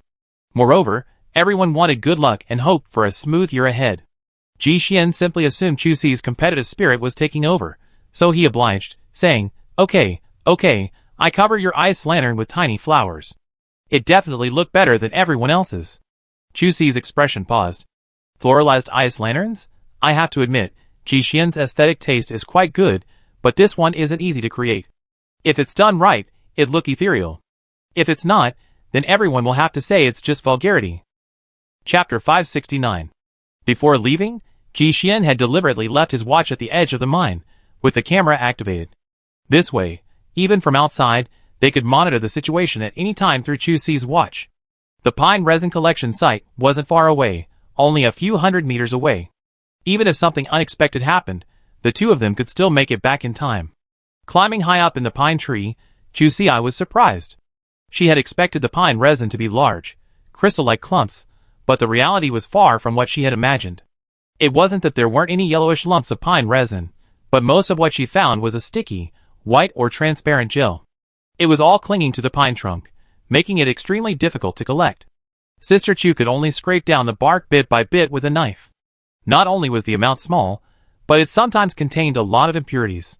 Even after carefully dodging, her hands were still covered in the sticky goo, the kind that would string everywhere it stuck. With a snap, 2 palms clapped together, and a sea-crossing bridge emerged. Looking at the pitiful little harvest at the bottom of the vial, Sister Chu's face turned a little green. Collecting lamp oil was far more difficult than she had imagined. After a while, Jixian climbed over from a nearby branch. Chusi peeked in. Jixian's harvest wasn't much, but it was at least twice as much as hers. Furthermore, the resin in Jixian's vial looked much better. There were very few impurities in Jixian's vial. It was almost entirely that translucent gelatin. Chusi's eyes lit up. This couldn't be right. All trees grow like this. There must be something fishy going on here. With her short legs, Chusi experienced the joy of a gecko climbing a wall, and hers was even better. The other gecko only had a suction cup, while hers felt like it couldn't be ripped off once she got on it. Jixian climbed very close to the front, almost to the tip of the pine branch. He hooked a branch, deliberately leaning sideways, so the trailing gecko could see what he was doing. He reached out and broke off the broken pine needles, placing the small bottle underneath. The resin slowly flowed down the bottle's mouth. Chusi blinked. She silently changed the bottle and continued the same procedure. What's this? Wrong method, wasted effort? With Jixian's correct demonstration, the two of them quickly got their resin collection work on track. Chusi sat on the tree and stretched. After climbing 2 steps forward, he slowly retreated. He looked up at the large tree in front of him. Amidst the white snow, a particularly lovely flower stood out. Round and puffy. Chu Si sat up straight immediately. She felt dizzy from cracking pine needles all day. After a moment of concentration, she realized it was indeed a Hericium arenaceus. It was about the right size. She tentatively measured with her hand. It was about the size of a wash basin. Sister Chu stretched out her stiff joints, then pulled out her flying tiger claw and swung over, swiftly collecting a few thorns and pressing them onto the testing table. Ding! Highly radioactive and mutated. Not recommended for consumption. She was instantly deflated. Mushrooms, unlike ordinary plants, had radiation properties similar to those of mutated animals. Each individual mushroom was a whole. So, this precious Hericium arenaceus was simply rejected. But Chu Si couldn't bear to throw it away. After all, it was a tonic. She planned to use it as a snack for the monkeys during the Sheng Sheng festival. After breaking the mushroom off the tree, Chu Si hung it around her waist, then carefully surveyed her surroundings, using the tree as the center. Her family had previously lived on a plain, without any deep mountains or forests to explore, so finding mushrooms like these from trees was rare. Thus, she didn't know much about the properties of precious mushrooms like Hericium arenaceus. She had only heard that they seemed to grow in pairs. In other words, theoretically, she still had one chance. Chu Si examined it carefully, and unexpectedly, she found two more, including a single one. Doesn't that mean there's one missing? She checked with her watch. There were 3 in total, and finally, one that met the radiation standards. It was the smallest of the 3, with only a single minefield, but even so, she was happy. This way, they could have more soup on the table during the New Year's dinner. With the income from these 3 mushrooms, Sister Chu's original activity of collecting resin completely went astray, and she discovered a new business opportunity. Chapter 570. Chu Si suddenly realized that the pine forest was a treasure trove. She had to take a long-term view. She couldn't just focus on the pine resin. Things like matsutake and porcini were all valuable, and shouldn't be missed. She sat on the tree trunk, looking down at the 2-meter deep water beneath her feet. It suddenly dawned on her that matsutake and porcini must grow above ground, but the current conditions were clearly unsuitable for their growth. Her newly raised ambitions immediately wilted, her beautiful dreams were dashed. Chu Si was still lingering hope. Mutated plants were incredibly resilient these days. What if it could grow normally? Looking carefully downward, she discovered that the pine needles beneath had been washed clean away by the floodwaters. Except for the weeds that had taken root, all that was left was bare soil. After searching for over 10 minutes, she finally managed to find a small harvest. A broken mushroom stalk stood quietly beside the weeds. Although she had indeed found traces of the mushroom, Chu Si wasn't happy. It was clear she had a rival. She figured there might be fish underwater, so it was foreseeable that she wouldn't be able to leave a single hair behind. Luckily, there were still Hericium arenaceus. Chu Si checked the time. Brother Xian would be leaving in the boat soon, leaving her only available labor force to be tricked by the monkeys. The two of them huddled together, and Ji Xian agreed to leave the watch with her for the night while he took his belongings and left. Looking at the new Hericium arenaceus on the boat, Ji Xian had calmed down, but a surprise was still a surprise. It was his wife who was being chased and fed by the heavens, and the young man felt a sense of honor. Before leaving, Ji Xian reminded her, "Don't forget to check the surveillance at night, just in case anything goes wrong." Chu Si nodded. She had stayed for this very reason, so she couldn't afford to be careless. After they parted, Chu Si checked the time. It was almost 4:15. Seeing it was still early, she decided to lead the monkeys out to search for Hericium arenaceus. The little monkeys lined up, each coming to smell the mushrooms. Chu Si thought it wouldn't be long before the monkeys brought back every Hericium arenaceus in the forest, big and small. But she had no idea at the time that the mutant monkey's sense of smell wasn't particularly impressive. After searching for so long, the group found nothing and decided to go back to their own pursuits. Chu Si, however, was still waiting in her den for their bountiful harvest. Because she still had to guard the mine, she didn't dare venture far. The few Hericium arenaceus she could find nearby were already gone, and she had no choice but to return to her old job of picking pine needles. Sister Chu hung on a pine branch, a bottle attached to her waist, and dangling, she had collected more than half a bottle. Adding to what Ji Xian had collected today, she should have enough material to make lamp oil. She also discovered several cypress trees in the forest, laden with cypress seeds. The seeds hadn't changed much, at most growing from small flowers to large peanuts. In the past, this would have been a valuable ingredient, washing hair, promoting hair growth, and making aromatherapy, which soothes nerves and improves sleep. It's a shame, it can't be eaten now, it's all wasted. Huh? Chu Si paused, looking at the plastic bottle containing the pine resin in her hand. Suddenly, she realized something. Yes, even if it's inedible, it can be used as incense. This is just a wasteland, so why can't we improve our quality of life? Even in a wasteland, people still have ice lantern festivals. I'm a craft enthusiast, so how can I let my life get worse? At night, before going to bed, light a pine and cypress incense burner. The light woody scent, with a hint of coolness, evokes the cold pines of winter, bringing a sense of tranquility and peace. The scent isn't overpowering, but it lingers, washing away all the frivolity and returning to nature. So now that she has the opportunity and the free time, why not do it? Even if it's just to please herself, it's a wonderful thing. Thinking of this, Chu Si didn't waste any more time. She opened the pocket of her backpack and began to scoop out cypress seeds. Of course, she couldn't use all of them because they were going to be used in the bedroom, and Ji Xian would inevitably be affected. So she had to try to choose raw materials that met radiation standards. She filled her cloth bag, took out the flying tiger claw, and walked back. The sky was gradually darkening, and the cabin had long since become pitch black. She took out her headlamp and placed it high up. Then Chu Si began testing the pine and cypress seeds below. The yield was quite good, with 2 or 3 out of 10, which was considered above average. She carefully packed those that met the standards into a cloth bag, and would take them home for further processing. After testing the entire bag of pine and cypress seeds, it was already midnight. Chu Si discarded the high radiation ones into the water, and, after hand picking the remaining seeds, weighed a little over 3 pounds. If they were all made into incense, they would last for a long time. Chapter 571. Before bed, Chu Si packed up her things and went to find Monkey Mom. Then, she and Xiaobao shared a large den. Now that they were both big monkeys, and could sleep on their own, Chu Si tucked herself between them. Aside from nearly suffocating, there were no other problems. After falling asleep, time always flew by, and in the blink of an eye, it was the next morning. When Ji Xian arrived, she had just crawled out of the den. Brother Xian brought her breakfast, and the two of them returned to the cabin together. Seeing the fallen pine and cypress seeds on the ground, Ji Xian raised an eyebrow and asked, "Are these inedible?" "Yes," Chu Si nodded, handing her backpack to Ji Xian. "I'm going to make these into aromatherapy. It's good for sleep." The concept of aromatherapy is still popular in the wasteland, just like using pine resin to make lamp oil, for its subtle pine scent. Otherwise, animal fats can also be used. So Ji Xian didn't object. He asked, "Are there any other ingredients needed?"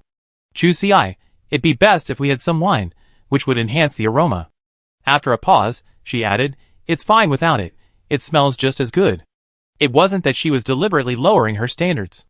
It was just that after spending so much time with Ji Xian, even after his better days, she never seen him drink.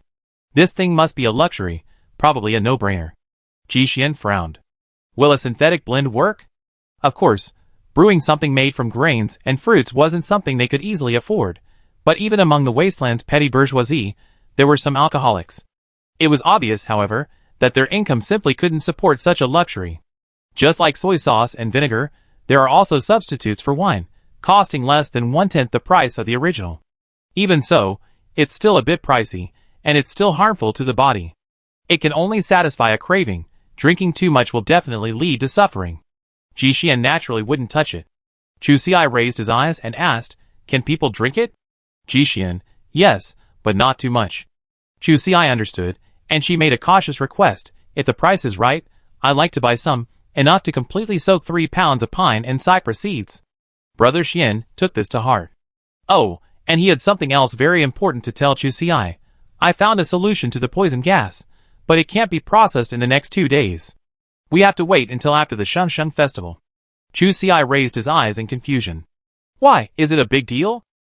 "Not really," Ji Xian shook his head and explained to Chu Si, "It's actually very simple to deal with. The poison gas. If there's a leak, we can purchase specialized gas conversion kits based on the test data. These contain chemicals that can convert all the harmful gases in the cave into non-toxic substances, or easier to collect solids. However, purchasing this requires an absolutely safe channel. I'm planning to directly deal with Bowen for our or in the future, so naturally, it would be more reliable to purchase the conversion kits from him. Of course, the fewer people who know about the mine the better. Bowen has just arrived at Base 52, and the mercenary group hasn't finished organizing their forces yet. He can only return during the birthday festival, which would be a good time to bring back the items. Chusi understood that this approach was indeed safer, but she didn't want to live away from home forever. She had many other things to do that would be more convenient back home. And there was also the Ice Lantern Festival. Such a spectacular spectacle she absolutely didn't want to miss. Jixin smiled. Since we can't start work these next few days, let's just fill the hole with the ore we dug up. Although it was filling it back up, the ore had been dug up and wasn't embedded in the rock anymore. This would save a lot of effort when it came time to move it out. Besides, neither Chusi nor Jixin needed to save effort right now. When the time comes, it'd just be a matter of getting to work. Chusi glanced at the pit. So let's get started right away. Jixin nodded, then pushed her aside. I do it. You can look underwater nearby to see if there are any blooming flowers. Pick them, and put them in the ice lanterns. Chusi, It seems Brother Xian is very confident. Okay. Fine, floral lanterns are just floral lanterns. She tried to make them look pretty. Jixin was grumbling as he carried the stones back. The mutant monkeys were curious, but they had very little patience. So once the stones were backfilled, no one would go out of their way to move them. Most would just lift the top rocks and leave, never even touching the bottom ones. Chusi searched carefully for the legendary little flowers, but unfortunately, there were none. Although the trees here were lush and green year-round, they must have some pattern. Just like the peach grove, which was now laden with fruit, naturally wouldn't be in bloom. There probably weren't any flowers here. She'd have to look elsewhere. Chusi frowned. She saw something like a bump under the pine tree. Is this mushroom starting to grow? Chapter 572. Chusi found a long branch and poked open the bulge underneath. There was indeed something inside. The dirt stirred up muddy the water, so she couldn't see what it was. However, the branch felt very hard when she poked it in, and it definitely didn't feel like a mushroom. Chusi pulled her diving suit from her backpack, put it on, and then jumped in. She reached out to push aside the dirt, expecting the object to come up quickly, but it took her 3 breaths to get it out. It was a black lump weighing about 30 pounds, its surface still stained with moist dirt. It felt uneven, slightly oval in shape, but not entirely regular. Wiping the water off her face, Chusi reached out and patted the large object before her. What on earth was this? Was it a yam root? It didn't look like it. She took out her dagger and lightly scratched it. It didn't feel like yam, but rather like cutting wood. The dark brown outer skin peeled off, revealing a snow-white heart. A faint fragrance wafted out. Chusi took a closer look. It smelled familiar. It's Poria cocos. This is a neutral Chinese medicinal herb, suitable for daily dietary supplements like Poria cocos porridge, Poria cocos cakes, and even Poria cocos chicken soup. Its primary functions are to dissipate water and dampness, strengthen the spleen, and calm the mind. She picked up her watch and checked it. Ding! Moderate radiation mutation. Moderate consumption recommended. Chusi couldn't help but clench her fists, giving herself a boost of encouragement. Today's opening victory had been successfully secured. She carried the giant creature back to the cabin. It weighed over 30 pounds, enough for her and Brother Xian to brag about. The rocks on Jixin's side were almost completely filled. He stood up and tucked a few wet strands of Chusi's hair behind her ear. He patted her forehead, still feeling agitated. Be careful before going in the water. Chusi nodded, not caring about a few wet hairs. She pulled Jixin against a tree. Quick, let me show you something. Looking at the black lump in front of him, Jixin recognized it immediately. Poria cocos. Chusi, Half the joy was gone. Jixin, edible? Chusi's lips barely curled up. Great, you learned to answer quickly. Jixin curled his lips in a smile. Yes, not only that, I also know that Poria cocos is very likely to grow in groups. Groups? Like, the kind with several around a tree stump? Seeing Jixin nod, Sister Chu couldn't sit still anymore. She dragged him to the spot where they just gathered Poria cocos. Since she was still wearing a diving suit, she didn't need to bother. With a tug of the hood, she slid in. Jixin shook his head and donned his gear. The surrounding area was similar. Since Poria cocos was found under this tree, there was a high probability of finding similar supplies nearby. Sure enough, he soon discovered several more bumps. Great! Another busy day. However, there were no diving monkeys in Monkey Mother's group, so the job would depend on the 2 of them. After a busy day, the 2 of them collected about 600 kilograms of food, but only about 150 kilograms were edible, so the rest went to the monkeys. Before leaving, she made a soup with Hericium arenaceus, Poria cocos, and dried meat as a snack for the monkey's birthday. She had to go to the Lantern Festival that day, so she didn't have time. Around 3:30 p.m., the two boarded the boat and left. After returning to the base, they made a point of buying some blended baijiu. Oldly grinned, "Looks like you really gotten rich, even having the leisure to enjoy a drink." They laughed and joked for a while, then after some thought, Chu Si bought 2 more blocks of beeswax from him.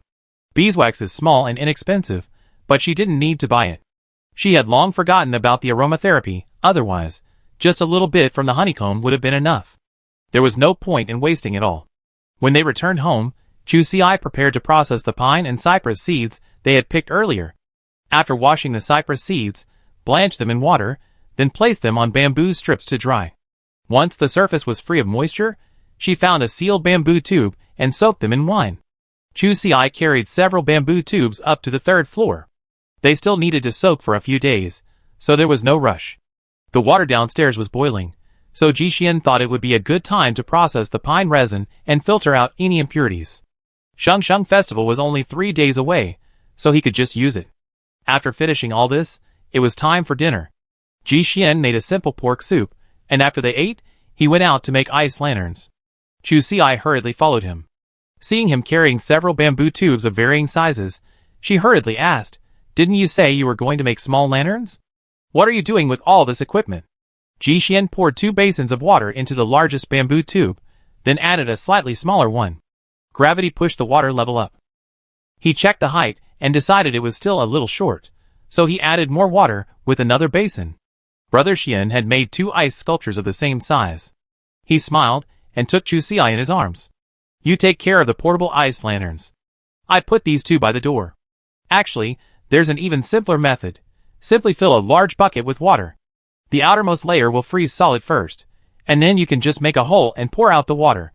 However, the ice lanterns made that way will be uneven in thickness, and it won't be easy to add more details, so Jixian naturally passed on the idea. He set a time, he probably wouldn't have much sleep tonight. In 3 hours, he had to go out and add some details. Chapter 573. Jixian pushed Chu Si back into the bedroom, while he went upstairs, and plucked a few leaves of a highly radioactive mutant foxtail grass.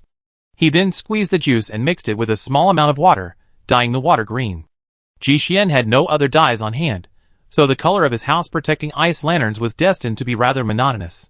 When Chu Si woke up the next day, the outer shell of the ice lantern had been removed from the mold. She looked over at it. Circles of green, overlapping circles of green, created a truly vibrant and festive atmosphere. Jixian was quite proud, and with his panda eyes, he gave Chu Si a calm look. A sensible person would have praised him now. Chu Si, however, had always been quite sensible. She chuckled twice, her mouth open, but she couldn't muster any words of praise. Finally, she could only manage a sentence. "It's quite unique, and it's clearly in line with the Shengsheng Festival." Jixian's lips curled up. He wouldn't say it was unique, but there were plenty of people making these large barrel ice lanterns. Who wouldn't place 2 outside their door during Shengsheng Festival? They came in different sizes, though. But green was indeed his favorite color. In Jixian's opinion, his ice lanterns had returned to their original simplicity. Placed outside their doorways, they looked both simple and elegant. Of course, in the Wasteland, there was no such thing as being green. Green ice lanterns, for example, were everywhere. After all, this pigment was the easiest to obtain. Some families made them in small bottles, and they displayed a row of vibrant green lanterns on their roofs. That morning, the 2 of them had no work to do, so Jixian took Chu Si on a stroll around the base. By now, quite a few families had finished their ice lanterns. In addition to ice lanterns, many people also carefully placed ice sculptures at their doorsteps. They were quite ordinary, with hearts, nutrients, and half of the sculptures were mutant mice, and half were meat.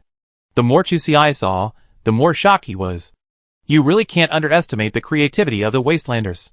Demons are dancing wildly, but so it is. She pointed at an unnameable object and asked Jixian, "What is that?" Jixian took a closer look. He actually knew what it was. Mutated monkeys? They're a new addition this year. It shows that the people of the West District are quite accepting of monkeys. Okay, she really couldn't reach a consensus, but she still had to show some respect. After a stroll, the 2 returned home. Looking at the 2 water tanks in front of the door, she actually found them a bit adorable. Chu Si suddenly realized that Jixian had taken her out to admire her earlier. Sister Chu realized that Brother Xian was unhappy with her perfunctory compliments and was looking for trouble. No, where's Brother Xian's generosity? Just as he was about to make a joke, Ji Xian's watch rang. He looked up and saw Bowen's. He immediately picked up the phone. The last time they spoke, Fu Bowen had said he'd be back before birthday to deliver a batch of supplies. He was calling now, so he must have already returned. Sure enough, Fu Bowen had just entered the base and wanted to see if he was home, so he could deliver the conversion kits Ji Xian had ordered directly to his home. Ji Xian had already explained everything, and the young man was so excited about this that he couldn't sleep for several days. He hadn't expected that even after coming to Base 52, he'd still be so impressed by Brother Xian's family. He just didn't know the ore reserves, so he had no idea what kind of surprise awaited him. The two waited at home. Not long after, Fu Bowen drove over. He was the only one in the car, and the three of them quietly moved all their belongings home. When they got together, it was inevitable that they would talk about Base 52. Fu Bowen sighed, Base 52 is in complete chaos right now. A few days ago, I heard they found 2 rare metals used in controllable shields. Unfortunately, I later heard the radiation level was still a bit too high, and using it would accelerate the degradation of the shield's lifespan. Alas, the ordinary people are suffering the most.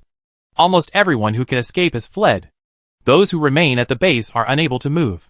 Those who made it to us are lucky. Brother Xian, you didn't see it. The roads are filled with people freezing to death and starving to death. Sigh. Bowen rambled on, and Chu Si sat quietly listening. While they were enjoying peace and prosperity here, the people at the other base nearby were struggling in hell. Chapter 574. Chu Si felt a sense of regret, yet also a certain inexpressible relief. Luckily, it wasn't their base that had the problem with the shield. But in the Wasteland, the most unreliable thing was unpredictable luck. The more Chu Si learned, the more she understood the true core of the base. As long as the shield was in place, even if the entire base was razed to the ground, it could be rebuilt in the Wasteland. But unfortunately, this world was filled with hostility towards humanity, and those desperate resistances were like ants trying to shake a tree, as light as a feather. No matter how much manpower and resources were invested, it was all in vain. Hearing that so many people in Base 52 had been displaced and frozen to death on the streets, Chu Si's heart was filled with a pang of pain. She didn't have any great love, but simply sympathy for her own kind. Logically speaking, compared to most ordinary families, their conditions were considered quite good, with 2 properties in different bases, something Chu Si had never dared to imagine before. But she still felt extremely insecure. The various crises of the Wasteland had devastated her. She felt precarious wherever she stood. Seeing so much, she felt as if her life could be lost at any moment, her home could crumble at any moment. The slight excitement she had felt for the birthday festival had vanished with a bang. After Fu Bowen left, she sulked for a long time, staring blankly ahead, silently digesting the negative emotions within. Until Brother Xian placed a pile of energy crystals in front of her. Thinking of the previous test data, her eyes suddenly brightened. Since they can lower the radiation level of mutant shrimp eggs, shouldn't the minerals do the same? Ji Xian smiled. I don't know, but we can test it. Seeing Chu Si's spirits quickly return, he couldn't help but jokingly say, if it really works, aren't you afraid others will target your precious stones? Chu Si's expression froze. It had to be said that Brother Xian knew how to spoil the fun. But thinking about it made her feel relieved. As long as the base didn't collapse, her personal wealth wouldn't matter if it was more or less. Besides, they still had a large wild mine outside to protect their capital. Chu Si immediately agreed. Okay, it's no big deal. If it's proven to be effective, I can give them the crystals for free for testing. Ji Xian couldn't help but laugh, then shook his head. You don't have to be so generous. He squatted down and arranged all the crystals in order. Then, he tested their energy levels one by one, and recorded them on his watch. Ji Xian walked into the inner room, and looked through the previously recorded data. Sure enough, the energy values of the crystals used in previous experiments had all dropped somewhat. His inner suspicions grew more certain. The working principle of the energy crystal should be that it consumes its own energy, balancing the radiation levels of the objects contained within the crystal cavity. In other words, if the crystal has sufficient energy, a pile of low to medium level radiation items can easily carry a high level radiation item with a relatively low radiation level. If this is true, then it is entirely possible to artificially create a low to medium level radiation ore. Ji Xian selected a crystal ore with a relatively high energy reserve, then casually tested the 3 pieces of iron ore he had brought back earlier, recording their radiation levels. All 3 pieces of, or were highly radioactive.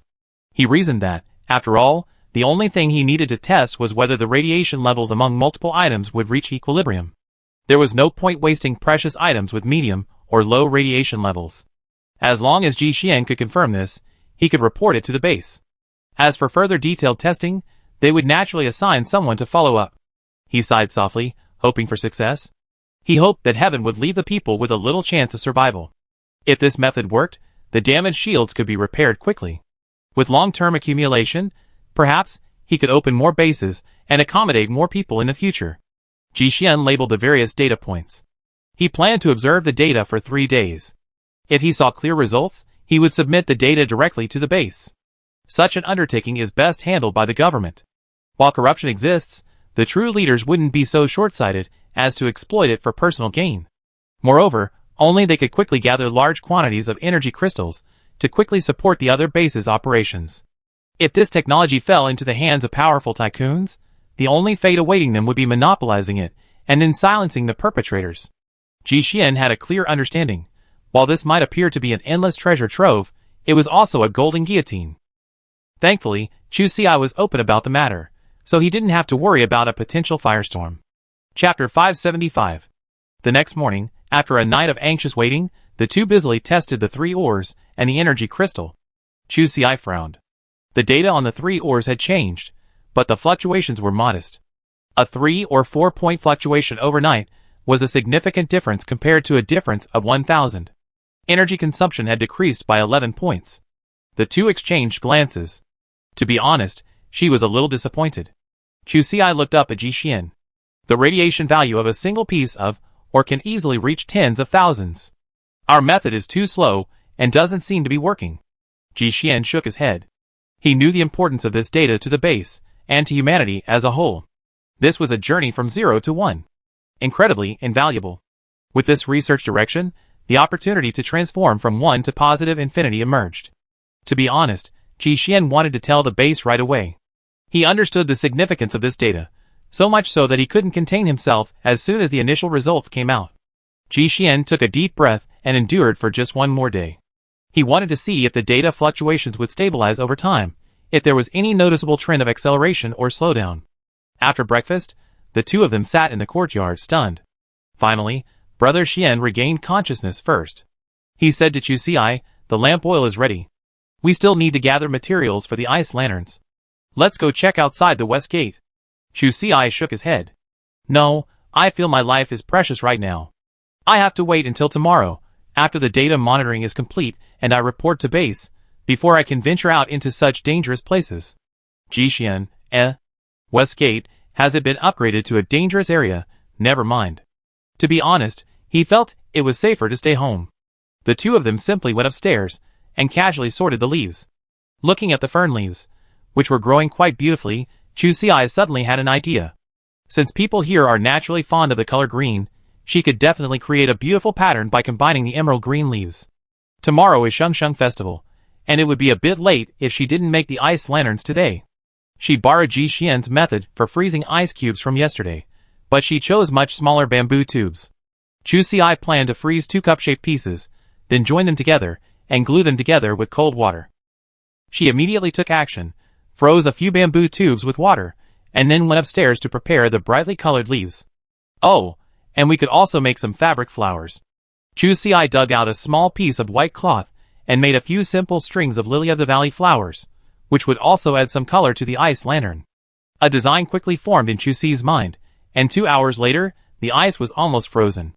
After a little polishing, she took the ice bowl upstairs, where she assembled it. She chose delicate, beautiful leaf tips and affixed them to the ice wall, leaving some of the flowers and leaves sticking out. She then doused it with water and froze it to solidify it. Once it was finished, she secretly hid it. At night, Chu Xi took a small pine oil lamp from Ji Xian and mysteriously led him to the living room.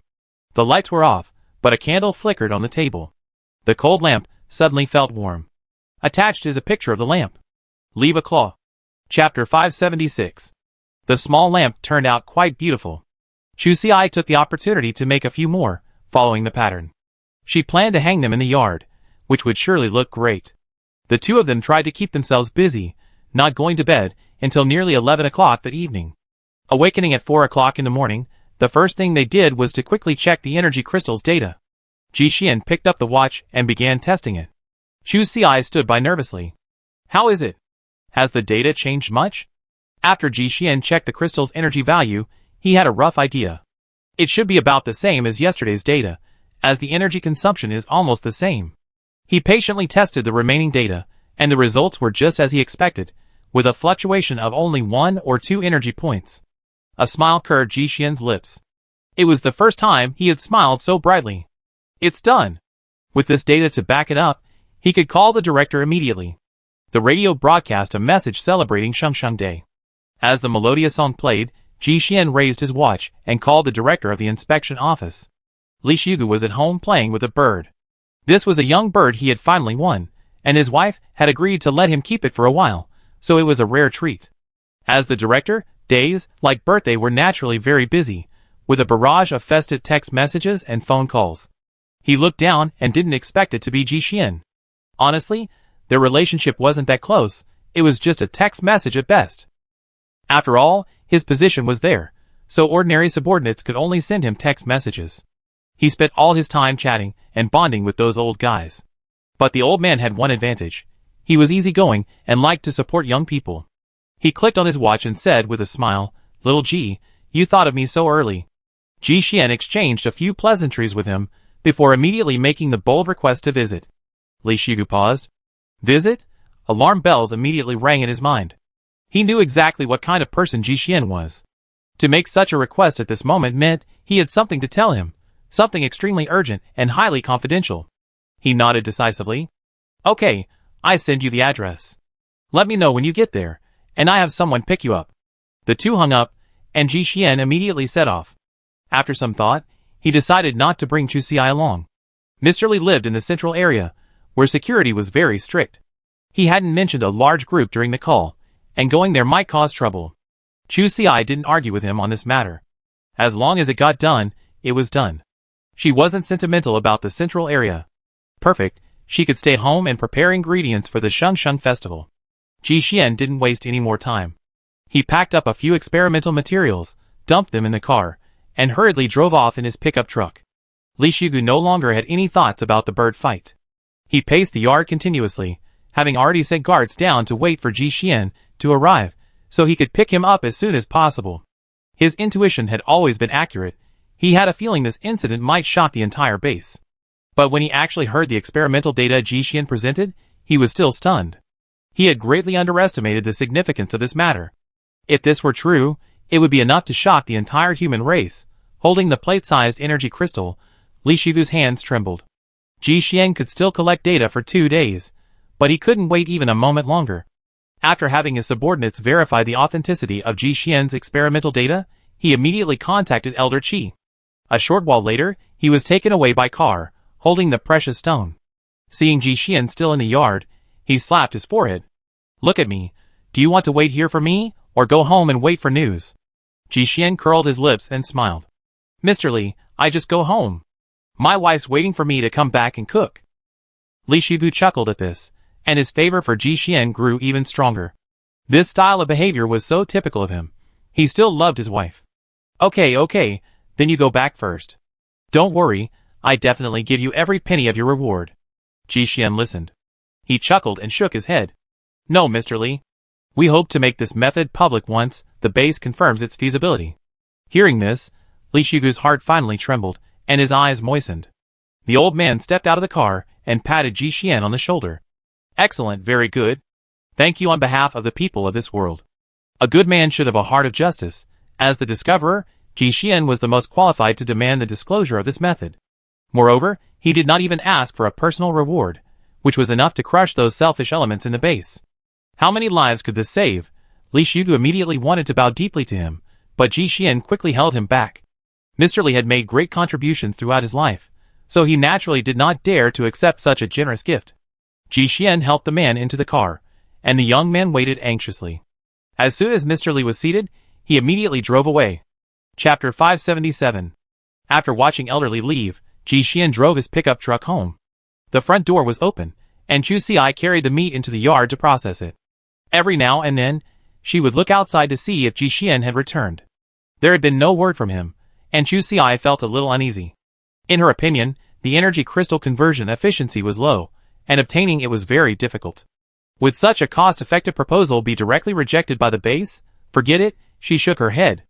After submitting the information, these matters were no longer her concern. At least the purpose of the energy crystal had been discovered, and it wouldn't remain hidden. Chu Xi chopped the meat absent-mindedly. Fortunately, she was used to using the knife.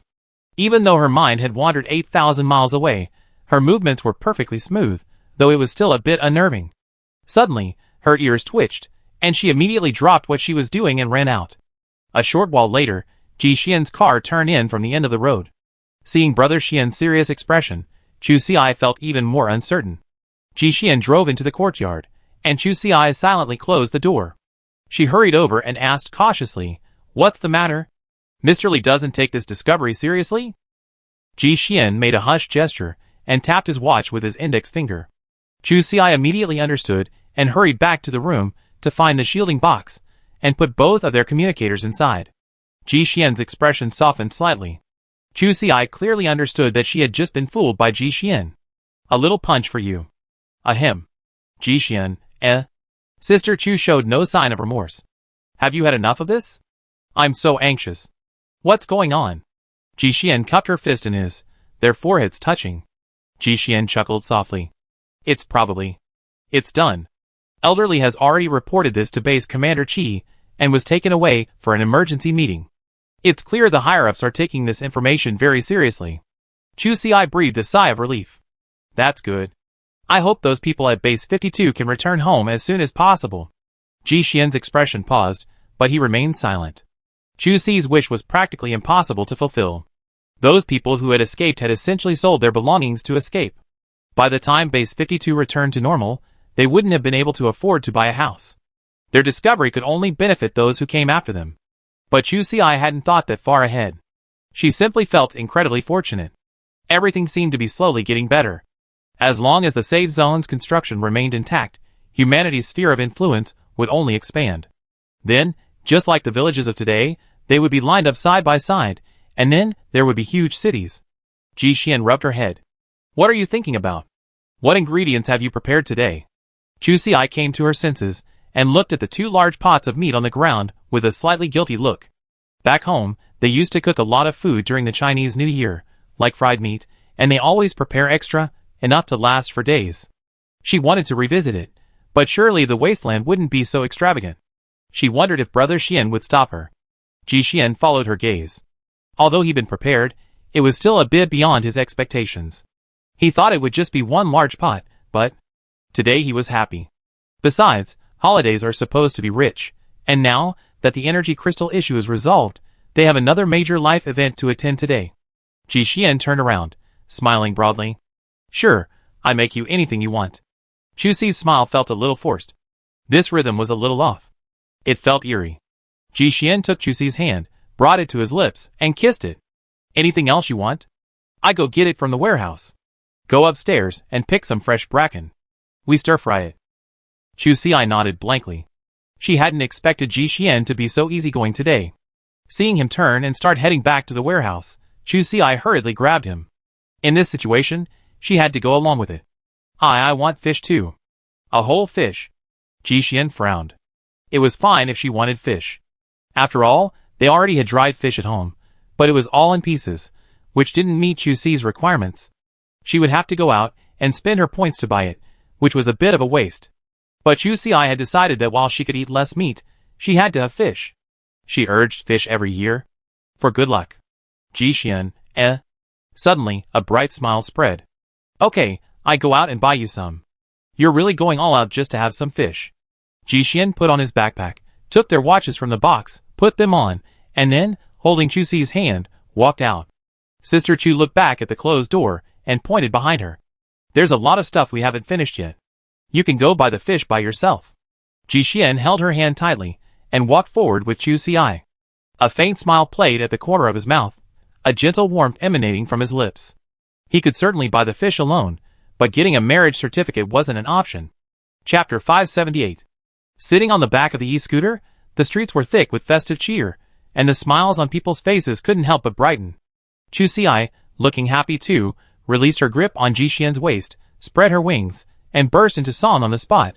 Ride my beloved little scooter, it never gets stuck in traffic. Ride my beloved little scooter, and I accompany you to see the sun never set.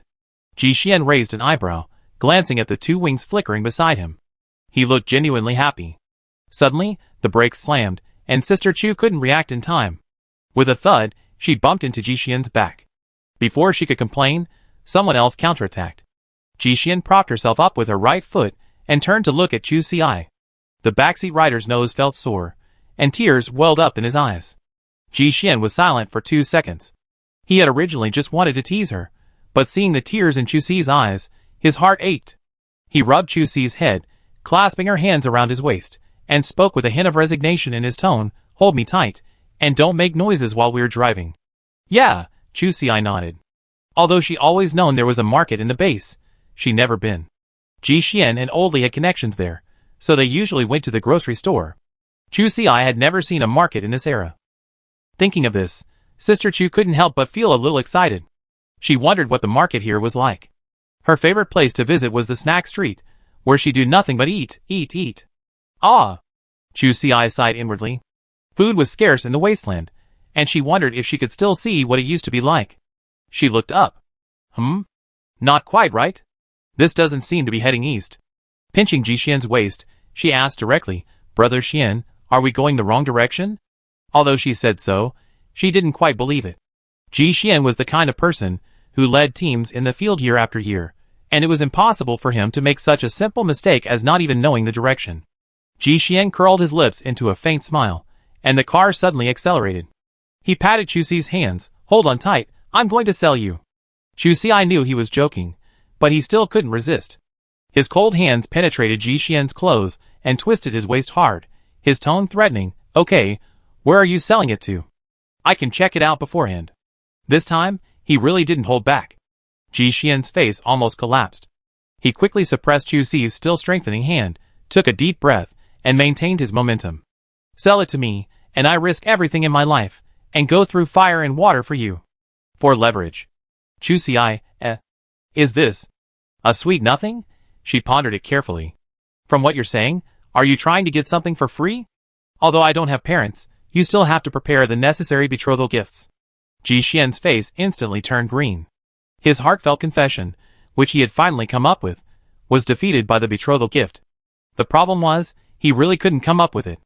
Ji Xian stopped the car, turned to look at Chu Si, and questioned her seriously. "My points are all in our joint account. The house is in your name, and the car and everything else are at home. That's all you have, and you have the nerve to ask me for a betrothal gift?" Thinking of this, he felt a bit resentful. "How about I just marry into your family?" Chu Si, I suddenly felt like a scumbag. She masked her embarrassment with a loose smile. "Well, just kidding. Forget about marrying into your family. I only have a few points in my little coffers. I can't use them as a betrothal gift." Ji Xian nearly choked to death with a single breath. He couldn't help but reach out and smack Chu Si on the forehead twice. What a heartless person. "I don't need your dowry. Just keep it safe." Fueled by resentment, the electric scooter flew like a flash for the rest of the journey. By the time they reached the private office hall, Chu Si was completely numb. Her hair had long since been blown away. The warm air from her mouth, frozen by the freezing cold, had given her a Zhang Fei hairstyle. Ji Xian turned around and almost couldn't suppress a laugh. This was good enough. She was being heartless. She'd be photographed with this hairstyle later. He pulled Chu Si inside. On the birthday celebration, there were still relatively few people doing business, but there were still staff on duty. The two of them arrived at the workstation.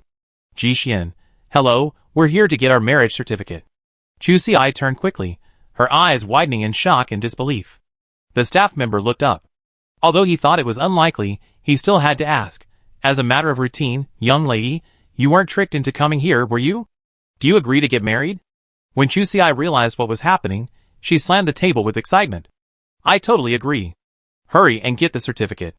"I'm afraid he ran away." The staff member paused, silently glancing up at Ji Xian. It seemed he'd been worried about the wrong person. After confirming their intention, the rest of the paperwork went through very quickly. With her handsome slick back hair, Sister Chu took her wedding photos. When she realized something was wrong and wanted to take them again, the staff member shook his head. That's fine. Ji Xian quite agreed. He truly thought Chu Xi was adorable at all times. Delighted to see it. He looked at Chu Xi tenderly. You look good no matter what. Hee hee. Chu Xi gave a dangerous smile, collected his credentials, and hurried away. Of course, the same thing applies.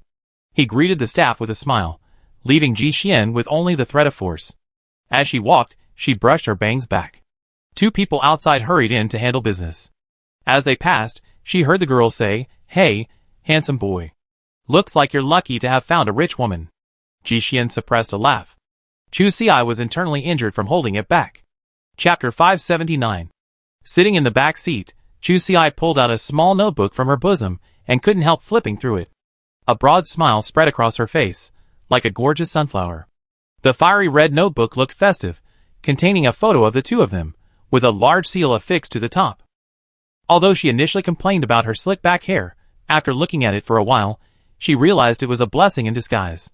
At least she'd grown physically, hadn't she? She also looked more impressive. Brother Xian's performance, this time, was impressive. In the private office, paper documents had to be purchased at their own expense, and the price was quite high. A 2-page little notebook cost 30 points. This wasn't just shady, but while it might seem like a rip-off, it was also incredibly valuable. You could only apply for it when applying for a certificate. In short, there was no waiting. As long as their business was completed, no one would serve them again with their points. Fortunately, this item wasn't mandatory.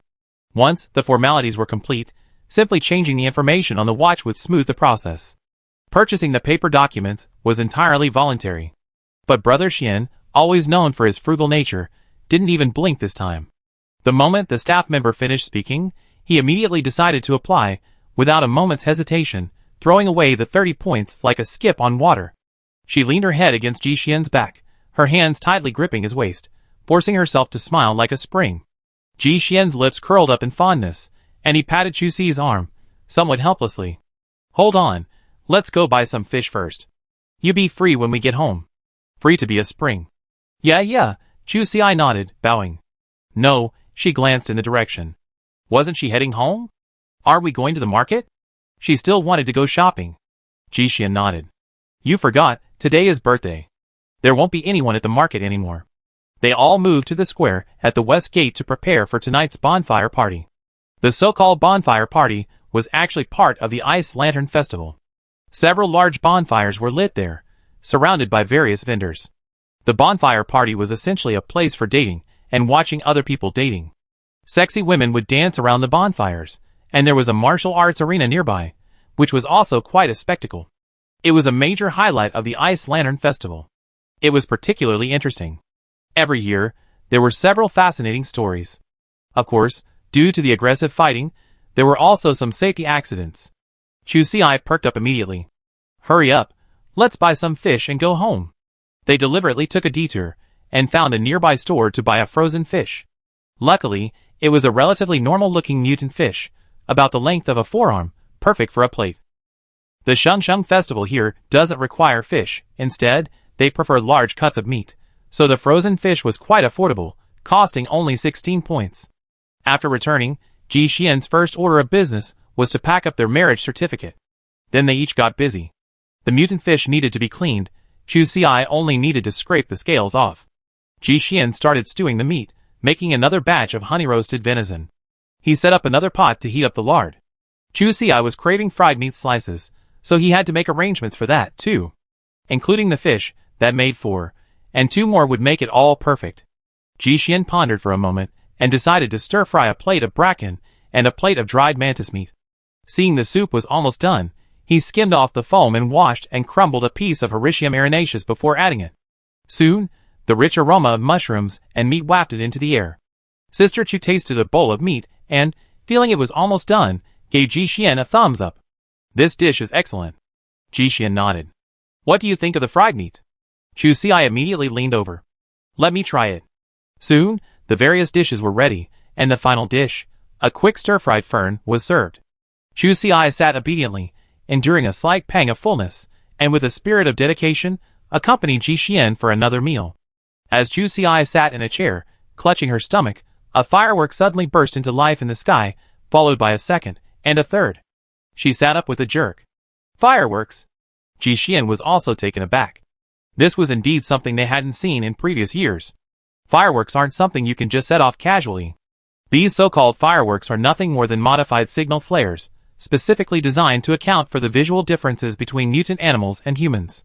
While they appear dazzlingly colorful to humans, to nearby mutants, they might only see a faint white, like the sky before the sun has completely set. Of course, these aren't cheap.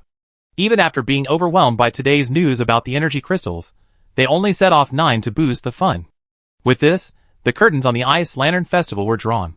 Crowds streamed onto the streets, watching the excitement while secretly competing with each other over their lanterns. Sister Chu had initially been confident in her own little lantern. After all, it did look a bit ethereal. But once she stepped onto the streets, she knew she wouldn't be the winner of the best lantern of the day. Ice lantern culture has a long history in the Wasteland. While everyone has long been accustomed to the beautiful lanterns, the main attraction now is the novelty of the sight. Chu Si's beauty was rather conventional. Even the children's homemade ice lanterns looked like nutritional supplements, revealing a high level of ambition. Some even directly claimed houses and cars, embodying all the little aspirations of life. Sister Chu's small ice lantern seemed light and airy within the scene, and she felt a little embarrassed. She immediately wanted to build herself a 3-story tower to instantly eliminate all unorthodox practices. Thankfully, Ji Xian persuaded her otherwise. Otherwise, the Lantern Festival would have been over after this one, a loss that would have been worth the effort. Chapter 580. Following the throng, Chu Xi and Ji Xian were gradually pushed outside the west gate. The square was bustling with people and bustling with activity. Several large bonfires burned brightly, illuminating the entire area. Young men and women chatted and laughed in the center. It was still early, so the entertainment hadn't started yet. The edges of the square were dotted with a variety of small stalls. Unusually, many of them sold snacks, giving it a real street feel. Of course, a closer look revealed that most of them sold boiled potatoes, roasted meat, or lightly seasoned stews, nothing compared to the dazzling array of modern fare. Even so, the food was enough to make the children cry with envy. The two had just finished their meal, and naturally had no interest in such things. Chu Xi stood aside, watching the parents spank their children. The sky twinkled with stars, and more people arrived in the square, each carrying an ice lantern, strolling around, rubbing shoulders with each other, laughing and chatting.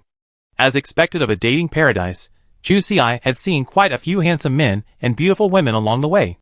Of course, there were also quite a few who were interested in Ji Xian, but seeing the two holding hands tightly, most of them tactfully walked away. A few were truly blind, and even asked Ji Xian directly and casually if he was bringing his own girl. Chu Xi's lip curled, and she reached out to pull Ji Xian down, leaning forward and giving him a lingering kiss. "It's okay if your eyesight is bad, she'd take care of it." After everyone had left, she slightly pulled away and patted Ji Xian's shoulder. "Don't worry, I protect your chastity." Ji Xian's eyes darkened. He looked down for a moment, then, after a long pause, finally uttered his request, "Let's go home." Chu Xi? Question mark. She shook her head fiercely. What a small matter. Everyone was driven away. There wasn't a need for chaos. No, I haven't even started yet. This was her first bonfire party since crossing into the Wasteland. It was so meaningful. How could she back off just because of a few butterflies? She gently shook Ji Xian's arm. We haven't even finished the night market yet. We haven't had a proper stroll since we were together. Back in the shantytown, they had no money and no convenience. After moving into the base, Chu Xi had simply forgotten about it. Because Ji Xian had a good relationship with Old Li, they bought whatever they needed directly from him. Without the need, the night market gradually faded from her sight. Ji Xian took a deep breath, trying to suppress the throbbing in his heart. He could see that Chu Xi truly wanted to stay here. He pulled a person forward and couldn't help but admonish, "Then behave yourself." Chu Xi nodded obediently. Honestly, she felt she'd been quite well behaved today. She'd been out for so long and hadn't spent a single point. She was being frugal. Ji Xian shook his head helplessly, feeling she was about to cause trouble. Xian looked around, then pulled Chu Xi in a direction. Several couples were already standing there, and of course, there were also people who came alone. Chu Xi took a closer look and saw that it was actually applying red flowers. Of course, the term hot red flowers would be more apt here. The customer chooses a mold, and the vendor places it between the customer's eyebrows. He then takes a tube of white paste and smears it on the mold. Then, he turns on a small light, and shines it on for 3 to 5 minutes. When the time is up, the mold is peeled off, and the white paste is carefully peeled off, revealing the beautiful red flowers underneath. Depending on the length of exposure, the color of the red flower can vary. Chusi noticed that most single women went for a light pink perm, while those with partners went straight for a bright red. The vendor brought several sets of lights, and his efficiency was quite fast. It wasn't long before Chusi and Ji Xian's turn came. Seeing their tightly clasped hands, the vendor, without even asking, invited them to start choosing designs. Ji Xian chose a simple, smudge of red pattern, while Sister Chu was more flamboyant, opting for a large cluster of blooming flowers, the kind that took up most of her forehead. The vendor looked up in surprise, and gave Chusi a thumbs up. This was like a tattoo. While it was a tradition, and the burn marks would fade on their own after a week or so, the production process wasn't exactly pleasant. For Chusi's size, 2 baking lamps would have to operate simultaneously. Ji Xian's fancy one was worth 1 point, Chusi's 6. This also reveals the difference in ingredients between the two. Compared side by side, Ji Xian seemed like a freebie. When the heat was applied, the white clay sizzled against the meat, and Chusi could even smell a faint burnt aroma. The discomfort was real, but far from unbearable. When the time was up, a bright crimson flush filled her forehead, brightening her otherwise ordinary features. Even the stall owner couldn't help but praise her. "You have good taste, young lady." Chusi smiled and nodded. It was natural. She did have that aesthetic in her. And Ji Xian's blush, like a divine touch, seemed even more otherworldly. As expected, minimalist style never goes out of style. After pushing open the stall, Chusi asked with a smile, "Does this bright red color symbolize our married status?" Ji Xian nodded. He originally just used it to avoid trouble, to ward off the swarms of admirers. Now, it seemed Chusi had to be kept in check, lest he be targeted by other male peacocks.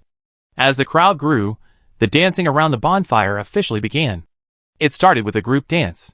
The steps were simple, consisting of just a few movements, more like a sacrificial dance, and many people joined in. There were young men and women, as well as the elderly and children. Chusi naturally rushed in, dragging Ji Xian along. They imitated the others' dance steps and had a blast. After circling the bonfire a few times, the older people gradually left, leaving only the energetic young men and women and a group of unruly children. Ji Xian wasn't a good dancer, so he soon stepped aside, watching Chusi's playfulness from the sidelines. The red spot on his forehead certainly deterred him from many potential suitors. While he was foolproof, Chusi's was problematic.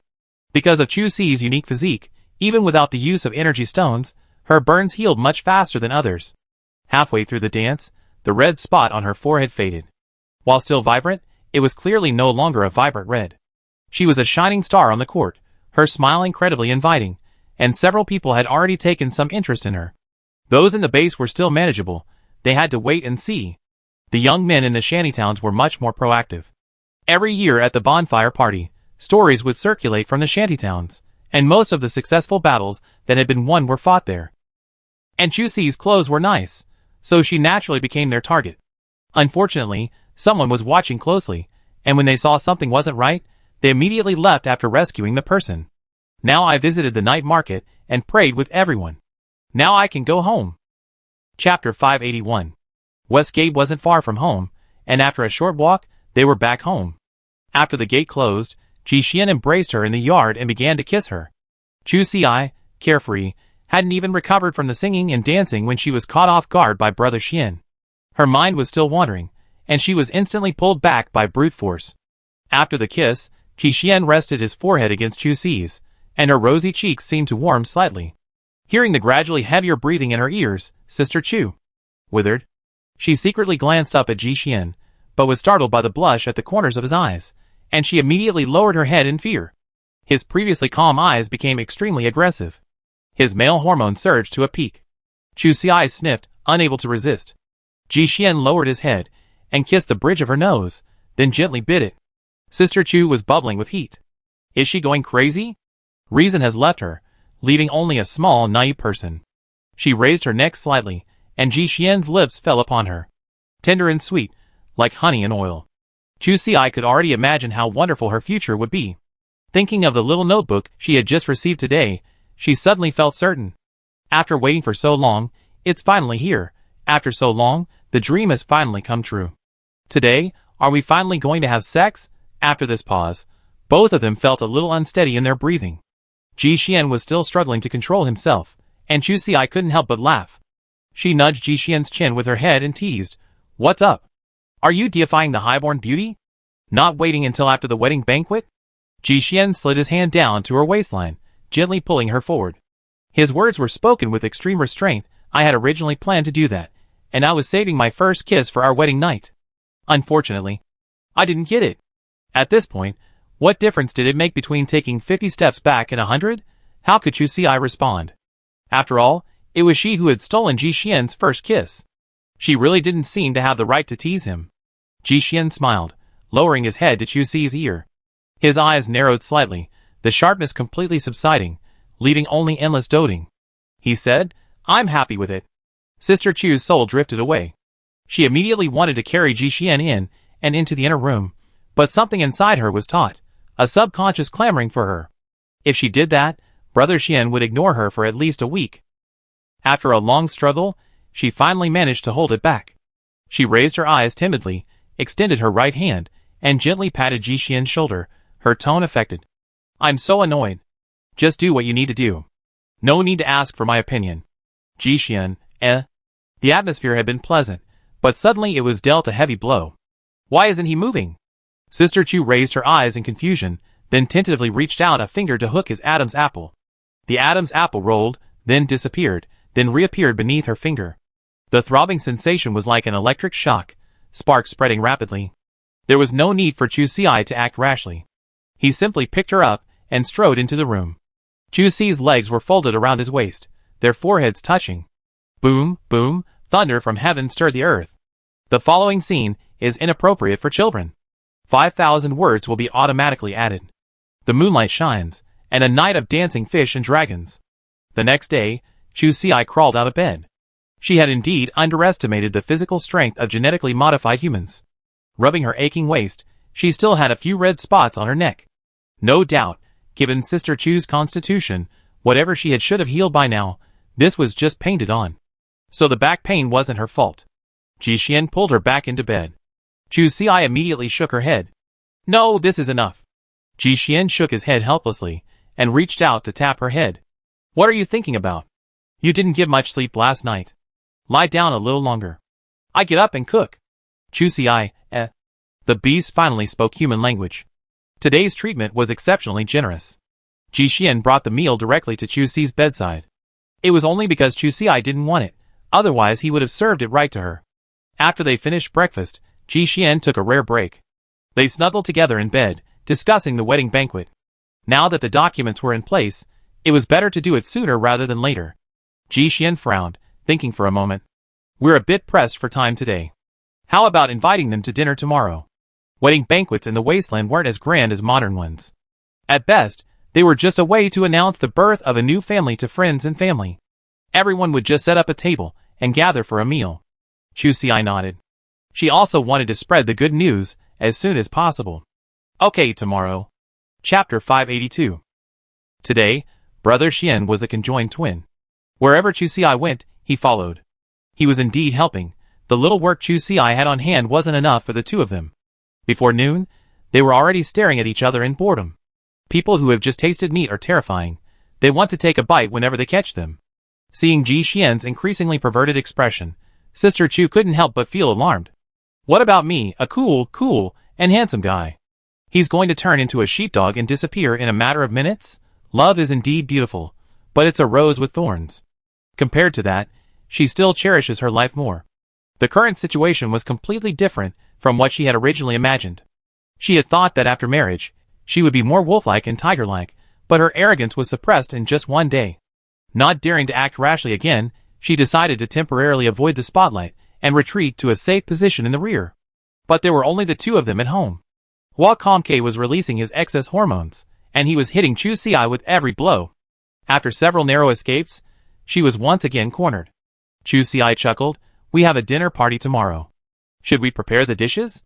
Ji Xian's eyes darkened, and he lowered his head slightly. "No, just something simple will do. It's not a big deal." Sister Chu's brain began to spin rapidly. She stepped back, and her foot bumped against something hard. She looked down. A bamboo tube? Sparks lit up in her head. Help was coming. This bamboo tube contained the pine and cypress seeds she had pickled in wine a few days ago. They should be almost done by now. Today's a good time to make some incense.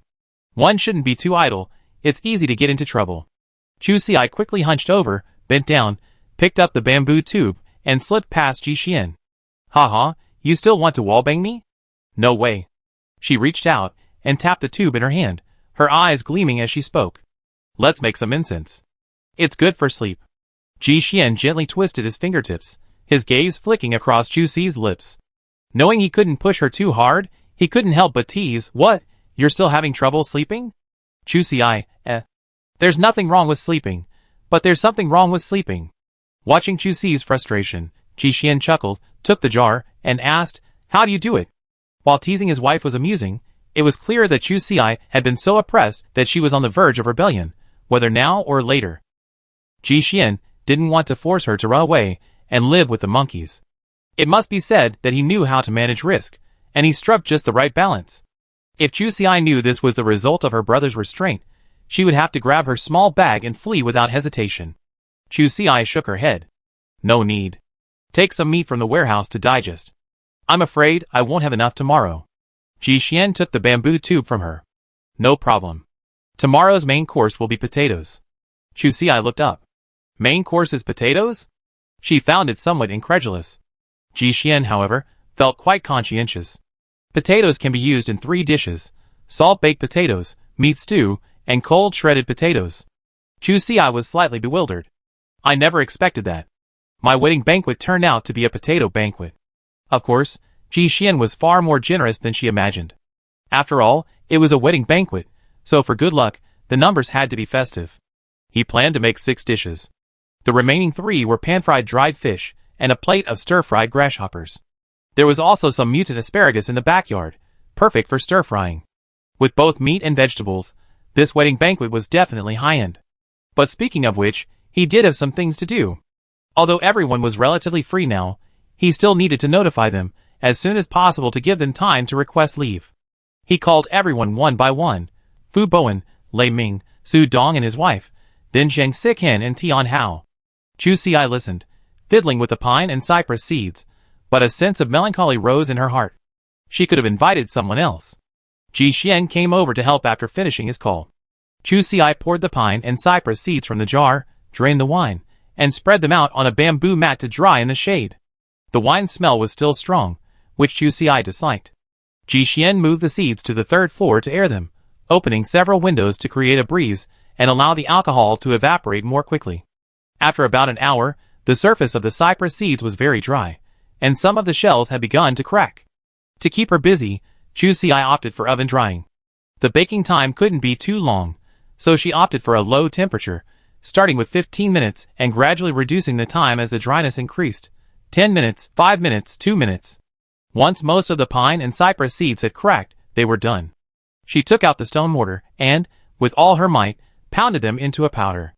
After sifting, the remaining powder was ready for use once it had solidified. Chapter 583. Once the cypress seed powder was made, it could actually be used directly, simply shaping it and lighting it. However, Chu Xi decided to make it all into incense sticks for easier future use. She didn't have the right sticky powder, so she turned to ingwa. Ji Xian was responsible for grinding the ingwa into powder, and she went to get some honey herself to increase the stickiness and enhance the fragrance of the incense sticks. She used only good materials. She didn't dare take too much, sticking to the bare minimum. Holding the mixed spices in hand, Chu Xi felt a little uneasy. She turned to Ji Xian and asked, "Do you have a syringe?" If not, she could make do with a plastic bag with a cut in it, but it was obvious that the squeezed incense would be crooked and ugly. To be honest, she didn't want the incense to look like a pile of shit. It would be a bit unsightly. After understanding the need, Ji Xian nodded. They didn't have a syringe at home, but it wasn't a rare item. They could definitely buy one from Oldley, but there was absolutely no need. Syringes were common, and their family had their own machine operation table. With precise calibration, making a wooden syringe wouldn't be a hassle for him. A mosquito, no matter how small, is still meat. Besides, it would save time traveling back and forth. It would be nice for the two of them to just stay home quietly. He took a thick piece of bamboo and marked it with a pencil. Soon, a bamboo tube was hollowed out. He then made a slightly smaller piston and some other small parts. Once everything was polished and assembled, it was ready for use. Chu Si filled a small bamboo tube with incense mud, compacted it, and then made incense sticks. Of course, even then, some weren't quite as successful. Fortunately, with the tools, she could just destroy the less than perfect ones and make more. Chu Si made thinner incense sticks, about the length of a palm. She arranged them in rows, filling 3 large winnowing baskets. After adjusting the lengths with bamboo strips, she took them to the 3rd floor to dry in the shade. When she returned, Ji Xian had already prepared dinner. It was mostly just heated up leftovers from the previous night. This was Chu Si's first time eating leftovers in the Wasteland, which only served to illustrate how carefree they had been yesterday. After dinner, Sister Chu finally ran out of excuses and lingered back to her room. Another night of hard work. Thankfully, the next day, perhaps because of a visitor, Brother Xian finally seemed to be much more normal. As soon as he woke up in the morning, he began to work, slicing and arranging various vegetables on plates, ready to be cooked before the guests arrived.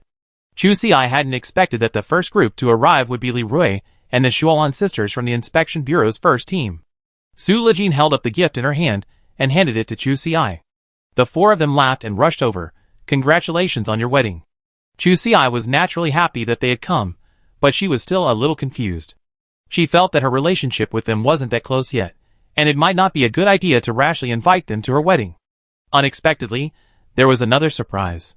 The fact that Shuolan and the others had made it into the Inspection Bureau's first team based on their merits was a testament to their excellence.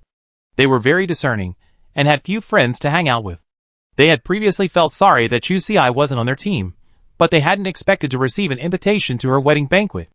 It was clear he treated them like family. The friendly signal was already being sent, and it looked like they could become close sisters in the future.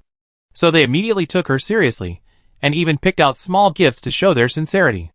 Chu Si, on the other hand, had initially felt a little regretful that only Ji Xian's friends were here today, but now, she was someone who had something to offer.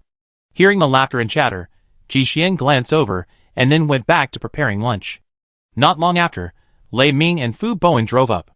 Fu Bowen and a few of his younger brothers called out sister-in-law and rushed to the kitchen to help. Chu Si hurriedly stopped them. Since all the guests were here today, how could they be allowed to work? Unfortunately, there was no way to stop them. Ji Xian had already finished his work early, and soon, the dishes were on the table. Lei Ming had gone all out this time, bringing in pure grain brewed baijiu.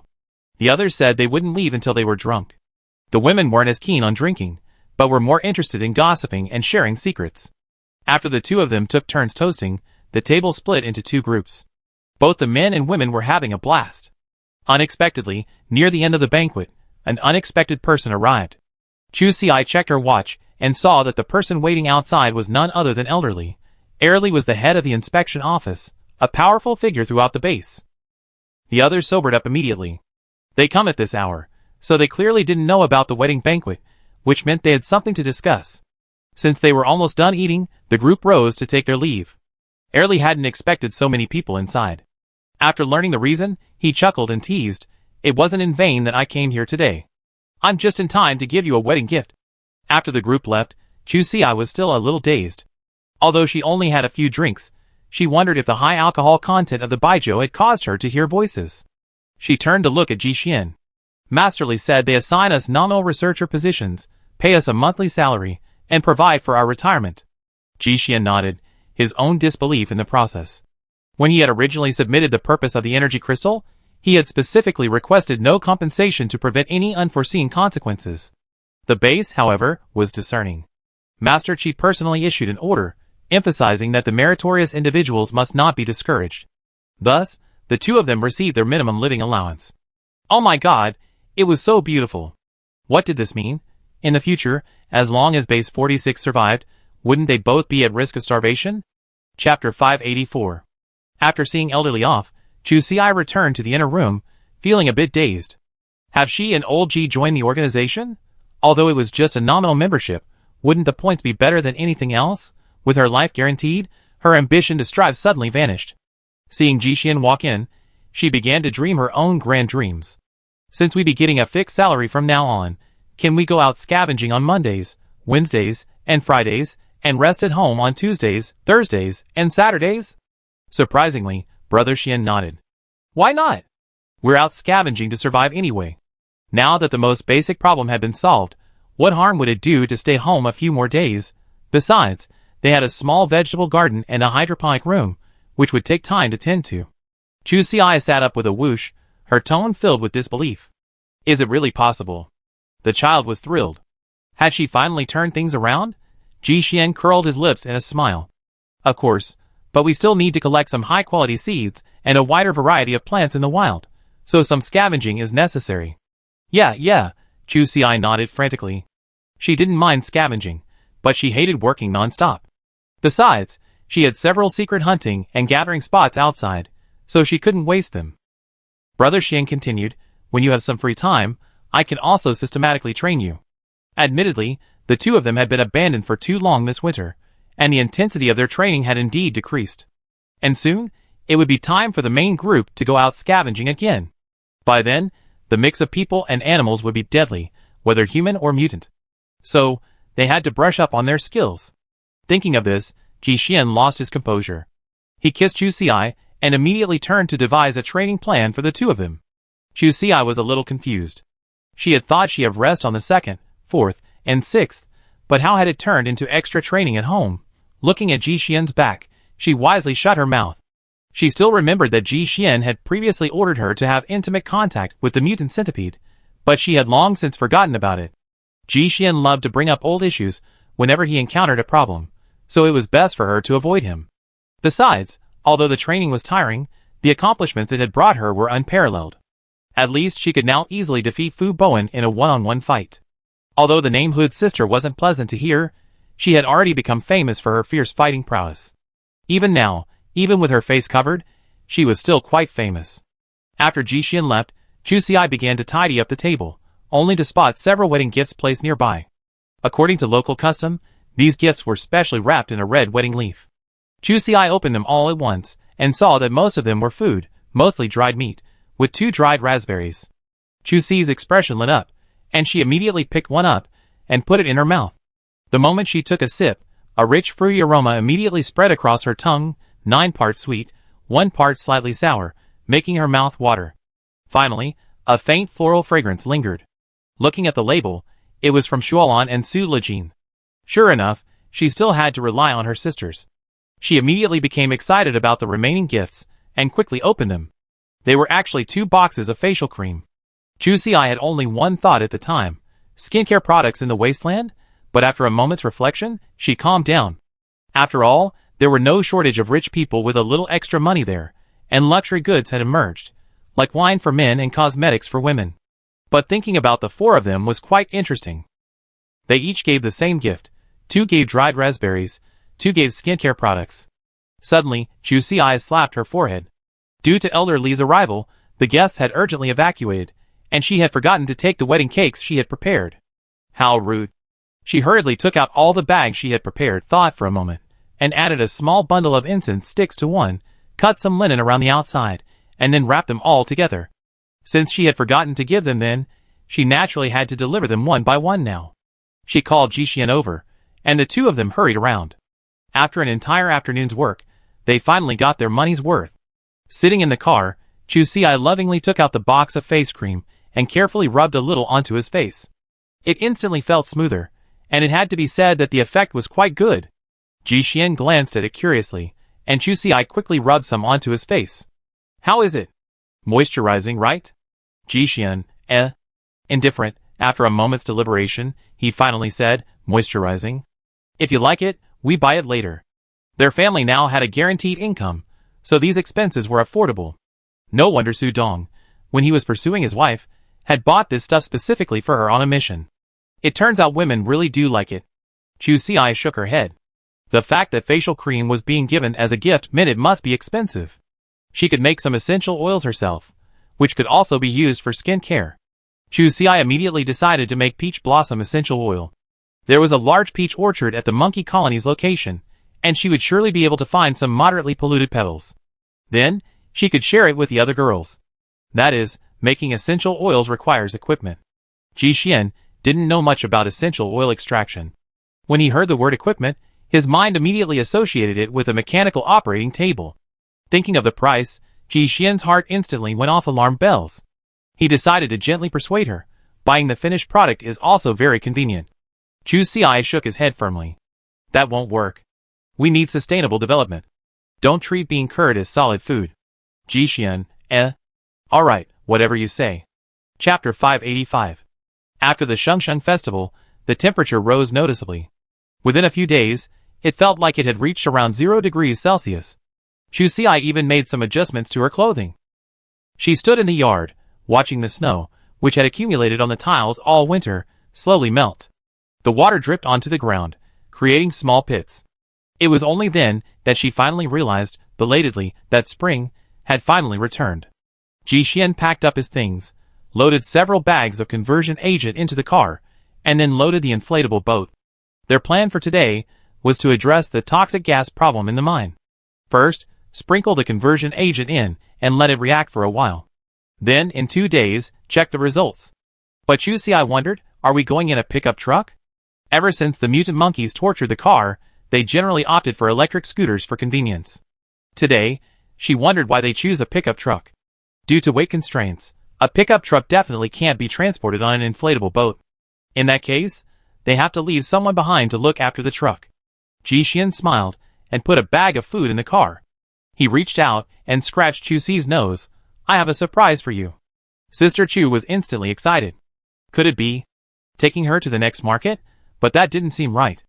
The base was now desolate, and even if they were the closest, it would take several days to get there. The food they brought wouldn't be enough for both of them. But whatever. Unexpected surprises were the real surprises. She waited and saw. Now that she had a few dirty bucks and a minimum living allowance salary, she was practically feeling a bit overwhelmed. She desperately needed some shopping to calm her nerves and ground herself. Without delay, after packing up, the two of them set off immediately. When the car reached the riverbank, Ji Xian left Chu Xi to watch the car while he quickly drove the inflatable boat away. Ji Xian had his reasons. He wasn't particularly close to the monkeys, so he only needed to do business. If Chu Xi went, they might have to keep him and cook him a meal before leaving. Sure enough, the monkeys got a bit agitated when they saw the boat approaching, but when they saw only Ji Xian was on board, they quieted down. Ji Xian took out his tools and quickly opened a passage. He had pre-cut the reaction pack, donned his gas mask, and after opening the last layer of rock, he quickly poured the raw materials in. He then sealed the hole, sealing it shut. They would only need to come back in 2 days to test the results. Before leaving, Ho Xiaobao had stuffed a peach into his mouth. Ji Xian took up his dagger and sliced a slice, only to be slapped in the face for no apparent reason. Ji Xian, After a moment, he understood. He guessed he was being told to take it back for Chu Xi to eat. He quietly put the things away, and when the boat was out of Ho Xiaobao's sight, he quietly took it out to test it. Ding! Low-level radiation mutation, edible. A string of exclamation marks flashed through Ji Xian's mind. This is even possible? And it's a low-level radiation mutation. This wasn't just a case of a blind cat catching a dead mouse. Ho Xiaobao had clearly stumbled upon a rat's nest. Ji Xian paused. He had always known Chu Xi was lucky, but now that he was connected with the monkey group, was Ho Xiaobao also being dragged along? Ji Xian looked up at the abundant peaches surrounding the boat. He calmly plucked one and took a little juice to test. Ding! Highly radioactive and mutated. Not recommended for consumption. Looking at the peach in his hand, after a moment's hesitation, he placed it on a tree branch. To prevent another waste of time, Ji Xian tested it directly on the branch this time. With a slash of his dagger, he smeared the juice onto his watch. Ding! Highly radioactive and mutated. Not recommended for consumption. Test again. Ding! Highly radioactive and mutated. Not recommended for consumption. Test again. After 10 minutes, he temporarily gave up. It seemed that even if they became husband and wife, his luck wouldn't be boosted. In the real world, Brother Xian's situation is called a chosen unlucky person. Sitting on the boat, the unlucky person returned, looking dusty and grimy. Looking at the peach in his hand, Chu Xi excitedly asked, "Is it edible?" Otherwise, Ji Xian wouldn't have brought it back. Brother Xian nodded, hesitated for a moment, and finally explained, "Ho Xiaobao gave it to me. He was a grown man, so he wouldn't compete with a mutant monkey for credit." Chu Xi was so delicious. He immediately cut a slice and put it in his mouth. It was crispy and sweet, a delicacy. The second slice went directly into Ji Xian's mouth. Great, Brother Xian was also happy. After loading the inflatable boat into the car, he turned the steering wheel and sped off in the other direction, carrying the two of them. Chapter 586. The car drove for a long time. Chu Xi checked her watch. They had been on the road for at least 2 points. She looked at Ji Xian in confusion. You're not really going to take me to base 38, are you? Ji Xian curled his lips in a smile. What are you thinking? This isn't the way to base 38. It'd be there soon. He checked the navigation. We're almost there. Chu Xi tilted her head to look at the tall pine trees around her and the narrowing, eerie path. She couldn't help but feel a little apprehensive. Brother Xian, if you want money, our family assets can be transferred to your name. Ji Xian took 2 seconds to react before realizing what she was thinking. He raised his hand and gave her a slap. What are you thinking about? I'm not yet at the point of killing my wife, but if you keep going off, I might just end up committing suicide with you. Chu Xi smiled awkwardly. How could that be? I was just kidding. If you hadn't been smiling so voluptuously, I might not have thought so much. Could it be something wild? She turned to look at Ji Xian. This was incredible. He looked so honest, but he was actually so wild. After the car had completely entered the jungle, she shut up. In her heart, there was a vague, indescribable anticipation. Her face flushed. It was barely above 0 degrees, and she was sweating from all the layers of clothing. The road through the forest was bumpy, and the car would often run over rocks and dead branches, swaying with them. With a bump, Sister Chu almost fell onto Brother Xian. Ji Xian stopped the car and leaned forward. Chu Xi took a deep breath and closed her eyes. Then, with a click, her seatbelt buckled.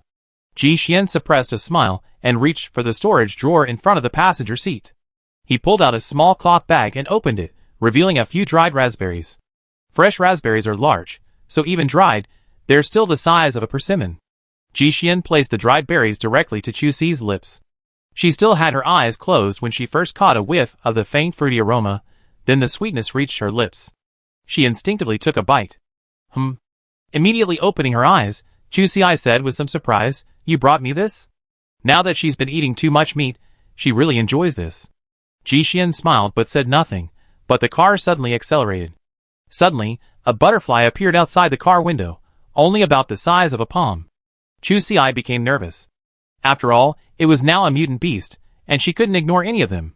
Unexpectedly, Ji Xian remained unfazed, driving forward without slowing down. Then, the number of butterflies outside the car window grew. Until they formed a vast sea, covering the entire mountain forest. Ji Xian stopped the car, and Chu Xi realized that this sea of butterflies was Ji Xian's surprise for her. Is it beautiful? Ji Xian turned to look at the girl before him. Chu Xi's gaze drifted out the window, and just then, a butterfly shimmering with blue phosphorescence flew past. Graceful dancing. These beautiful words truly describe butterflies. To be honest, she had heard of Butterfly Valley in modern times, but unfortunately she had never been there. And honestly, even before she saw the butterfly spectacle, she already thought of caterpillars, so Chu Xi wasn't too impressed. But when she was truly there, she finally realized the immense awe of nature. These butterflies were so beautiful, they filled her eyes and her heart, leaving no room for anything else. Below are 2 pictures of butterflies for your inspiration. Chu Xi sat in the car, staring blankly at the world outside. A flutter of butterflies fluttered, and in the sunlight, they resembled waves of shimmering blue light, like a shattered galaxy. It was like being in a fairyland. Xian's lip curled as he pulled 2 masks from his backpack.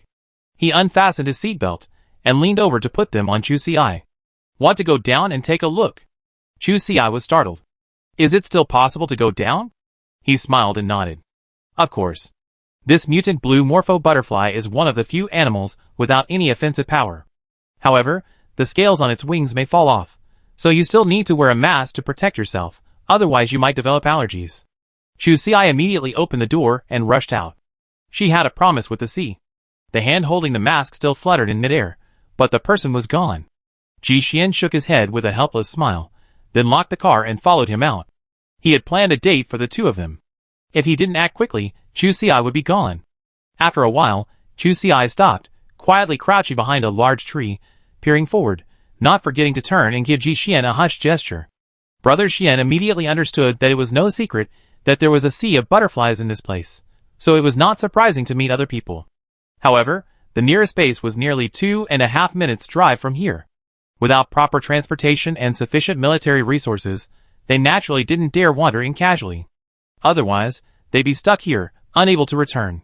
The butterfly sea's splendor could last for about 2 weeks, and given its vast size, even if others came, they rarely encountered each other. Looking at Chu Si's smirking, Ji Xian sighed helplessly. In this situation, the right thing to do was to quietly cede their territory to someone else. As he approached, he heard a gruff male voice, "Xiao Yu, you're so adorable when you cry." He immediately reached out to cover Chu Si's eyes. Chu Xi was listening intently when suddenly a pair of warm hands covered them. She quickly pulled them away. Brother Xian looked over and saw, thankfully, just a young couple sitting together, leaning against each other. There wasn't the awkward scene he imagined. He pulled Chu Xi away. They were there for a date, so why would they just follow someone around and listen to gossip? After walking for quite a distance, he saw Chu Xi still reluctant to leave, looking back longingly. Ji Xian stopped and looked down at Chu Xi. You want me to say those sweet words too? Although he was a little clumsy with his words, it wasn't impossible for him to say what Chu Xi wanted to hear. Chu Xi quickly shook her head, extending her hand in front of him. Stop. I just think it's funny. Ji Xian frowned slightly and asked tentatively, if someone told you you were adorable when you cried, how would you feel? Would you be shy, or would you be moved? Chu Xi snorted, then raised the corner of her mouth in disdain. I make him adorable every day. Ji Xian, Okay, that's all right. Let's watch the butterflies. Chapter 587. Chu Xi was extremely satisfied with the sea of butterflies. She rushed in with a whoosh, the colorful butterflies at her feet shunting aside. Her eyes curved, her smile bright. Little Fatty was surrounded by butterflies, clumsy yet adorable, like an elf lost in the mortal world. Ji Xian smiled, watching from a distance as she frolicked among the butterflies, rolling around. Sister Chu was having a blast, using herself like a bowling ball. She romped freely in the wild, startling a swarm of butterflies. Ji Xian's mouth twitched. He hadn't expected the plot to unfold this way, and then he compromised. Just have fun, he had brought her out to play anyway. Thankfully, this area was relatively safe. Aside from a few small, low-impact birds, no large mutant animals would be interested in these mutant butterflies, which had only a pair of large wings, no flesh on their bodies, and fluttered and shed their powder at the slightest touch. What's more, Chu Xi had her newly crafted soft hide armor, so ordinary small animals couldn't get close to her. So, there was no need to worry about those powerful, venomous insects. Ji Xian let her go. But facts proved that she didn't deserve such freedom. Chu Xi's luck was excellent most of the time, but of course, there were times when she was extremely unlucky. The view was flat, but who would have thought that beneath the lush grass, there was a steep slope? Her thick skin and flesh were not a big deal, but the problem was, there was a pair of mandarin ducks below. Riding the wind, Chu Xi could still hear the man's sweet words. In this wasteland of chaos, others are searching for resources to survive, but I am searching for you, because you are my most precious treasure in this desolate world. Chu Xi, ah! The two people below hurried to their feet, but unfortunately, despite choosing their angles again and again, they were still bumped into by Chu Xi. Coming down from such a height, the acceleration of gravity was truly remarkable. The man who had been talking about treasure instantly leaped 2 miles away, while the woman was knocked to the ground by Chu Xi. When Chu Xi finally regained his composure, the man, perhaps finally realizing something was amiss, hurried back to help his wife up. He slammed down on Chu Xi. Sister Chu was already spinning dizzy, and just as she stood up, she was kicked again, sent to the ground. This time, she couldn't get up, she had to slow down. All I can say is that the man's kick wasn't very damaging, but it was extremely insulting. Unexpectedly, when she looked up, she was met with a man's face, a large, burly man whose features were barely visible. A sharp dizziness washed over her. You? Man, Perhaps he felt offended too. He raised his sandbag-sized fist, and tried to strike Chu Xi. Just as he was about to fall, a crossbow bolt pierced his palm. Ouch! A cry, louder than Chu Xi's, rang out. Ji Xian leaped down from the top of the slope and pounded the man's jaw. Chu Xi shook his head, his soul finally finding its way back to his body. The woman not far away also slowly climbed to her feet. Sister Chu was short on words, so she could only say, "What a beautiful woman." Her eyebrows were curved, almost frowning, and her eyes were filled with emotion. She naturally exuded a sense of innocence and grievance, her face as pale as porcelain, her skin as white as snow.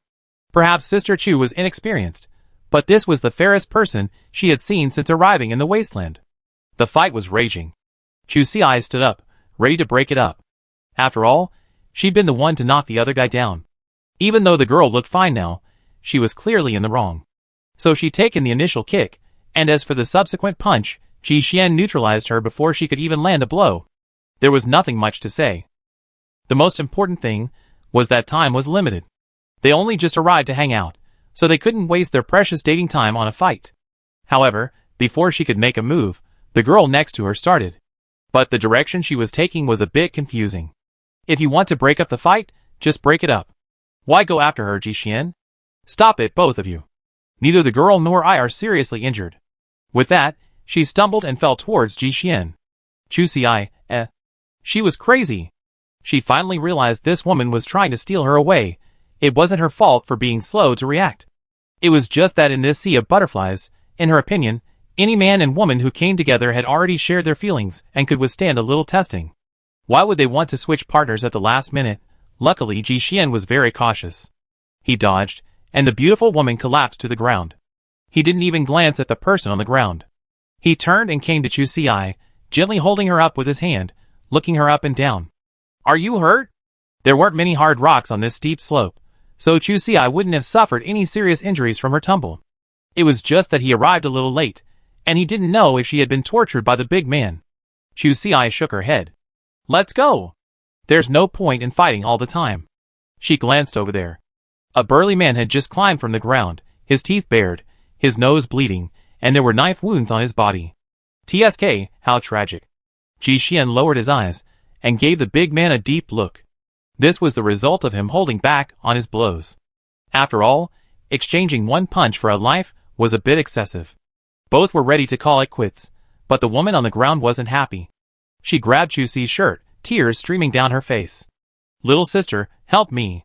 My family's forcing me to marry him, and I don't want to marry him at all. Let me go with you. Chu Xiai, Well, quite clever, knowing Ji Xian's cold-bloodedness, she started to harm her little flower. It's a shame. Sister Chu was always so heartless. But she did owe this girl a debt. Chu Xiai narrowed his eyes, and let go of Ji Xian's hand. He walked over to the beautiful woman, then passed by her as she looked at him with hope, and walked directly to the big man's side, stepping on his leg bone. He pressed hard. Crack. Ah! She clapped her hands, turned around, and grinned like a demon. Now his leg's broken. Run on your own. He won't be able to catch you. Ji Xian suppressed his laughter, took Chu Xi's hand, and led her straight up. Left behind were the two people, their teeth clenched. Chapter 588. After that little incident, the rest of the journey went much more smoothly. Ji Xian led Chu Xiai around. They weren't among the first group to arrive, so some butterflies had already died after mating. Chu Xiai selected some with intact wings, and trimmed a few beautiful pairs to use as decorations. Even if she was out to enjoy the scenery, there was no reason to return empty-handed. She had originally intended to use these things as a storage container, but she hadn't needed them at all. Chu Xiai paused and pointed at the treetops ahead. Is that a dendrobium? It looked a bit like it, but it was a mutant, and looked very different from the dendrobium she was familiar with. Growing on the branches and moss, it looked like a clump of small bamboos, lush green and very vigorous. Ji Xian paused. They didn't come across dendrobium very often. This place was far from the base, so few people would come to collect it. But no matter what it was, as long as it wasn't toxic and the radiation level met edible standards, it was a good thing to collect. Ji Xian raised his hand, his flying tiger claw blasting out. After clinging to the opposite tree trunk, he swung across. The dagger slashed across the small bamboo pole, and a sticky liquid immediately oozed out. It was very juicy, and as the blade sliced through it, the liquid continuously oozed out and dripped down. Ji Xian swiped the dagger against the watch testing table. Ding! Moderate radiation mutation. Moderate consumption recommended. Incredible. Unconvinced, he tried it again, and it was indeed a moderate radiation mutation. A perfect start. Had he turned things around? Tested another plant. Ding! Moderate radiation mutation. Moderate consumption recommended. Oh my god, this is crazy. Even Ji Xian couldn't believe it. His first suspicion was that there was something wrong with his watch. Thinking for a moment, he picked up a leaf from the surrounding area. Ding! Moderate radiation mutation. Recommended for consumption in moderation. At that moment, a storm erupted within Brother Xian. The only possibility was that his watch was broken. But he still refused to give up. He casually broke off the first dendrobium he tested, then grabbed it and jumped over to Chu Ci. Test it. Chu Ci was a little puzzled. The knife marks were clearly visible, clearly indicating he should have tested it himself. But since he asked, she decided to test it. Ding! Moderate radiation mutation. Recommended for consumption in moderation. Chu Ci smiled. No wonder the unlucky guy had turned over and deliberately showed off in front of her.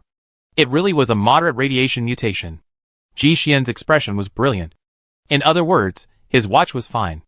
The things he just tested all showed moderate radiation mutation. Ji Xian was naturally overjoyed, but even more than that, he was incredulous. How could this be possible? Either the world had gone mad, or he had. Ji Xian struggled to control his emotions and calm himself. His mind raced, and this situation quickly resonated with the experiment he conducted 2 days prior. Though it still seemed impossible, after much reflection, this seemed to be the only explanation. Could it be that there was a large deposit of special energy crystals near this tree? Or perhaps a vein of special energy crystals? After all, if the ore was too small, it wouldn't be enough to sustain the radiation levels of a tree this large. Bravely, he tested several surrounding trees, and 2 more showed moderate radiation mutations. This way, the general scope of the ore could be agreed upon. Unfortunately, they hadn't brought any mining tools with them on this trip. He was well aware of the current value of special energy crystal ore. Ji Xian didn't dare delay. Although he wasn't completely certain, he still picked up his watch and reported the situation to Elderly. Then, the 2 were forced to stay and work overtime. The base had issued a strict order to hold this place securely and not let anyone discover any abnormalities. Extreme measures could be taken if necessary. Thankfully, the area was sparsely populated, and Chu Ci, unaware of the specific situation, had been enjoying himself chasing the wind and catching butterflies along the way without attracting anyone's attention. Even if someone was heading this way, he would have prudently avoided them. When Brother Xian reported, it was almost 3 in the afternoon. The base responded quickly, and the convoy arrived just before 5 o'clock, moving at lightning speed. What the 2 of them didn't expect was that even Elderly came personally, demonstrating the importance he attached to this discovery. Ji Xian spoke with them nearby while Chu Ci watched the professionals unload their equipment one by one from the truck. It was obvious that if there was any, they would have been ready to start digging right then and there. Chapter 589. The base's operational capabilities were truly remarkable. After a brief conversation, the prospectors arrived to report their findings. The young man stood before the director, pushing his glasses down his nose, his excitement barely concealed. Mr. Li, there is indeed a medium-sized crystal mine down there, and judging by the radiation fluctuations, there's a high probability it contains special energy minerals. The young man felt he had been being subtle. Looking at the results on the test disc, he could almost conclude that it definitely contained special energy minerals. Unfortunately, he couldn't confirm whether it was a special energy crystal mine. Mr. Li immediately made the decision, let's start digging now. This location was relatively remote, not particularly close to any other base, but if you really calculated it, it was still closer to base 49. For this reason, their base was not at an advantage in the battle for mineral ownership. Furthermore, during the Jingji Butterfly Sea period, people were coming here every day, making hiding practically impossible. The only righteous course for them was to mine as soon as possible. Elderly pondered the matter, and immediately dispatched several specialized mining machines from the base. Ordinary ore didn't matter, but if it contained a special energy crystal ore, they had to take it. Elderly brushed off his sleeves. He had come all this way, specifically for this very reason. His high position meant he could provide the mining team with the greatest possible convenience. As soon as the director's order came through, the men underground sprang into action. With location markers and specialized excavators, their efficiency was countless times greater than that of 2 men digging for ore in the wild. Chu Ci watched in amazement, wondering if they could possibly have a second-hand set. It's still easier to work this way. Ji Xian waved at her from a distance. Chu Ci was stunned for a moment, then immediately ran over. What? Is there any use for her here? Just as she ran over, Ji Xian handed her a stack of bags. Take them. I borrow a few shovels. The ore is theirs, but the soil and plants are ours. Hearing this, Chu Ci immediately perked up. According to Ji Xian's previous predictions, the 3 large trees nearby, as well as the surrounding plants and soil, had all been moderately mutated by radiation. This harvest was truly enormous. Chu Xiai immediately took the items, while Ji Xian ran to borrow tools from the newcomers. Oldly chuckled at the sight. He was truly impressed by the couple's luck. So many people had come to see the butterfly sea, yet no one had noticed anything unusual. And yet, these two, surprisingly, caught every one of them. Elderly strolled over to Chu Xiai, his face smiling warmly, his voice even more amiable. Young lady, you done great things again this time. Is there anything you like? Chu Xiai thought about it seriously, then shook her head. It seemed their family didn't really need anything urgently. They had a house, land, food, clothing, and even a minimum living allowance. So Sister Chu replied rather generously, anything. She had originally wanted to be more inspirational, but she was afraid the base would be stingy, and just give a certificate if she said so. That wasn't impossible. So she settled for the next best thing. A normal reward would be fine. We don't need any special advice. When Ji Xian arrived with his tools, Chu Xiai had no time to chat with him. They still had to dig up trees, which was a lot of work. There was no time for small talk, even with the powerful elderly. This is the benefit of financial independence. The director tactfully stepped aside, looking at the newly unearthed crystal ore nearby. The more he looked at the two men, the more he liked them. The cars that arrived later in the night were all large transport vehicles, carrying all the excavated ore aboard. Oldly even used a backdoor to help the two of them transport the 3 large trees back in sections. Although these items didn't have much edible value, Chu Xiai still had a real use for them. She had always wanted to cultivate mushrooms, wood ear mushrooms, and Hericium arenaceus, but she never found the right materials. Now, with so many sections, how long would they last? The planting soil was almost gone. The bed and back seat of their pickup truck were piled full. With this much soil, they could cover the entire second and third floors.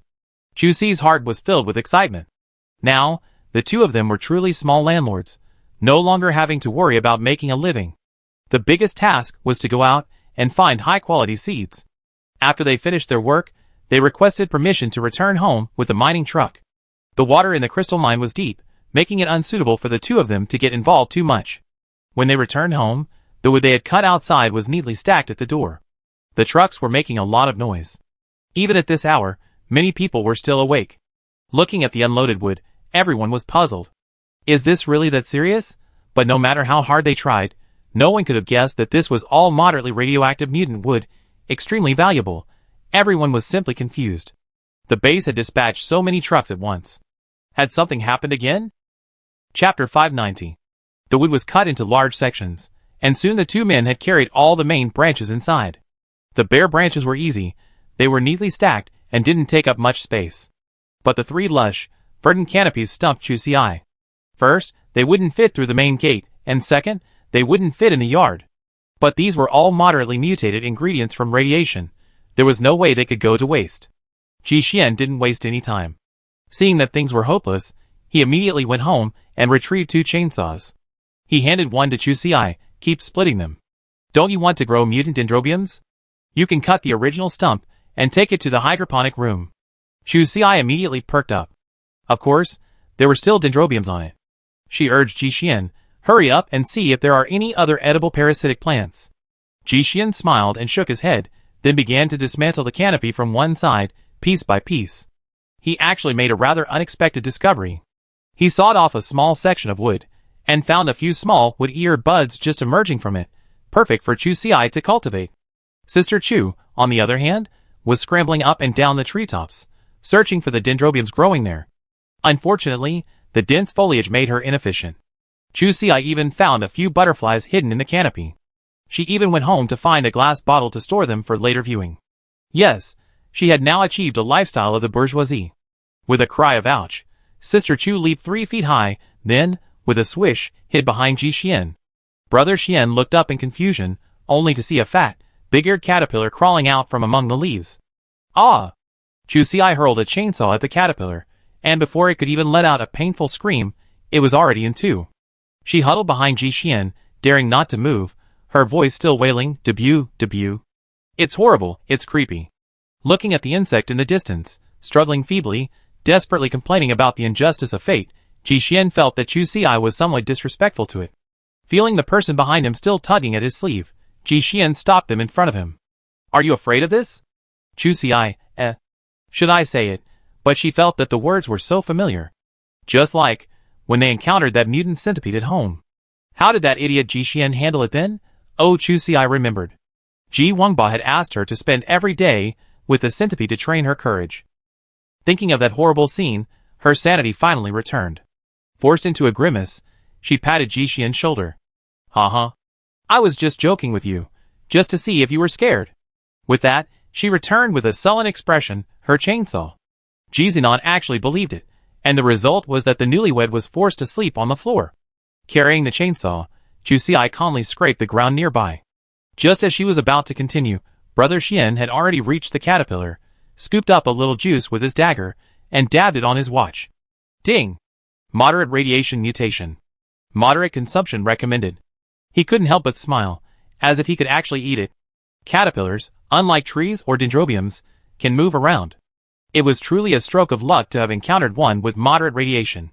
He picked up the 2 insect carcasses and said to Chu Xi with a smile, "We haven't had dinner yet. I make you some soup later." Chu Xi, Her hands were shaking. The simple girl had suffered a world-shattering blow. For the first time, Sister Chu had a sinister thought. Ji Xian packed up his things and quickly heated up the pot and served the meal. By the time the meal was ready, Chu Xi had almost completely cut up the wood outside. The two of them dragged the remaining branches into the yard one by one. The pile was so high that it was touching the high-voltage power lines, so Ji Xian used a pulley to fish some of the branches up to the 3rd floor. After finishing their work, they were finally able to eat. Brother Xian had made a soup for dinner. On the surface, there wasn't anything strange about it. At best, it resembled a rather unremarkable egg drop soup. Ji Xian had even considerately sprinkled some chopped fern on top, making it look and feel delicious. He first served Chu Xi a bowl, then scooped a spoonful for himself, lowering his head to take a sip, the delicious flavor lingering in his mouth. The texture was tender and smooth. Food couldn't be wasted in the wasteland, so after a great ideological struggle, Sister Chu took it and gulped it down in one gulp. It must be said, it tasted really good. But that was already her limit. She would never humiliate her country. With only one bowl of rice, Ji Xian was initially puzzled, but when he saw her find another piece of dried meat and take it away, he felt relieved. But it was obvious that he had let go too soon. "Handsome Ji, you have to sleep on the floor with your blanket tonight." Chapter 591. After dinner, the two couldn't rest right away. The freshly dug planting soil and freshly cut tree stumps needed disinfection and sterilization. After mixing the chemicals, Ji Xian sealed all the materials in a plastic bag. It would take a few days to disinfect the soil, so there was no rush for the vegetable garden. Looking at the tall wooden wall, Chu Xi had an idea. This was a good time to prepare for mushroom cultivation. However, neither of them had any experience in this area before, and now they suddenly felt a little hesitant about the idea. Chu Xi didn't know about the other things, but for mushroom cultivation, the most basic strains should be available, right?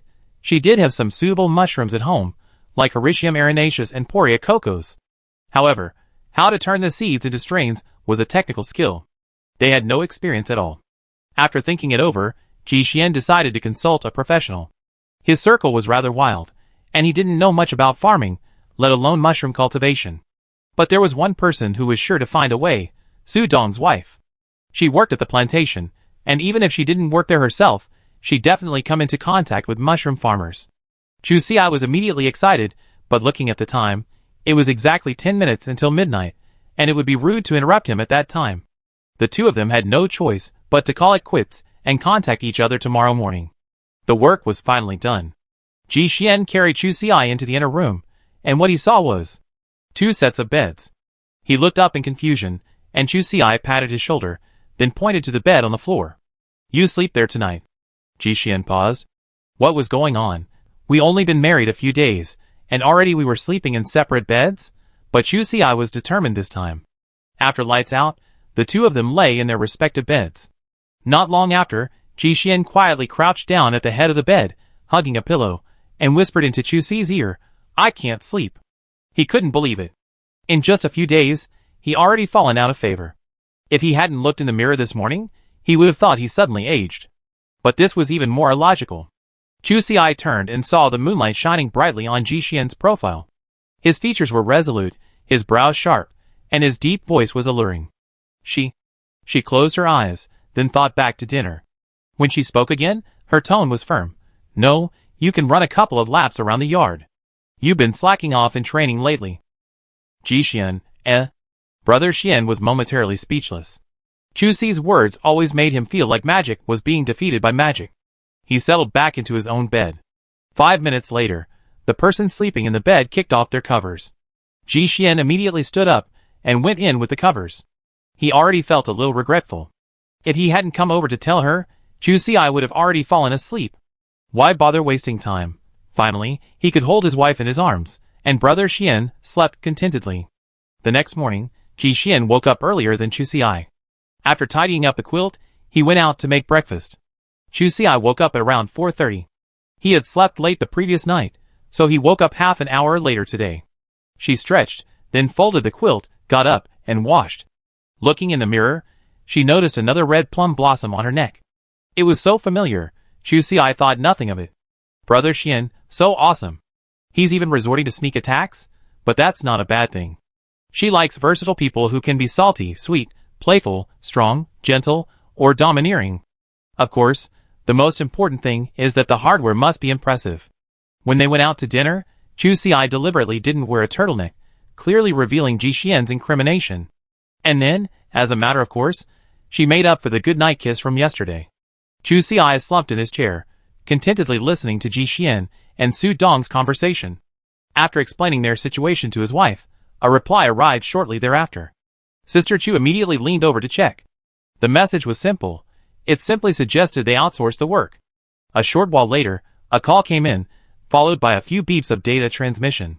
Ji Xian picked up the phone, and Su Dong's wife's voice reached him. She appealed to his feelings and reasoned with him, explaining that trying to do it at home was unreliable. Creating bacterial strains is a very demanding process, requiring preparation of the culture medium, sterilization and temperature control, obtaining the bacterial strain, inoculation, and cultivation. Most importantly, it's crucial to avoid unwanted bacteria, making it difficult to operate at home without specialized equipment. After hanging up, the two carefully reviewed the information she had sent and realized she wasn't exaggerating. This task was more reliable when left to professionals. After deciding, the two decided to outsource the production of the mushroom bags. They would provide the raw materials, while the plantation would provide the technology. Oh, right. Chu Si patted his forehead. We already have mushrooms at home. I wonder if we can use them to extract the spawn. Ji Xian shook his head. The feasibility of this was unlikely. He had just looked up information that required fresh, mature mushrooms to extract the spawn, and all the ones they had were picked before the Shunsheng festival. To increase the success rate of inoculation, why not find some new ones? It would also be a good opportunity to check the status of the toxic gas neutralization at the mineral vein. Chapter 592.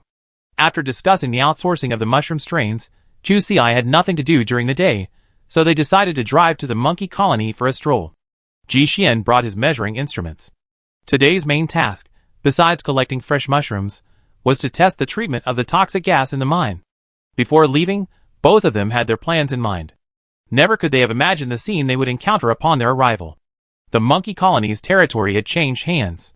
Even worse, their self-built cabin had been requisitioned. Of course, it wasn't a good requisition. The floor had been trampled into pits, and much of the wood had been removed from the walls. The roof had been turned into an open roof and left nearby, to be teased by a swarm of small fish. Watching the huge figures darting through the forest, Chu Si was stunned. Ji Xian's expression was also solemn. He pulled the boat over to the side, trying to hide their figures in the shade of the trees. The trees around them swayed slightly, and then a massive creature leaped from one to another. Chu Si pointed, eyes filled with disbelief, and whispered to Ji Xian, "The silverback gorillas are back." Ji Xian nodded, having not expected such a sudden turn of events. What about the monkey group that had previously settled here? It proved that there was no need to look for family. They would come and reunite on their own. Of course, this reunion wasn't planned for the two of them. It was simply the monkey's impatience. Don't be fooled by their size. Silverbacks are actually pure vegetarian mutants, consuming only leaves, fruit, roots, and bark. However, this shouldn't be underestimated. Just like an elephant, even the most harmless food can't offset the pressure of its massive physique. A full-grown elephant is something even lions wouldn't dare to mess with. A single death run could overwhelm the entire arena. The battle ahead was raging. Chu Si watched quietly from below. She couldn't understand. With the silverback gorilla's size, at least one could outmaneuver 10 of them. Where did they get the courage to even initiate a provocation? Chusi's heart suddenly sank. She had seen Erbao. This thing was growing rapidly, navigating the gorilla herd with ease. And then, he picked a peach and ran away. After that, other monkeys continued to gain ground. They were using a gorilla-style strategy, absolutely no desire to fight. After watching for a while, Chusi finally understood. So these monkeys weren't here to reclaim lost territory. Their main objective was this: they could lose territory, but not food. So, even though the other monkey was a village bully, they showed no fear. As the battle intensified, the two were surprised to discover that the silverback gorilla didn't seem to consider them targets at all. This was their conclusion after they were accidentally spotted by a gorilla. It glanced at them, then, without hesitation, immediately returned to the battlefield. They seemed to vanish into thin air. The gorilla didn't even utter a single warning signal. The two exchanged glances, and Jixien decided to test their limits. Under normal circumstances, he wouldn't have taken such a risk. But not now. Their mine was still there, and if they wanted to mine, they couldn't avoid the gorillas. Thankfully, the result was encouraging. With the monkeys providing cover from above, the two men's boat reached the mine entrance without a hitch. Jixien went down alone, opened the cave entrance, dropped the detector inside, and immediately sailed away. This was a severely affected area, after all. It seemed that even though the gorillas didn't seem to care about them, they were wary of a mishap. With such a large body, they might accidentally fall. It's tough and sturdy, so it's fine. But if it used someone as a cushion, it would be doomed. After half an hour of fierce firepower fighting, the monkeys, raven-eyed with anger, finally noticed the arrival of their two distant relatives. Without hesitation, the mother monkey ran over, grabbed Chusi, and fled. The battle was almost over at this point. Seeing that the situation was almost over, one monkey quickly left the battlefield, holding a peach. Seeing his wife's figure quickly disappear, Jixien looked down at the boat and suddenly felt a little confused. Had he failed to fit in with this group of monkeys? So, when they ran away, they all ignored him? Chapter 593. Hitchhiking a ride, Chusi followed the monkeys through the forest at lightning speed, quickly leaving Jixien behind and gradually disappearing from view. To be honest, she had just felt quite safe, but in the blink of an eye, she was forced to join the fleeing group. Caught in the monkey mother's arms, Sister Chu was somewhat bewildered. She struggled to free her upper body from the thick fur and reached out to pat the monkey mother's strong chest, but alas, there was no response. The monkey mother was so busy escaping that she didn't care about her cub's petty quarrels. She casually picked a green, dry fruit from a tree and stuffed it into Chusi's arms. Chusi, happy to have received her consolation, calmed down. It seemed that she would have to explore the new territory today. But she was not happy about it. Their wild minds were still in their original territory. With so many points, how could they bear to give them up? Oh right. Chusi hurriedly raised her watch and shared her location with Jixien. She still needed Brother Xian to get home. The mountains were high, and the roads were long. How long would it take her to get back if she kept running back and forth? But the most undesirable situation had occurred. Chusi saw the signal on her watch disappear, and then she felt dizzy and nauseous. She took out the energy stone and placed it on her hand. Great! A faint red glow appeared before her eyes. They had undoubtedly entered a high radiation area. Thankfully, she had had the foresight to send Brother Xian several locations, so he wouldn't lose track of them so quickly. The monkeys continued their original direction and ran inward for about 15 minutes before finally reaching their destination. Admittedly, their luck seemed pretty good. Sister Chu was quite pleased with the place. It was a small valley, surrounded by a gentle valley floor locked between two peaks. It wasn't large, only about 3 miles in area. There were no large trees blocking out the sun, but the sun was abundant and the grass was lush. Most importantly, the mountain walls were covered with mutated golden bells, each plant laden with fruit, each as big as a watermelon. Below is a picture of the golden bells. Imagine the scene. There were also many discarded fruit peels and seeds on the ground, suggesting they had already eaten a good portion. Logically, the monkeys shouldn't be short of food, right? So why would they travel so far back to their former territory to provoke the silverback gorillas? Could it be because of that indomitable spirit in their bones? Just as I was about to take a closer look, I turned and saw a few monkeys taking a few bites of their freshly brought-in trophies and discarding them carelessly on the ground. Chusi suddenly felt that these homeless monkeys weren't so pitiful after all. This was divine punishment for wasting food. Looking at the bright yellow fruit before her, its skin was glossy and thick, and looked delicious. Unfortunately, the skin was bitter and slightly toxic, making it particularly unhealthy for those with weak stomachs. But the bright red flesh inside was indeed quite delicious. After arriving, the monkey mother put Chusi down and let her get acquainted with her new home. Airbao picked an orange-yellow golden bell from the side and handed it to her, as a token of their deep sisterly affection.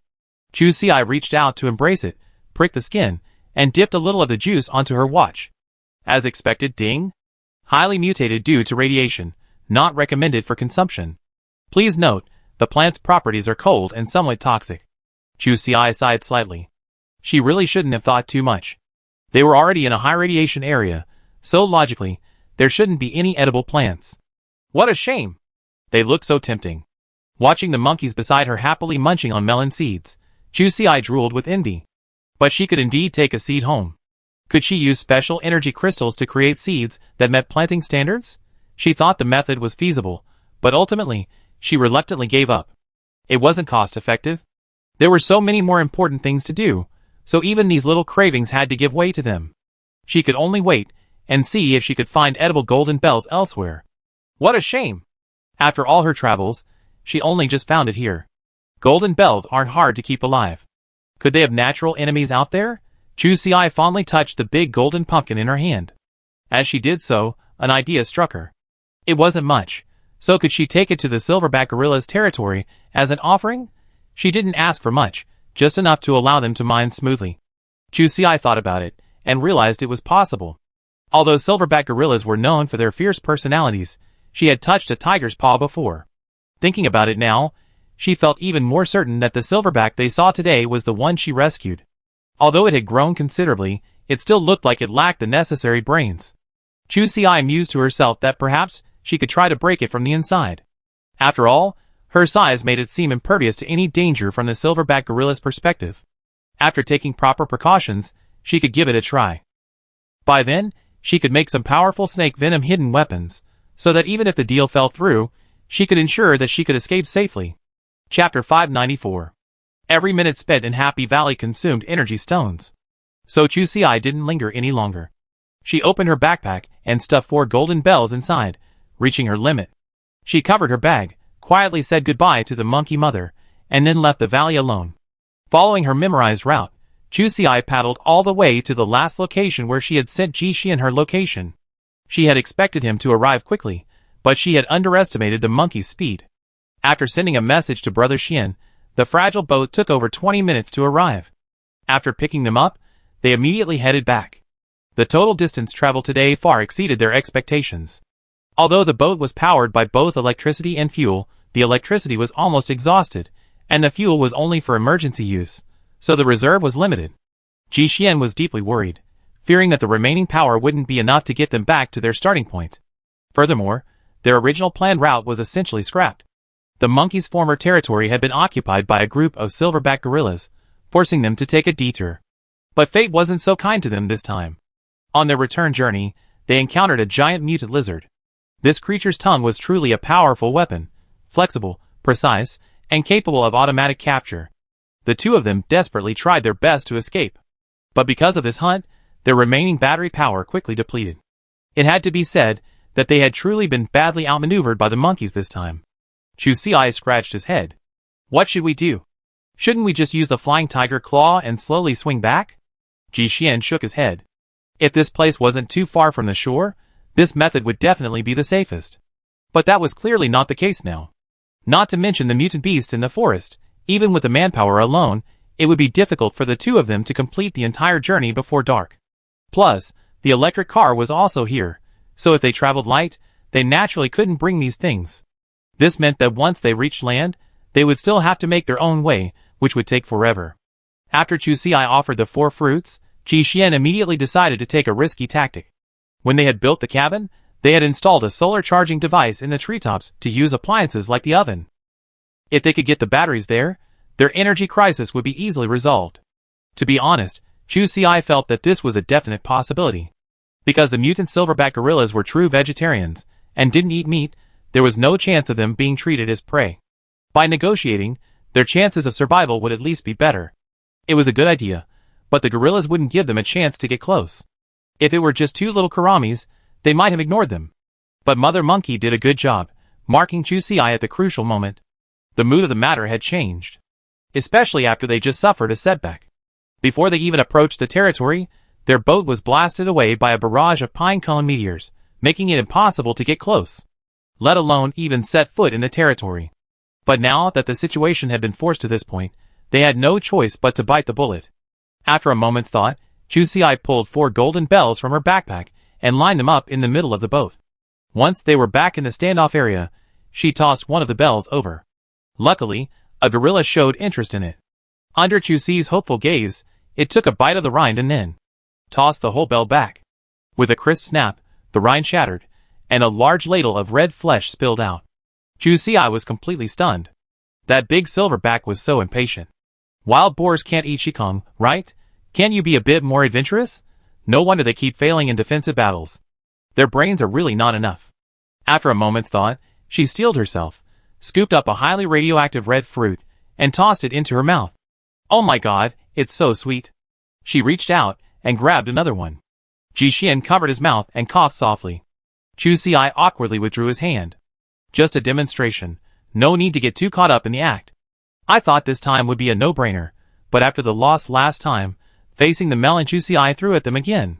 Surprisingly, not a single ape took any action, allowing the golden fruit to fall into the water. Chusi, this is crazy. They can't even communicate. Chusi looked up at Jixian. What was he supposed to do now? For fruits in total, nothing worked. They already lost 2 the first time they met. The future was bleak. Chapter 595. It wasn't a good idea to keep going like this. Their resources were limited, and they only had 2 golden bells to use. Each one was precious. They had to find a way in. If they couldn't knock on the door, they wouldn't even be able to return home. Chusi narrowed her eyes, a little ruthless in her heart. The only way she could think of was the little BS **** she had rescued that time. Unfortunately, blackback gorillas were large, mutant animals that grew very quickly, and Chusi couldn't recognize them at all. At a glance, they all looked the same and unfamiliar. It seemed her only clue was the silverback gorilla she happened to meet that morning. Judging by its size, it wasn't an adult yet, so it was most likely a bastard. But there were plenty of juveniles in the gorilla group, and she had never seen any of them send any friendly signals towards her. Clearly, that little BS **** had no intention of recognizing her at all. I remember back then, when they desperately grabbed their pants' legs while fleeing, but now, they turned their backs on me. But this matter was life-threatening, so she had no choice but to keep looking. After repeated attempts, she finally caught one of the gorilla's weaknesses. Perhaps there was still some psychological repression going on. After just 1 or 2 attempts, she couldn't detect it. But after repeated attempts, she noticed that the gorilla sometimes felt guilty and wouldn't meet her gaze. After 2 instances of evasive behavior, Sister Chu made a decisive decision. It was definitely that fool. Picking up a golden fruit from the cabin, she locked her gaze on the traitor. Once their eyes met, Chusi threw the fruit over, frowning, and shouted, "Catch it!" Although they didn't understand, some gorillas clearly grasped the deeper meaning, like the bewildered one before them. Seeing it actually catch the fruit with both hands, the nearby gorillas were stunned. Xiao Hei, realizing he couldn't hide it anymore, glanced up at Chusi. Seeing the man's furious glare, he thought for a moment, then bit off a piece of skin and chewed it twice. So bitter. He opened his mouth and wanted to spit it out, but then, for some reason, he swallowed it back with a painful expression. With tears. Chusi was now completely certain. This was definitely the one she had rescued, otherwise it would have rebelled by now. How could she possibly be so respectful? She didn't ask for anything else, just hoped it would keep eating. But the mutant gorilla had no shortage of food here, and something so bitter in the mouth wasn't worth a second bite. Xiao Hei held the golden ball in his hand, looking as if he wanted to throw it away, but was being so. After several furtive glances, seeing no chance, he desperately took another bite. This was truly a life-threatening experience. Crunch! Another bite of bitter melon slice. With a twisted expression, he crawled darkly. This had the neighboring gorillas completely baffled. Could this thing really be edible? Some, unwilling to give in, rushed forward to grab a piece, then immediately wished they could learn how to brush their teeth. But all this trouble had its benefits. Some were slow, and only managed to grab a handful of red soil. The different sensory stimulation shocked the still informed mutant gorillas. After finishing their bite of the fruit, they immediately joined the scramble. Finally, the truth about the edible red flesh was finally revealed. They didn't even throw the remaining piece, it was scooped up from above by a gorilla. And the one they had previously dropped into the water also became a target of their competition. Ji Xian quickly discarded all the scattered fruit pulp, saving the boat from capsizing. After the gorillas began to play, the two carefully maneuvered the boat forward. At first, the boat moved very slowly, requiring them to constantly monitor the movements of the surrounding silverback gorillas. Thankfully, despite the occasional accidental injury, the gorilla community showed little hostility towards them. The boat finally entered the silverback gorilla's new territory. Once they left the area, the boat revved up and finally reached the cabin before running out of fuel. As soon as the inflatable boat stopped, Ji Xian immediately climbed up a nearby tree. Once he reached the top of the tree and successfully removed the backup battery from the solar panel, he finally breathed a sigh of relief. After briefly checking the toxic gas treatment data in the mine, the two immediately sailed away in the boat. The situation here has changed. We can't open a mine rashly. As for the rest, we have to go back and make careful plans later. Chapter 596. Just before lunch, the two finally returned home, dusty and exhausted. Chu Xi groaned in the back seat, reaching out to scratch Ji Xian's waist. The monkey's territory has been taken. What are we going to do with our iron ore? She was still hoping to turn things around. Ji Xian frowned. Silverback gorillas are a type of mutant with a violent temper. Although they are herbivorous, they are not easy to get along with. Sneaking into their territory again wouldn't be easy. Ji Xian tapped his fingers lightly and began to consider the feasibility of using the venom of the short-tailed pit viper. But in the end, he abandoned this strategy. If he poisoned them, the chances of incapacitating all the gorillas at once were vanishingly small. As long as there were more than two remaining capable gorillas, the two of them would be in great danger.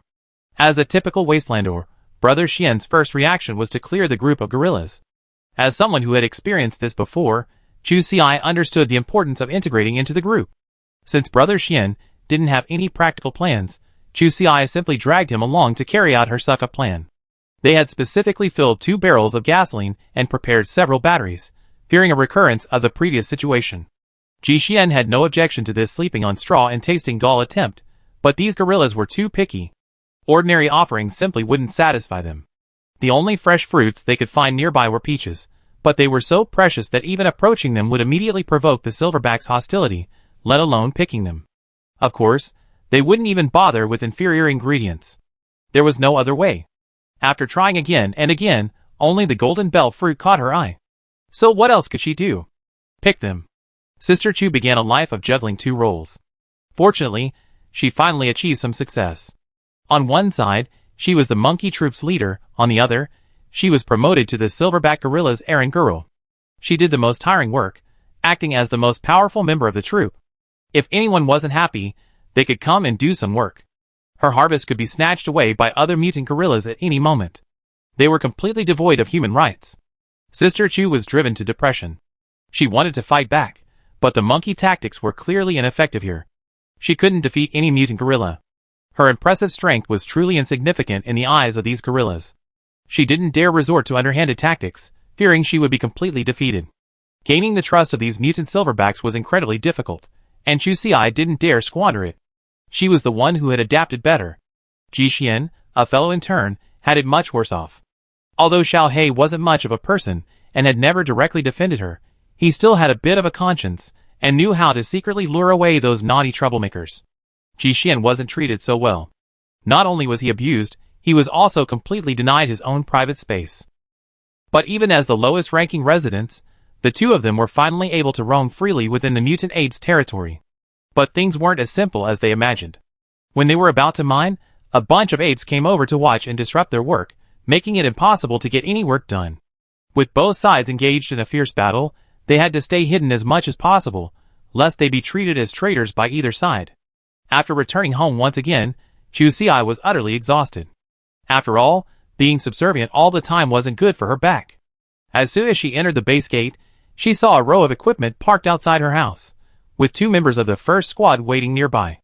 The car turned a corner and quickly docked with the 2 men. Chu Xi was puzzled. She pointed at the nearby machinery in disbelief. You mean this is the reward for discovering the crystal mine? She hadn't expected it to be distributed so quickly. This was the first time the base's efficiency had been so impressive. She wasn't familiar with these things, but she did recognize one of the excavators. The equipment wasn't too large, so transporting it wasn't too difficult. Chu Xi immediately brightened. Wouldn't it be possible to transport it to the wild mine later? It would definitely be more efficient than just hammering away. Ji Xian was even more thoughtful. After sending the others away, he immediately pulled Chu Xi into the inner room. His first words stunned Chu. After careful consideration, Ji Xian finally spoke. The base should already know about the wild mine. Chu Xi took a moment to recover. Because? All that equipment outside? Ji Xian nodded. It couldn't be more obvious. Drills, excavators, crushers, all mining equipment. The base was practically outright telling them. Chu Xi pondered the base's intentions. Was this a request for them to surrender voluntarily? Ji Xian shook his head, feeling that wasn't the case. Otherwise, Tianwen would surely have let out a hint. He was just a little unsure how much the base would tolerate. Thankfully, Elderly had reassured him that night by accurately conveying the higher-ups' intentions. Next time you dig up those rare ores, make sure to prioritize supplying them to the base. The old man was quite cunning. It was just a wild mine, there was no end to the stuff. The higher-ups valued the two men's strength more than anything else.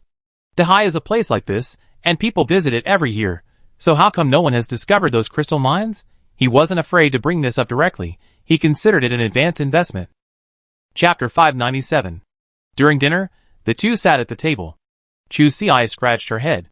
She hadn't expected things to unfold this way. She looked up at Ji Xian and asked uncertainly, have we considered a clear path? Ji Xian shook his head. Not really. At most, we've taken a hidden path. Mining for wild minerals is absolutely forbidden in the base.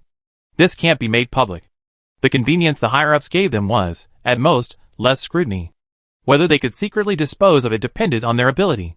Brother Xian, however, wasn't prepared to change their original plan. Bowen's route was very secretive, and the most reliable method they had available. Thinking of the small mining equipment at the door, he couldn't help but rub his brow. Although there had been no flaws this time, it had exposed a huge problem. The two had tried their best to avoid it, but the base still caught them. It seemed their power far exceeded his previous imagination. Chu Xi was also a little confused. This series of sudden punches had completely stunned her. So, are we going to use this equipment this time? Ji Xian nodded. The monkey's territory has been taken over by a group of mutant silverback gorillas. They're known for their erratic temperaments. Not only do we need to use this equipment for mining, but we need to do it as quickly as possible. He tapped the table with his index finger, mentally considering the most feasible options. To be honest, their status was nothing more than a minor amusement for the silverback gorillas. Spring was approaching, and once they entered their breeding season, they would only become more irritable and difficult to approach. Mining would then become increasingly difficult. After much deliberation, Ji Xian decided on the simplest and most brute force method. First, blast, then mine. Once the equipment was completely hidden underground, they could slowly dig. But this couldn't be done in public, or they would be attacked and killed by the enraged gorillas. This wasn't a big deal. Chu Xi was adept at managing intergroup relationships among mutant animals. As expected, upon hearing Ji Xian's request, she agreed without hesitation. Sister Chu immediately stated confidently, "Don't worry, there's no monkey or gorilla that can't handle a meal of honey barbecue. If they can't attract them, it simply means you're being too stingy and reluctant to put in more ingredients." Ji Xian felt he was being misled, but that wasn't the main point. He only had a few doubts.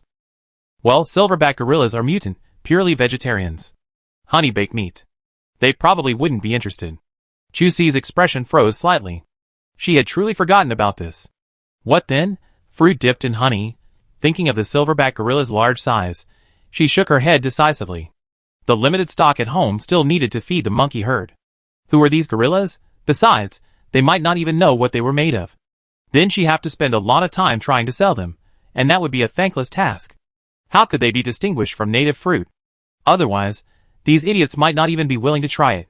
After much deliberation, she finally decided on canned fruit. However, honey couldn't be used in canned syrup. Firstly, she couldn't bear to use it, and secondly, it would easily give it a sour taste. She immediately put on her small bag and pulled Ji Xian up. Let's go buy some saccharin. We want the kind that's not safe, but it's super cheap and makes you feel incredibly sweet after just a little. Ji Xian didn't know what she was going to do, but he stood up anyway.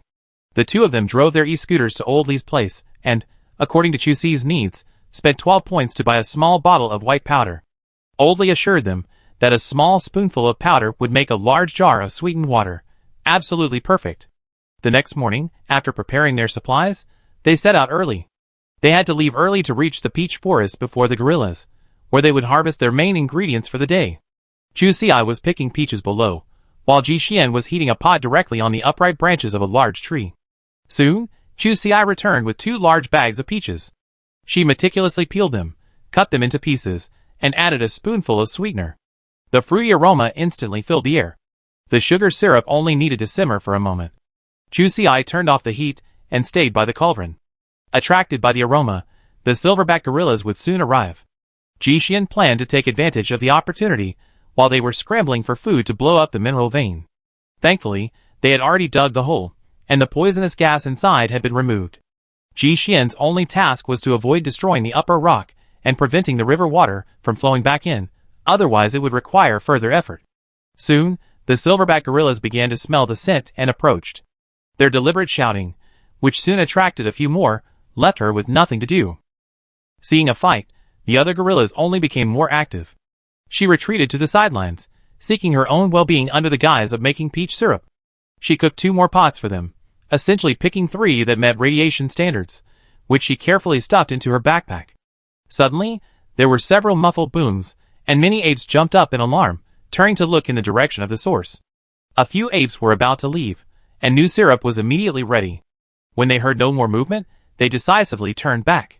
After all, watching the fun was less important than eating. After 3 muffled booms, Chu Xi finally received the message to retreat. She left in such a hurry that she didn't even have time to ask for the pot. Clearly, these apes were quite intelligent, realizing that only with tools could sustainable development be possible. Chapter 598. Today's work was a success. The mine is now full of broken ore due to the blasting. The 2 of them had nothing else to do these days, so they hurried to clear out all the ore. It weighed over 3,000 kilograms, and with their small, shabby boat, they had to carry it back and forth 15 or 16 times before they were done. They spent the entire day doing nothing but floating on the water. The ore had been loaded onto the truck, but taking it home wouldn't be feasible. The first trade was imminent. But someone had to stay home because of the mutant short-tailed pit vipers, and Chu Xi really wanted to go. After some thought, she asked Ji Xian to park the car outside and walk back to the base. After a friendly conversation with the patrol office, she half-carried the cage and left. However, there was one important thing to note. The cameras were kept on throughout her stay at the base. They were only allowed to be turned off after she was confirmed to have left the base safely. Ji Xian had never expected Chu Xi to actually bring a snake cage. Looking at the tangled nest of venomous snakes, large and small, inside, Brother Xian decisively locked the door to his cab. After getting out of the car, he quickly squeezed out a little space between the oar, just enough to store the snake cage. No matter what, he couldn't get these creatures into the car. Chu Xi wasn't picky. Her fondness for them had long since faded. She was only bringing them out now because she wouldn't let him leave without them. Ji Xian had specially woven a layer of straw cage outside. Still feeling uneasy, even though the snakes were all GPS enabled, he also attached 3 surveillance cameras to the outside to keep an eye on them. After getting into the passenger seat, Chu Xi was surprised to discover that Ji Xian had stockpiled 2 large boxes of nutritional supplements in the back seat. She instantly perked up. The 2 of them definitely couldn't finish all of it, especially since they had some dried meat in their backpacks. So, the purpose of these nutritional supplements was either to redeem them for points or to trade them for other goods. She asked excitedly, "Are we going to speculate?" Ji Xian, He felt that Chu Xi was a man of conversation. He did have the idea of bartering, but how could food alone be enough? Over there, medicine was probably more popular. Xian's lip curled. Look under the chair. Chu Xi hadn't noticed that place at first, but when she saw a box full of various medicines, she was excited. She knew how precious medicine was in a chaotic area, and her eyes wandered around. Why is there only 1 box? The profit margins for this stuff are so high, shouldn't the more the better? Ji Xian smiled helplessly. He was really getting greedy. Medicines are expensive to begin with, and the cost of getting this box isn't cheap either. Besides, the economy over there is collapsing. Those who can afford it shouldn't be short of medicine, but those who can't afford it can't even afford it if they want it. Then, Chu Xi was puzzled. Why bother preparing all this stuff? It was quite heavy when it hit her hand. Ji Xian's thin lips curled slightly, her eyes fixed on the road ahead. Instead of trading for points, We use all this stuff to exchange for supplies, seeds, equipment, energy. We need all of them. Chu Si's eyes lit up. Of all the stuff in this pile, the seeds were what interested her most. If this method worked, she would definitely go and have a good look. After 2 days of driving through the wilderness, they encountered Fu Bowen's convoy early on the third morning. For safety's sake, the two agreed to deliver the goods halfway, thus minimizing the risk of being in sight. After the transaction was completed, 3,200 kilograms of ore were sold for a total of 1,067 credits. Fu Bowen then drove on toward Base 46, while Chu Si and his companions continued toward Base 52. Even though she had been prepared, Chu Si had not imagined the morale of a shutdown base would be so high. Although she had anticipated this, the shock of seeing it firsthand often pierces the soul even more deeply. She felt that life wasn't yet unbearable, but the people walking the streets seemed like soulless zombies. Even children, in such a depressing environment, dared not cry or laugh out loud. Everyone was in a state of extreme tension. Ji Xian was a master at buying things. He distributed 9 nutritional supplements and 2 antibacterial and anti-inflammatory drugs. Soon, they exchanged them for 3 sweet potatoes. Though they weren't large, each about the size of a small melon, they all had sprouts on them, making them worth planting. He also had 18 grains of millet and 33 mung beans, all about the size of peanuts. He also had a surprise harvest of 4 dandelions. Chu Si was very pleased with this. Just being able to exchange these things was already a huge profit. Chapter 599. After buying the seeds, Chu Si felt a little nervous. He thought the next phase would be the exciting, low-price housing scramble, but the result was a bit disappointing. While housing prices at Base 52 had indeed dropped, the drop was a drop in the bucket, hardly enough to quench their thirst. With the limited assets they had, they were hoping to buy a comparable property. Stupid wishful thinking. Ji Xian was a little amused. Where's that heroic spirit you had when you sacrificed yourself for justice? Once the matter of the special energy crystal mine had been reported, Base 52 would have been in its current state. It was almost certain. By now, the higher-ups at each base have probably already agreed. As long as Base 52 remains reparable, the properties within the safe zone are their greatest asset. So, no matter what happens now, they can't lose this base. Chu Si's face turned a little green. Before she became a good person, she just wanted to make a little more money from Shui Wei. Ji Xian shook his head and chuckled. Don't worry, you won't lose anything. If they had sufficient capital at the time, it would have been the most cost-effective move to grab a few before submitting the proposal. The losses had already been incurred, and once the news spread, only the big investors would profit. But they were poor. In fact, they still had some savings at the time, but buying a house was not a small sum. Even if they found a bargain, it would be almost impossible for the housing price to drop below half of its original price in such a short period of time. But even if it was only half, they would still be far behind, at least not a level they could easily reach on tiptoe.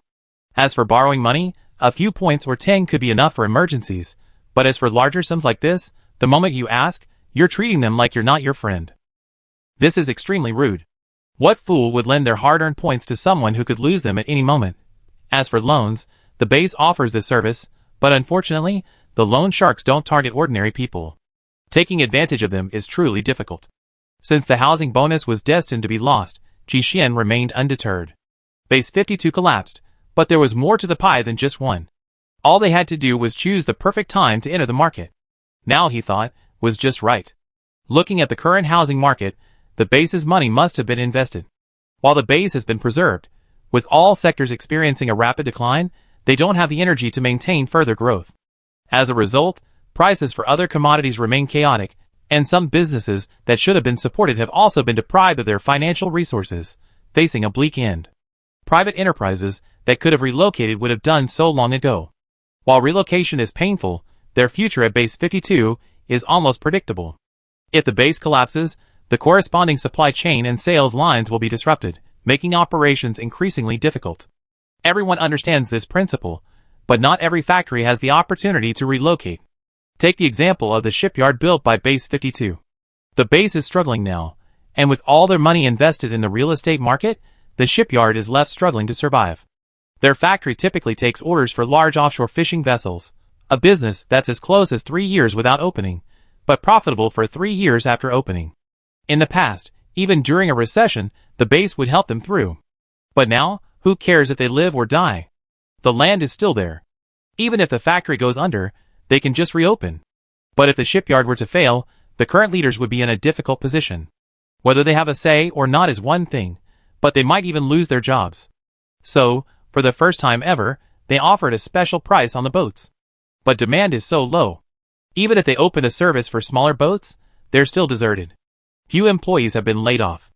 Now, aside from a few technical experts, the assistants have become factory leaders. It's miserable. It's truly miserable. There's nothing they can do. Their industry is truly unpopular.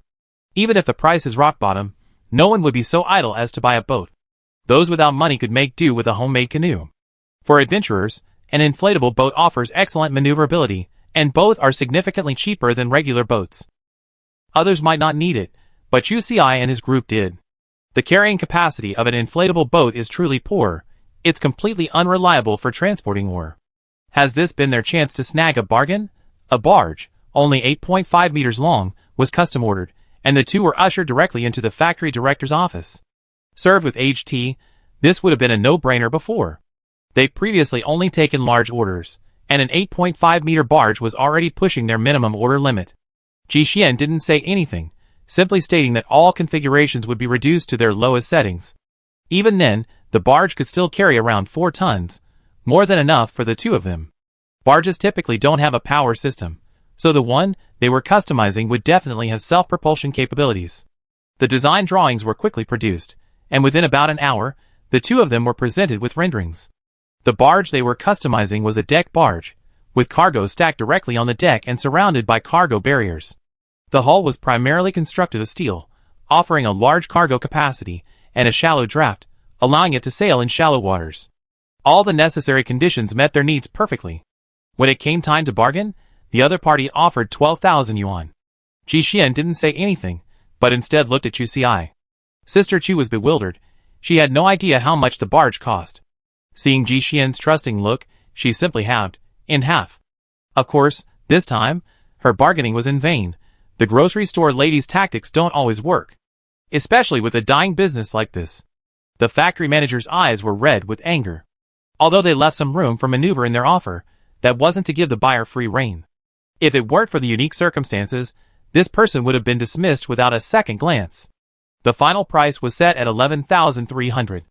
Although it was only a reduction of 700, it was the result of desperate negotiations between the two parties, with no regard for their reputation. It wasn't that Chu Xiai and his team weren't working hard, it was simply that the shipyard was running out of profit. They just wanted some cash, at least to get their salaries paid. After all, employees need to eat. Chapter 600. The barge is custom-made, but unfortunately it take another 2 weeks to ship. Chu Xiai wiped her face and looked up at Jixian. I didn't expect it would take so long. For their family, building a 3-story building only takes a week, but building a barge only 8.5 meters long took a fortnight. The difference in technological innovation between the two sides is quite significant. 15 days isn't a long time, but it's certainly not short either. It wasn't easy for them to come here. The journey alone took 10 days. They barely got home, barely even settled in, and the boat was already finished. There was really no need to go through all that trouble. They had no choice but to find a place to stay for the time being. Now that Base 52's shield was down, it didn't matter where they lived. The two of them figured that instead of spending money renting those cramped houses, they might as well pack up the pickup truck and live there more conveniently.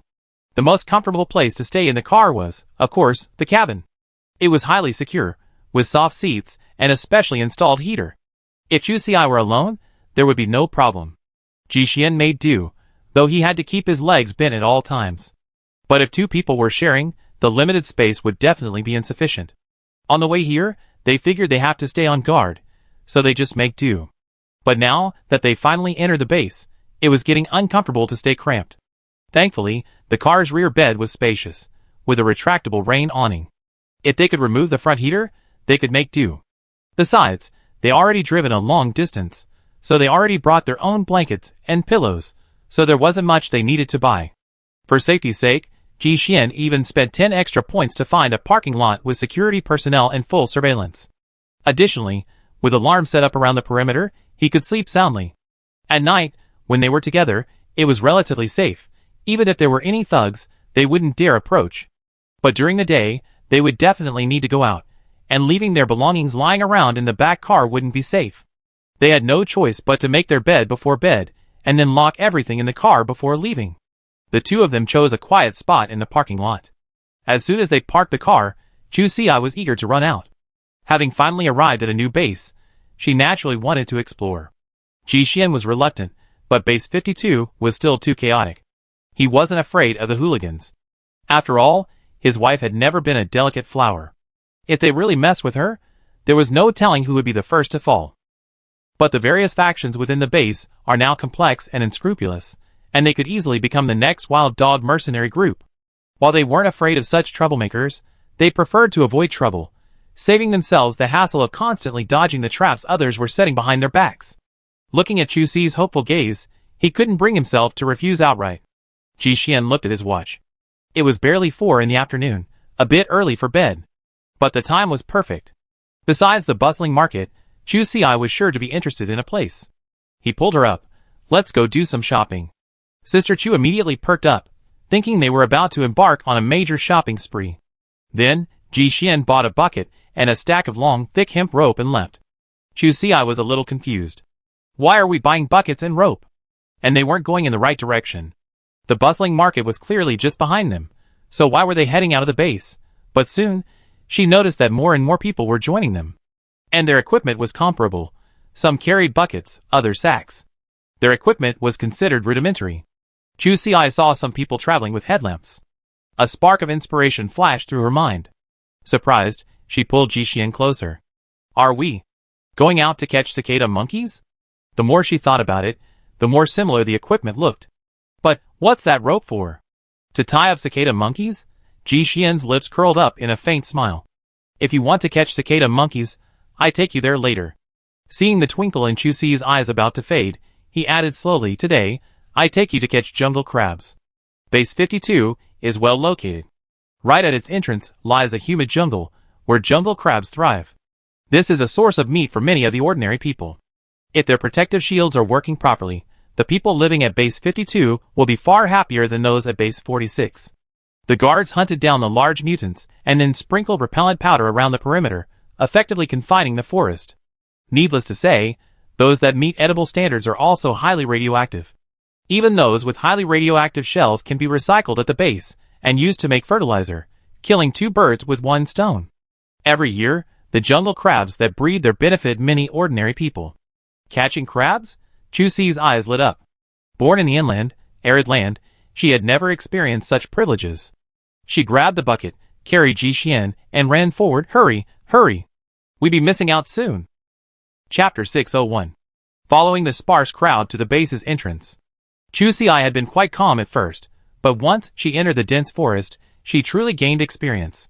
She didn't see a single crab, and the dense crowds of people in the forest must have outnumbered the prey. She was startled, so many people. The person next to her turned to look at her, then put a headlamp on their head and rushed in, bucket in hand. She barely scratched the surface yet. This girl must have never seen the world. Around 6 o'clock, after the sun had set, the jungle crabs finally began to emerge. Their equipment was rather Spartan, as Ji Xian had only wanted to bring her out to experience something different, so they hadn't prepared anything like a headlamp or long-handled pliers. The watch had a flashlight function anyway, so it would work for the occasion. As for the long-handled pliers, any long branch she found outside could still be used to pin down the crab. Many locals do the same thing anyway, saving the hassle of carrying too much stuff. When Chu Si saw his first crab, he finally understood why crab catching had become such a popular sport here. It was simply because it looked so friendly. Compared to most animals with abnormal growth, the jungle crabs here were much more understanding. A small crab, barely the size of a fist, could only manage to slip through the net for a short while, perhaps only about the size of a wash basin. Although crabs are ferocious, their large claws could easily break a human finger bone. This was the Wasteland, and their intimidating power was only good enough to frighten children who had just arrived. Of course, the threat still existed.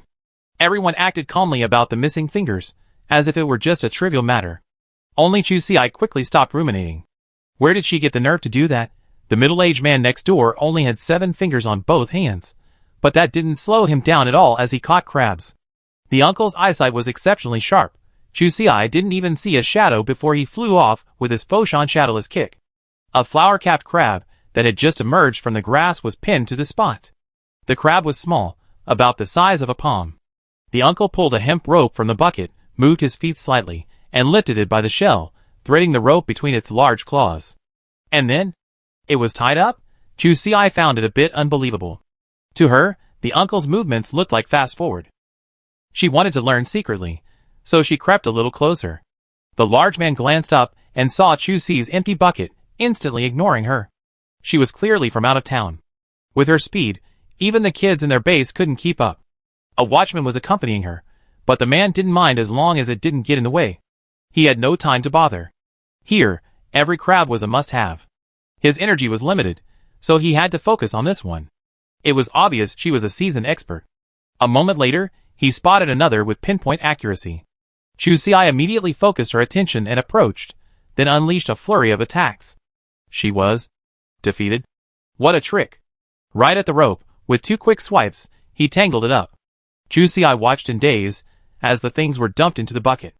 It must be said that local conditions shape people. Her careless sympathy was an offense. Sister Chu finally began to focus on her crabbing endeavor. Before she could even begin, Ji Xian approached with a crab in hand. Although his tying wasn't quite done properly, it was clear that Brother Xian had grasped the essence of crabbing. Chusi immediately perked up and rushed over, bucket in hand. It wasn't too much to ask one of his own for advice on the essentials of crabbing. Ji Xian, however, was at a loss for words. He felt that Chusi might be focusing on the wrong thing. To catch crabs, you have to be able to snatch them first.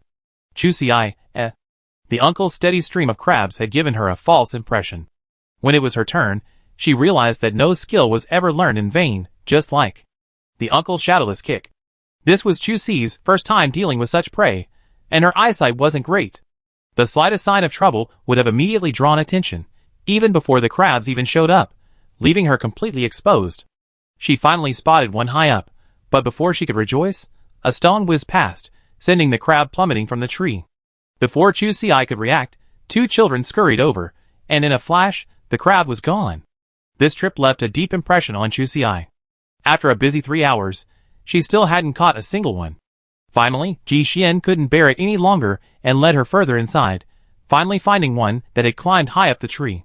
Brother Xian held off the eager children, while Sister Chu climbed the tree. The crab claws were still bared, but once she had removed them, the children who had gathered around her to watch her laugh instantly scattered. I can't afford to offend you. I can't afford to offend you. Chapter 602. The night we caught crabs was a sad one. At the gate of base 52, Sister Chu, like everyone else, pulled an all-nighter. The 2 of them happily caught 3 small crabs, and not a single one was edible. It was heartbreaking. The entire night had been a waste. In the dawn light, everyone gradually emerged from the crab forest. Ji Xian pulled Chusi along, and the 2 of them walked through the crowded crowd, hand in hand, listening to their casual conversation. Many people complained about not catching any crabs. Chusi was initially quite excited, feeling like a fellow wanderer. But when he got closer and took a closer look, he saw that even with only 1 bucket, he was already losing. Others used sacks. The bucket was, at best, just a transit point. We only caught this few crabs in 1 night. That's only 2 points at most. What can we do with that? Food prices at base 52 are skyrocketing right now. Bartering would be much cheaper, but using points would be a real loss. 2 points wouldn't buy you even a fifth of a nutrient, let alone half a bottle. So even if they caught a bucket full, no one could smile. Several people sighed in unison. They were all in the same boat. Those who could stay up all night catching crabs were basically from the shantytowns, and everyone was struggling to make ends meet. No, let's go to the ocean and collect seaweed. At these words, the crowd fell silent, and Chusi pricked up her ears. She grabbed Ji Xian and asked, somewhat incredulously, There's an ocean nearby? What was that saying? My future is the sea and the stars. The treasures on the seashore don't know. But Chusi feels that this should be the dream of every inland child. And Chusi is a typical inland child. The sea has a natural filter for her. She had the good fortune to travel to coastal cities several times. She walked barefoot on the waves, watched the women digging for clams by the seashore, saw flocks of seagulls, the gentle breeze and sunset, and the faint smell of salty fish. Every aspect was deeply impressed. Ji Xian nodded. He wasn't quite sure why Chusi was so excited, but he still replied, It's about a 4-hour drive. In his eyes, and those of most Wastelanders, the ocean is an abyss, extremely dangerous and unpredictable. Imagine that if all real-life objects were magnified to the same scale, those cute little crabs and clams on the sea would become behemoths the size of millstones. That would still be easy. The giant seabirds circling in the sky would be a real nuisance if humans entered their hunting range. And they come in swarms. After escaping these, heading out to sea again, the previously delicious fish would easily capsize a boat, and swimming back to land from the sea would be an extremely difficult task.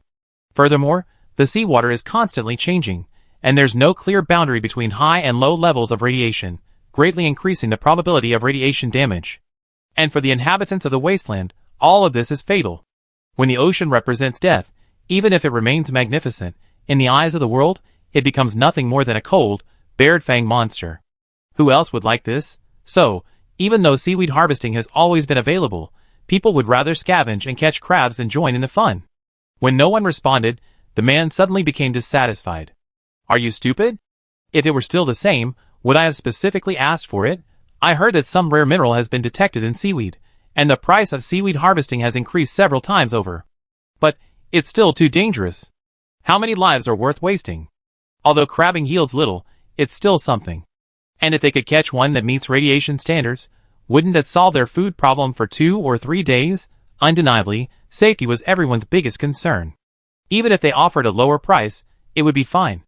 Unfortunately, no one could guarantee that. But this time, I heard that the base needs that mineral, and they send a special escort team to accompany them. Everyone immediately perked up. If that were the case, it would be much more reliable than going on their own. At least there was nothing to fear about the beach. As for the radiation at sea, that was entirely up to one's own luck. Take a chance, and turn a bicycle into a motorcycle? The thought crossed many people's minds. This was a fight against the base, and the situation was far better than before. Chusi wanted to go too, but she knew that going into the ocean to collect seaweed was definitely not good news. She tugged at Jixian's clothes. Let's go together. We drive behind the convoy. I want to get some clams from the coast. After cooking and drying them, they can be used as snacks. Jixian thought for a moment, then finally nodded in agreement. It wasn't that he was overly optimistic about Chusi.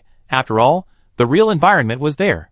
It would be good to go and broaden his horizons.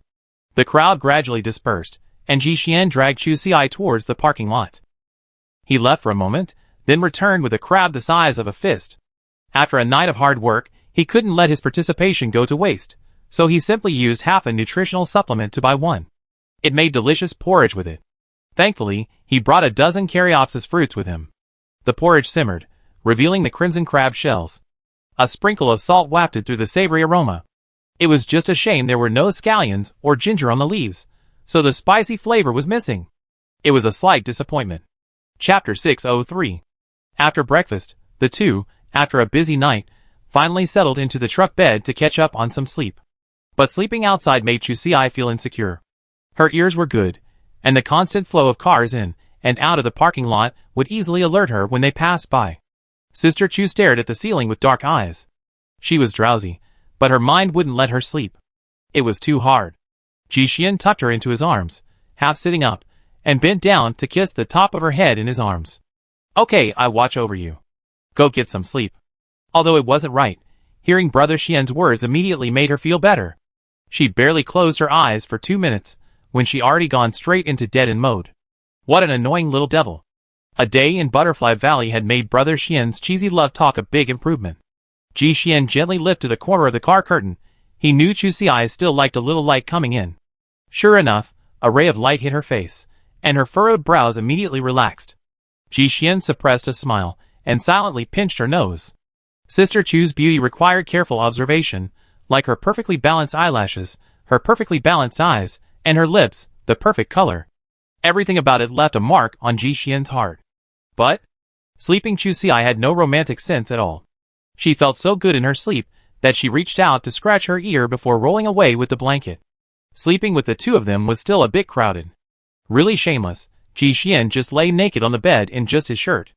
Looking at someone sleeping soundly beside him, hugging the blanket, he could only rub his forehead and accept his fate, obediently carrying the person back to their place. The noise outside grew increasingly noisy. Jixian looked up and saw many people hurriedly passing by the garage door. Over there. Seems to be the direction of the market? They usually recruit workers at the market.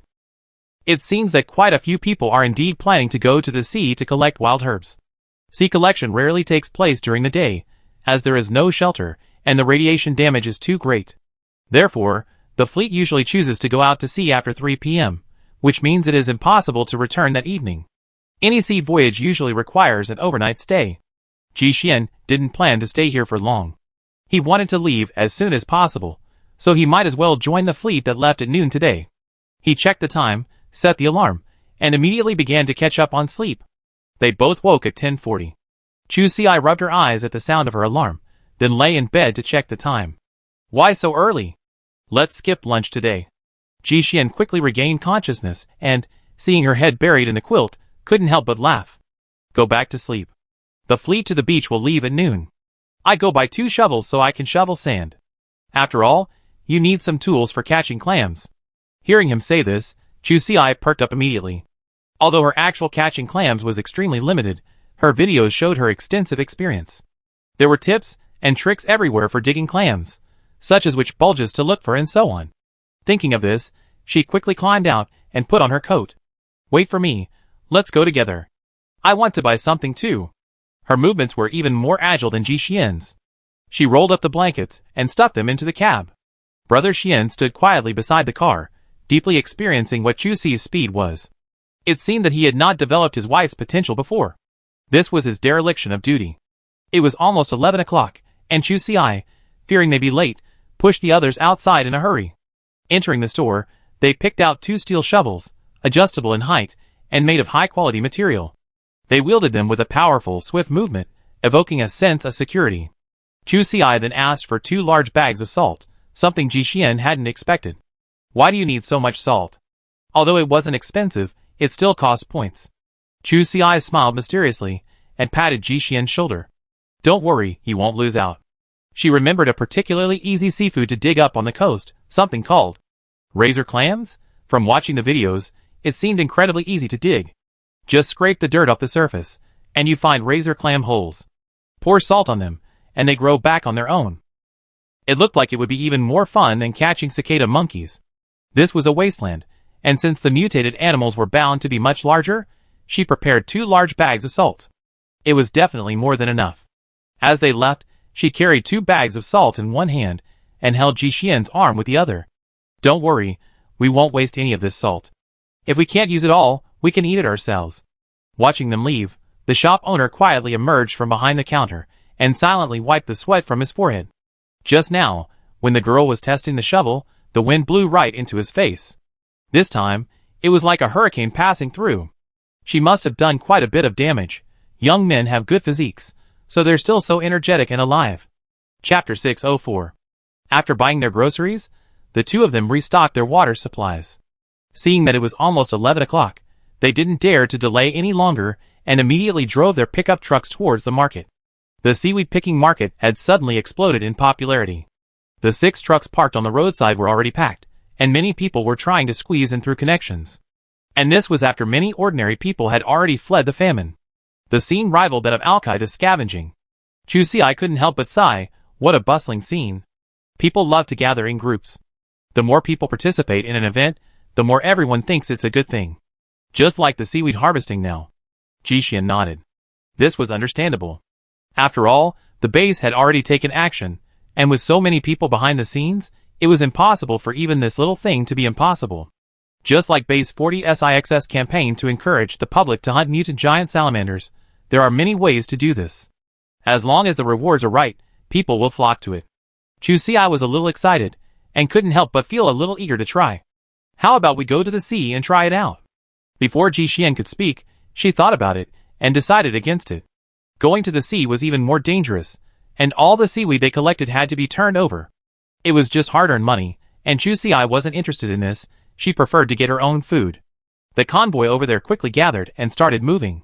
Following the large truck was the 4 escort vehicles, and then a few private cars followed.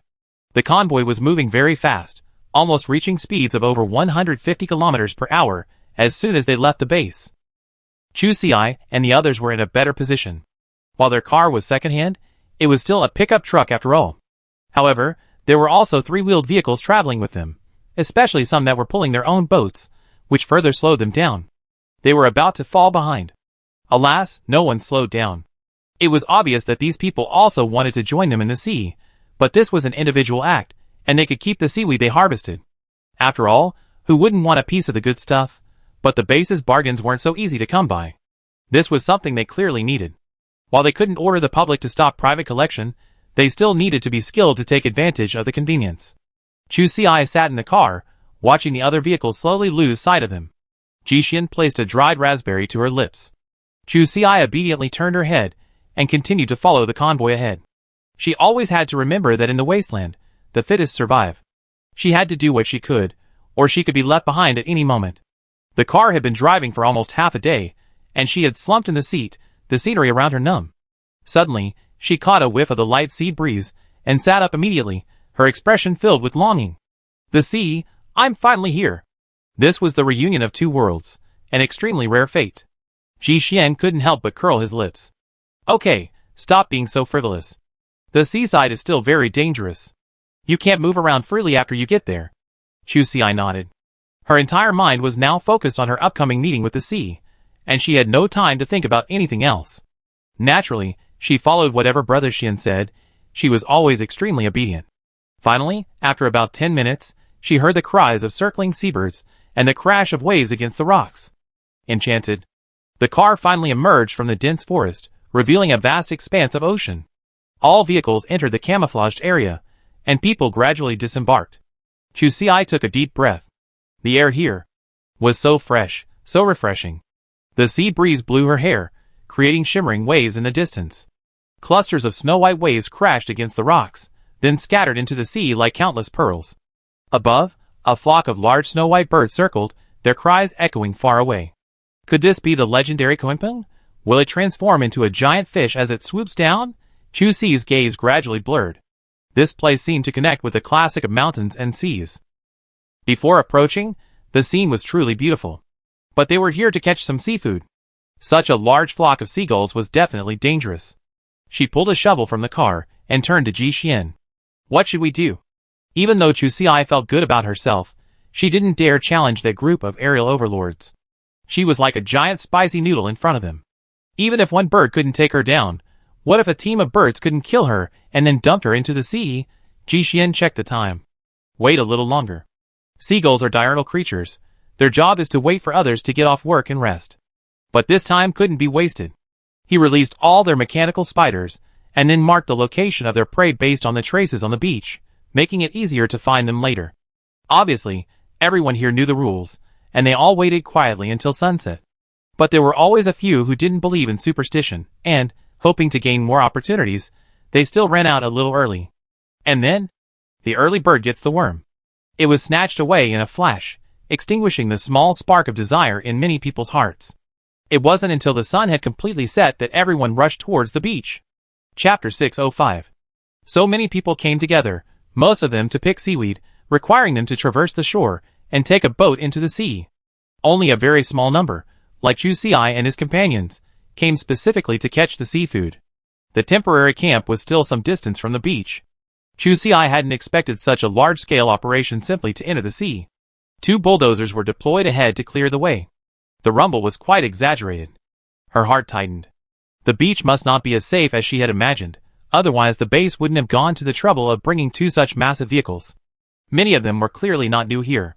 They followed closely behind the bulldozers, never crossing their protective area, no matter how crowded the crowd.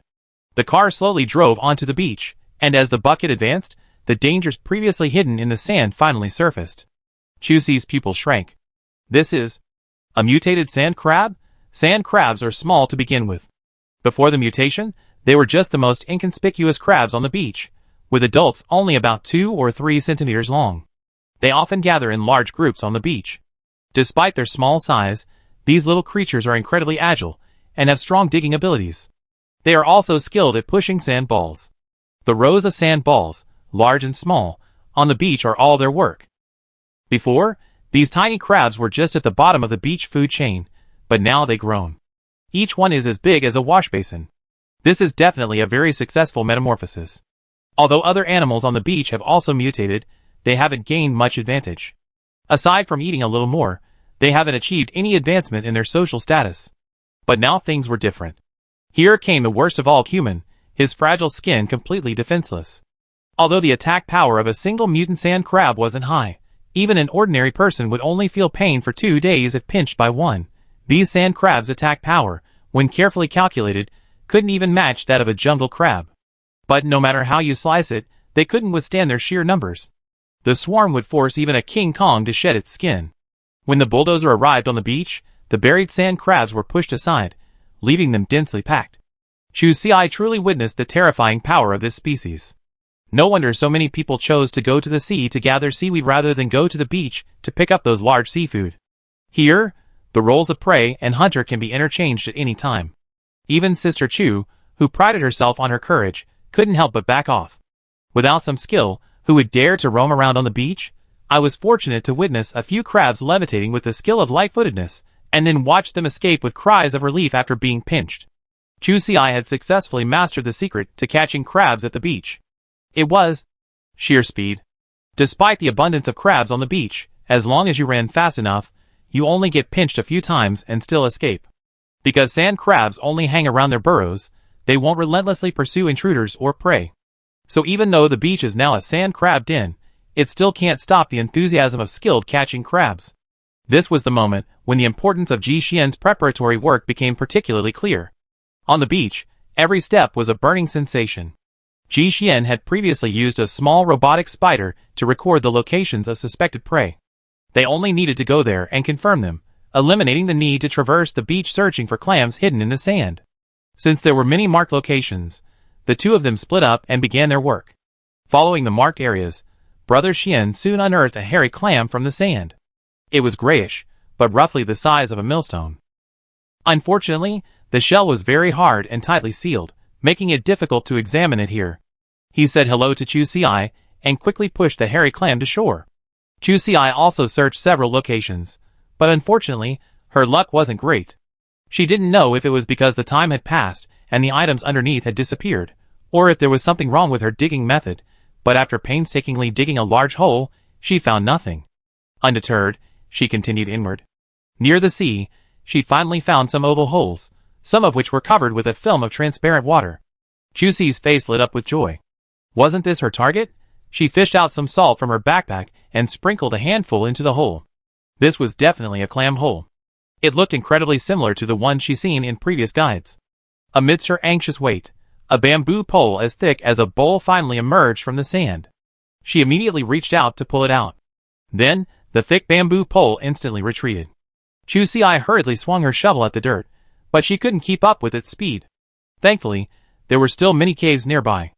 The second time, she was much more cautious, waiting until the bamboo pole reached as high as her calf before she began to pull it out. She was so exhausted that she almost lost her grip. Fortunately, she finally used her flying tiger claw to successfully extract the giant clam. Over a meter long. When it was first unearthed, the lower section of white flesh hadn't yet been retracted. Chu Xiai immediately used a knife to cut off a bit of flesh for testing. Unfortunately, ding. Highly mutated due to radiation, not recommended for consumption. Sister Chu didn't waste any time. The razor clam's skin was thin and brittle, so she cracked it with her armor-breaking hammer and tossed it aside to feed the sand crabs. With prey, the crabs that came to harass her became much less numerous. With a successful demonstration, the rest of the process became much easier. She crushed the inedibles and fed them to the crabs. After finally finding 3 edible ones, she stuck them upside down in the sand, preventing them from escaping. Chu Xiai patted the bamboo pole nearby, extremely satisfied. This was the correct way to open it. The jungle crabs were simply weak. Sister dismissed her. She was having a blast, but her flamboyant bamboo pole maneuver soon attracted a crowd. Everyone knew there was something in those oval holes, but without salt, digging with a shovel was a sure thing, and they wouldn't find anything. But her salt hunting skills were definitely gone. Chu Xiai knew her hunting days were over. After tonight, anyone who came tomorrow would undoubtedly bring salt with them. Her good days were over. Chapter 606. Chu Xiai thought that her chances of catching razor clams would be few and far between, so she cherished them now. She focused all her attention on the cluster of razor clam holes before her, working with all her might. This guy's catch rate was quite impressive. After one round, he actually produced 4. This made her incredibly proud, a true leader in the sea hunting world. Of course, successful people are prone to envy.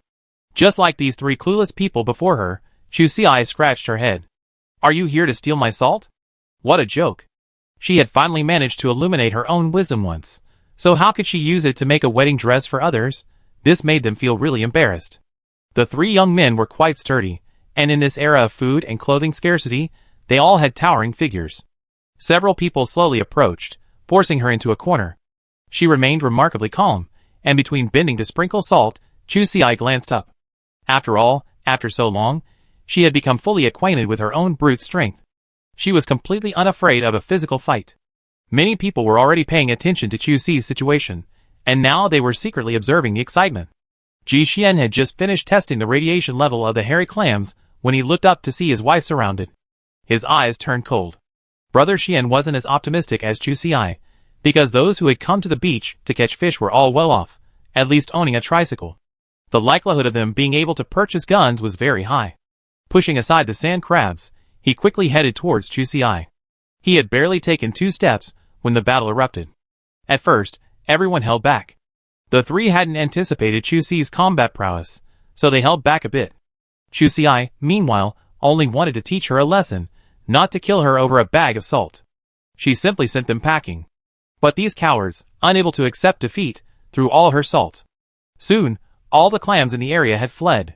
This was a matter of food, and with so much prey right under their noses, no Wastelander could afford to retreat. Then the enemy drew their guns. Sister Chu took a deep breath. Excellent! They had hit her twice. For someone who grew up in peacetime, Chu Si hated nothing more than having a gun pointed at her head. But she could only hold her anger to herself. Because the enemy had more than one rifle in their hands, and now there were 3 small red spots on her forehead, she was truly overwhelmed. Chu Si's face turned bitter. She was practically dying. All she could do now was raise her hands and slowly retreat in a gesture of surrender. But the two had already been fighting for a while, and she was slightly ahead. The weaker force was striking back again. How could she let her retreat so easily? The rude young man immediately grabbed her face and hurled a barrage of personal insults. He rubbed Sister Chu's face with his rough hands, his expression somewhat lewd. Young lady, you look quite young. Honestly, Sister Chu was completely overwhelmed by this situation. Was she even old enough to be missed? Chu Si tilted her head slightly to see Ji Xian approaching the battle area. Their eyes met, and a creepy smile suddenly spread across her lips. Young man, you have good taste. I make your death a quick one. As soon as she snatched the gun from her, Ji Xian quickly removed the other two's wooden weapons. Just as Sister Chu was about to start beating him up, she noticed the clams were starting to retreat from where she sprinkled the salt. They already scurried outside. How could they possibly retreat? Glancing at the large man in her arms, Chu Si's eyes narrowed. After quickly weighing the pros and cons, she decided to give him a couple of beatings to appease her anger before getting busy collecting the clams. She raised her fists and punched the scoundrel a few times, throwing him to the ground. Then she quickly went over to pick the clams. But the usually rational Ji Xian was truly furious this time. The clams piled up nearby were completely unnoticed by him. As soon as his wife dropped the man, he immediately picked him up and, without a word, broke both of his arms. Looking at Chu Si, who was still struggling to pull out the bamboo shoots, he bent down and picked up the 3 people who were still wailing on the ground, and walked straight into the sea. Aside from the one with dirty hands, whether the other 2 could survive depended entirely on their own ability. Chapter 607. Ji Xian threw the 3 people into the sea and cleaned them up thoroughly. Looking up, he saw a faint blue glow in the distance. His heart sank, and he immediately returned to shore.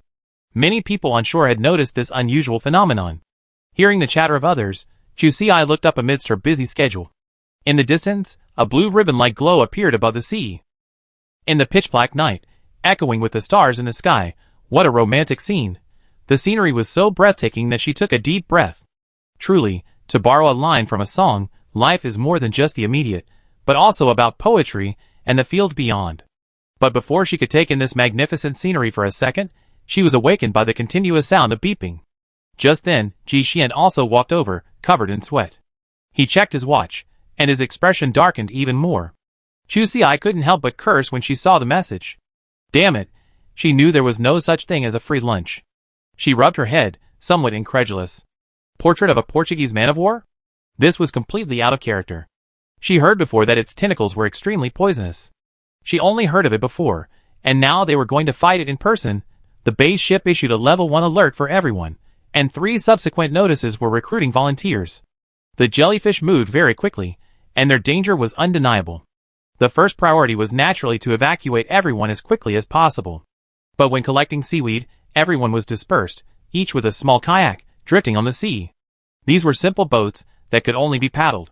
The maneuverability was extremely poor. For a collection mission like theirs, the deployment and retrieval of personnel was extremely time-consuming. If they could complete it within an hour and a half, it would be considered extremely efficient. But the Portuguese man-of-war wouldn't give them that much time to prepare. When the swarm of jellyfish approached the large ship, it would undoubtedly depart early for safety. At that point, anyone still stranded at sea would be instantly preyed upon by other animals as soon as daybreak. Chu Ci didn't initially realize the severity of the situation until all the ships activated their emergency plans. In the darkness, red lights quickly lit up, indicating the locations of the smaller boats. She watched the red dots spread further and further, the farthest circle at least 3 miles from the large ship. The sea was a dense mass of red dots, and her heart nearly died. The base was recruiting throwers, and since rowing small boats was too slow, they had come up with the idea of using ropes to tow them. The ship had specialized towing equipment, but throwing the rope to the boat required manual labor, so what they needed most was someone with good throwing skills. Without giving them much time to think, the temporary base immediately dispatched support. Those on shore who wanted to get over had no choice but to board their kayaks immediately. To Chu Ci's surprise, almost everyone on shore followed. But after careful consideration, she felt relieved. No one was stupid. While this situation seemed dangerous, they were all on the large ship, and most contributing a little. When the danger truly arrived, the large ship would surely have already left. The people on shore were generally confident in their skills, and willing to lend a hand as long as it didn't put their own safety at risk. Chu Ci glanced at the 5 mutant clams stuck upside down on the ground. She gritted her teeth, then quickly pulled Ji Xian over. After all, she was the only one who had caught clams tonight, and if anyone dared to take advantage of her hard work and steal the fruits of her labor, she would not let them off. A group of people crowded into 3 small boats, about 10 of them tightly hugging each other, fearing that a single jolt would cause those on the outermost tier to fall into the sea. The small boats moved quickly, reaching the larger ship in just 15 minutes. By the time they arrived, some of the smaller boats in the nearest group had already begun to return, but most of the red dots were still floating far out at sea. Everyone was generally sensible. The closer boats tried their best to preserve their harvested seaweed, while those farther away began to abandon their boats to save themselves. Chu Ci and her crew had brought their own ropes, so as soon as they boarded the boat and received 2 lifebuoys, they began to work. Spotting a red dot, she weighed the ring in her hand, then exerted force with her waist and arms, twisted her body halfway, and threw it. She still didn't have much control on her first throw, and the ring fell directly into the sea. Fortunately, it was also shiny, and the surrounding boats immediately approached. They quickly connected end to end, and then looped the rope around the first boat. With a tug on the rope, Chu Ci knew immediately that the other side was ready. She then attached the rope to the tractor, and the string of boats was pulled back. Now, it all depended on who threw the farthest. Chu Ci took a deep breath, and she felt certain. Her aim might not be great, but her distance was certainly enough. Sister Chu secretly encouraged herself. If she could throw the rope to the outermost edge, everyone would have a chance of escape. Chapter 608. Everyone on the boat was working hard, quickly throwing rope after rope. Although Chu Ci was small, she was the one who threw the farthest, so saving the outermost circle became her responsibility. Later, when all the swimming rings had been thrown and it was impossible to retrieve them immediately, everyone started throwing out stools, brooms, and other items. But how many debris could there be on the boat? Everyone was quickly running out of ammunition and food. Chu Ci reached for the railing and looked around. Many boats had been pulled back, but even more people were still stranded at sea. Thankfully, there were still plenty of ropes. Seeing many people using the lasso method, she simply joined in. Unfortunately, Chu Ci wasn't very experienced in this area. The lasso required very high accuracy in throwing, otherwise it would easily go wrong. Moreover, if the rope hit the sea, it would sink directly, so it had to be thrown on or near a boat. She tried a few times, but unfortunately, her skills were extremely limited in this area, making them essentially useless. She was frantic, and the command center was also extremely worried. This wasn't just a Portuguese man-of-war problem. Other mutants must have appeared in the surrounding area, because they had been receiving numerous distress signals since a few minutes ago. But the signals were only sent for a split second, and no specific information was transmitted. Furthermore, their calls back received no response. By tracking the signals, one could roughly estimate the speed of this mutant, or group of mutants. The command center calculated the time, and then looked at the man standing in the center. Boss, at this mutant speed, it'd be close to the ship in about 10 minutes at most. The invading animal is unknown, so the fleet's best option is to evacuate early. But if that were the case, then those still adrift at sea would essentially never return. The man didn't respond. He glanced down at his watch and tapped his index finger twice. Send out the monitoring equipment to check the situation. If no accurate information is returned within 5 minutes, the fleet will depart. Despite this, everyone knew the chances of finding out were slim. Because it was already dark, the monitoring equipment was severely limited in the water. Not only did the dispatched equipment fail to return any useful information, but it soon lost contact. Just as command issued the order for the ships to return, Chu Ci threw her as far as she could. Then she suddenly felt a powerful pull, and she was instantly carried away. Ji Xian hadn't expected that, in the blink of an eye, his wife would be dragged away by the rope. His heart tightened, and he quickly jumped out of the fence, using the reaction force to, leaping with all his might towards Chu Ci. But even with his incredibly quick reaction, he still couldn't grab Chu Ci. The two passed each other, and Ji Xian, already exhausted, fell towards the water. Chu Ci, due to the distance they had just been in, was still flung over 30 meters away even if she had let go as quickly as possible. Then, he was slammed hard against the sponge. There was a loud bang, and even the usually resilient Chu was stunned. The immense recoil blinded her, and for a moment, she was temporarily blinded, and her ears were buzzing. She couldn't hear anything. The damage from this force was immense. As soon as her senses returned, she fell immediately into the water. She felt her arm and leg lose their function, and at least several ribs on her right side were broken. She had no power to resist the waves.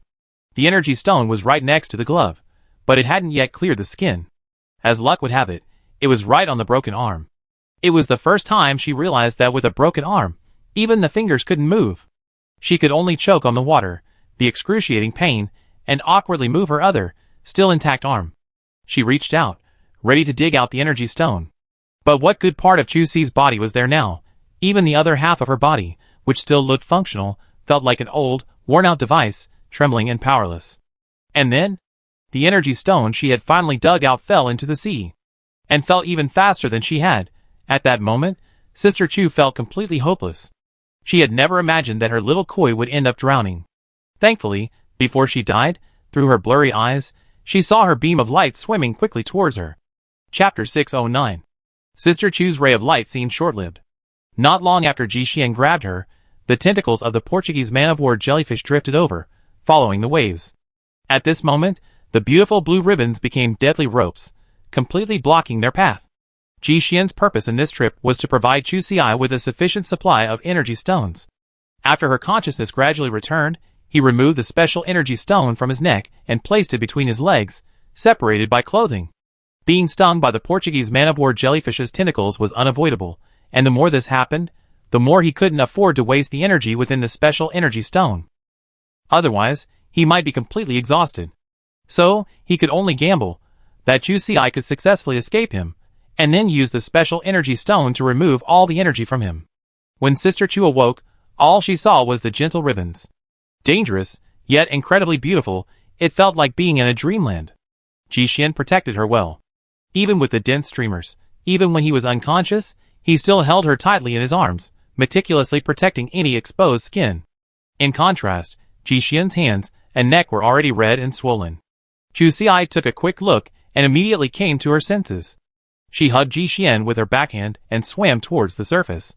Absorbing the energy from the energy stone could indeed help her expel the seawater she had choked on, but judging by Ji Xian's condition, it was clear that he still needed some fresh air. Only when she truly began to fight these blue streamers did she realize just how terrifying they truly were. Even with the energy stones constantly charging her, Chu Ci felt like she was about to pass out from the pain. Anytime one of these streamers touched her, a series of red rashes would quickly develop. She could clearly feel the tentacles piercing her skin. The pain was excruciating, like the sea boiling, burning her. Soon, large blisters formed, some bursting directly into ulcers. As the area of the stings grew, even with the energy stones as a backup, she soon developed headaches and a fever. Furthermore, her muscles began to cramp, and her body had no power to swim upward. She could only sink painfully downward, ready to die. Of course, this was only a fantasy. After all, she still had Brother Xian in her arms, and all this pain was ultimately surmountable. It was simply a matter of enduring more hardship. Chu Xi, since crossing the wasteland, had learned the most about enduring hardship. Now, she was simply pushing her limits once again. The girl, with a pig-like face, gritted her teeth as she pushed away the tentacles, desperately scrambling upwards. The most shameful thing was that the tentacles were of poor quality. Some broke directly on her face, injecting waves of poison into her body. Thanks to Ji Xian's thorough preparation, she didn't become exhausted. Just before emerging from the water, through the dim surface, she saw the culprit who had dragged her into the water. It was a large sea turtle, apparently covering an area of 100 square meters. One of its claws still held the rope Chu Xi had thrown. It was chasing after the Portuguese man-of-war jellyfish, feasting voraciously and looking incredibly content. Unexpectedly, jellyfish were also its food. However, perhaps it had underestimated the Portuguese man-of-war's toxicity, and Chu Xi watched helplessly as it lost its ability to swim. Watching its shell rise high above the water, Chu Xi glanced at Ji Xian in her arms. The ship had long since departed. By the time she could swim back to shore with Ji Xian, her chances of survival were less than 50%. However, if they could find a nearby open space, they could be absolutely safe. She immediately placed Ji Xian's special energy stone against his skin, enduring the excruciating pain, and cleared a bloody path for him through the blue ocean, finally reaching the turtle. They approached cautiously. The turtle was truly dying. Chu Xi quietly helped Ji Xian closer, then, with the help of her flying tiger claw, struggled to climb onto its back. Ignoring nothing else, she immediately removed the tentacles from both of them, then lay on the turtle's back, dead. Thankfully, without the irritant, her symptoms rapidly improved, and the redness and swelling slowly subsided. Touching Ji Xian's forehead, she saw, thankfully, his temperature was slowly dropping. Unfortunately, the energy in Ji Xian's special energy stone wasn't enough. While he was no longer in danger, he was still in severe pain and his movements were somewhat limited. At least he was awake. Chu Xi had felt a little sorry for his handsome face, now distorted into a pig's head, when she heard this jerk ask her to go down and pull the turtle. At that moment, she looked at him like a mere beast of burden. Sister Chu, using the same pig's head, posed like she's holding her heart. "Brother, can you give me a break? Those tentacle philosophers are really painful, and I'm feeling the effects." Ji Xian sighed, but still ruthlessly dismissed the idea. "No, we must return to the beach before dawn, or we become food for the mutant seagulls." If he had a choice, he wouldn't have wanted Chu Xi to go down. However, his wife had a trump card, and if he went down, only one person would die. Ji Xian touched Chu Xi's head and patted the tortoiseshell beneath. "Besides, this is a great thing. It's perfect for protecting boats and cars. It's lightweight and incredibly strong, capable of withstanding attacks from almost any mutant animal." Chapter 610. Honestly, after Chu Xi went into the sea again, she was completely dazed. The tentacles scratched her skin, stinging painfully. Even more despairing was the giant turtle, over 100 square meters in size. As a petite woman, trying to lead it in the sea was a bit presumptuous. Thankfully, Ji Xian wasn't such a shrewd person. They were heading for the coast, and the waves were pushing in that direction. So Chu Xi only needed to give a little tug, and the giant turtle would follow, bit by bit. When the poor little creature finally reached the shore, pulling the giant, everyone at the makeshift base was stunned. The first thing that happened was a flurry of activity. "Oh no! A large mutant has come ashore." Everyone cowered in fear, afraid to move forward. Some who were quick had already driven their cars towards the woods behind. People clamored and retreated, and the government also deployed its best troops. As soon as Sister Chu reached shore, she was greeted by a barrage of small missiles. Fortunately, they were only aimed, not fired. As the tracker Chu struggled forward, dragging the rope, a deathly silence fell within the base's command center. The civilian population had almost completely evacuated, leaving only these two to witness this farce. They were both speechless and relieved. I hadn't expected this unfolding, which was why I was so speechless. So, their strategic deployment was a lonely one, but this was undoubtedly something to be thankful for. Even if all their efforts were in vain, at least no one would die. So wasn't that a blessing in disguise? Lonely Sister Chu, leading a sea turtle, diligently plowed forward. Once they reached the shallows, the seawater's force was minimal, and they relied entirely on her brute force. But the turtle's size was limited, and despite her immense efforts, she could only leave deep footprints on the beach. The turtle was stuck in the shallows, and there was no way she could pull it out. After a moment's thought, she climbed back onto its back and reawakened the unconscious Ji Xian. I can't pull it out. You drive the car. We do this both ways. Ji Xian wearily pulled himself up, his entire body aching as if it were still on fire. He pursed his chapped lips, and it took him 2 seconds to understand what Chu Xi meant. He then shook his head. No, even with the car, we can't get this turtle out. After all, the area was sandy, and even the car wouldn't be much use. Besides the shell, the remaining bones and flesh of this massive turtle were not light at all. Expecting them to pull it out with just the 2 of them was a bit of a pipe dream. For now, the only solution was to expose the turtle. Chu Xi was in better condition, so she stayed behind to prevent any unscrupulous individuals from coveting the body. Ji Xian, struggling with his battered body, returned to the car to retrieve the chainsaw. Luckily, the chainsaw was now a common tool in their family, carried everywhere. Dissecting large mutant animals like this was much more convenient with it than with a knife. The turtle meat was definitely inedible now, as it had accidentally ingested a Portuguese man-of-war. Even if its own meat met radiation standards, no one dared to eat it. All they had to do now was dissect the body, remove the shell, and then the all-important process of collecting the remains. In the command room, everyone was silent for a long moment before someone eagerly suggested, Captain, why don't we go over and take a look? The young man shook his head. Wait a minute. I want to see if this mutant turtle is truly dead. Their defense couldn't be withdrawn. If the turtle came back to life, they would be the first line of defense. Chu Xi didn't care. She simply wondered if it was too quiet. Such a behemoth had come ashore, and not even a single person came to watch the excitement. This didn't quite fit in with the Chinese habit of gathering in groups. Only when Ji Xian arrived did she realize that their territory had been evacuated because of her. She shook her head, then, clutching her chainsaw, swiftly reached for the turtle's neck. She had no idea where the turtle's pulse was, and Chu Xi was afraid it might resurrect while she was cutting. She even reached for its nose and probed. Oh my god, it's still breathing. Now, even she didn't dare to attack. She was truly afraid it would come back to life. One of its massive claws could smack her to death in the sand. She still vividly remembered the immense force she felt on the boat, and she truly didn't want to feel it again. It was truly too painful. Ji Xian was remarkably calm. He lifted the cage in his hand, which was filled with mutant pit vipers. Take each one out, and let them bite it more. As a marine animal, the sea turtle might have some resistance to Portuguese man-of-war, but facing a terrestrial venomous mutant pit viper, even its robust physique would only lead to its slow death. Of course, the prerequisite was that the bites had to be sufficient, at least meeting the basic requirements. Taking advantage of the turtle's limited mobility, Chu Xi deliberately cut an incision in its neck, then had each snake take a bite. Finally, she slowly tore the sea turtle to death. Chapter 611. Dissecting a sea turtle was a major undertaking. Its belly was covered in shells, and Chu Xi, holding his chainsaw, was somewhat helpless. The command center had long been aware of the situation, and many wanted to come and watch. After all, even though they lived by the sea, they had rarely seen anyone catch a sea turtle. But after much deliberation, everyone finally gave up the idea. In fact, on the surface, the 2 men seemed a bit too aggressive, and no one wanted to go and get into trouble.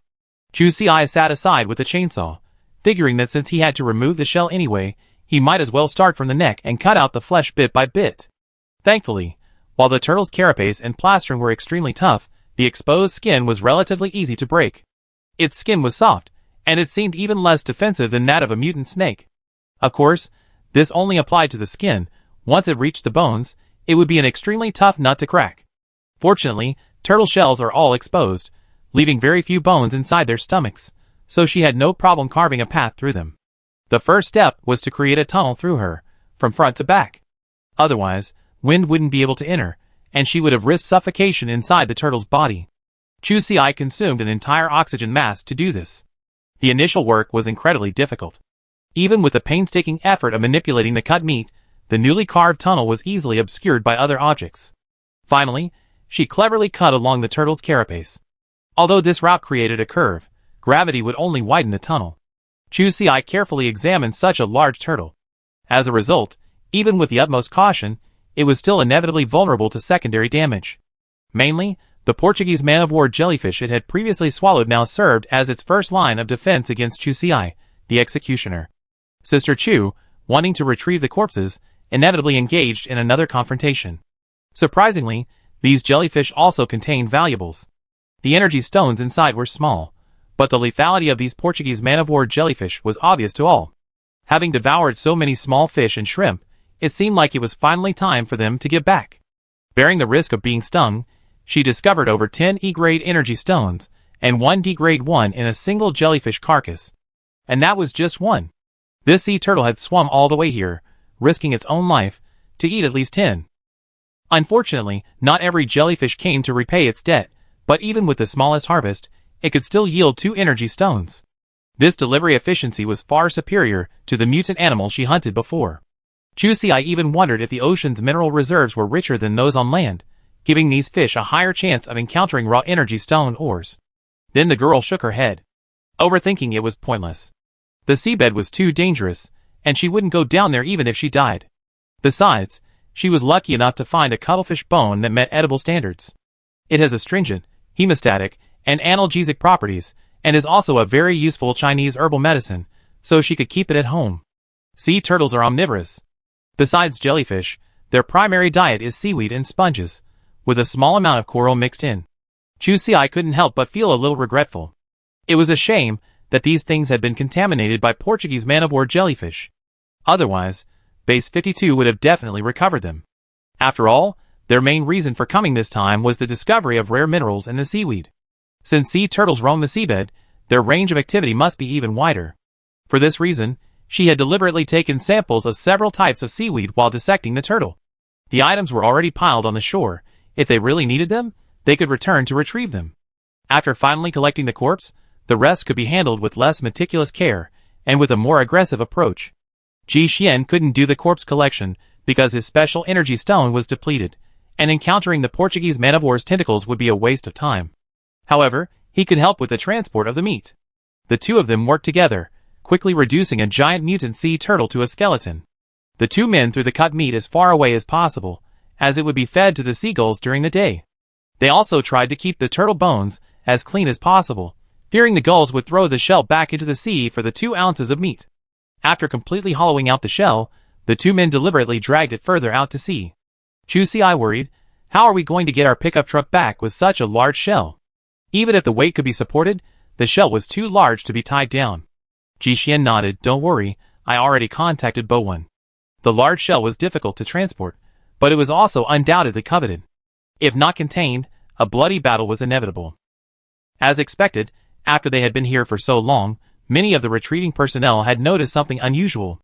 If the turtle had truly come ashore to attack humans, there would have been no sign of it being silent. So, the news that someone had found a dead turtle spread like wildfire. But everyone had been holding back, waiting for them to clean out the entire shell, so they could reap the benefits. Seeing more and more scouts appearing in the distance, Chu Xi became extremely nervous. What should we do? We still have some fighting power, but we're really not up to the task of fighting so many people. Ji Xian tapped the shell, and said with a smile, don't be afraid. If all else fails, just hide inside. He was joking, of course. It wasn't time to fight yet. No one could take the shell away. Everyone was waiting for the convoy that would arrive this afternoon. He took out the snake cage and handed it to Chu Xi. Here, this is your support. If those people had any sense, they wouldn't dare to move forward rashly at this point. Chapter 612. By the time the two had completely cleared the turtle's shell, the sky in the east was already turning pale. The sea breeze blew gently, the waves billowed, and many jellyfish were pushed to the shore, and everything returned to calm. Above the shimmering water, several mutant seagulls began to forage. Not wanting to delay, the two hurried back to their makeshift camp. Unexpectedly, there was another unexpected find. The razor clam she had dug earlier had been taken away, and Chu Xi had thought she would have to make an effort to find them. Now, they had returned to the pickup truck's bed on their own. Ji Xian curled his lips in a smile. When he returned to get the chainsaw, the thing hadn't returned yet. It seemed that the shock it had given the turtle had had some effect. Chu Xi pushed the clams aside, and, tired as they were, they had a simple breakfast in the car. Ji Xian leaned back in the driver's seat, drowsy. The lingering poison hadn't yet cleared, and he looked completely listless, looking particularly lethargic. After a while, he couldn't hold on any longer and fell asleep. Chu Xi frowned, turned over, pulled a bottle of royal jelly from his backpack, and placed it near his mouth, ready to feed him a sip. Ji Xian's condition wasn't good. A disguise was fine, but he didn't want to risk his life for it. The main issue was that they already had this stuff, so any further problems would be disastrous. Although she also had a pig's head, her situation was very different. Chu Si's poison had long been eliminated, and the minor injuries were intentional. After all, if they truly had a special energy stone, it would surely be extremely valuable to ordinary people. Naturally, they would save it whenever possible, just to save their lives. Who would be willing to use it for beautification? As soon as the royal jelly entered his mouth, Ji Xian drowsily woke up. He immediately raised his hand to stop Chu Si's movements, signaling with his eyes that it was enough. Ji Xian shook his head secretly. We're definitely under multiple surveillance right now. The turtle shell was still outside, and under the mutant seagulls' noses, they didn't dare to move. But if they knew there was something as valuable as mutant royal jelly in the car, there was no telling what they would do. He spit out the royal jelly in his mouth while drinking water. Even so, after a few moments, he felt much lighter. Ji Xian glanced in the rearview mirror. Fortunately, the pig's head was still intact. It was a lucky coincidence. The two of them had definitely exposed the special energy stone when they returned from the sea. Fortunately, Ji Xian had taken his special energy stone out of his clothes beforehand. The pink hue was gone, and anyone with a discerning eye could tell the special energy within had been depleted. Coupled with the threat of the mutated short-tailed pit viper, no one would deliberately bother them. Their primary concern now was Chu Si's secret from being exposed, and then there was the extraneous treasure in the car. Chu Si paused, and following Ji Xian's gaze, she actually spotted a hidden mechanical camera not far away. Chu Si's eyes fluttered, and she calmly put the bottle down, slumping back in her seat. However, her guard was already on, and she turned to see another hidden camera. Chu Si, She turned to look at Ji Xian, a wave of worry rising in her stomach. These people aren't easy to deal with. Will Bowen make it here safely? She was truly stressed out. She hadn't expected the situation to become so critical. Wasn't the development of protective materials quite successful in the Wasteland? Why mobilize so many troops just for a single turtle? Ji Xian naturally understood the allure of a turtle shell, otherwise, he wouldn't have insisted Chu Si bring it back. He nodded. Don't worry. I sent a message to Bowen while we were at sea. He'd definitely be the first to leave. Sometimes, however, gaining the upper hand is crucial. For example, by going ahead, you can dig a hole for the following convoy, preventing them from getting past. If anything, he was more worried about the safety of the turtle shell on the shore. Although no one dared to approach, and the meat inside had already been shaved clean, there was no guarantee that a gluttonous seagull would take a sip of the bones. Chu Si was also concerned about the seagulls, but her focus differed from Ji Xian's. Some of the seagulls had already come down to feed on the meat, but the turtle had died from poisoning after eating Portuguese man-of-war jellyfish. He wondered what effect the toxin would have on the mutant seagulls. Seeing her eagerness, Ji Xian couldn't help but pour a bucket of cold water on her. Don't count on the poison killing these seagulls. In fact, if you hadn't killed them quickly, the turtle wouldn't have died either. Toxins also need to be transformed. The turtle swallowed the Portuguese man-of-war jellyfish, leaving much of it undigested, and even less of it actually seeped into its flesh. Furthermore, the turtle was being shared, so to the seagulls, it was just a slight tips. After a shaky flight, it landed on the water for a nap before returning to life. Seeing this, Chu Si finally gave up hope and settled down to guarding their own wealth. Chapter 6:13. After a whole morning of anxious waiting, the truck driven by Fu Bowen and his men finally appeared within their sight. Chu Si and Ji Xian were delighted, for they were indeed the first support team to arrive. Seeing no one from behind arrive, those who had held out a glimmer of hope could only resign themselves to their fate. After arriving at the temporary camp, Bowen excitedly rushed out, overwhelmed by the sight of the turtle shell outside. How could a mutant sea turtle be so easy to catch? They were incredibly powerful, their carapaces incredibly tough, capable of both attack and defense. Not to mention two people, even a well-armed official hunting team wouldn't dare to easily target them. Brother Xian and his team had truly made a killing this time.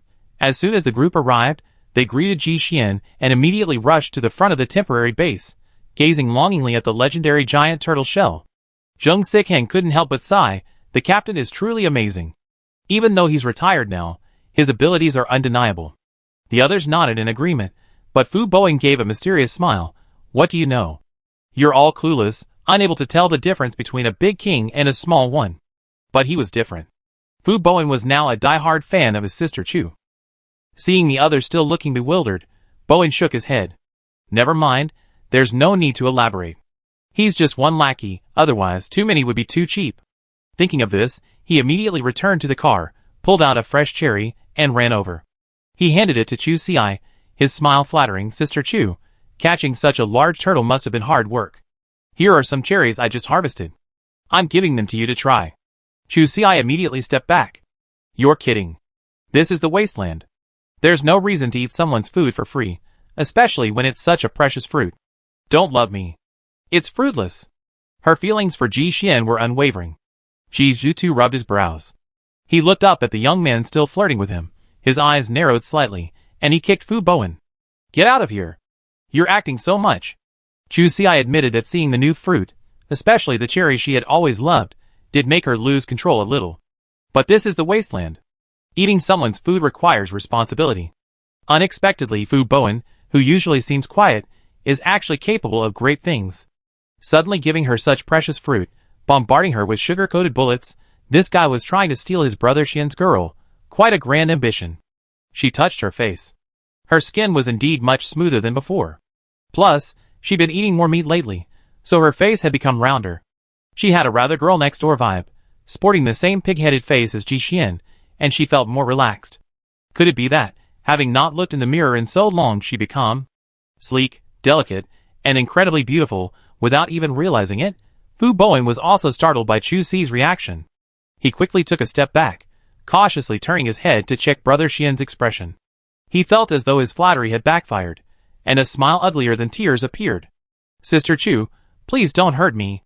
After a moment's thought, he quickly shifted focus, turning the cherries around and swiftly handing them back to Ji Xian. Boss, you and your sister-in-law have worked so hard catching turtles. I just harvested some cherries, and brought them over for you to try.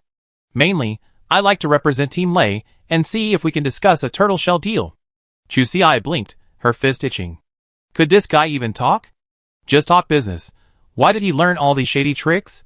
He clenched his fist twice. Then Ji Xian pulled her over, and shoved the cherries into her arms. Take them to the car. Bowen and I have something to discuss. Chu Si's eyes lit up. Was he going to clean up the mess? She immediately ran to the car, and just as she opened the door, she heard a muffled bang from behind. Bowen had been thrown over the shoulder by Ji Xian. Yeah? Check. She couldn't care less about the embarrassment she had just experienced. She had to watch the fun. Chu Si swiftly climbed onto the car seat, opened the window, and took out a water bottle to wash the cherries. But just as she finished, the battle over there was over. She couldn't help but feel a little regretful. She hadn't even taken a bite of the cherry. Fu Bowen hadn't the slightest desire to resist. He was content with showing off for a bit. If he did, he'd just keep showing off and beat her up. He wasn't stupid. He must have learned a lesson from today's mistake. It seems that being Sister Chu's lackey is not easy. The path he set before was too wild and prone to accidental injuries. Chapter 6:14. Soon, the two returned to the car together, though this time, Bowen was noticeably quieter. After a long pause, he timidly whispered to Ji Xian, Boss, that turtle shell. Before he could finish his words, Brother Xian glared at him, a sneer curling his lips. Sure, did you tell Lei Ming about it the moment I told you yesterday? Fu Bowen's face turned green. He knew he had truly violated a taboo this time, but heaven and earth are witnesses, boss, it really wasn't me. I was just so surprised to hear you guys caught a sea turtle yesterday that I shouted a few words, and then someone reported it to me. He was truly in a difficult position. Lei Ming had even criticized him for this incident. Mingchen remained silent, clearly furious. He hadn't shown any caution in his dealings. If this guy were still under his command, he'd be in for a lot of trouble soon. At this point, Bowen felt deeply aggrieved. He only said a few words on their own turf, and those who stayed together felt like close friends. And yet, someone still betrayed him. Chu Si leaned back hard. She didn't turn her head, but her ears perked up. Oh my god, there was such a thing. Fu Bowen was in trouble. Seeing neither of them speak, she couldn't help but interrupt. So what happened next? Did Lei Ming give you a slap after he found out? Did the person who exposed your past also come this time? Bowen shook his head, and Captain Lei scolded him. A slap wasn't much of a slap. At most, they gave him a warning. As for the person who exposed my past, the captain transferred him back to base 46. Chu Si blinked, having not expected things to turn out this way. For Fu Bowen, Was this a brilliant outcome? Ji Xian was also a little surprised, but it seemed understandable, as this was indeed the optimal solution at the moment. From this situation, he could roughly grasp Lei Ming's current plans. The young man frowned in thought, then, after some thought, called Captain Lei. Chu Xi was bewildered. The two of them didn't seem to have said anything meaningful. The final result of the call was that Lei Ming personally led his men to base 52. Ji Xian patted her head. Get some more sleep. As for the deal, we discuss it in detail after Lei Ming arrives. He lowered his eyes and thought for a moment. During the previous call, both parties had deliberately avoided certain sensitive terms. He was concerned and unsure about Lei Ming's situation, and Lei Ming had similarly avoided them, which meant that something was truly going on his side. Ji Xian had a feeling Lei Ming was building his own faction. He had previously assumed he was relying on Base 52 to elevate his status within the mercenary group, but now it seemed Captain Lei's ambitions went far beyond that. For example, he might be forming a team independent of the Tomorrow mercenary group, completely under his command. This would be considered private soldiers, something no mercenary group would approve of. Therefore, the people he placed at Base 52 were strictly trustworthy. Thus, while he wasn't entirely happy with Fu Bowen's situation, he absolutely couldn't tolerate someone filing a report for petty gain. Hence, he had made the previous move. Fu Bowen's injury was minor, while the seemingly obedient individual was kicked out of the group. This matter could have been kept secret from Ji Xian, but that kid was too clever, and with Fu Bowen, the ungrateful one, it wouldn't have been possible to keep it a secret for long. The most important point was that they had a very important mineral trade, and they were all in the same boat. And the reason Lei Ming dared to dream this spring, an autumn dream, was because hematite, or was his crucial support. For genetic warriors like them, trained by the regiment since childhood, if they could see the light at the end of the tunnel, as long as they could escape control, it was worth risking their lives to try. In the afternoon, other teams began to arrive. But their faces were all very grim, and it seemed they had suffered a lot along the way. And since Fu Bowen and his team had already arrived, the other teams wouldn't have had much of an advantage. So everyone came up with a plan. Since they couldn't take it by force, they could buy it with points. Someone approached their car, and bidding began on the spot, with the price rising from 1,800 points to 2,500. This shocked Sister Chu. She hadn't expected a tortoise shell to be so valuable, and judging by the situation, this wasn't even the highest bid. The future is promising. If she had known how precious this thing was, Brother Xian wouldn't have even asked. She would have died for it. Unfortunately, despite all the sweet talk, Ji Xian refused. Firstly, they still needed it, and secondly, although he wasn't happy, they had initially decided to give Lei Ming and his team the partnership. It wasn't a good place to stay for long. After all, there were plenty of wolves, tigers, and leopards guarding the place. So, as soon as the sun set, they laid out wooden planks on the beach and drove over. With the combined efforts of more than a dozen people and a small crane, they finally managed to get the tortoise shell onto the truck. After all, they were a little timid and didn't dare run away overnight. They took turns guarding, and when the men were free, Chu Xi grabbed another large bag of salt from the truck and led everyone down to the sea. Chapter 6:15. Although Chu Xi led a small team to go fishing tonight, because she accidentally revealed the effects of salt last night, many people had already made preparations. So even with the increased number of people this time, the harvest would only be comparable to yesterday's. But these things were put together by more than 10 people. Chu Xi was a little depressed, but the others were overjoyed. It was truly unexpected that a simple escort mission would lead to his sister-in-law taking him away. Although fishing is addictive, they still had to carry out their mission early the next morning, so each person was only allowed 1 hour to go. Everyone took turns, so they could satisfy their craving without delaying their work. After spreading all the salt Chu Xi had saved, they reluctantly returned to their base. Fu Bowen stood by the car, smiling as he watched the others return with full loads. The others took turns, while he had been guarding the turtle shell all night. Brother Xian said that since he was now the team leader, he naturally had to be more cautious, and that sea hopping wasn't appropriate for this mission. So, he was only fit to watch others catching fish. Bowen lowered his head. One misstep could lead to eternal regret. I should have stopped showing off earlier. He knew the difference between the big and small kings, but how could he have forgotten? The big king was indifferent, and the small king was narrow-minded. His previous flattery had hit the horse's hoof hard. Faintly, he could see a pair of small shoes running towards him with glee. Looks like he had to be careful recently. Bowen pondered how to maximize his survival rate. After much deliberation, He concluded that the only correct solution was to send these two great gods away as soon as possible. As the saying goes, distance makes beauty. Innocent Fu Bowen simply thought he could return after a while, so he wouldn't be held at gunpoint. Thinking of this, he immediately perked up and quickly urged everyone to get into the car. Hurry, hurry, everyone, get ready. The convoy is leaving soon. There are many people watching this tortoiseshell, so everyone, be alert. On their way back, they deliberately changed their route. After all, if they could set traps along the way, others would surely not let them off easily. Fu Bowen's statement that the tortoiseshell was being watched by many was not an exaggeration. Even with the changed route, they still couldn't guarantee absolute safety. They did encounter an attack along the way, but it was precisely because of this that Chu Ci truly witnessed the power of the tortoiseshell. The car was stopped by a roadblock, and to prevent the enemy from climbing in, they had no choice but to exit from the safety of the cab. The two sides engaged in a fierce, face-to-face confrontation. Fortunately, they had a tortoiseshell, which instantly maxed out their defensive buffs. The fierce battle between the two sides became a one-sided crushing defeat. On their side, except for one person, who was accidentally scratched by a bullet fragment while peering out, everyone else was safe. Not only did they not suffer any losses, but they even made a profit. On their way back, they were delighted to receive a new car. Bowen was delighted. Fresh out of the gate, he already generated income for the team again. The young man's happiness lasted until he returned to base, where he received a phone call that made his face turn green. Fu Bowen had never expected that Captain Lei would actually ask him to temporarily house Brother Xian and his wife. Where else could he be relocated? The only place he could go was at the branch headquarters. Wouldn't that be like constantly seeing each other? It seemed the plan to send the enemy back home wouldn't work for now, as Ji Xian and Lei Ming had just agreed yesterday to hold a small meeting here. Under the current circumstances, some things wouldn't be convenient at Base 46, as there were too many spies there.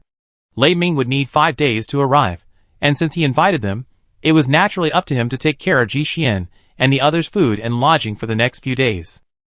Fu Bowen waited anxiously, but several days passed peacefully, and Brother Xian hadn't caused him any trouble. In fact, Brother Xian had even helped him defeat a group of hostile forces. He even filmed a video and documented it, explaining the situation step by step, explaining the various intentions, methods, and strategic maneuvers thoroughly. Everyone in the team was deeply impressed and benefited greatly from his advice. Bowen was his closest friend in the group, and Ji Xian even went out of his way to treat him well. This touched Bowen deeply, and he felt like he had been judging others by his own standards. What a jerk! How could he have doubted Brother Xian? He was his boss. Here, I sincerely thank you for sparing me, and for your genuine concern for me. The atmosphere in the group has been wonderful these past few days. While Ji Xian was being a good teacher, Chu Ci went out shopping. She luckily managed to find a piece of dried kelp. Although it was just a tender leaf, it was big enough for a quilt. It would last me a long time drinking kelp soup. Chu Ci was delighted. She also bought some cloth. This stuff costs almost nothing, just labor, and labor in the Wasteland is always cheap, so the price wasn't expensive. Chu Ci bought it because of the quality of the cloth, and the fact that it was selling for about half the price at their base. A very good value. Chapter 616. The days at the branch have been so fulfilling these past few days. Ji Xian has returned to his old coaching days, spending every day training with his younger brothers. Though these days are tiring, everyone cherishes them. This is because opportunities are rare. Brother Xian previously led an elite team, and he worked his way up from the bottom, so his ability is unquestionable. If Brother Xian's genes hadn't completely collapsed, the Tomorrow Mercenary Group wouldn't have let him go. Now that they've been working independently, the opportunity to coach them is extremely rare. So who wouldn't be exhausted, yet still persevere? Every time they go out, they risk their lives on a mission. Who would fear a little hardship? Everyone is relieved that such a person has finally fallen into their hands. Chu Ci was also amazed. He had never expected Ji Xian to have such a deep love for the profession of instructor. After some thought, she finally asked before going to bed that night, "Do you want to return to the mercenary group?" Ji Xian had every chance. The Tomorrow Mercenary Group had previously tried to recruit him, but due to some ulterior motives, the offer was declined. But Base 52 was different. This was Lei Ming's home turf, and the work environment should be guaranteed. To be honest, she felt her current life was quite good, and she didn't want Ji Xian to return to the organization and go through a life of forced missions. But she wasn't from the Wasteland, so her perspective on many things would definitely differ from Ji Xian's. The mercenary group had its flaws, but it was undeniable that its continued existence in the Wasteland must have had some reasons for its survival. For example, mercenaries are provided with basic necessities, free housing, and significantly cheaper food than outside. Mercenaries also have specialized training equipment, instructors to help them improve their combat effectiveness, and weapons distributed during missions. Their survival rate is much higher than that of ordinary citizens. If there weren't the risk of genetic collapse, being a mercenary would truly be much more rewarding than being an ordinary citizen. Chu Xi didn't deny its advantages, but they had worked so hard to become middle class. How miserable would it be to go back? Her heart ached, fearing that Ji Xian would be driven to pursue fame. After all, being a small-time cadre in a mercenary group was indeed more prestigious than being an ordinary citizen. But if he really decided on this matter, she could only support him. Chu Xi was a little nervous. She glanced at Brother Xian cautiously, fearing their good times would be gone forever. Ji Xian was almost asleep, but upon hearing Chu Xi's words, he couldn't help but curl his lips in a smile. Why do you think so? Exiting safely is such a difficult task. If you still have a bit of energy left, the group will definitely not give up until they squeeze you dry.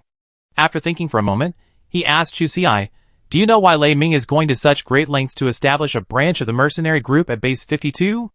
Chu Xi nodded. They had discussed this a little before. Because he wants to strengthen his own power. Ji Xian nodded. But that's not entirely true. He's increasing his power, so that he can have enough confidence to control his own destiny in the future. Even with all the preparation and effort Lei Ming had put in, he couldn't guarantee success. If he couldn't properly withdraw from the Tomorrow mercenary group, even if he escaped in the future, he would be a nobody. Like a rat crossing the street, a target for sniping from all sides. His life would be even harder than that of someone living in the shantytown. Because his existence jeopardized the interests of the organization, it was a stain on those large corporations. He couldn't leave them. At this thought, Ji Xian's eyes darkened. He was grateful to have survived after his near-death escape. He hugged Chu Xi tightly. Don't worry, I cherish my life now. I won't be returning to the mercenary group. Sister Chu was delighted at the words. She was relieved. However, since he had no such intentions, why have you been so active these past few days? This was unlike Ji Xian. Xian's lips curled into a smile. He reached out and touched the top of Chu Xi's head. Okay, go to sleep. I'm earning points. How could I not be motivated? After all, he had professional ethics. You get what you pay for, and he never cheats anyone. Chu Xi was stunned. Captain Lei hired you? Ji Xian nodded. But it's Bowen's salary. Chu Xi, Unable to bear it, she pleaded for her little brother. Well, that's enough. You cheated him so much, I'm afraid he'd lose the courage to live. Ji Xian couldn't help but smile. He lowered his head and nuzzled the forehead in his arms. Okay, don't worry, I know what's going on. Anyway, Lei Ming would be arriving tomorrow. After the truth came out, his classes would probably have to stop. Seriously, Bowen wasn't that late. Although he lost points, he also gained the support of the people, which would be very helpful in his future management of this branch. When Ji Xian thought about it, he instantly felt more at ease with the points he had earned. Chapter 617. Lei Ming's car arrived the next afternoon. En route, they encountered a giant mutant bison, forcing them to take a detour, which delayed them slightly. It took them nearly 6 days to successfully reach Base 52. Ji Xian and Chu Xi had already taken some of the tortoise shells for barge conversion, and they had also reserved some for vehicle conversion. Despite a pre-existing agreement, many people had come to visit. The price kept rising, and Lei Ming had to call and give instructions daily, fearing Ji Xian would succumb to the lure of money and abandon him without further ado. So, when his car arrived, Captain Lei only briefly reviewed the branch's situation and immediately took Brother Xian off to discuss the deal. Chu Xi was also quite concerned about this deal, but she hadn't expected that they would spend over 3 hours in a dark room just to negotiate a tortoiseshell deal. Wasn't that a bit too much? They were taking their exorbitant prices and low returns to the extreme. Chu Xi couldn't stand it any longer and went back to his room for dinner. After waiting for almost an hour, Ji Xian finally pushed open the bedroom door. His expression wasn't particularly good, and Chu Xi's heart sank. What's going on? Did the transaction go wrong? Ji Xian shook his head. Not really. They took all the remaining tortoise shells, paying a total of 2,800 points. Chu Xi took a deep breath. The price of tortoise shells had indeed been rising recently, but not to such an exorbitant level. 2,800 points could easily buy a set of tortoise shells, and the remaining amount had already been deducted from their family's budget. Ji Xian remained calm. The situation is different. Lei Ming needs it urgently, so the higher price is understandable in order to buy up all the remaining stock. Chu Xi was puzzled. If the price was so reasonable, why was Ji Xian's expression so unhappy? Could it be that the matter with Fu Bowen hadn't been handled, and the brothers had fallen out? But thinking about Brother Xian's usual aura, Bowen really couldn't suppress him. Chu Xi was still daydreaming when Ji Xian dropped a bombshell.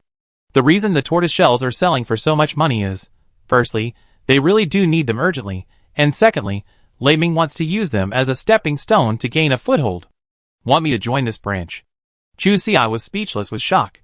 She had a general idea of Captain Lei's situation. After a long pause, she managed to utter, He wants to bring you in? Isn't that a swindler? They're fine on their own, why would they wade into this mess? Chu Xi was a little anxious. You didn't agree, did you? How could that be possible? Brother Xian shook his head. He offered 2 ways to join, but I rejected both. One is to join directly and become an instructor here.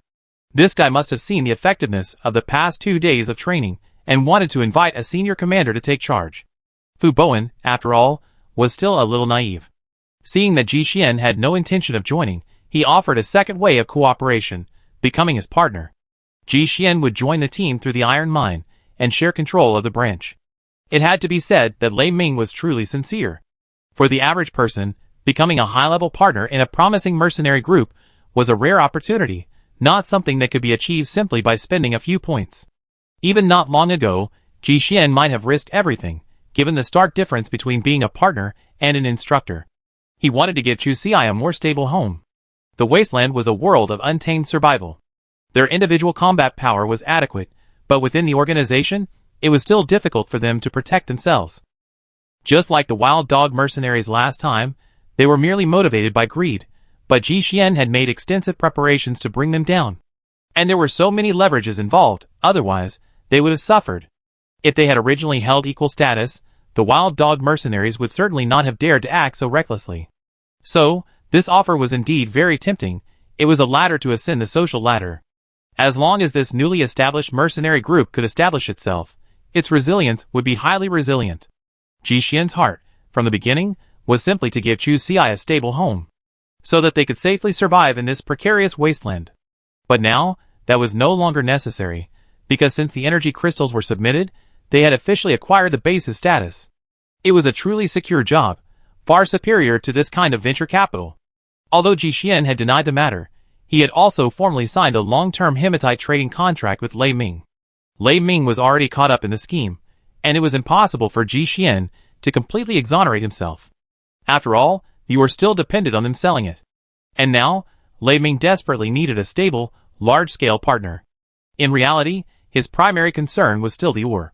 Since their identities couldn't tie them together, he had to resort to tying them together for a profit. Chapter 618. After the 2 parties met, Ji Xian didn't just give up. Under Lei Ming's arrangement, he continued to serve as an instructor for another 7 days. He made a lot of money and gained the support of the people. This part-time job finally stopped after the barge was completed. The barge provided a delivery service, but the 2 also customized a flatbed truck specifically for transporting the boat, which could be towed by a pickup truck. But don't be fooled by its mere flatbed truck. It was made of exceptionally strong, high-quality materials and equipped with a specialized lifting equipment. Even one cost them a full 800 points. It's like a dream, so precious. Chu Xi couldn't help but feel a little regretful. She didn't quite understand. Why did we waste all this money? This barge is only used to transport ore. That's the Blackback King Kong's territory. Who would be so foolish as to venture in there? We just need to choose a mutant tree of the right size, dig a hole, and hide the boat. Why waste 800 points in vain? Wouldn't it be nice to use all of it on nutrient solution? Ji Xian smiled mysteriously. What's the rush? We have to buy this trailer. It's a surprise. Chu Xi turned away, feeling a little confused. She decided not to think about it. After all, if Ji Xian said it was a surprise, then it must be a surprise. Looking at the crowd at the doorway bidding farewell, Chu Xi noticed Fu Bowen smiling brightly in the crowd. Suddenly, a thought struck her, and she felt a surge of reluctance. She turned to look at Ji Xian, sizing him up and down, and asked uncertainly, Brother Xian, are your tuition fees cheap? Ji Xian curled his lips in a smile. Of course not. You get what you pay for. After hearing what he said, Chu Xi gave up hope. She knew just how hard Brother Xian had been working these past 2 days. These two were really going all out to trick Fu Bowen. Chu Xi couldn't help but worry, are they pushing him too hard? After all, in her opinion, this wasn't really a big deal, at most, it was just some inappropriate words, and they both knew he had no ill intentions. In her opinion, Lei Ming and Ji Xian had gone too far. Ji Xian nodded, a faint smile playing on his face. He reached out and stroked the top of Chu Xi's head. I know what's going on, don't worry. I really want to teach this kid a lesson this time. But after all, Fu Bowen was still on his side, and he couldn't really screw him over. It would be fine if he was out on his own, but Bowen was now working for Lei Ming, so there were certain things he couldn't do. Or even if he did, he couldn't let anyone catch him. He was unlucky this time. Regardless of the final outcome, as captain, Lei Ming was undoubtedly furious. Ji Xian's current actions were simply to help Lei Ming vent his anger. To be frank, the worse Fu Bowen's condition, the more comfortable Captain Lei, hiding in his dark corner, felt. If he wanted to be reused in the future, how could he avoid serious injury? Ji Xian's teaching wasn't the goal, Bowen's suffering was. Before leaving, she reached out the window and gently patted the young man's shoulder twice. Take care, brother. Fu Bowen still had a naive smile on his face. At the time, he didn't understand the weight of those words, take care. It wasn't until his next paycheck that he realized he had paid a large sum to hire the boss for an 11-day advanced course, and as a result, he owed the regiment 3 months' salary. 3 months. At that moment, he truly regretted his actions. It was like the sky was falling and the earth was shattering. He deserved his death. He didn't dare to trouble Ji Xian, so he could only scrimp and dig through his own savings. But everyone has their bottom line, and Fu Bowen's bottom line was not to touch his pension. The young man could only suffer, racking his brains to go out and beg for money. Brother Xian had been keeping an eye on the situation over there, and during the most difficult moments, he had quietly offered assistance a few times. But he was very experienced, and his assistance was only to the point of hanging on for dear life. It wasn't until Captain Lei issued him the mission subsidy reward that Ji Xian got the signal, and the matter was finally over. Chu Xi hadn't expected this to be the real deal. She couldn't help but gasp, Lei Ming is so petty. It's been going on for a month already? Isn't he afraid that people will lose confidence? Ji Xian shook his head. On the contrary, he felt that Lei Ming was already very magnanimous. Of course, it's also possible that he really was short of staff. If this situation were his own, he would definitely not use Bowen as a core member again. With him, Bowen wouldn't even have a chance to make amends. The Wasteland was inherently cruel. Often, it was a fight to the death. Especially with a newly established mercenary organization like this, there were simply too many people trying to suppress it. He would exhaust his energy simply searching for destabilizing factors around him. So how could he have the energy to support the young seedlings? Ji Xian lowered his eyes. He, and they, had never been kind people. But then again, his status was different from Lei Ming's, and Bowen was truly loyal to him. After the incident, he made a point of meeting with Fu Bowen. Aside from the hard-earned money he had earned the first 2 days, he also transferred the rest of his ill-gotten gains back in installments. He could play along with the show, but he certainly couldn't actually harm his own people. Chapter 619. All matters at Base 52 were finally completed. Ji Xian drove the towed barge, constructed from tortoise shells, and slowly drove out of the base. Although the barge was covered with burlap, such a massive object still attracted considerable attention. Chu Xi hid in the car, gun cocked, her eyes piercing, her gaze unwavering. She waited until the vehicle had left the base and saw no one was following, then breathed a sigh of relief. She glanced around several times, still somewhat nervously asking Ji Xian, with so many jackals, tigers, and leopards, can we escape safely? Her concerns were not unfounded. Due to the shield's malfunction, Base 52 had long since abandoned all its rules. At most, she could show some respect by not engaging in combat at the gate. This was the utmost respect for the base officials. No more, no more. As soon as the car left the base, it sped up. Ji Xian was far from naive. In fact, he was already prepared for a tough battle. But his concern wasn't just about this mob. Because they were also driving, it wouldn't be easy for them to catch up and ambush him. After driving out of the base, Ji Xian's first action was to activate the positioning monitoring equipment. At first, everything seemed normal, but before they had gone less than a mile, several more positioning signals appeared within the monitoring range. Chu Xi leaned over to take a look. These positioning signals were incredibly close, the closest only a few meters away. She turned her head and looked back. What's going on? No one's catching up. Could it be that someone's hiding in the ship? But that shouldn't be the case. During the inspection, the two of them had checked every cabin and found no hidden compartments where someone could be hiding. Ji Xian shook his head. Why bother with all that? No need for hiding people. Just embed a few positioning devices inside the hull.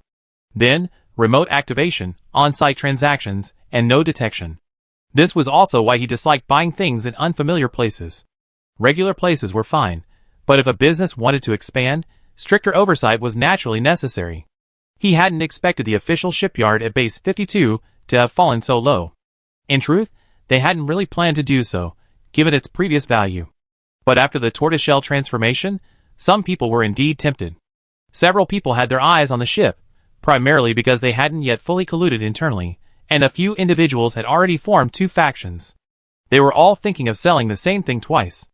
Although the factory certainly wouldn't allow such a thing, but if it couldn't be discovered, it didn't exist.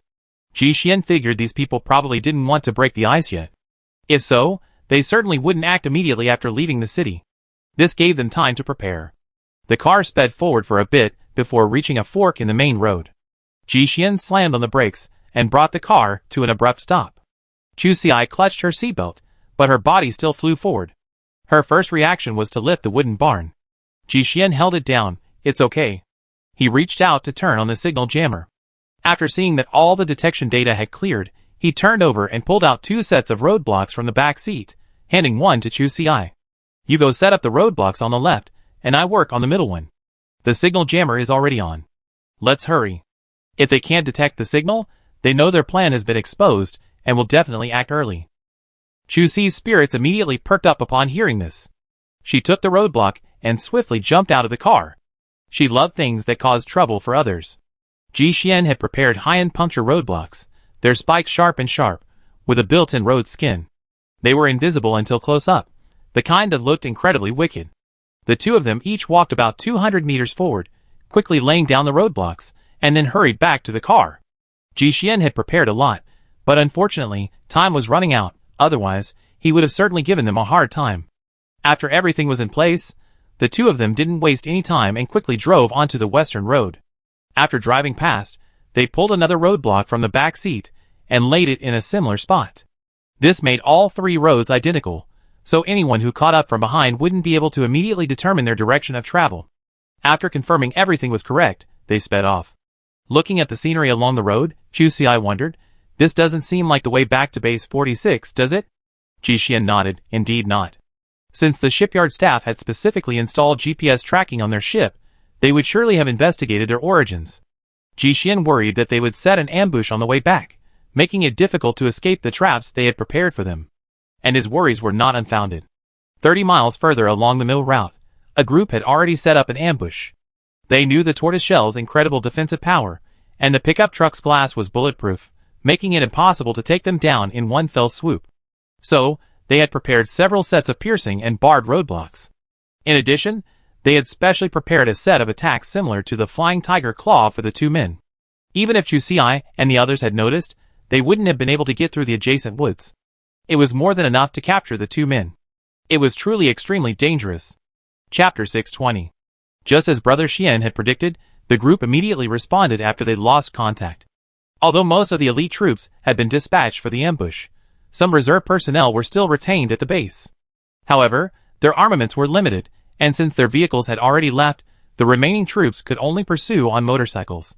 While motorcycles offered a lower safety factor, they were agile and lightweight, and since they were all custom built, they had plenty of horsepower, making them even faster than pickup trucks. Everyone reacted quickly. The opportunity was fleeting. The sooner they captured Ji Xian and Chu Xi, the sooner they could put their minds at ease. Precisely because they shared a common goal, the two groups coincidentally met shortly after leaving the base. What a coincidence! After the barge was sold to its first buyer, not only did it find a second buyer, but it also found a third. Everyone's faces were extremely grim. Returning would inevitably lead to trouble with the seller, but with only one barge, eliminating the competitor first was the best option. The two sides engaged in combat outside the base, a fortuitous coincidence that also relieved Ji Xian and his men of some of the burden. The men ambushing along the central route, upon learning the two men had noticed, immediately adjusted their battle plan. The section of road that had previously been a must-pass now became the one with the lowest probability of being passed. Switching back and forth would always result in losing the initiative, leaving their strongest forces idle. Things seemed to be turning for the better. Jixian drove, preparing to make a wide detour before returning home. Unfortunately, he originally planned to modify the car himself after returning home, so its defense was still a bit weak. Thankfully, the journey was smooth, and he took a few side roads, so the motorcycle group behind him didn't catch up for a while. The very next day, they suddenly encountered a convoy of 3 off-road vehicles. They came towards them, and then whizzed by. Brother Xian couldn't help but breathe a sigh of relief. In the Wasteland, anyone who could afford an off-road vehicle wasn't a pushover. He didn't want to provoke them. Chu Xi was even more timid than he was. She now looked down on everyone. He glanced carefully at the rearview mirror, his face suddenly changing. Oh no! They're back again. This is awful. Something must be wrong when things aren't normal. With all the advanced technology these days, these guys couldn't have stopped them just to ask for directions, could they? Ji Xian's face darkened. His vision wasn't very good, but from Chu Xi's description, it looked like a tough fight was inevitable. 3 off-road vehicles. Honestly, let alone winning, their chances of escaping aren't very high. Being able to afford an off-road vehicle means their equipment is decent, and how weak can a team equipped with such equipment be? This is definitely an elite squad. 2 people against an elite squad? Haha. Ji Xian even considered abandoning the barge, but he was afraid they were the kind of ruthless people who wanted to wipe out the enemy completely. Abandoning the barge would only lower their leverage. So Ji Xian could only grit his teeth and hold on. The entire barge was a burden behind the pickup truck, but it also served as a protective shield. However, it still obscured Chu Xi's vision, making it difficult for him to tell whether they were friend or foe. They had to minimize conflict. Just in case these guys were truly foolish and wanted to ask for directions or exchange food, it would be better than unleashing firepower upon contact. The disparity between the 2 sides was so stark that they naturally avoided fighting if possible. But Ji Xian wasn't taking any chances. He could already guess why the convoy had turned back. Because they had activated a signal jammer. When a multi-vehicle team like this was out on a mission, they usually communicated via walkie-talkies and other equipment, which also required signal support. Naturally, their communication would fail when passing by them. And when a single vehicle was out on the road, it deliberately blocked the signal. Any experienced hunting team would know what was going on. So, Brother Xian wasn't surprised by their turnaround. He lowered his eyes and gestured to Chu Xi, prepare for battle. In an instant, Chu Xi's mind raced. She hadn't really prepared for a car-based battle. Even on that previous occasion, they had been the overwhelmingly powerful attacker. Now, she felt a bit hesitant about staying inside and defending. After some thought, she raised her gun and rolled down the window. After much deliberation, she felt that only by blowing out the other vehicle's tires would they have a better chance of victory. Even their car's windows were bulletproof, and its exterior had been modified. She didn't believe these off-road vehicles were worse than their equipment. Ji Xian stared fixedly at the road ahead, hoping for some unexpected situation. If so, they might even be able to escape in the chaos. But everything remained the same. Only before they could get a chance, the people behind them attacked. The 2 of them didn't even have a chance to engage in a fierce exchange before their car was already controlled by the vehicle behind them. With 2 flying tiger claws firmly gripping the barge, the car pushed in the opposite direction, and the old, second-hand pickup truck could no longer move. Even when Ji Xian floored the accelerator, he couldn't shake the off-road vehicle's hold. Chu Xi was a little anxious. If not, let's just disconnect the barge. Now wasn't the time to hold onto her wealth. If she could escape, she would rather be a gecko with its tail cut off. Chapter 621. Chu Xi believed he had made the wisest choice, but Ji Xian didn't adopt it. If they were facing only 1 enemy vehicle, or even 2, he could have used this method. But not now. Under the current circumstances, they couldn't escape no matter what. Ji Xian gritted his teeth, a fierceness flashing in his eyes. Since he couldn't avoid it, and in his extremely vulnerable position, he wasn't above retaliating with injury for injury. A smile curved the corners of Xian's mouth, and he looked a little frantic. He grasped Chu Xi's left hand, and soothed her in a calm voice, "Don't be afraid. Chu Xi, this situation, no matter how you look at it, looks like a suicide for love. It's so unlucky." She swallowed and tried to give it another try. But before she could say anything, Ji Xian shifted into reverse, and the pickup truck, already dragging its vehicle backward, suddenly became a driving force. Then, with a resounding thud, The pickup truck's back bed slammed hard into the barge, sending it hurtling backwards until, in an instant, it collided with the SUV behind it. Chu Si's body flew forward violently. Even though Ji Xian held her tightly, her head inevitably slammed against the platform in front of her. She felt as if her neck was about to break, as if all the blood in her body had been thrown into her skull, leaving her completely dizzy. Her soul had already left her body. Just as the ethereal feeling had washed over her, she was suddenly yanked back down by the seatbelt. Her small body slammed into the seat. Chu Si coughed twice, clutching the seatbelt tightly with both hands, and hurriedly said, "If I had a choice, I'd still rather live." Although the Wasteland wasn't great, she truly didn't want to die young. If she could be saved, then being alive was preferable. Ji Xian looked up. His forehead had hit the steering wheel, already bleeding. After such a massive collision, he couldn't have been unaffected. Suppressing the discomfort, he pushed the car to maximum speed. Even if the SUV behind him tried to swerve, it wouldn't have been able to escape. He could only watch helplessly as the unassuming, shabby pickup truck in front of him shoved him directly into a large tree by the roadside. If one attack didn't work, another would. Ji Xian was truly risking his life now. Chu Si's situation was special, so he dared to resort to this tactic. His own situation wasn't completely hopeless either. If he could manage to kill them all, they still had a bottle of mutant royal jelly in the car. As long as Chu Si survived, it could save his life. But this was a risky move, after all, with a less than 20% chance of success. The same method wouldn't work again, but as long as one person survived, they'd be lucky. It wasn't until the pickup truck's back bed flattened that the SUV behind it was finally destroyed. One of the three destroyed, leaving two. Ji Xian took a deep breath. Still no use. If only he could hit two vehicles at once this time. Alas, luck wasn't on their side this time. Thankfully, the barge was knocked sideways in the middle of the road by the impact, temporarily preventing the other two vehicles from attacking them. But, if the car moved forward, the barge would inevitably be pulled straight again. What should he do? He turned to look at Chu Si, already considering the possibility of letting her escape alone. But this place was so far from home, that even Chu Si's chances of surviving alone were slim. He couldn't bear to leave. Ji Xian's eyes welled up. He couldn't wait any longer.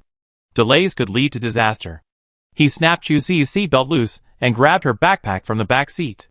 "Let's go!" Chu Si didn't hesitate a moment, grabbing her own backpack and then pulling out the snake cage. Then she swiftly opened the car door and slipped out. Using the barge's cover, she quickly disappeared into the woods.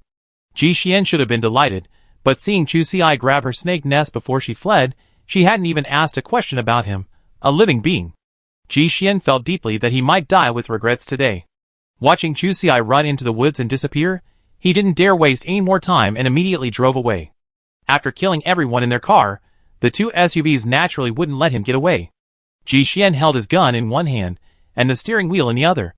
As he expected, the remaining two vehicles were about to pincer attack him. Although they didn't have the barge to assist, they could still control Ji Xian's direction through this flanking attack. He chose a large tree as the destination for their journey. Both sides had good ideas, but Ji Xian no longer expected to survive. He simply thought that every time he took out a car, Chu Si would have a better chance of escape.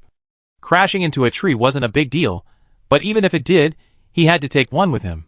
Ji Xian chose one, pinned it, and went down with it. Bang! Another violent collision, and this time Brother Xian finally couldn't make it and fainted. The pickup truck was completely wrecked, and one of the two SUVs was also severely damaged, with everyone inside dead. The other was fine, with only severe side damage.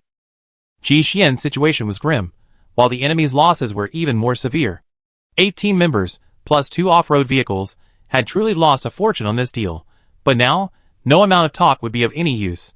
The door of the remaining off-road vehicle opened, and 4 people emerged. 3 of them hurried to their teammates' vehicles, while one approached Ji Xian. The large man's face was sinister, and he held a gun to Ji Xian's head. Seeing Ji Xian cough up blood, Chu Si could no longer hide her fear. Things had truly reached their worst. She couldn't wait any longer. Given Ji Xian's condition, she feared if she arrived too late, he would truly die. Chu Si stuffed her palms with energy stones, then opened the snake cage and shoved all the short-tailed vipers into her arms. Whoosh, she stood up, shouting, "I surrender." Chapter 622. Sister Chu's cry of surrender was so resounding that it stunned everyone. They'd been so engrossed in the fight that they hadn't noticed someone had escaped. The large man glanced at Ji Xian in his arms, then slapped his face with the butt of his rifle in disdain, his voice icy. I didn't expect this girl to be so loyal to you. Alas, it was just another scapegoat. He looked at Chu Si with disdain, his gun turned.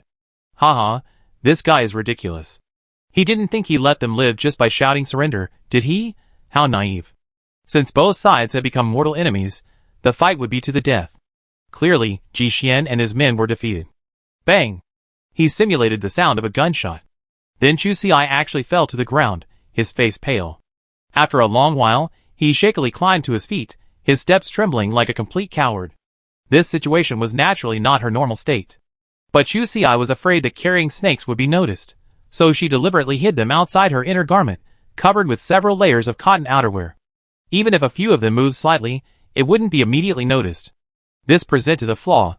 The inner garment was too thin, and the snakes were suddenly thrown into such a strange and dark environment. In her panic, she accidentally bit Sister Chu a few times. This seemed like a perfectly normal occurrence. She had long understood the potent venom of the mutant short-tailed pit viper, even with her hands full of energy stones. The alternating onslaught of poison and relief made her move like a rusted robot, her movements jerky and choppy. This also indirectly damaged her reputation. Chu Si's current behavior was extremely despicable. Just like that, a coward dared to wander around in the wilderness? How could such a person be worthy of being their opponent? The other three returned to the car, their faces all grim. One young girl completely broke down. She glared at Ji Xian, who was still squeezed into the driver's seat, and immediately drew her gun, ready to shoot. She shouted angrily, "It's all because of you. Of the 8 of us, only Su Fei and Zhou Qia survived. Brother Wang and the others are all dead." She didn't want to care about anything else now. These 2 men must die, must die, must die. Seeing her bloodshot eyes, she wanted to kill Brother Xian. It collapsed, and Chu Si hurriedly shouted, "Wait, he has another house under his name." The girl paused, and the others turned to look. Chu Si immediately continued, "It's a base 46, a 3-story building with a total area of over 100 square meters, and a basement." The men exchanged glances, and one of them walks over and pulls Chu Si over. The captain, a burly man, frowned and asked, "Is what you said true? What's the evidence?" Of course, there was evidence. Chu Si nodded. She raised her left hand, clicked on her watch, and pulled out several videos, projecting them one by one onto the ground. These were videos she occasionally filmed at home, showing the vegetable garden on the 2nd floor, and Ji Xian working in the yard. There were also some images of the overall exterior of the building. As the videos played, she could see that the men were clearly moved. As expected, in the Wasteland era, owning a property in the safe zone was a dream for many. Chu Si's family's situation was unattainable for the middle class. And it even had a small vegetable garden, far more impressive than the luxurious villas of today. If this house could belong to their team then? Seeing their expressions soften, Chu Si immediately pointed at Ji Xian and said, "If you want the house, don't let him die. The house will be in his account, and then the ownership won't be transferred." No one doubted this. After all, in their opinion, this young woman truly couldn't support a family. The large man nodded and waved to the people around him. Instantly, someone stuffed a small pill into Ji Xian's mouth. Of course, they weren't being so kind. It was just a temporary way to keep him alive, like a stimulant, but it was actually overdrawing Ji Xian's lifespan. But who cared? They just wanted him to live a few more days. By the time the property was transferred, he still wouldn't be alive. Chu Si slumped to the ground, his face pale, and sweat dripping from his forehead. The burly man crouched down. "Tell me, what's your relationship?" The house story seemed real, so he only had one concern now. The base wasn't like the wilderness. Property transfers required going through a dedicated official agency. He was worried Ji Xian might suddenly turn against him during the transfer. The burly man narrowed his eyes, scrutinizing Chu Si. The more he looked, the more skeptical he became. Could such a thing possibly hold the man in the car hostage? She had no looks, no courage, no abilities, and only a head full of naive ideas. He was very suspicious of such a person. Chu Si was very sensitive to this, and couldn't help but choke back. "Who are you looking down on? I'm his beloved wife. There's no way he abandoned me." The burly man gave up even more hope. If it was his sister, the young man's fear of murder would be even greater. He even worried that she might use them to achieve single freedom. He glanced down at Chu Si again. Forget it. Such a troublesome thing. The only bit of good news was that this man had let his wife escape first, which seemed to indicate some compassion. But they still couldn't understand why letting such a coward run off into the woods was tantamount to committing suicide. Besides trusting Chu Si, they had no other trump cards. They had to get the house no matter what. If the leverage wasn't enough, they could only add more as needed. The pickup truck was obviously out of the question. The men transferred everything from the 3 wrecked vehicles to the deck of the barge, along with Ji Xian's 3 wounded men and an ordinary team member. Chu Si, with his hands tied behind his back, was forced into the SUV. The vehicle accelerated, humming, and sped off towards Base 46. After all, it was an SUV. Its speed was certainly not comparable to a pickup truck's. Chu Si quietly slumped on the seat, reaching out to shake the hem of his shirt off his back. Slowly, gently, small snakes crawled out one by one. Chapter 623. After getting in the car, Chu Si listened to them discussing how to prevent Ji Xian from betraying her in the future. Watching the mutant short-tailed viper sauntering past her, looking for a chance to bite, she tactfully suggested, perhaps, we don't have to think so far ahead. Otherwise, being so self-indulgent would be embarrassing. But these people clearly didn't know how to appreciate a good person. Even after she gotten so upset, the person sitting next to her had actually given her a real fight. Chu Si, Between sitting back and reaping the benefits and taking matters into her own hands, Sister Chu chose the latter. The snakes had all fled, and 2 handfuls of energy stones quickly repaired her. Sister Chu is strong now. A person like the one next door can easily defeat 2 with 1 punch. The main problem is that these little snakes are so weak. They were so effective against her just now, but when they got into battle, they started circling around other people's shoes again. So stupid, so from now on, I just have to be rounded up and poisoned. Hands behind her back, she ripped the ropes off with a few clicks. The man sitting next to her was chewing on her dried meat, occasionally commenting on it. He finished one in a short while, and was about to reach for Chu Si's bag. After struggling to dig through it, Sister Chu generously handed it to him and flipped through it. Besides the dried meat, there's also fish fillets, which are delicious. Do you want some? The ignorant boy, yes. He felt something was wrong, and it took him a while to realize, no you. Aren't you tied up? Chu Si clenched his fists and smiled brightly. Yes, but I don't think being tied up is comfortable. She swung her fist, but the guy collapsed with a yelp. His eyes widened, his mouth stretched wide open, but he couldn't seem to draw air. In a flash, he was dead. So, the snake finally got something done. Hearing the noise in the back seat, the 2 people in the front seat reacted immediately. But turning with a gun wasn't as fast as Chu Si's direct poison injection. She chose to act in the car because, firstly, these people already looked down on her, and secondly, because the space was small. If she could quickly eliminate the people around her, the reaction time of the 2 people in the front seat would definitely not be as fast as her direct poison injection.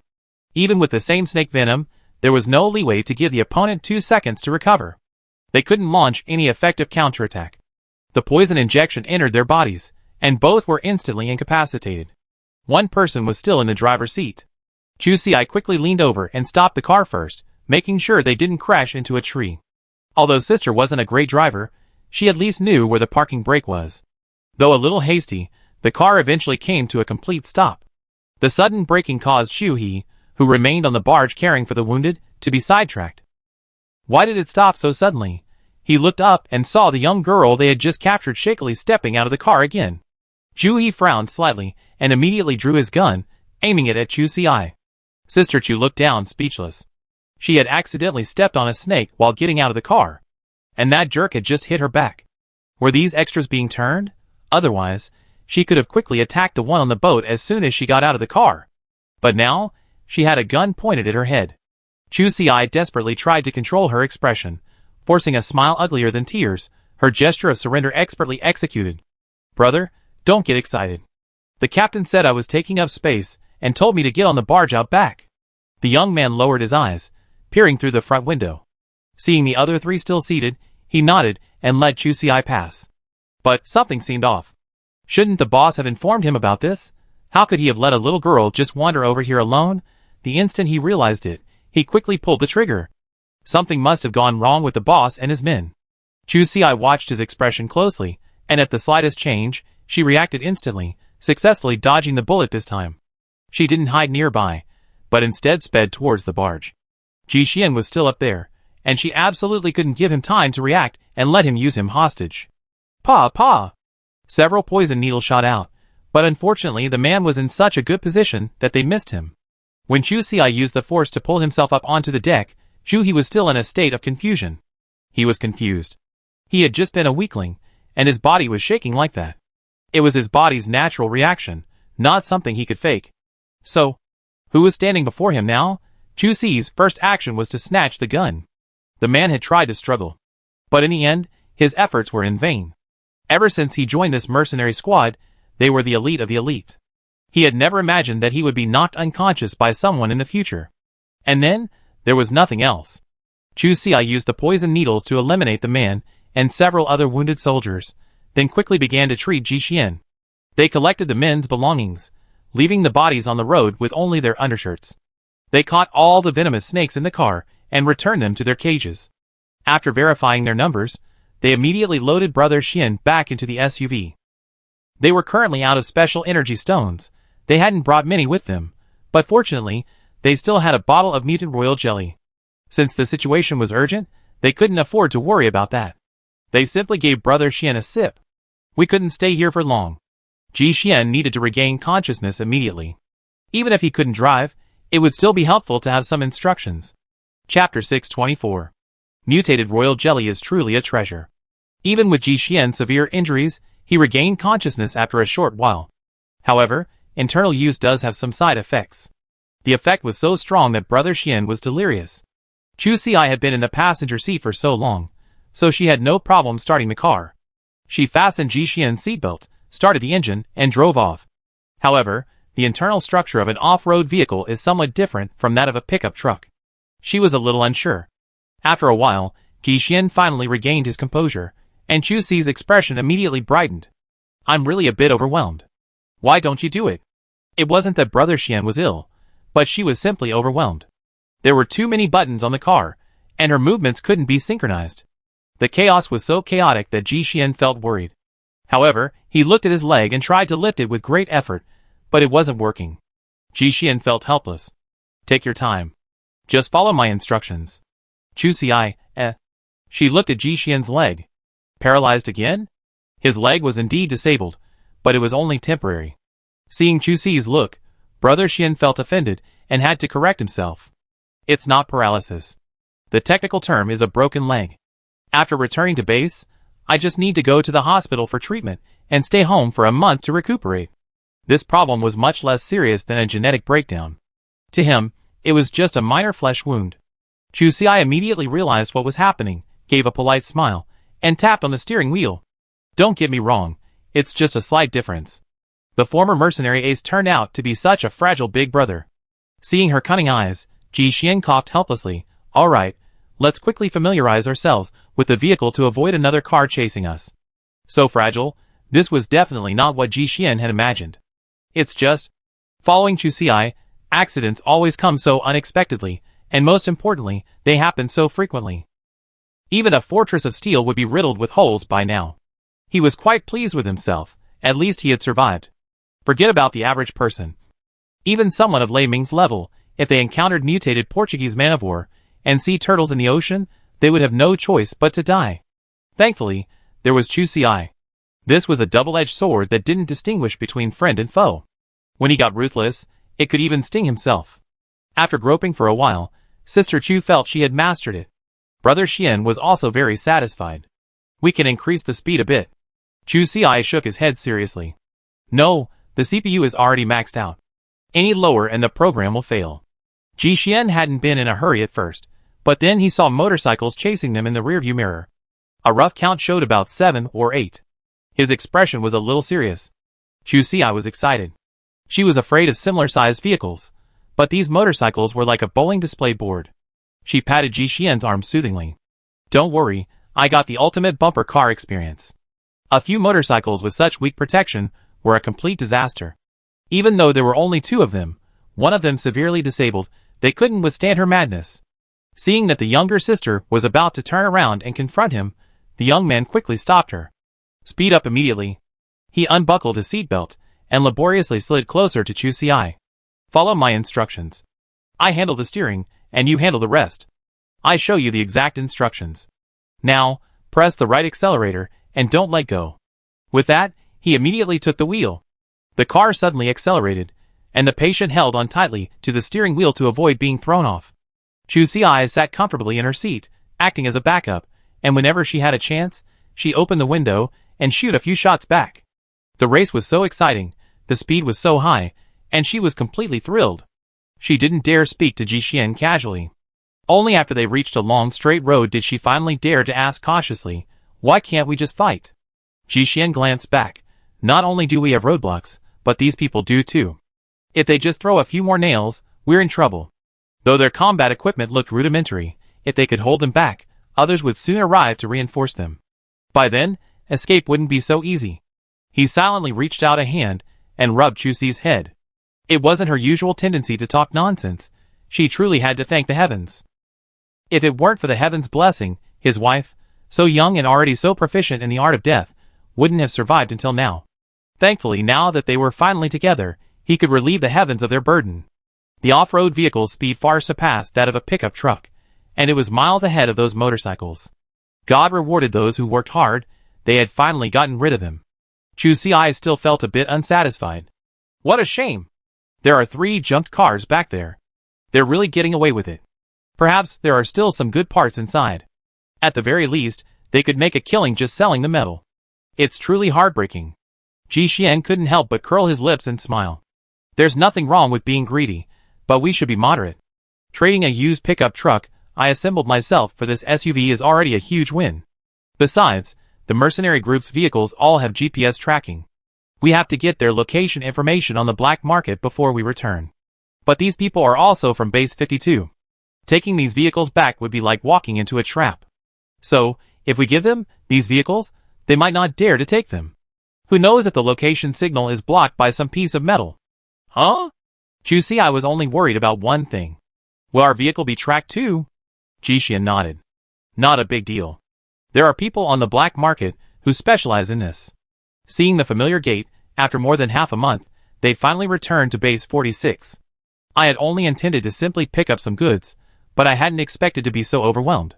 After removing all the signals from the off-road vehicle and the barge, Chu Si carefully drove the car back into the house. Unexpectedly, the first problem she encountered was that the yard was simply too small. The sheer volume of equipment at home was a burden.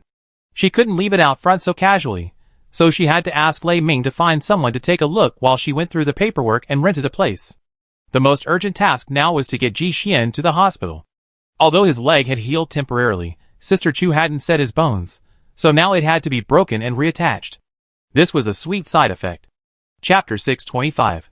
Ji Xian had surgery at the hospital. After the anesthesia wore off, Chu Si pushed him to the restroom.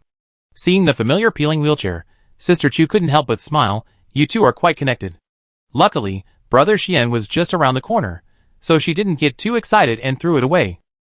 Who had heard that the first thing a blind person does after recovery is to throw away their crutches? Chu Si figured she wasn't the type to be mean, so she kept this antique wheelchair in safekeeping. Unexpectedly, it turned out to be quite useful. In fact, upon closer inspection, it wasn't surprising. The chances of this thing being used seemed quite high. In a wasteland as shabby as this, any mutant beast would be that big, and breaking arms and legs was commonplace.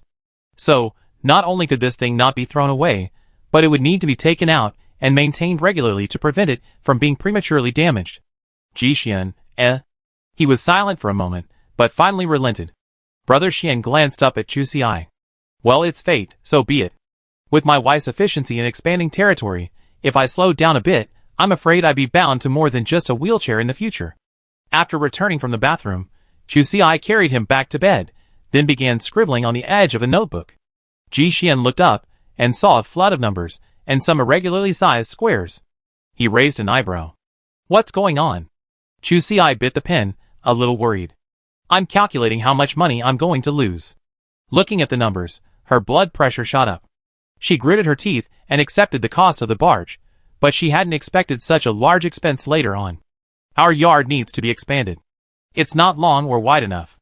Barges as big as this, and even SUVs, all need somewhere to dock. Besides that, they also need a pedestrian walkway. Think about it, that's all going to cost money. Chu Si took a pen and calculated again the land you rented last time from the relevant department, not counting the 2 square meters you gave up because of Lei Ming, 1,000 points means you rented 6 square meters. She took a deep breath. Given the length of the house, I roughly calculated that to fit everything in, we need to rent at least another 36 square meters, which would cost 6,000 points. Wouldn't that make her heart ache? Oh right. There was still some stolen goods left to be dealt with. She hurriedly pulled a small box from her bag and whispered mysteriously, "There are a few watches in here." I searched the bodies of the members of that ambush team and kept them in a signal-blocking box. She curled her lips into a smile. "Once I get them on the black market, I can get some money back." Jixian nodded. He was relieved that Chu Ci had remembered to retrieve all the watches. He just watched her calculate an entire page of blueprints and shook his head helplessly. "We don't need to rent such a large space. Half the space will be enough." He flipped open a new page. "As long as the barge can fit in, that means we can expand the length by about half a meter. It can't be a perfect fit, so let's tentatively expand the length by 1 meter and the width by 2 meters. The yard is already about 8 meters wide, so if we expand it by 1 meter, we only have 19 square meters." Chu Ci was confused by her mumbling, but knew she probably didn't need to calculate it. "However, where will we put the SUV? We have to walk anyway. This is a huge thing, and just thinking about it makes her worried." Her eyebrows raised, and a sudden inspiration struck her. "Can we just give the barge to Feng Wei? And then we can put an electric fence around it and monitor it." Before she could finish her sentence, she turned off the engine. This was a no-brainer. Jixian had said before that homeless people weren't allowed in the base. Even occupying public spaces wasn't allowed, let alone something this large. Brother Xian said, in a situation like ours, with no one else around, leaving things out for a few days is fine, but it definitely won't work for longer. Besides, leaving it out there is absolutely no security. If they were to recklessly put on the electric fence, the security team would be here immediately. The base wouldn't let them exploit such a loophole. Chu Ci gave up. She couldn't keep putting it off. Seeing that Jixian was okay, she went to complete the paperwork herself. When she returned, she was quite cheerful. Based on their previous rent, 19 square meters of land should have been worth 3,167 points. She hadn't expected that. As employees within the system, they even received a rental discount, only 140 points per square meter, for a total of 2,660 points. She saved over 500 points in one stroke, and she finally experienced the treatment of outstanding employees. The marking was about 2 days later. By then, Jixian would be past his probation period and could go home. Confirming the area would still be his responsibility, but she hadn't really absorbed what Jixian had said. Later, she heard him talk about opening a side door, erecting a metal frame around the entire yard, and putting the off-road vehicle on the second floor. They would also enter and exit directly from the second floor. All that blah blah blah, she didn't quite understand. Chapter 626. After Jixian returned home, they immediately made an appointment with the landlease office to mark out the lines. The two of them discussed it, and decided to build the wall themselves. However, since Brother Xian was now in a wheelchair, Chu Ci would have to dig the foundation. She would first build the wall to a certain height, so that Brother Xian could later do it in a wheelchair. She then went up to tidy up the second floor. Jixian's plan was to have a metal frame in the yard, level with the second floor, with a barge placed underneath and off-road and charging equipment placed on top. This would definitely reduce the lighting on the first floor. It would definitely not be as comfortable as the second floor. Chu Ci built another room with bricks based on the size of the first floor room. After 2 days of drying, he moved everything inside upstairs. The second floor had large windows, and after the renovations, Chu Ci found it quite comfortable. They had deliberately not made the bedroom large. It was just enough for sleeping. The house was primarily used for farming. Such is the reality of the Wasteland. The first floor space wouldn't be wasted. Jixian had received news 2 days ago that the culture medium for the mushrooms had almost fully matured. With the supply of good mushrooms, they could begin their mushroom cultivation venture. The first floor's poor lighting was perfectly suited to mushroom growth. As for those hydroponic plants that needed sunlight, the family had so many solar panels that they could easily keep the fluorescent lights on. After finishing all that, the first thing they did was to sell the watches on the black market. Sister Chu was quite nervous while they were earning points. 3 cars and over a dozen watches were all here. This was a lot more than the high-quality items she found in the hive.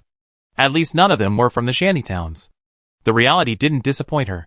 The lowest one had 432 points, and the others were around 600 or 700.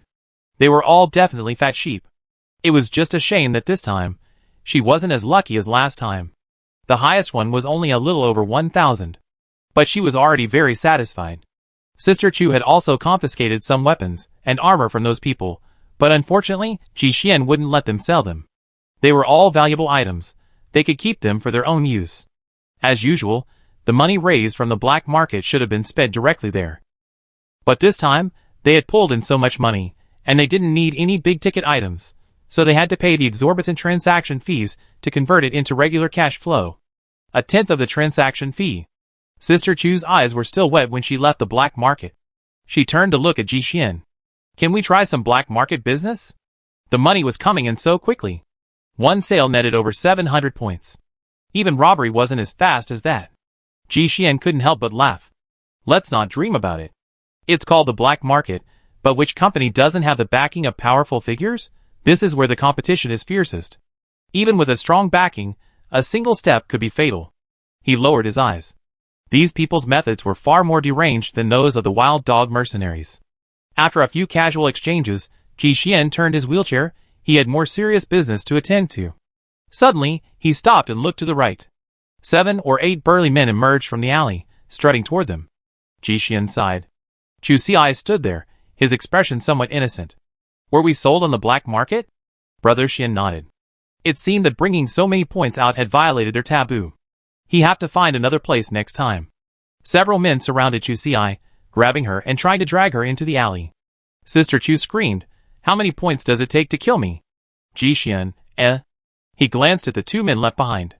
One was pointing a gun at his head, while the other, with a lewd expression, reached out to touch his face. Although Ji Xian considered himself handsome, he had never encountered anything like this before. They didn't really care about this cripple. Just as the lewd man tried to get close, Ji Xian unleashed 2 poisonous needles. The 2 men paused. Brother Xian ignored the lewd man and, with a single move, wrestled the wooden cannon from the larger man's hands. The 2 thugs looked startled, knowing they run into a tough opponent. But before they could react, an overwhelming numbness quickly overcame them, and in a moment, they collapsed to the ground.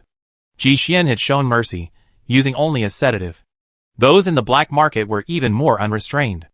Ji Xian just wanted to let them know that he and his companions were not to be trifled with, but killing so many people at once would only create mortal enemies. He would have to go to the black market again. While the competition was fierce, there were also collusions of interest. A little intimidation would be enough. If anyone truly understood the situation, they would have retreated. Ignoring the 2 men on the ground, he pushed his wheelchair toward the alley where the screams were ringing.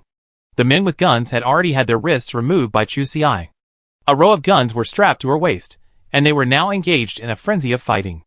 Perhaps a few of them had spoken inappropriately, so Sister Chu gave them special attention.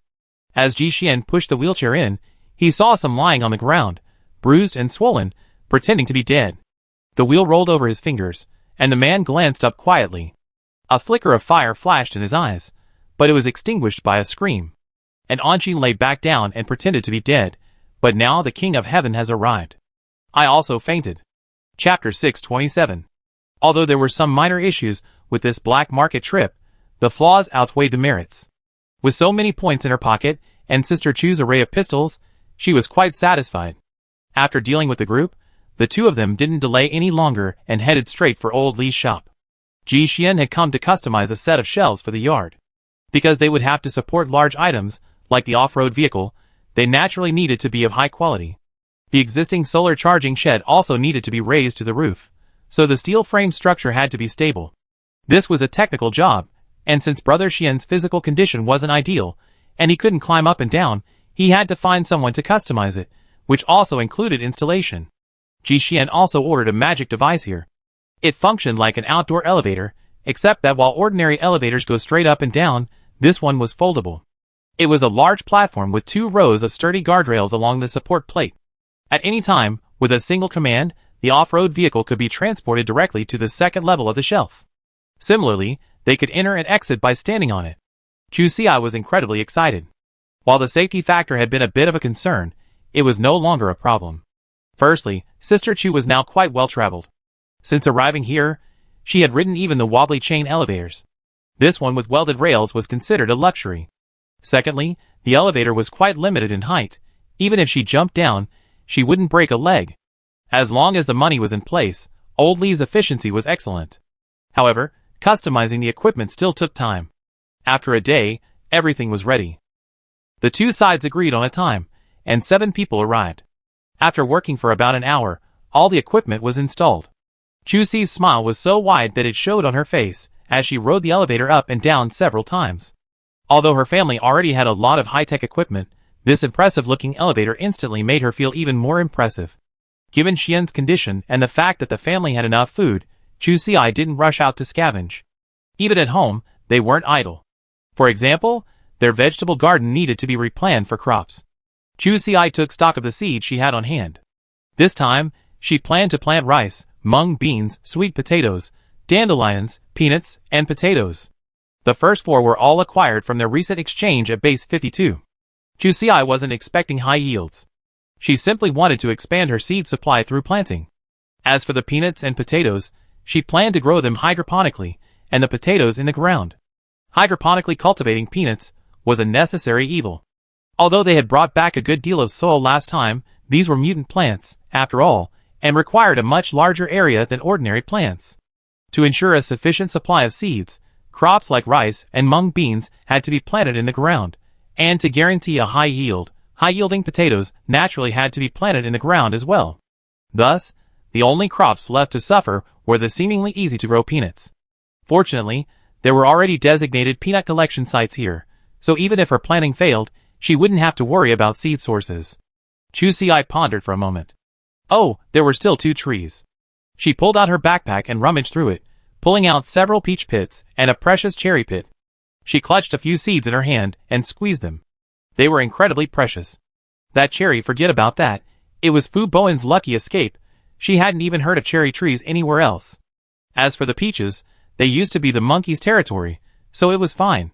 But now, the peach forest had long been taken over by silverback gorillas, a tribe so stingy that Chusi wouldn't even dare approach, let alone eat them. So, the best outcome would be that she could use these seeds to grow small trees that met radiation standards. But how easy would that be? The two had originally planned to outsource the process to a plantation, but that wasn't a perfect solution. Since the special energy crystals hadn't been revealed yet, they couldn't use them to cheat with a few seeds. If they did, the plantation would undoubtedly lose some of its precious seeds, or, more likely, its entire supply would be wiped out. Not only was Chusi reluctant, but Ji Xian was also heartbroken. After a long moment of contemplation, he offered a solution. Since it was inconvenient to let outsiders operate, they hired a guide. She only needed to teach them every step in detail, and she wouldn't be responsible for the seed's results. The first choice for this person was naturally Su Dong's wife. She was a long-time employee at the plantation, so even if there were things she didn't know, it wouldn't be a problem for her to ask. Chapter 628. The farming chores were done for now. Stuck at home, the disabled but determined Captain Ji could still find work. Even in a wheelchair, it didn't hinder his remarkable vehicle modification skills. But Chu Damon possessed only brute strength. His technical skills were utterly awful. She couldn't offer much help, so she pulled a stool outside to watch the action. To be honest, seeing Ji Xian, the patient, so busy, she felt a bit guilty. She touched her chest, then silently helped herself to another strip of meat. Chusi never denied having a conscience. She had one, but it wasn't much. But Chusi also strongly agreed with the saying, God will punish those who are mean. She constantly controlled her own suicidal tendencies, fearing that a single overreaction would lead to the taking of the heavens. So, Sister Chu might not be a good person, but she certainly wasn't a ruthless and evil person. After watching the lively, she grabbed her small bag and prepared to go out scavenging. After a whole winter of being lazy, it was time for her biological clock to start working. Although she now had a minimum living allowance, that was no reason for pride. Working hard and down to earth was the true way to survive. She really couldn't afford to be so arrogant anymore. As the saying goes, there's a God above you.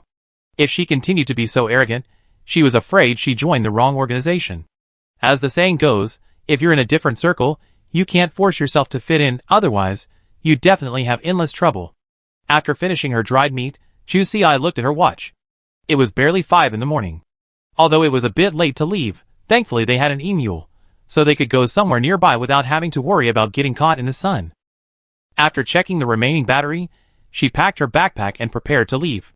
She said hello to Ji Xian, then boarded her e-scooter and took the elevator down to the ground floor entrance. Then, She watched it retract with a click. She thought, so awesome. Ji Xian looked at her with amusement, glancing up at the rising sun. He couldn't help but remind her, okay, stop looking. We go to the bracken picking site soon. Remember to come back early this afternoon. Chu Xi nodded. Some things weren't meant to be said directly, as it wouldn't be nice if someone overheard them. As she rode off, she raised her watch. Ding. A message flew in. Ji Xian curled his lips in a smile. It had been a long time since they'd been apart, but he hadn't expected Chu Xi to be so clingy. Ding. Another message came in. He glanced at it, and saw it was from his wife. Before he could say anything, Ji Xian felt his heart fill with worry. In the domineering CEO channel, this is called a nagging little demon. He clicked on the demon's message. Brother Xian, I want ingwa porridge tonight, the kind without the nutritional supplement. Plain porridge with some pickles. Ding. Put a little chili oil on the pickles. Ding. It's not good if it's too plain. How about some fried meat? I like it a little burnt. Brother Xian raised his hand and pressed the freeze button on his watch. Great. He sent a bunch of messages, but not a single one about him. Is this letting the bird go back to the forest? In just a few moments, Ji Xian had almost disappeared from her account. Wasn't he a little too carefree? He silently breathed a sigh of relief. Never mind. A generous heart has its merits. Every wife has her own treasure. At best, others are like little birds, while his is like a rock spreading its wings.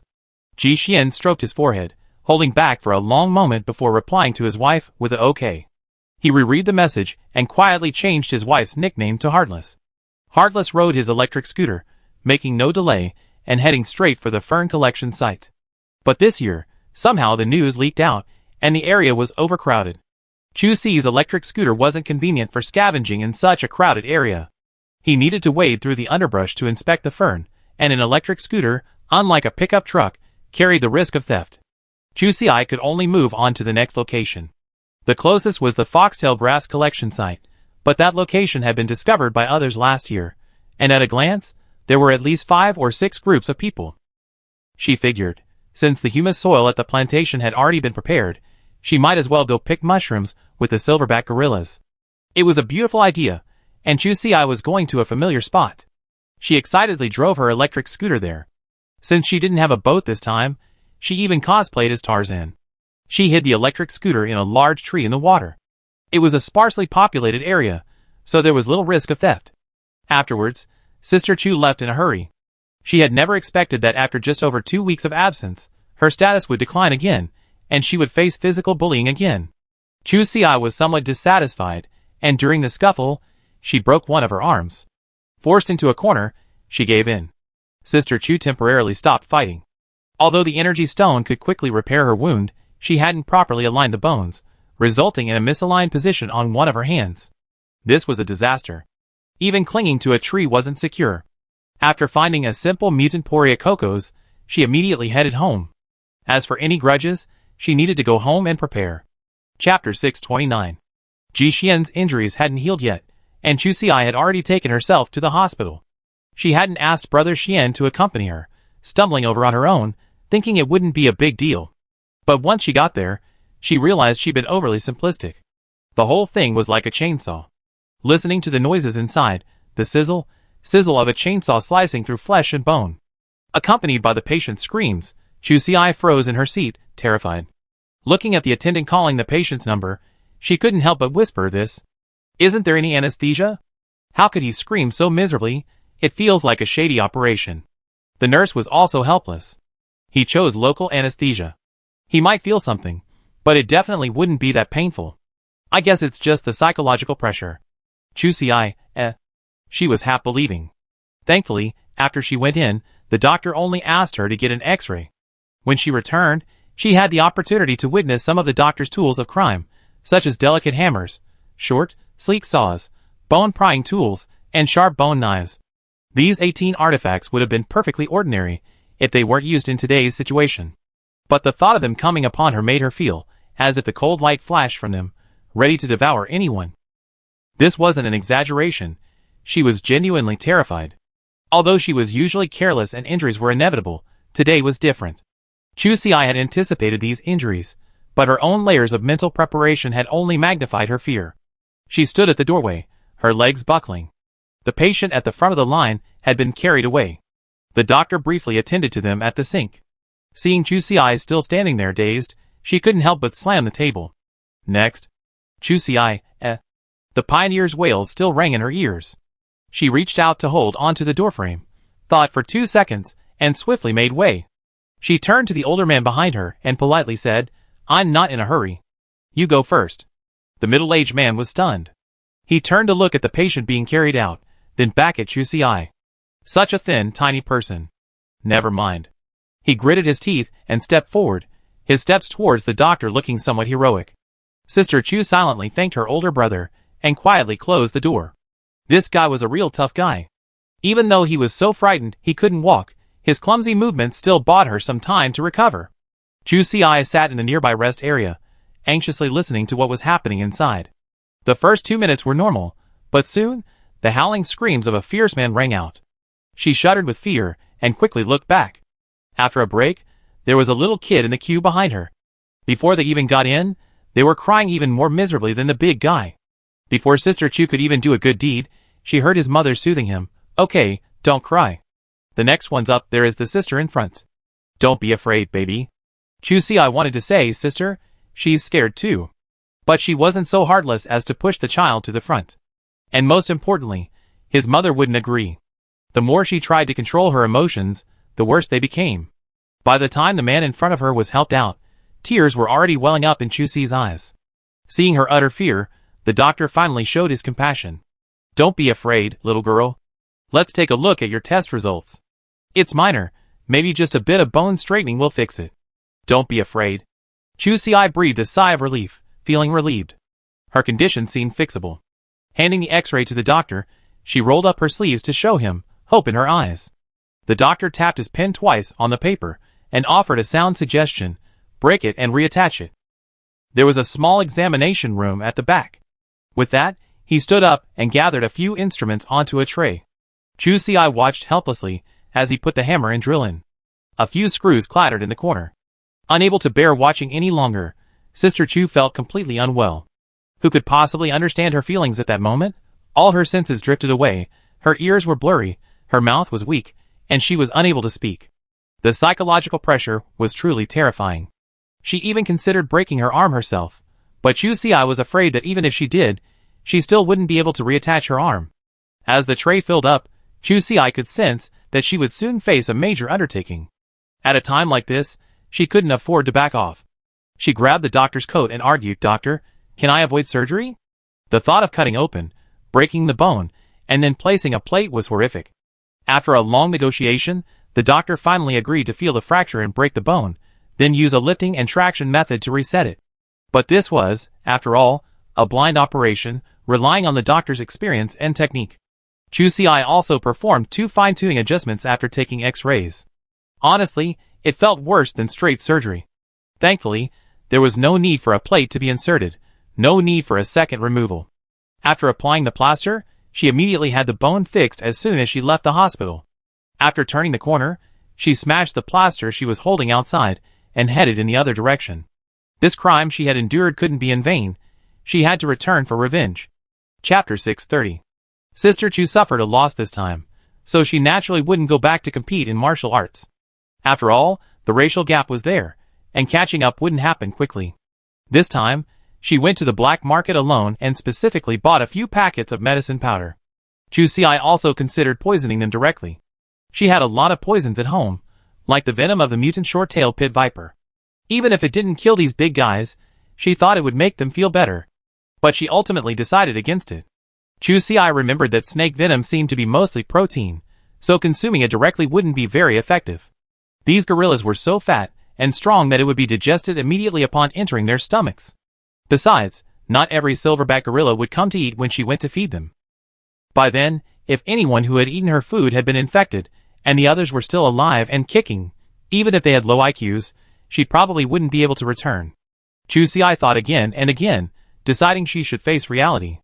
Since the mutant gorillas were so terrifying, she had to find a culprit for her grievances and avoid spreading her vengeance too wide, lest she provoke a more serious backlash.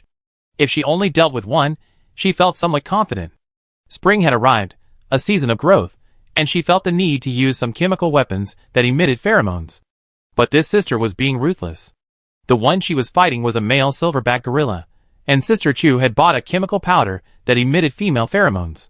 After sealing the small canister, Sister Chu hurried home.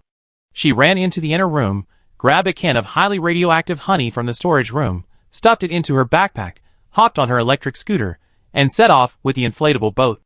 At that time, Ji Xian was still on the third floor inspecting the nursery. The two of them hadn't even met before her sister left in a hurry. Pedaling on her Hot Wheels, her ordinary electric scooter made her feel like a supercar. Buoyed by her belief in revenge, she didn't even spare a glance at the mutated farm fields along the way. After reaching the river, Chu Xi realized she left in such a hurry that she'd forgotten to bring a bamboo tube or something. She simply picked a few large leaves from the river and used them to make a primitive water cup for the gorilla. After all, she had just fought the silverback, and now they were re-establishing diplomatic ties, so she needed to show weakness to the enemy. Offering a cup of honey water was essential. Seeing they were almost there, Chu Xi folded the leaf cups one by one, filled half a cup with water from the river, and then added honey to each cup. Stirring it with a stick, she finally made sweet, fragrant honey. Honestly, with the two sides fighting like this, she felt it was a shame to waste the honey. Wouldn't it be delicious to give it to Queen Flower and Monkey Little Treasure? But these apes were incredibly difficult to please. They guarded their territory, feeding on fresh flowers, tender leaves, and juicy peaches all day long. Aside from golden bells and honey, it was hard to impress them with anything else. Under normal circumstances, it wouldn't matter, she just quietly moved around, but today, she come here to surrender. She had to show some thoughtfulness. She poured out cup after cup of honey, and saw half a jar of honey gone. That turtle hadn't come over yet. Perhaps it still had some conscience. Perhaps because Chu Xi was so badly injured last time. It just casually wandered around, never coming close to her. But how could Chu Xi let it escape? Sister Chu ran over, clutching a large water cup, her attitude incredibly attentive and servile. The resentful gorilla finally drank the honey water, and the two men reconciled.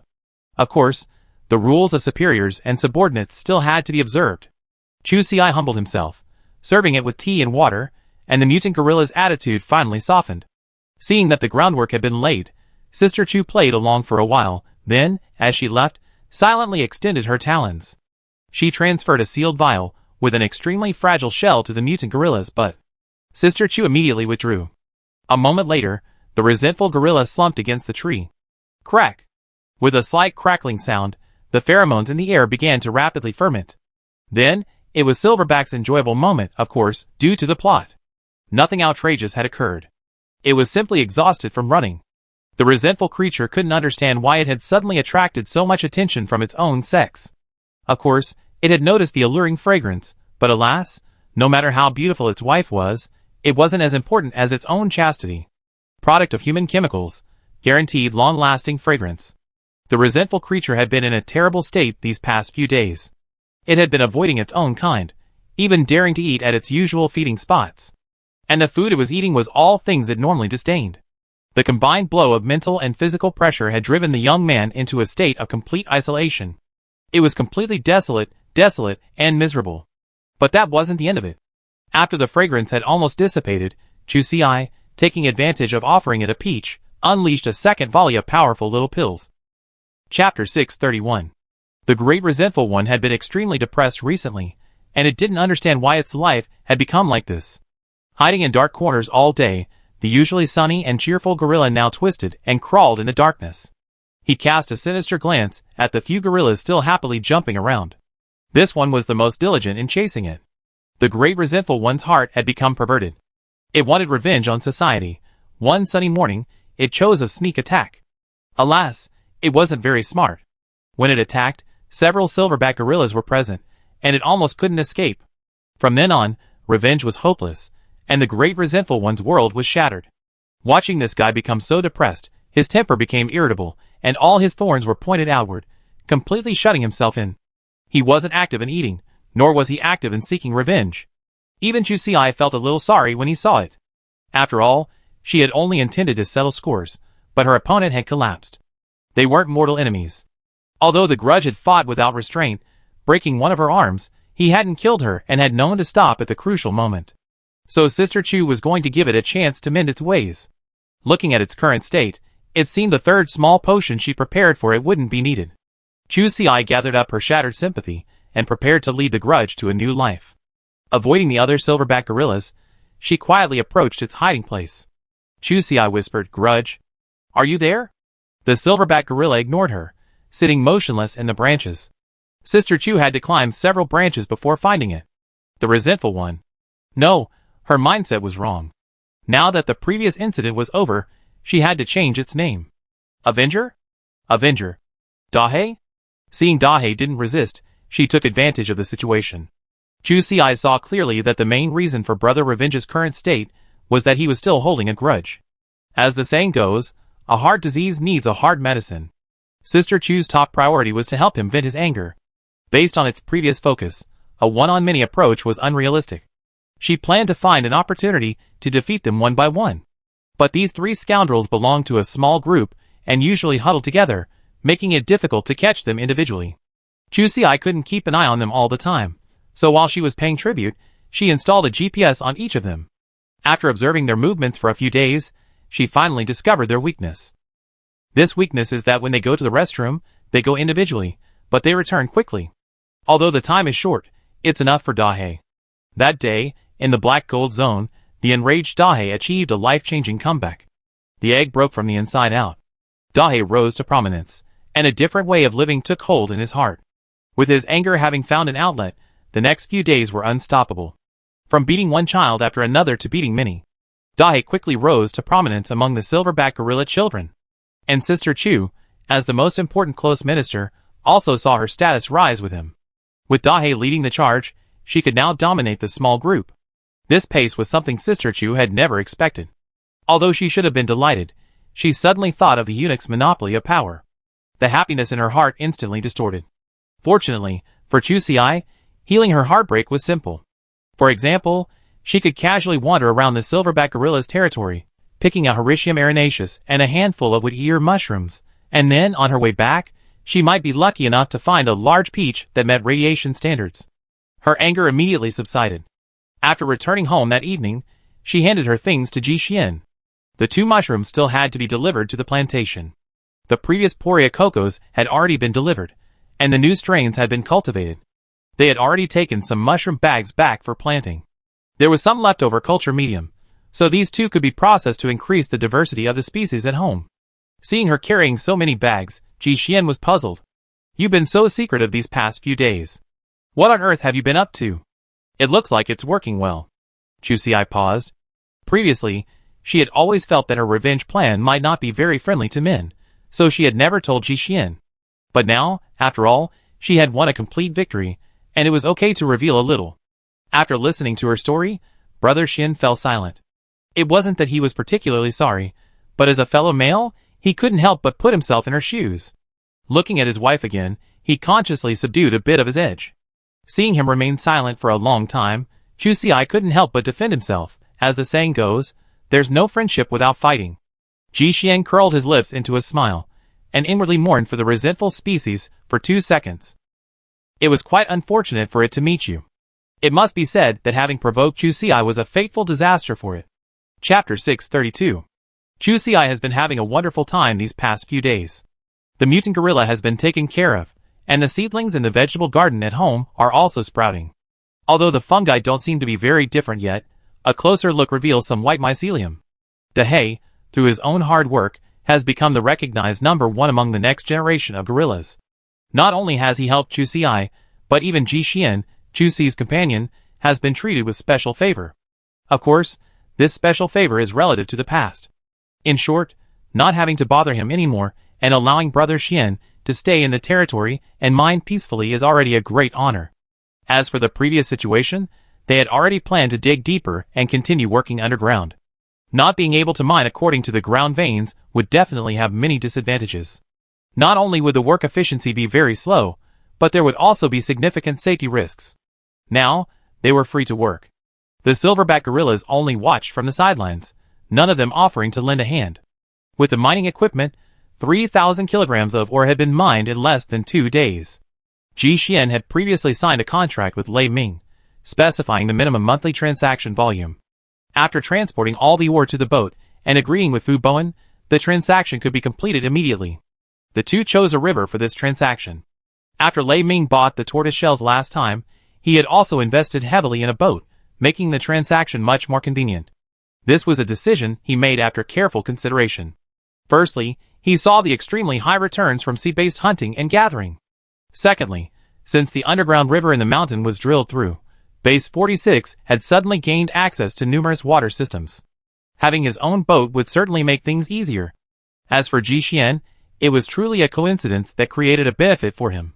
However, this made their transaction even more covert.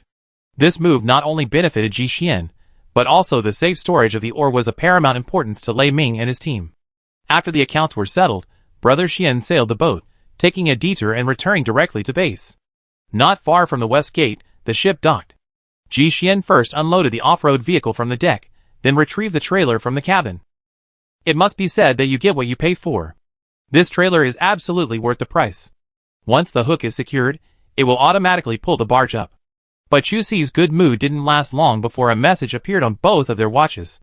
Her expression darkened. Really, there was no need to read it. None of these mass messages were good news. Despite this, she still honestly clicked on the message. Because if it's truly a disaster warning, the consequences of not reading it would be far more serious than if you did. In a critical moment, this information could be crucial to saving your life. Luckily, today wasn't a disaster warning. But Chu Si's expression remained utterly grim. Goodness. Base officials are solemnly announcing, any organization or individual is strictly prohibited from possessing special energy crystals. Upon discovery, they will be charged with a first-degree crime and severely punished. Violators will face the most severe legal penalties, including but not limited to long-term imprisonment, hefty fines, and lifelong deprivation of certain rights. The base will enforce this ban with an iron fist and will not tolerate any violations. Also, those who already possess special energy crystals may trade them with the base, and the base will purchase them at a high price. Furthermore, if you discover special energy crystal deposits in the wild, please report them to the base immediately. Once confirmed, the base will offer extremely generous rewards, including but not limited to weapons, real estate, points, and merits. I urge all citizens to obey this order, and not to take any chances, or you will regret it deeply. Civil Affairs Office of Base 46. Chu Si read the message in one breath, feeling it was incredibly long. It was the longest message the base had released since she arrived. My second feeling was that he was trying to expose my past. She didn't know if other people had special energy crystals, but they definitely did. When I threw this boomerang, I only intended to benefit the country and the people, but I never imagined that after all this time, it would backstab me. Chu Si's face drooped as she looked up at Ji Xian. What should I do? Can I hide it? It seemed like it wasn't impossible. They'd done so many good things. So what was wrong with hoarding an energy crystal? It wasn't that Chu Si couldn't bear to part with it, but that was all. She was hoping to improve her success rate with it when she was farming. Why would they have just handed over 2 pieces? Ji Xian was certainly reluctant, but he didn't harbor such strong resentment towards this information. Once the energy crystal's function was confirmed, this was inevitable. In other words, the energy crystal was now semi-public. As for the idea of keeping it private, while he wasn't optimistic, he did agree with Chu Si's idea. However, things couldn't be handled so crudely. He needed to plan carefully when he got home. Chapter 633. After receiving the news, the two hurried home. After putting the barge and off-road vehicle into storage, their first order of business was to sort out the mutated crystal or inventory. Back then, Chu Si had dug such a large cavern of special energy crystal. Even if she had given away 2 pieces, the remaining fragments would have filled 2 large sacks. It was so heavy, all that was my sister's love. She stroked it left and right, reluctant to part with it, truly reluctant to part with it at all. But then she realized she had no way to compete with the base. After a long moment of deliberation, she could only lie on the stone and let it rot. Sister Chu's eyes welled with tears, her heart extinguished. Ji Xian looked at her amused and reached out to pull her up. Come on, stop playing around. Time's precious now. I take the 3 crystals over to exchange for points. You can just take the others and leave the base. Find a place to hide with the monkeys. Chu Si hesitated. Go to the monkeys? She was a little unsure. The monkeys are currently living in a high radiation area. Judging by the situation, these crystals probably can't be brought back to the base anymore. In that case, the seedling cultivation will have to be done outside. In that case, the high radiation area definitely wouldn't meet the standards. But she didn't deny it outright, because she believed Ji Xian hadn't failed to think of this. The young man nodded. Indeed, given the current situation, placing the energy crystal in the blackback gorilla's territory would be the best option. However, it's not safe. Ji Xian shook his head. Because the silverback gorilla's territory is still too close to us. Now that the special energy crystal's effectiveness has been confirmed, the base will undoubtedly spare no effort in searching for it. The search area will undoubtedly be greatly expanded. Leaving it there is unsafe, and the iron ore incident could very well be exposed. This was definitely the last thing they wanted to see. Besides, in Ji Xian's opinion, the mutant silverback gorilla group was ultimately less reliable than the monkey group. After much thought, he still felt that this place was the most suitable. Sitting in his wheelchair, he looked up at Chu Ci. The most urgent thing now is to transport the stones. As for establishing a planting base, there's no rush. You can carefully search the surrounding area after you arrive at the monkey group. Chu Ci considered it carefully. She had been to the monkey group's new territory before, and had some familiarity with it. The area was almost entirely high radiation, making it extremely difficult to find a suitable location. So, she didn't entirely agree with Ji Xian's statement, but she was right about one thing. Transporting the energy crystals was the most urgent task. Although they had returned early today, it was already nearly 4 in the afternoon. Ji Xian, fearing any delay, had Chu Ci set off immediately. He packed some food for Chu Ci and stuffed it into her backpack. He asked her to verify her weapons, and then shoot her away. It would be dark in about 2 hours, and rushing to the monkey's new territory was clearly unrealistic. However, Chu Ci could stay overnight in the cabin inside the blackback gorilla territory. No matter how swiftly the base reacted, they couldn't send out a search force at night. Chu Ci was pushed out, mumbling incoherently. She had used the e-scooter and inflatable boat combo, and without even a bite of dinner, she was off again, swaying with 2 sacks of crystals. Ji Xian wasn't idle either. He was thankful that he had used a machine to grind off the numbers on the crystals when he handed them in, so he didn't have to worry about leaking information. Looking at the 3 stones in his hand, Brother Xian felt distressed. He had originally thought of just handing over half a stone. But in the end, he decided to find 3 to sell to the base. They had previously donated 2 crystals for free, but knowing their function, anyone short of a saint would surely have kept a few for themselves. So, the people at the base probably had a good guess as to how many stones they still had. He couldn't give the base too much, but he also couldn't do anything too embarrassing. Just consider it a way to buy peace of mind. To be honest, Ji Xian had a bad feeling about this. It was like being caught between the whiskers of a tiger, and he couldn't touch them. So, after much deliberation, he finally decided to take a step back. Even if he was wrong, he would only lose 2.5 more crystal stones. But if he could correctly estimate the base's attitude, it would save them a lot of trouble. Chapter 634. Chu Ci rode her electric scooter, deliberately taking a detour to avoid the scavengers. By the time they reached the silverback gorilla's territory, it was completely dark. Their night vision wasn't very good, and Chu Ci's sudden arrival nearly caused a fight. She flashed the flashlight in her face and shouted, "It's me!" She was afraid she'd speak too slowly, but then a careless person jumped down and overturned her boat. As soon as she finished speaking, the chaos on the other side intensified. To be honest, these guys had never seen a horror movie before, and Sister Chu's sudden appearance of a scathing face and fangs truly frightened them. But even if they were timid, they still had to fight. No matter what kind of monsters you are, let's fight first. Thankfully, Chu Ci's boat control skills were excellent. What could have been solved by a single silverback was dealt with by that. Sister Chu's danger level instantly increased several notches. They're naturally unyielding, otherwise, they wouldn't have dominated this jungle for so many years. There were several loud bangs, and several figures leaped down one after another. Though none of them made it to the boat, the rising waves still capsized her tattered boat. Though spring had arrived, the chilly wind in the jungle at night remained undiminished. Her e-scooter, her oar, and her entire being. With a cry of awe, Sister Chu rose to her full strength. She climbed ashore, used her headlamp to find the Avenger Dahe, and sprinted over to him. Chu Ci's parkour in the forest resembled a ghost. Even though Dahe had reached the pinnacle of the young gorilla generation, he remained melancholy and irritable. Chu Ci glanced down. Aside from the baby gorillas, there were also even larger adults floundering in the water. She stood beside Dahe, already plotting how he could rise to the gorilla leader position. As for letting her fight on her own? Haha, no kidding. The racial disparity was there. Even if she were to fly and dart around, she still wouldn't be able to catch up. As the saying goes, one can polish jade with stones from other mountains. And she, a skilled tool user. It was a shame that Dahe wasn't very effective today. When Chu Si approached, the gorilla was still completely dazed. To be more precise, it was still too frightened to recover. Especially when she looked up at Chu Si's current state. He was dripping wet, his black hair matted to his face, his head gleaming with strength. The cold wind blew through the treetops, making a constant whoosh sound.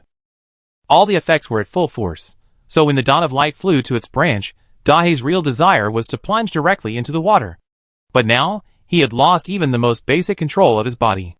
Chu Si had simply slapped it lightly, really, with the force they normally use to greet each other. Normally, even a human like Chu could withstand this force, but today, he actually slapped it into the water. She glanced at her hand, her lips twitching. Probably not expecting this outcome, the other silverbacks fell silent. The effect of their initial clash was so shocking that all the gorillas calmed down. Those who had already jumped into the water swiftly found their own trees and climbed back up. Some with more wits even managed to flip Chu Si's boat over. Unfortunately, everyone was busy trying to avoid danger, and no one went down specifically to retrieve Chu Si's donkey and the oar. Chu Si's eyebrows raised slightly, and she even began to consider the possibility of her own rise to power through deception. Unfortunately, she herself rejected this idea. It was indeed difficult to deal with a group of gorillas, but Dahe was different. He had a past, and he was extremely timid. She couldn't help but think of the story of taming camels by inserting a tree stump. Could she learn from that?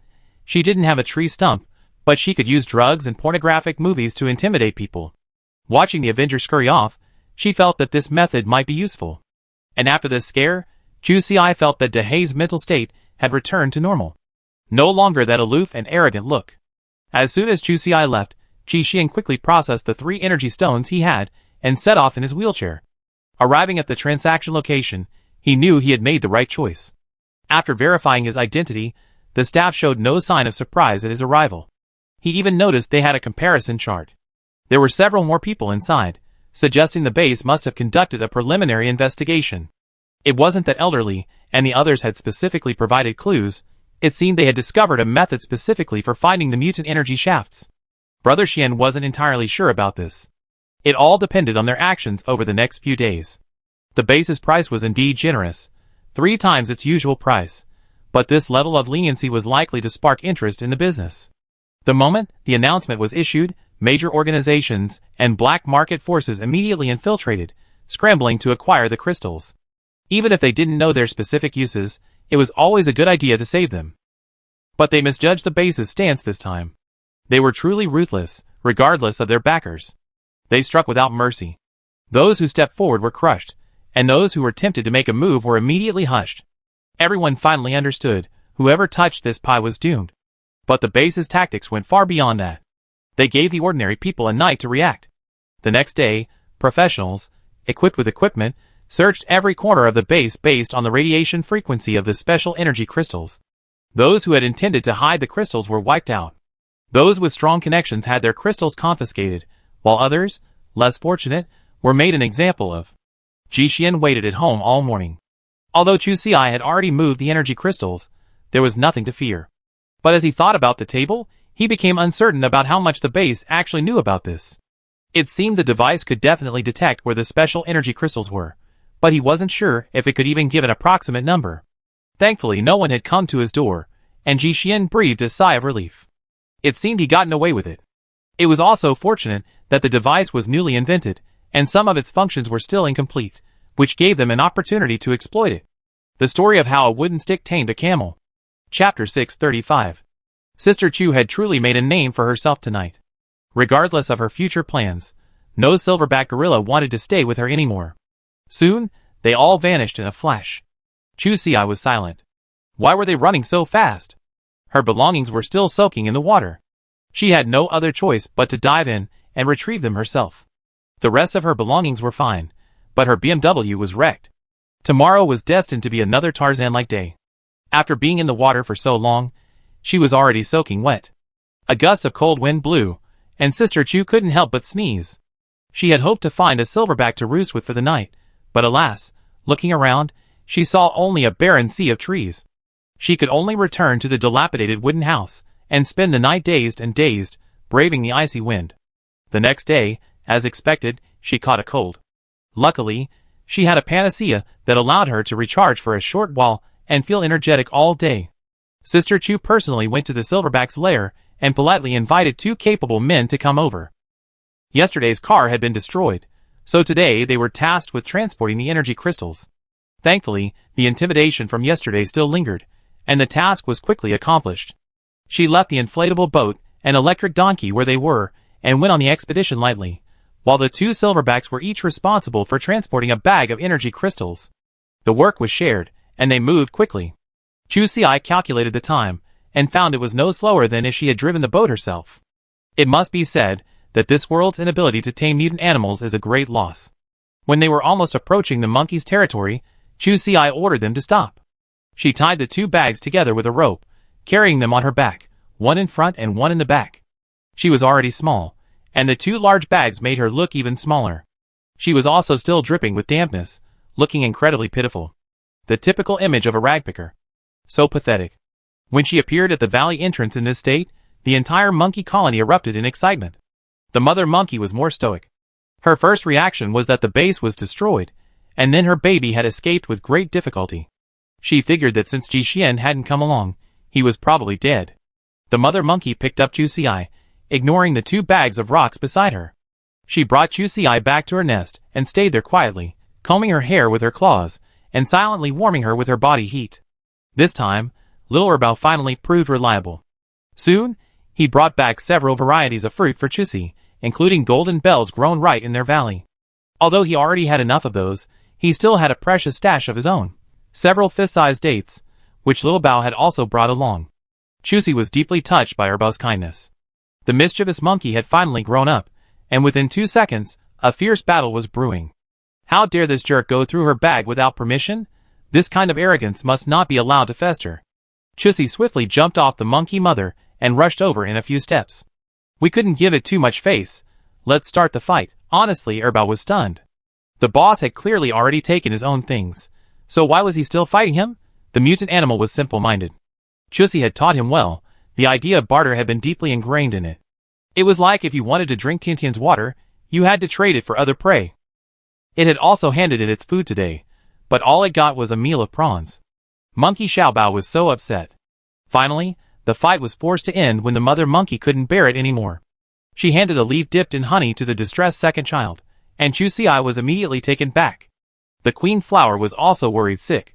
The first child had no hair to begin with, and if he didn't keep warm now, he would easily die of illness in the future. Monkey Xiaobao was still too inexperienced. Seeing that Chu Xi didn't offer anything in exchange, he even secretly took away a few of his own dates before leaving. Chu Xi was furious. She felt she could fight for at least another 300 rounds. No one would stop her this time. Second child, seeing that things were not going well, ran away much faster than when they came. This intense struggle lasted all morning and all day. The mutant monkey's body temperature was very high. By the afternoon, her clothes were almost dry.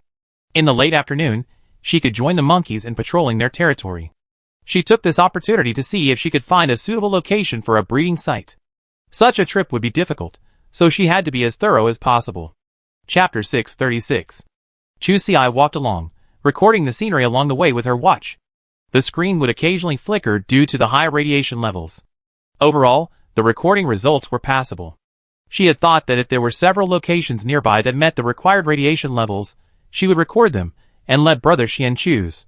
It turned out that she had been overthinking. She had taken in quite a bit of scenery, but unfortunately, there wasn't a single place she could use. Sister Chu felt a little depressed. With a piece of meat in her mouth, she followed the monkeys back to the valley.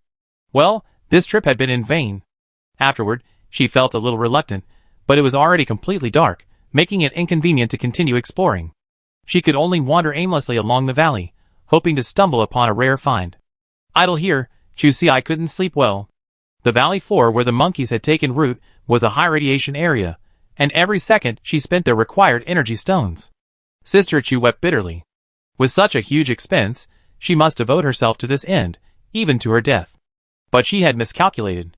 The valley wasn't large, but everywhere she looked, she saw a red glow. It was like a flashing alarm, constantly warning, danger, danger, danger. Long time no see. Chu Xi looked up. Although the end of the valley was also shrouded in red mist, the red mist was noticeably lighter the further she looked along the steep cliffs, the more she looked. Far away, the mist had completely dissipated. Chusi's expression lit up with joy. Had they found an area that met the radiation standards? This was indeed exciting news.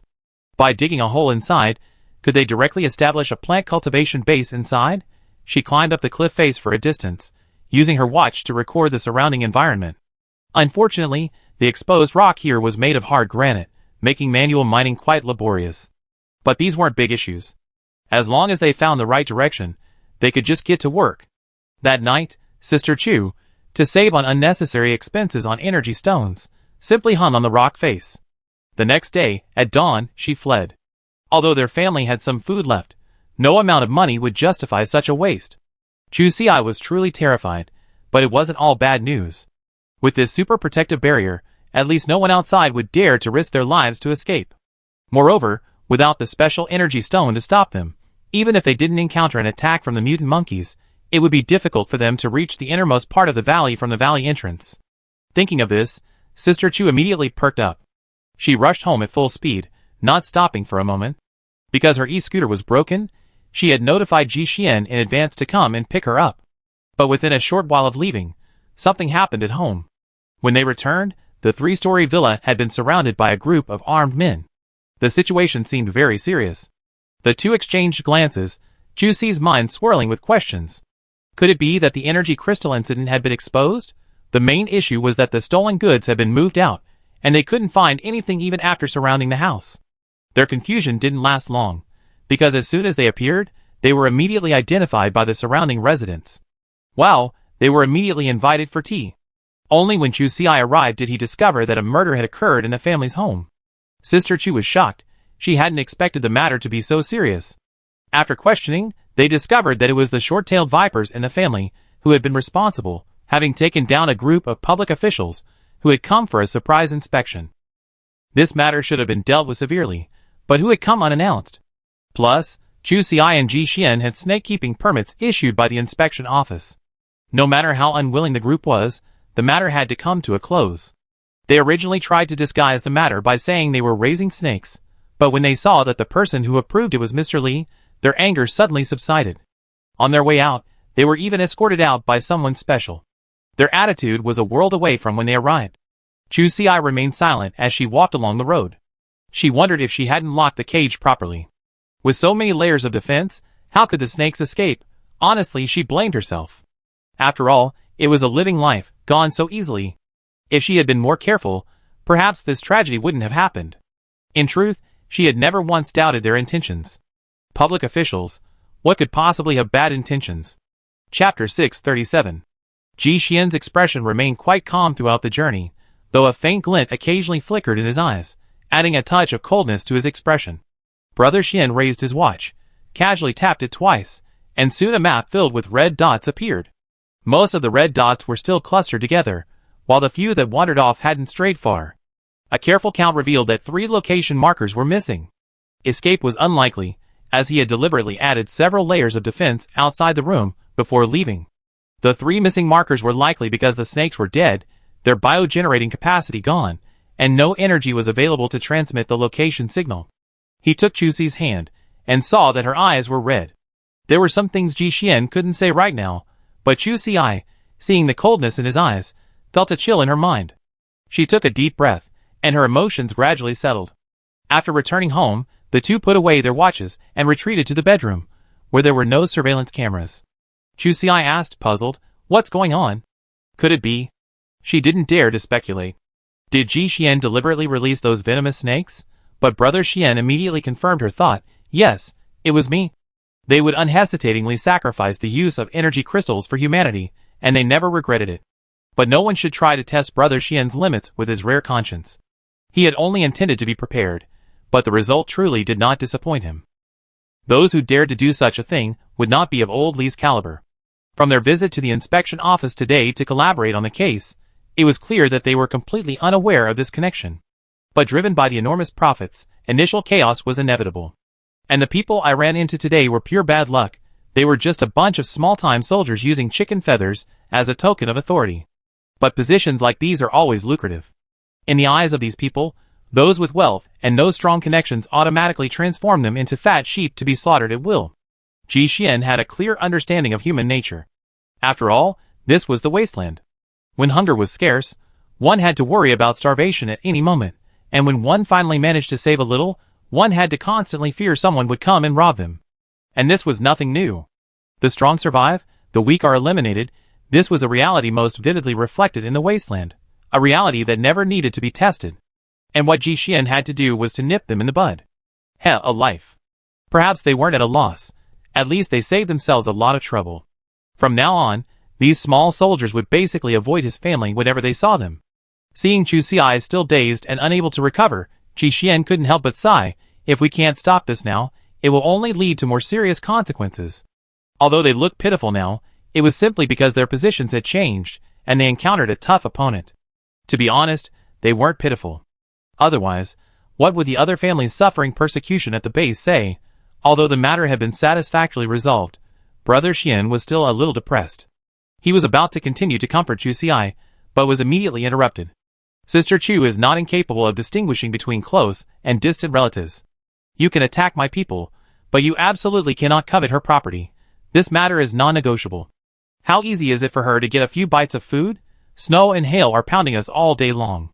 Finally, the weather has cleared, but there's radiation damage. Eating meat means you have to trade it for meat. Just thinking about it brings tears to my eyes. Ji Xian's brows drooped, and his face cooled by 2 degrees. Although the matter had been satisfactorily resolved, to be honest, today's incident had crossed his line. There are too many people in the base who want to make a move, and they can't always stay home. I'm still a little worried about leaving things here.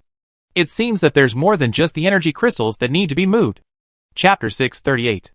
Ji Xian was a man of action. Chu Xiai hadn't expected him to tackle something as big as building a new refuge in the wild so quickly, without even a day's delay. That night, the two of them set several targets, planning to inspect them one by one before making a decision. The first was the current territory of the silverback gorillas. This place was full of contradictions, with both advantages and disadvantages clearly evident. For example, the neighboring jungle overlords and their family had a temperamental streak. While they seemed pleasant now, Chu Xiai was unsure. If he could no longer fool them, they might become the first targets to be driven out. Furthermore, this was a hematite mining site. Ji Xian figured that as mining progressed, the ore would be directly exchanged for points, and the space freed up underground would be perfect for hiding things. The mine was hidden beneath the water, so it would definitely be well concealed. He would just have to pay more attention to waterproofing in the future. A little leakage wouldn't be a big deal, but there was still the possibility of a landslide. You know, the damage from a landslide is almost hellish. But these aren't the issues Ji Xian is most concerned about. If he really needs to deal with them, there are ways to solve them. It's just a matter of being more careful. But Brother Xian still isn't interested in this place, so there's another hard-to-solve problem here. That's the distance issue. This place is still too close to the base. Logically, being closer to the base would have some advantages for them. The 3-story building at the base certainly wouldn't be abandoned. Even if things weren't so drastic, the base, protected by a protective shield, would definitely be the most suitable place for human habitation. Therefore, their future living environment would definitely still be primarily here, but they couldn't ignore the refuge. They were destined to travel back and forth between the two locations. A closer distance would save them a lot of travel trouble. Especially in the future, as temperatures rise, the mutant animals will become more active. Traveling would undoubtedly be much more dangerous than it is now, so the shorter distance would also be a safety advantage. However, this also had a fatal flaw. This time, they had decided to build a refuge, abandoning everything else, so safety was naturally their top priority. It would be best to plan for everything in one go. Precious assets like the mutant crystal mine naturally felt safer when kept under their own supervision. But upon closer inspection, the silverback gorilla's territory was still within base 40 SIXS range, making it difficult to guarantee that no one would stray in on a regular basis. Ji Xian naturally wanted to minimize this uncontrollable risk factor. He didn't want to work so hard in vain only to be exposed in such a dramatic way. What Brother Xian always wants is complete control. And this gorilla's feng shui treasure land can only get a 60-point score at best, not even the passing grade Ji Xian had in mind. The second position's contribution was thanks to Sister Chu's brilliant idea. As she spoke, she suddenly thought of the underground river full of piranhas. Now that they had this turtle shell boat, floating on the river would be effortless. And there was an inexhaustible supply of piranhas there. Even if something prevented them from leaving, they wouldn't have to worry about starving to death. Not only would they have meat, but they could also dissect energy stones. Just thinking about it was fantastic. Jixian nodded. Surprisingly, he agreed with Chu Si's genius idea. The river was practically sealed. They had entered through the quicksand and hadn't spotted any other large, mutated aquatic animals along the way. As for the spiders that scurried around, they couldn't penetrate the turtle shell's defenses. So Chu Si was right. For them right now, it was practically a paradise. However, the cliffs on either side of the river were infested with giant mutant earthworms, so they didn't dare dig holes and live there for long.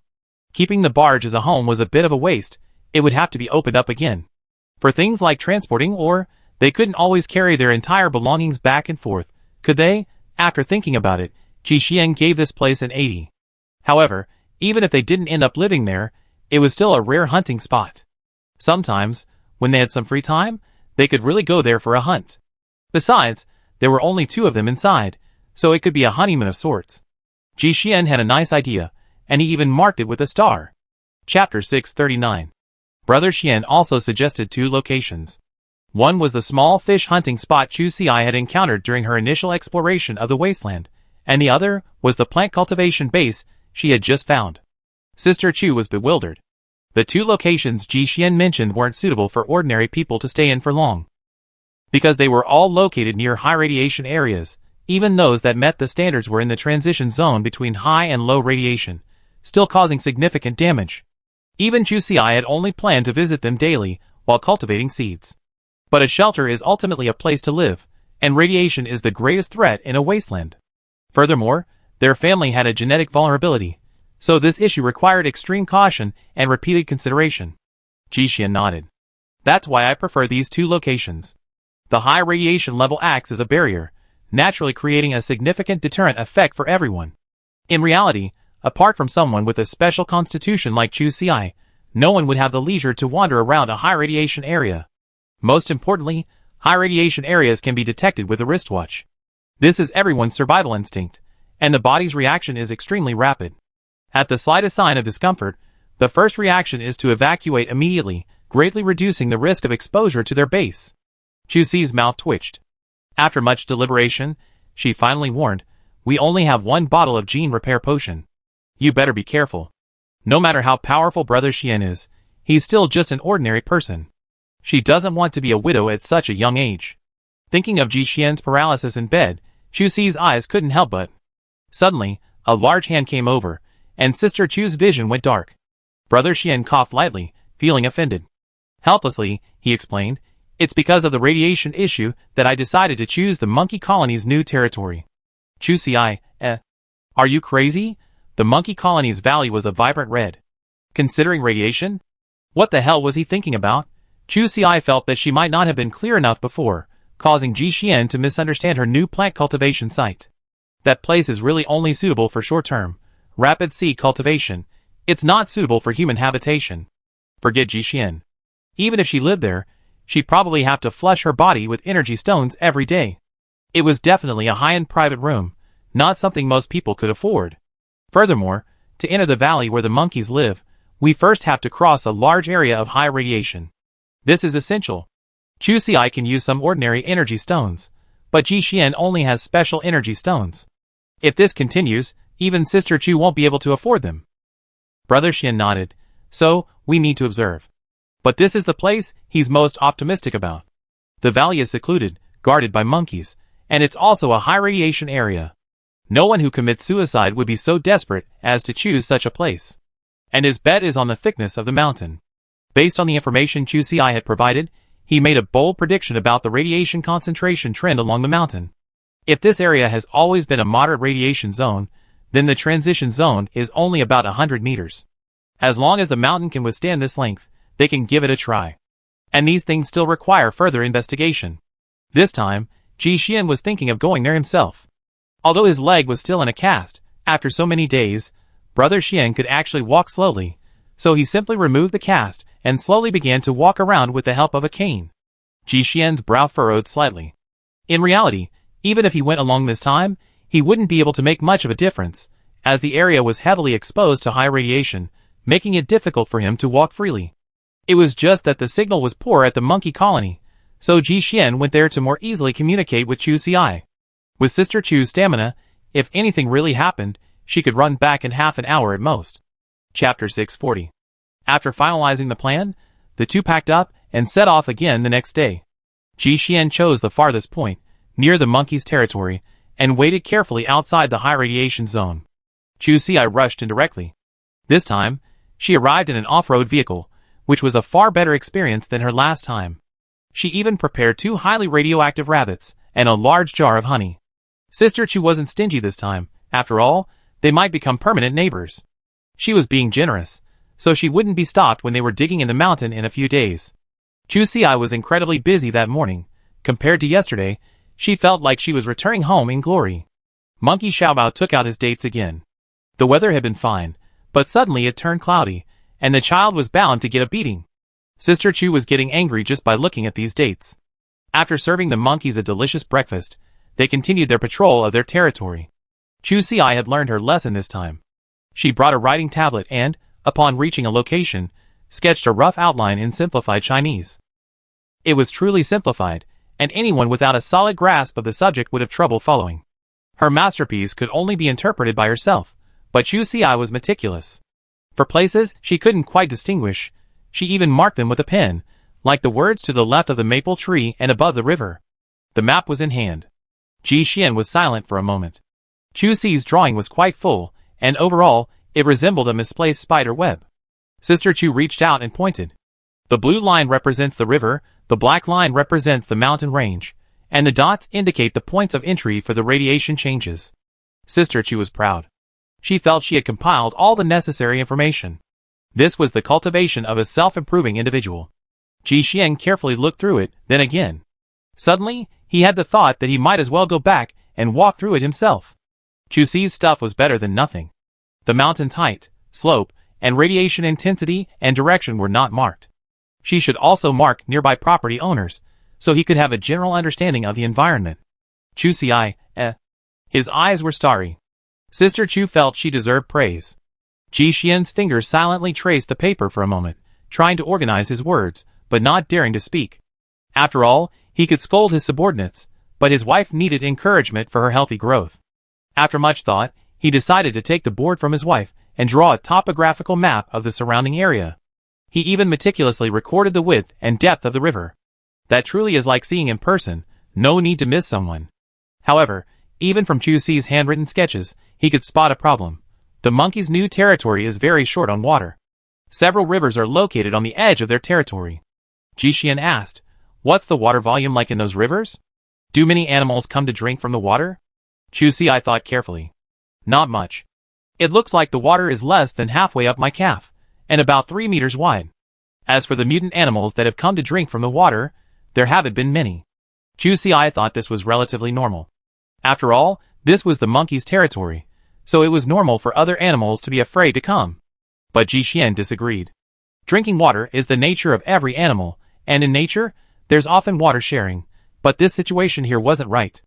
Brother Xian had a bad feeling. Perhaps there's a water shortage here in the summer, or during droughts.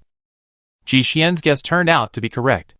No wonder, even for mutants, this area is considered a good place, yet it hasn't been taken over by other large mutants. Because, many areas here are unsuitable for survival year-round.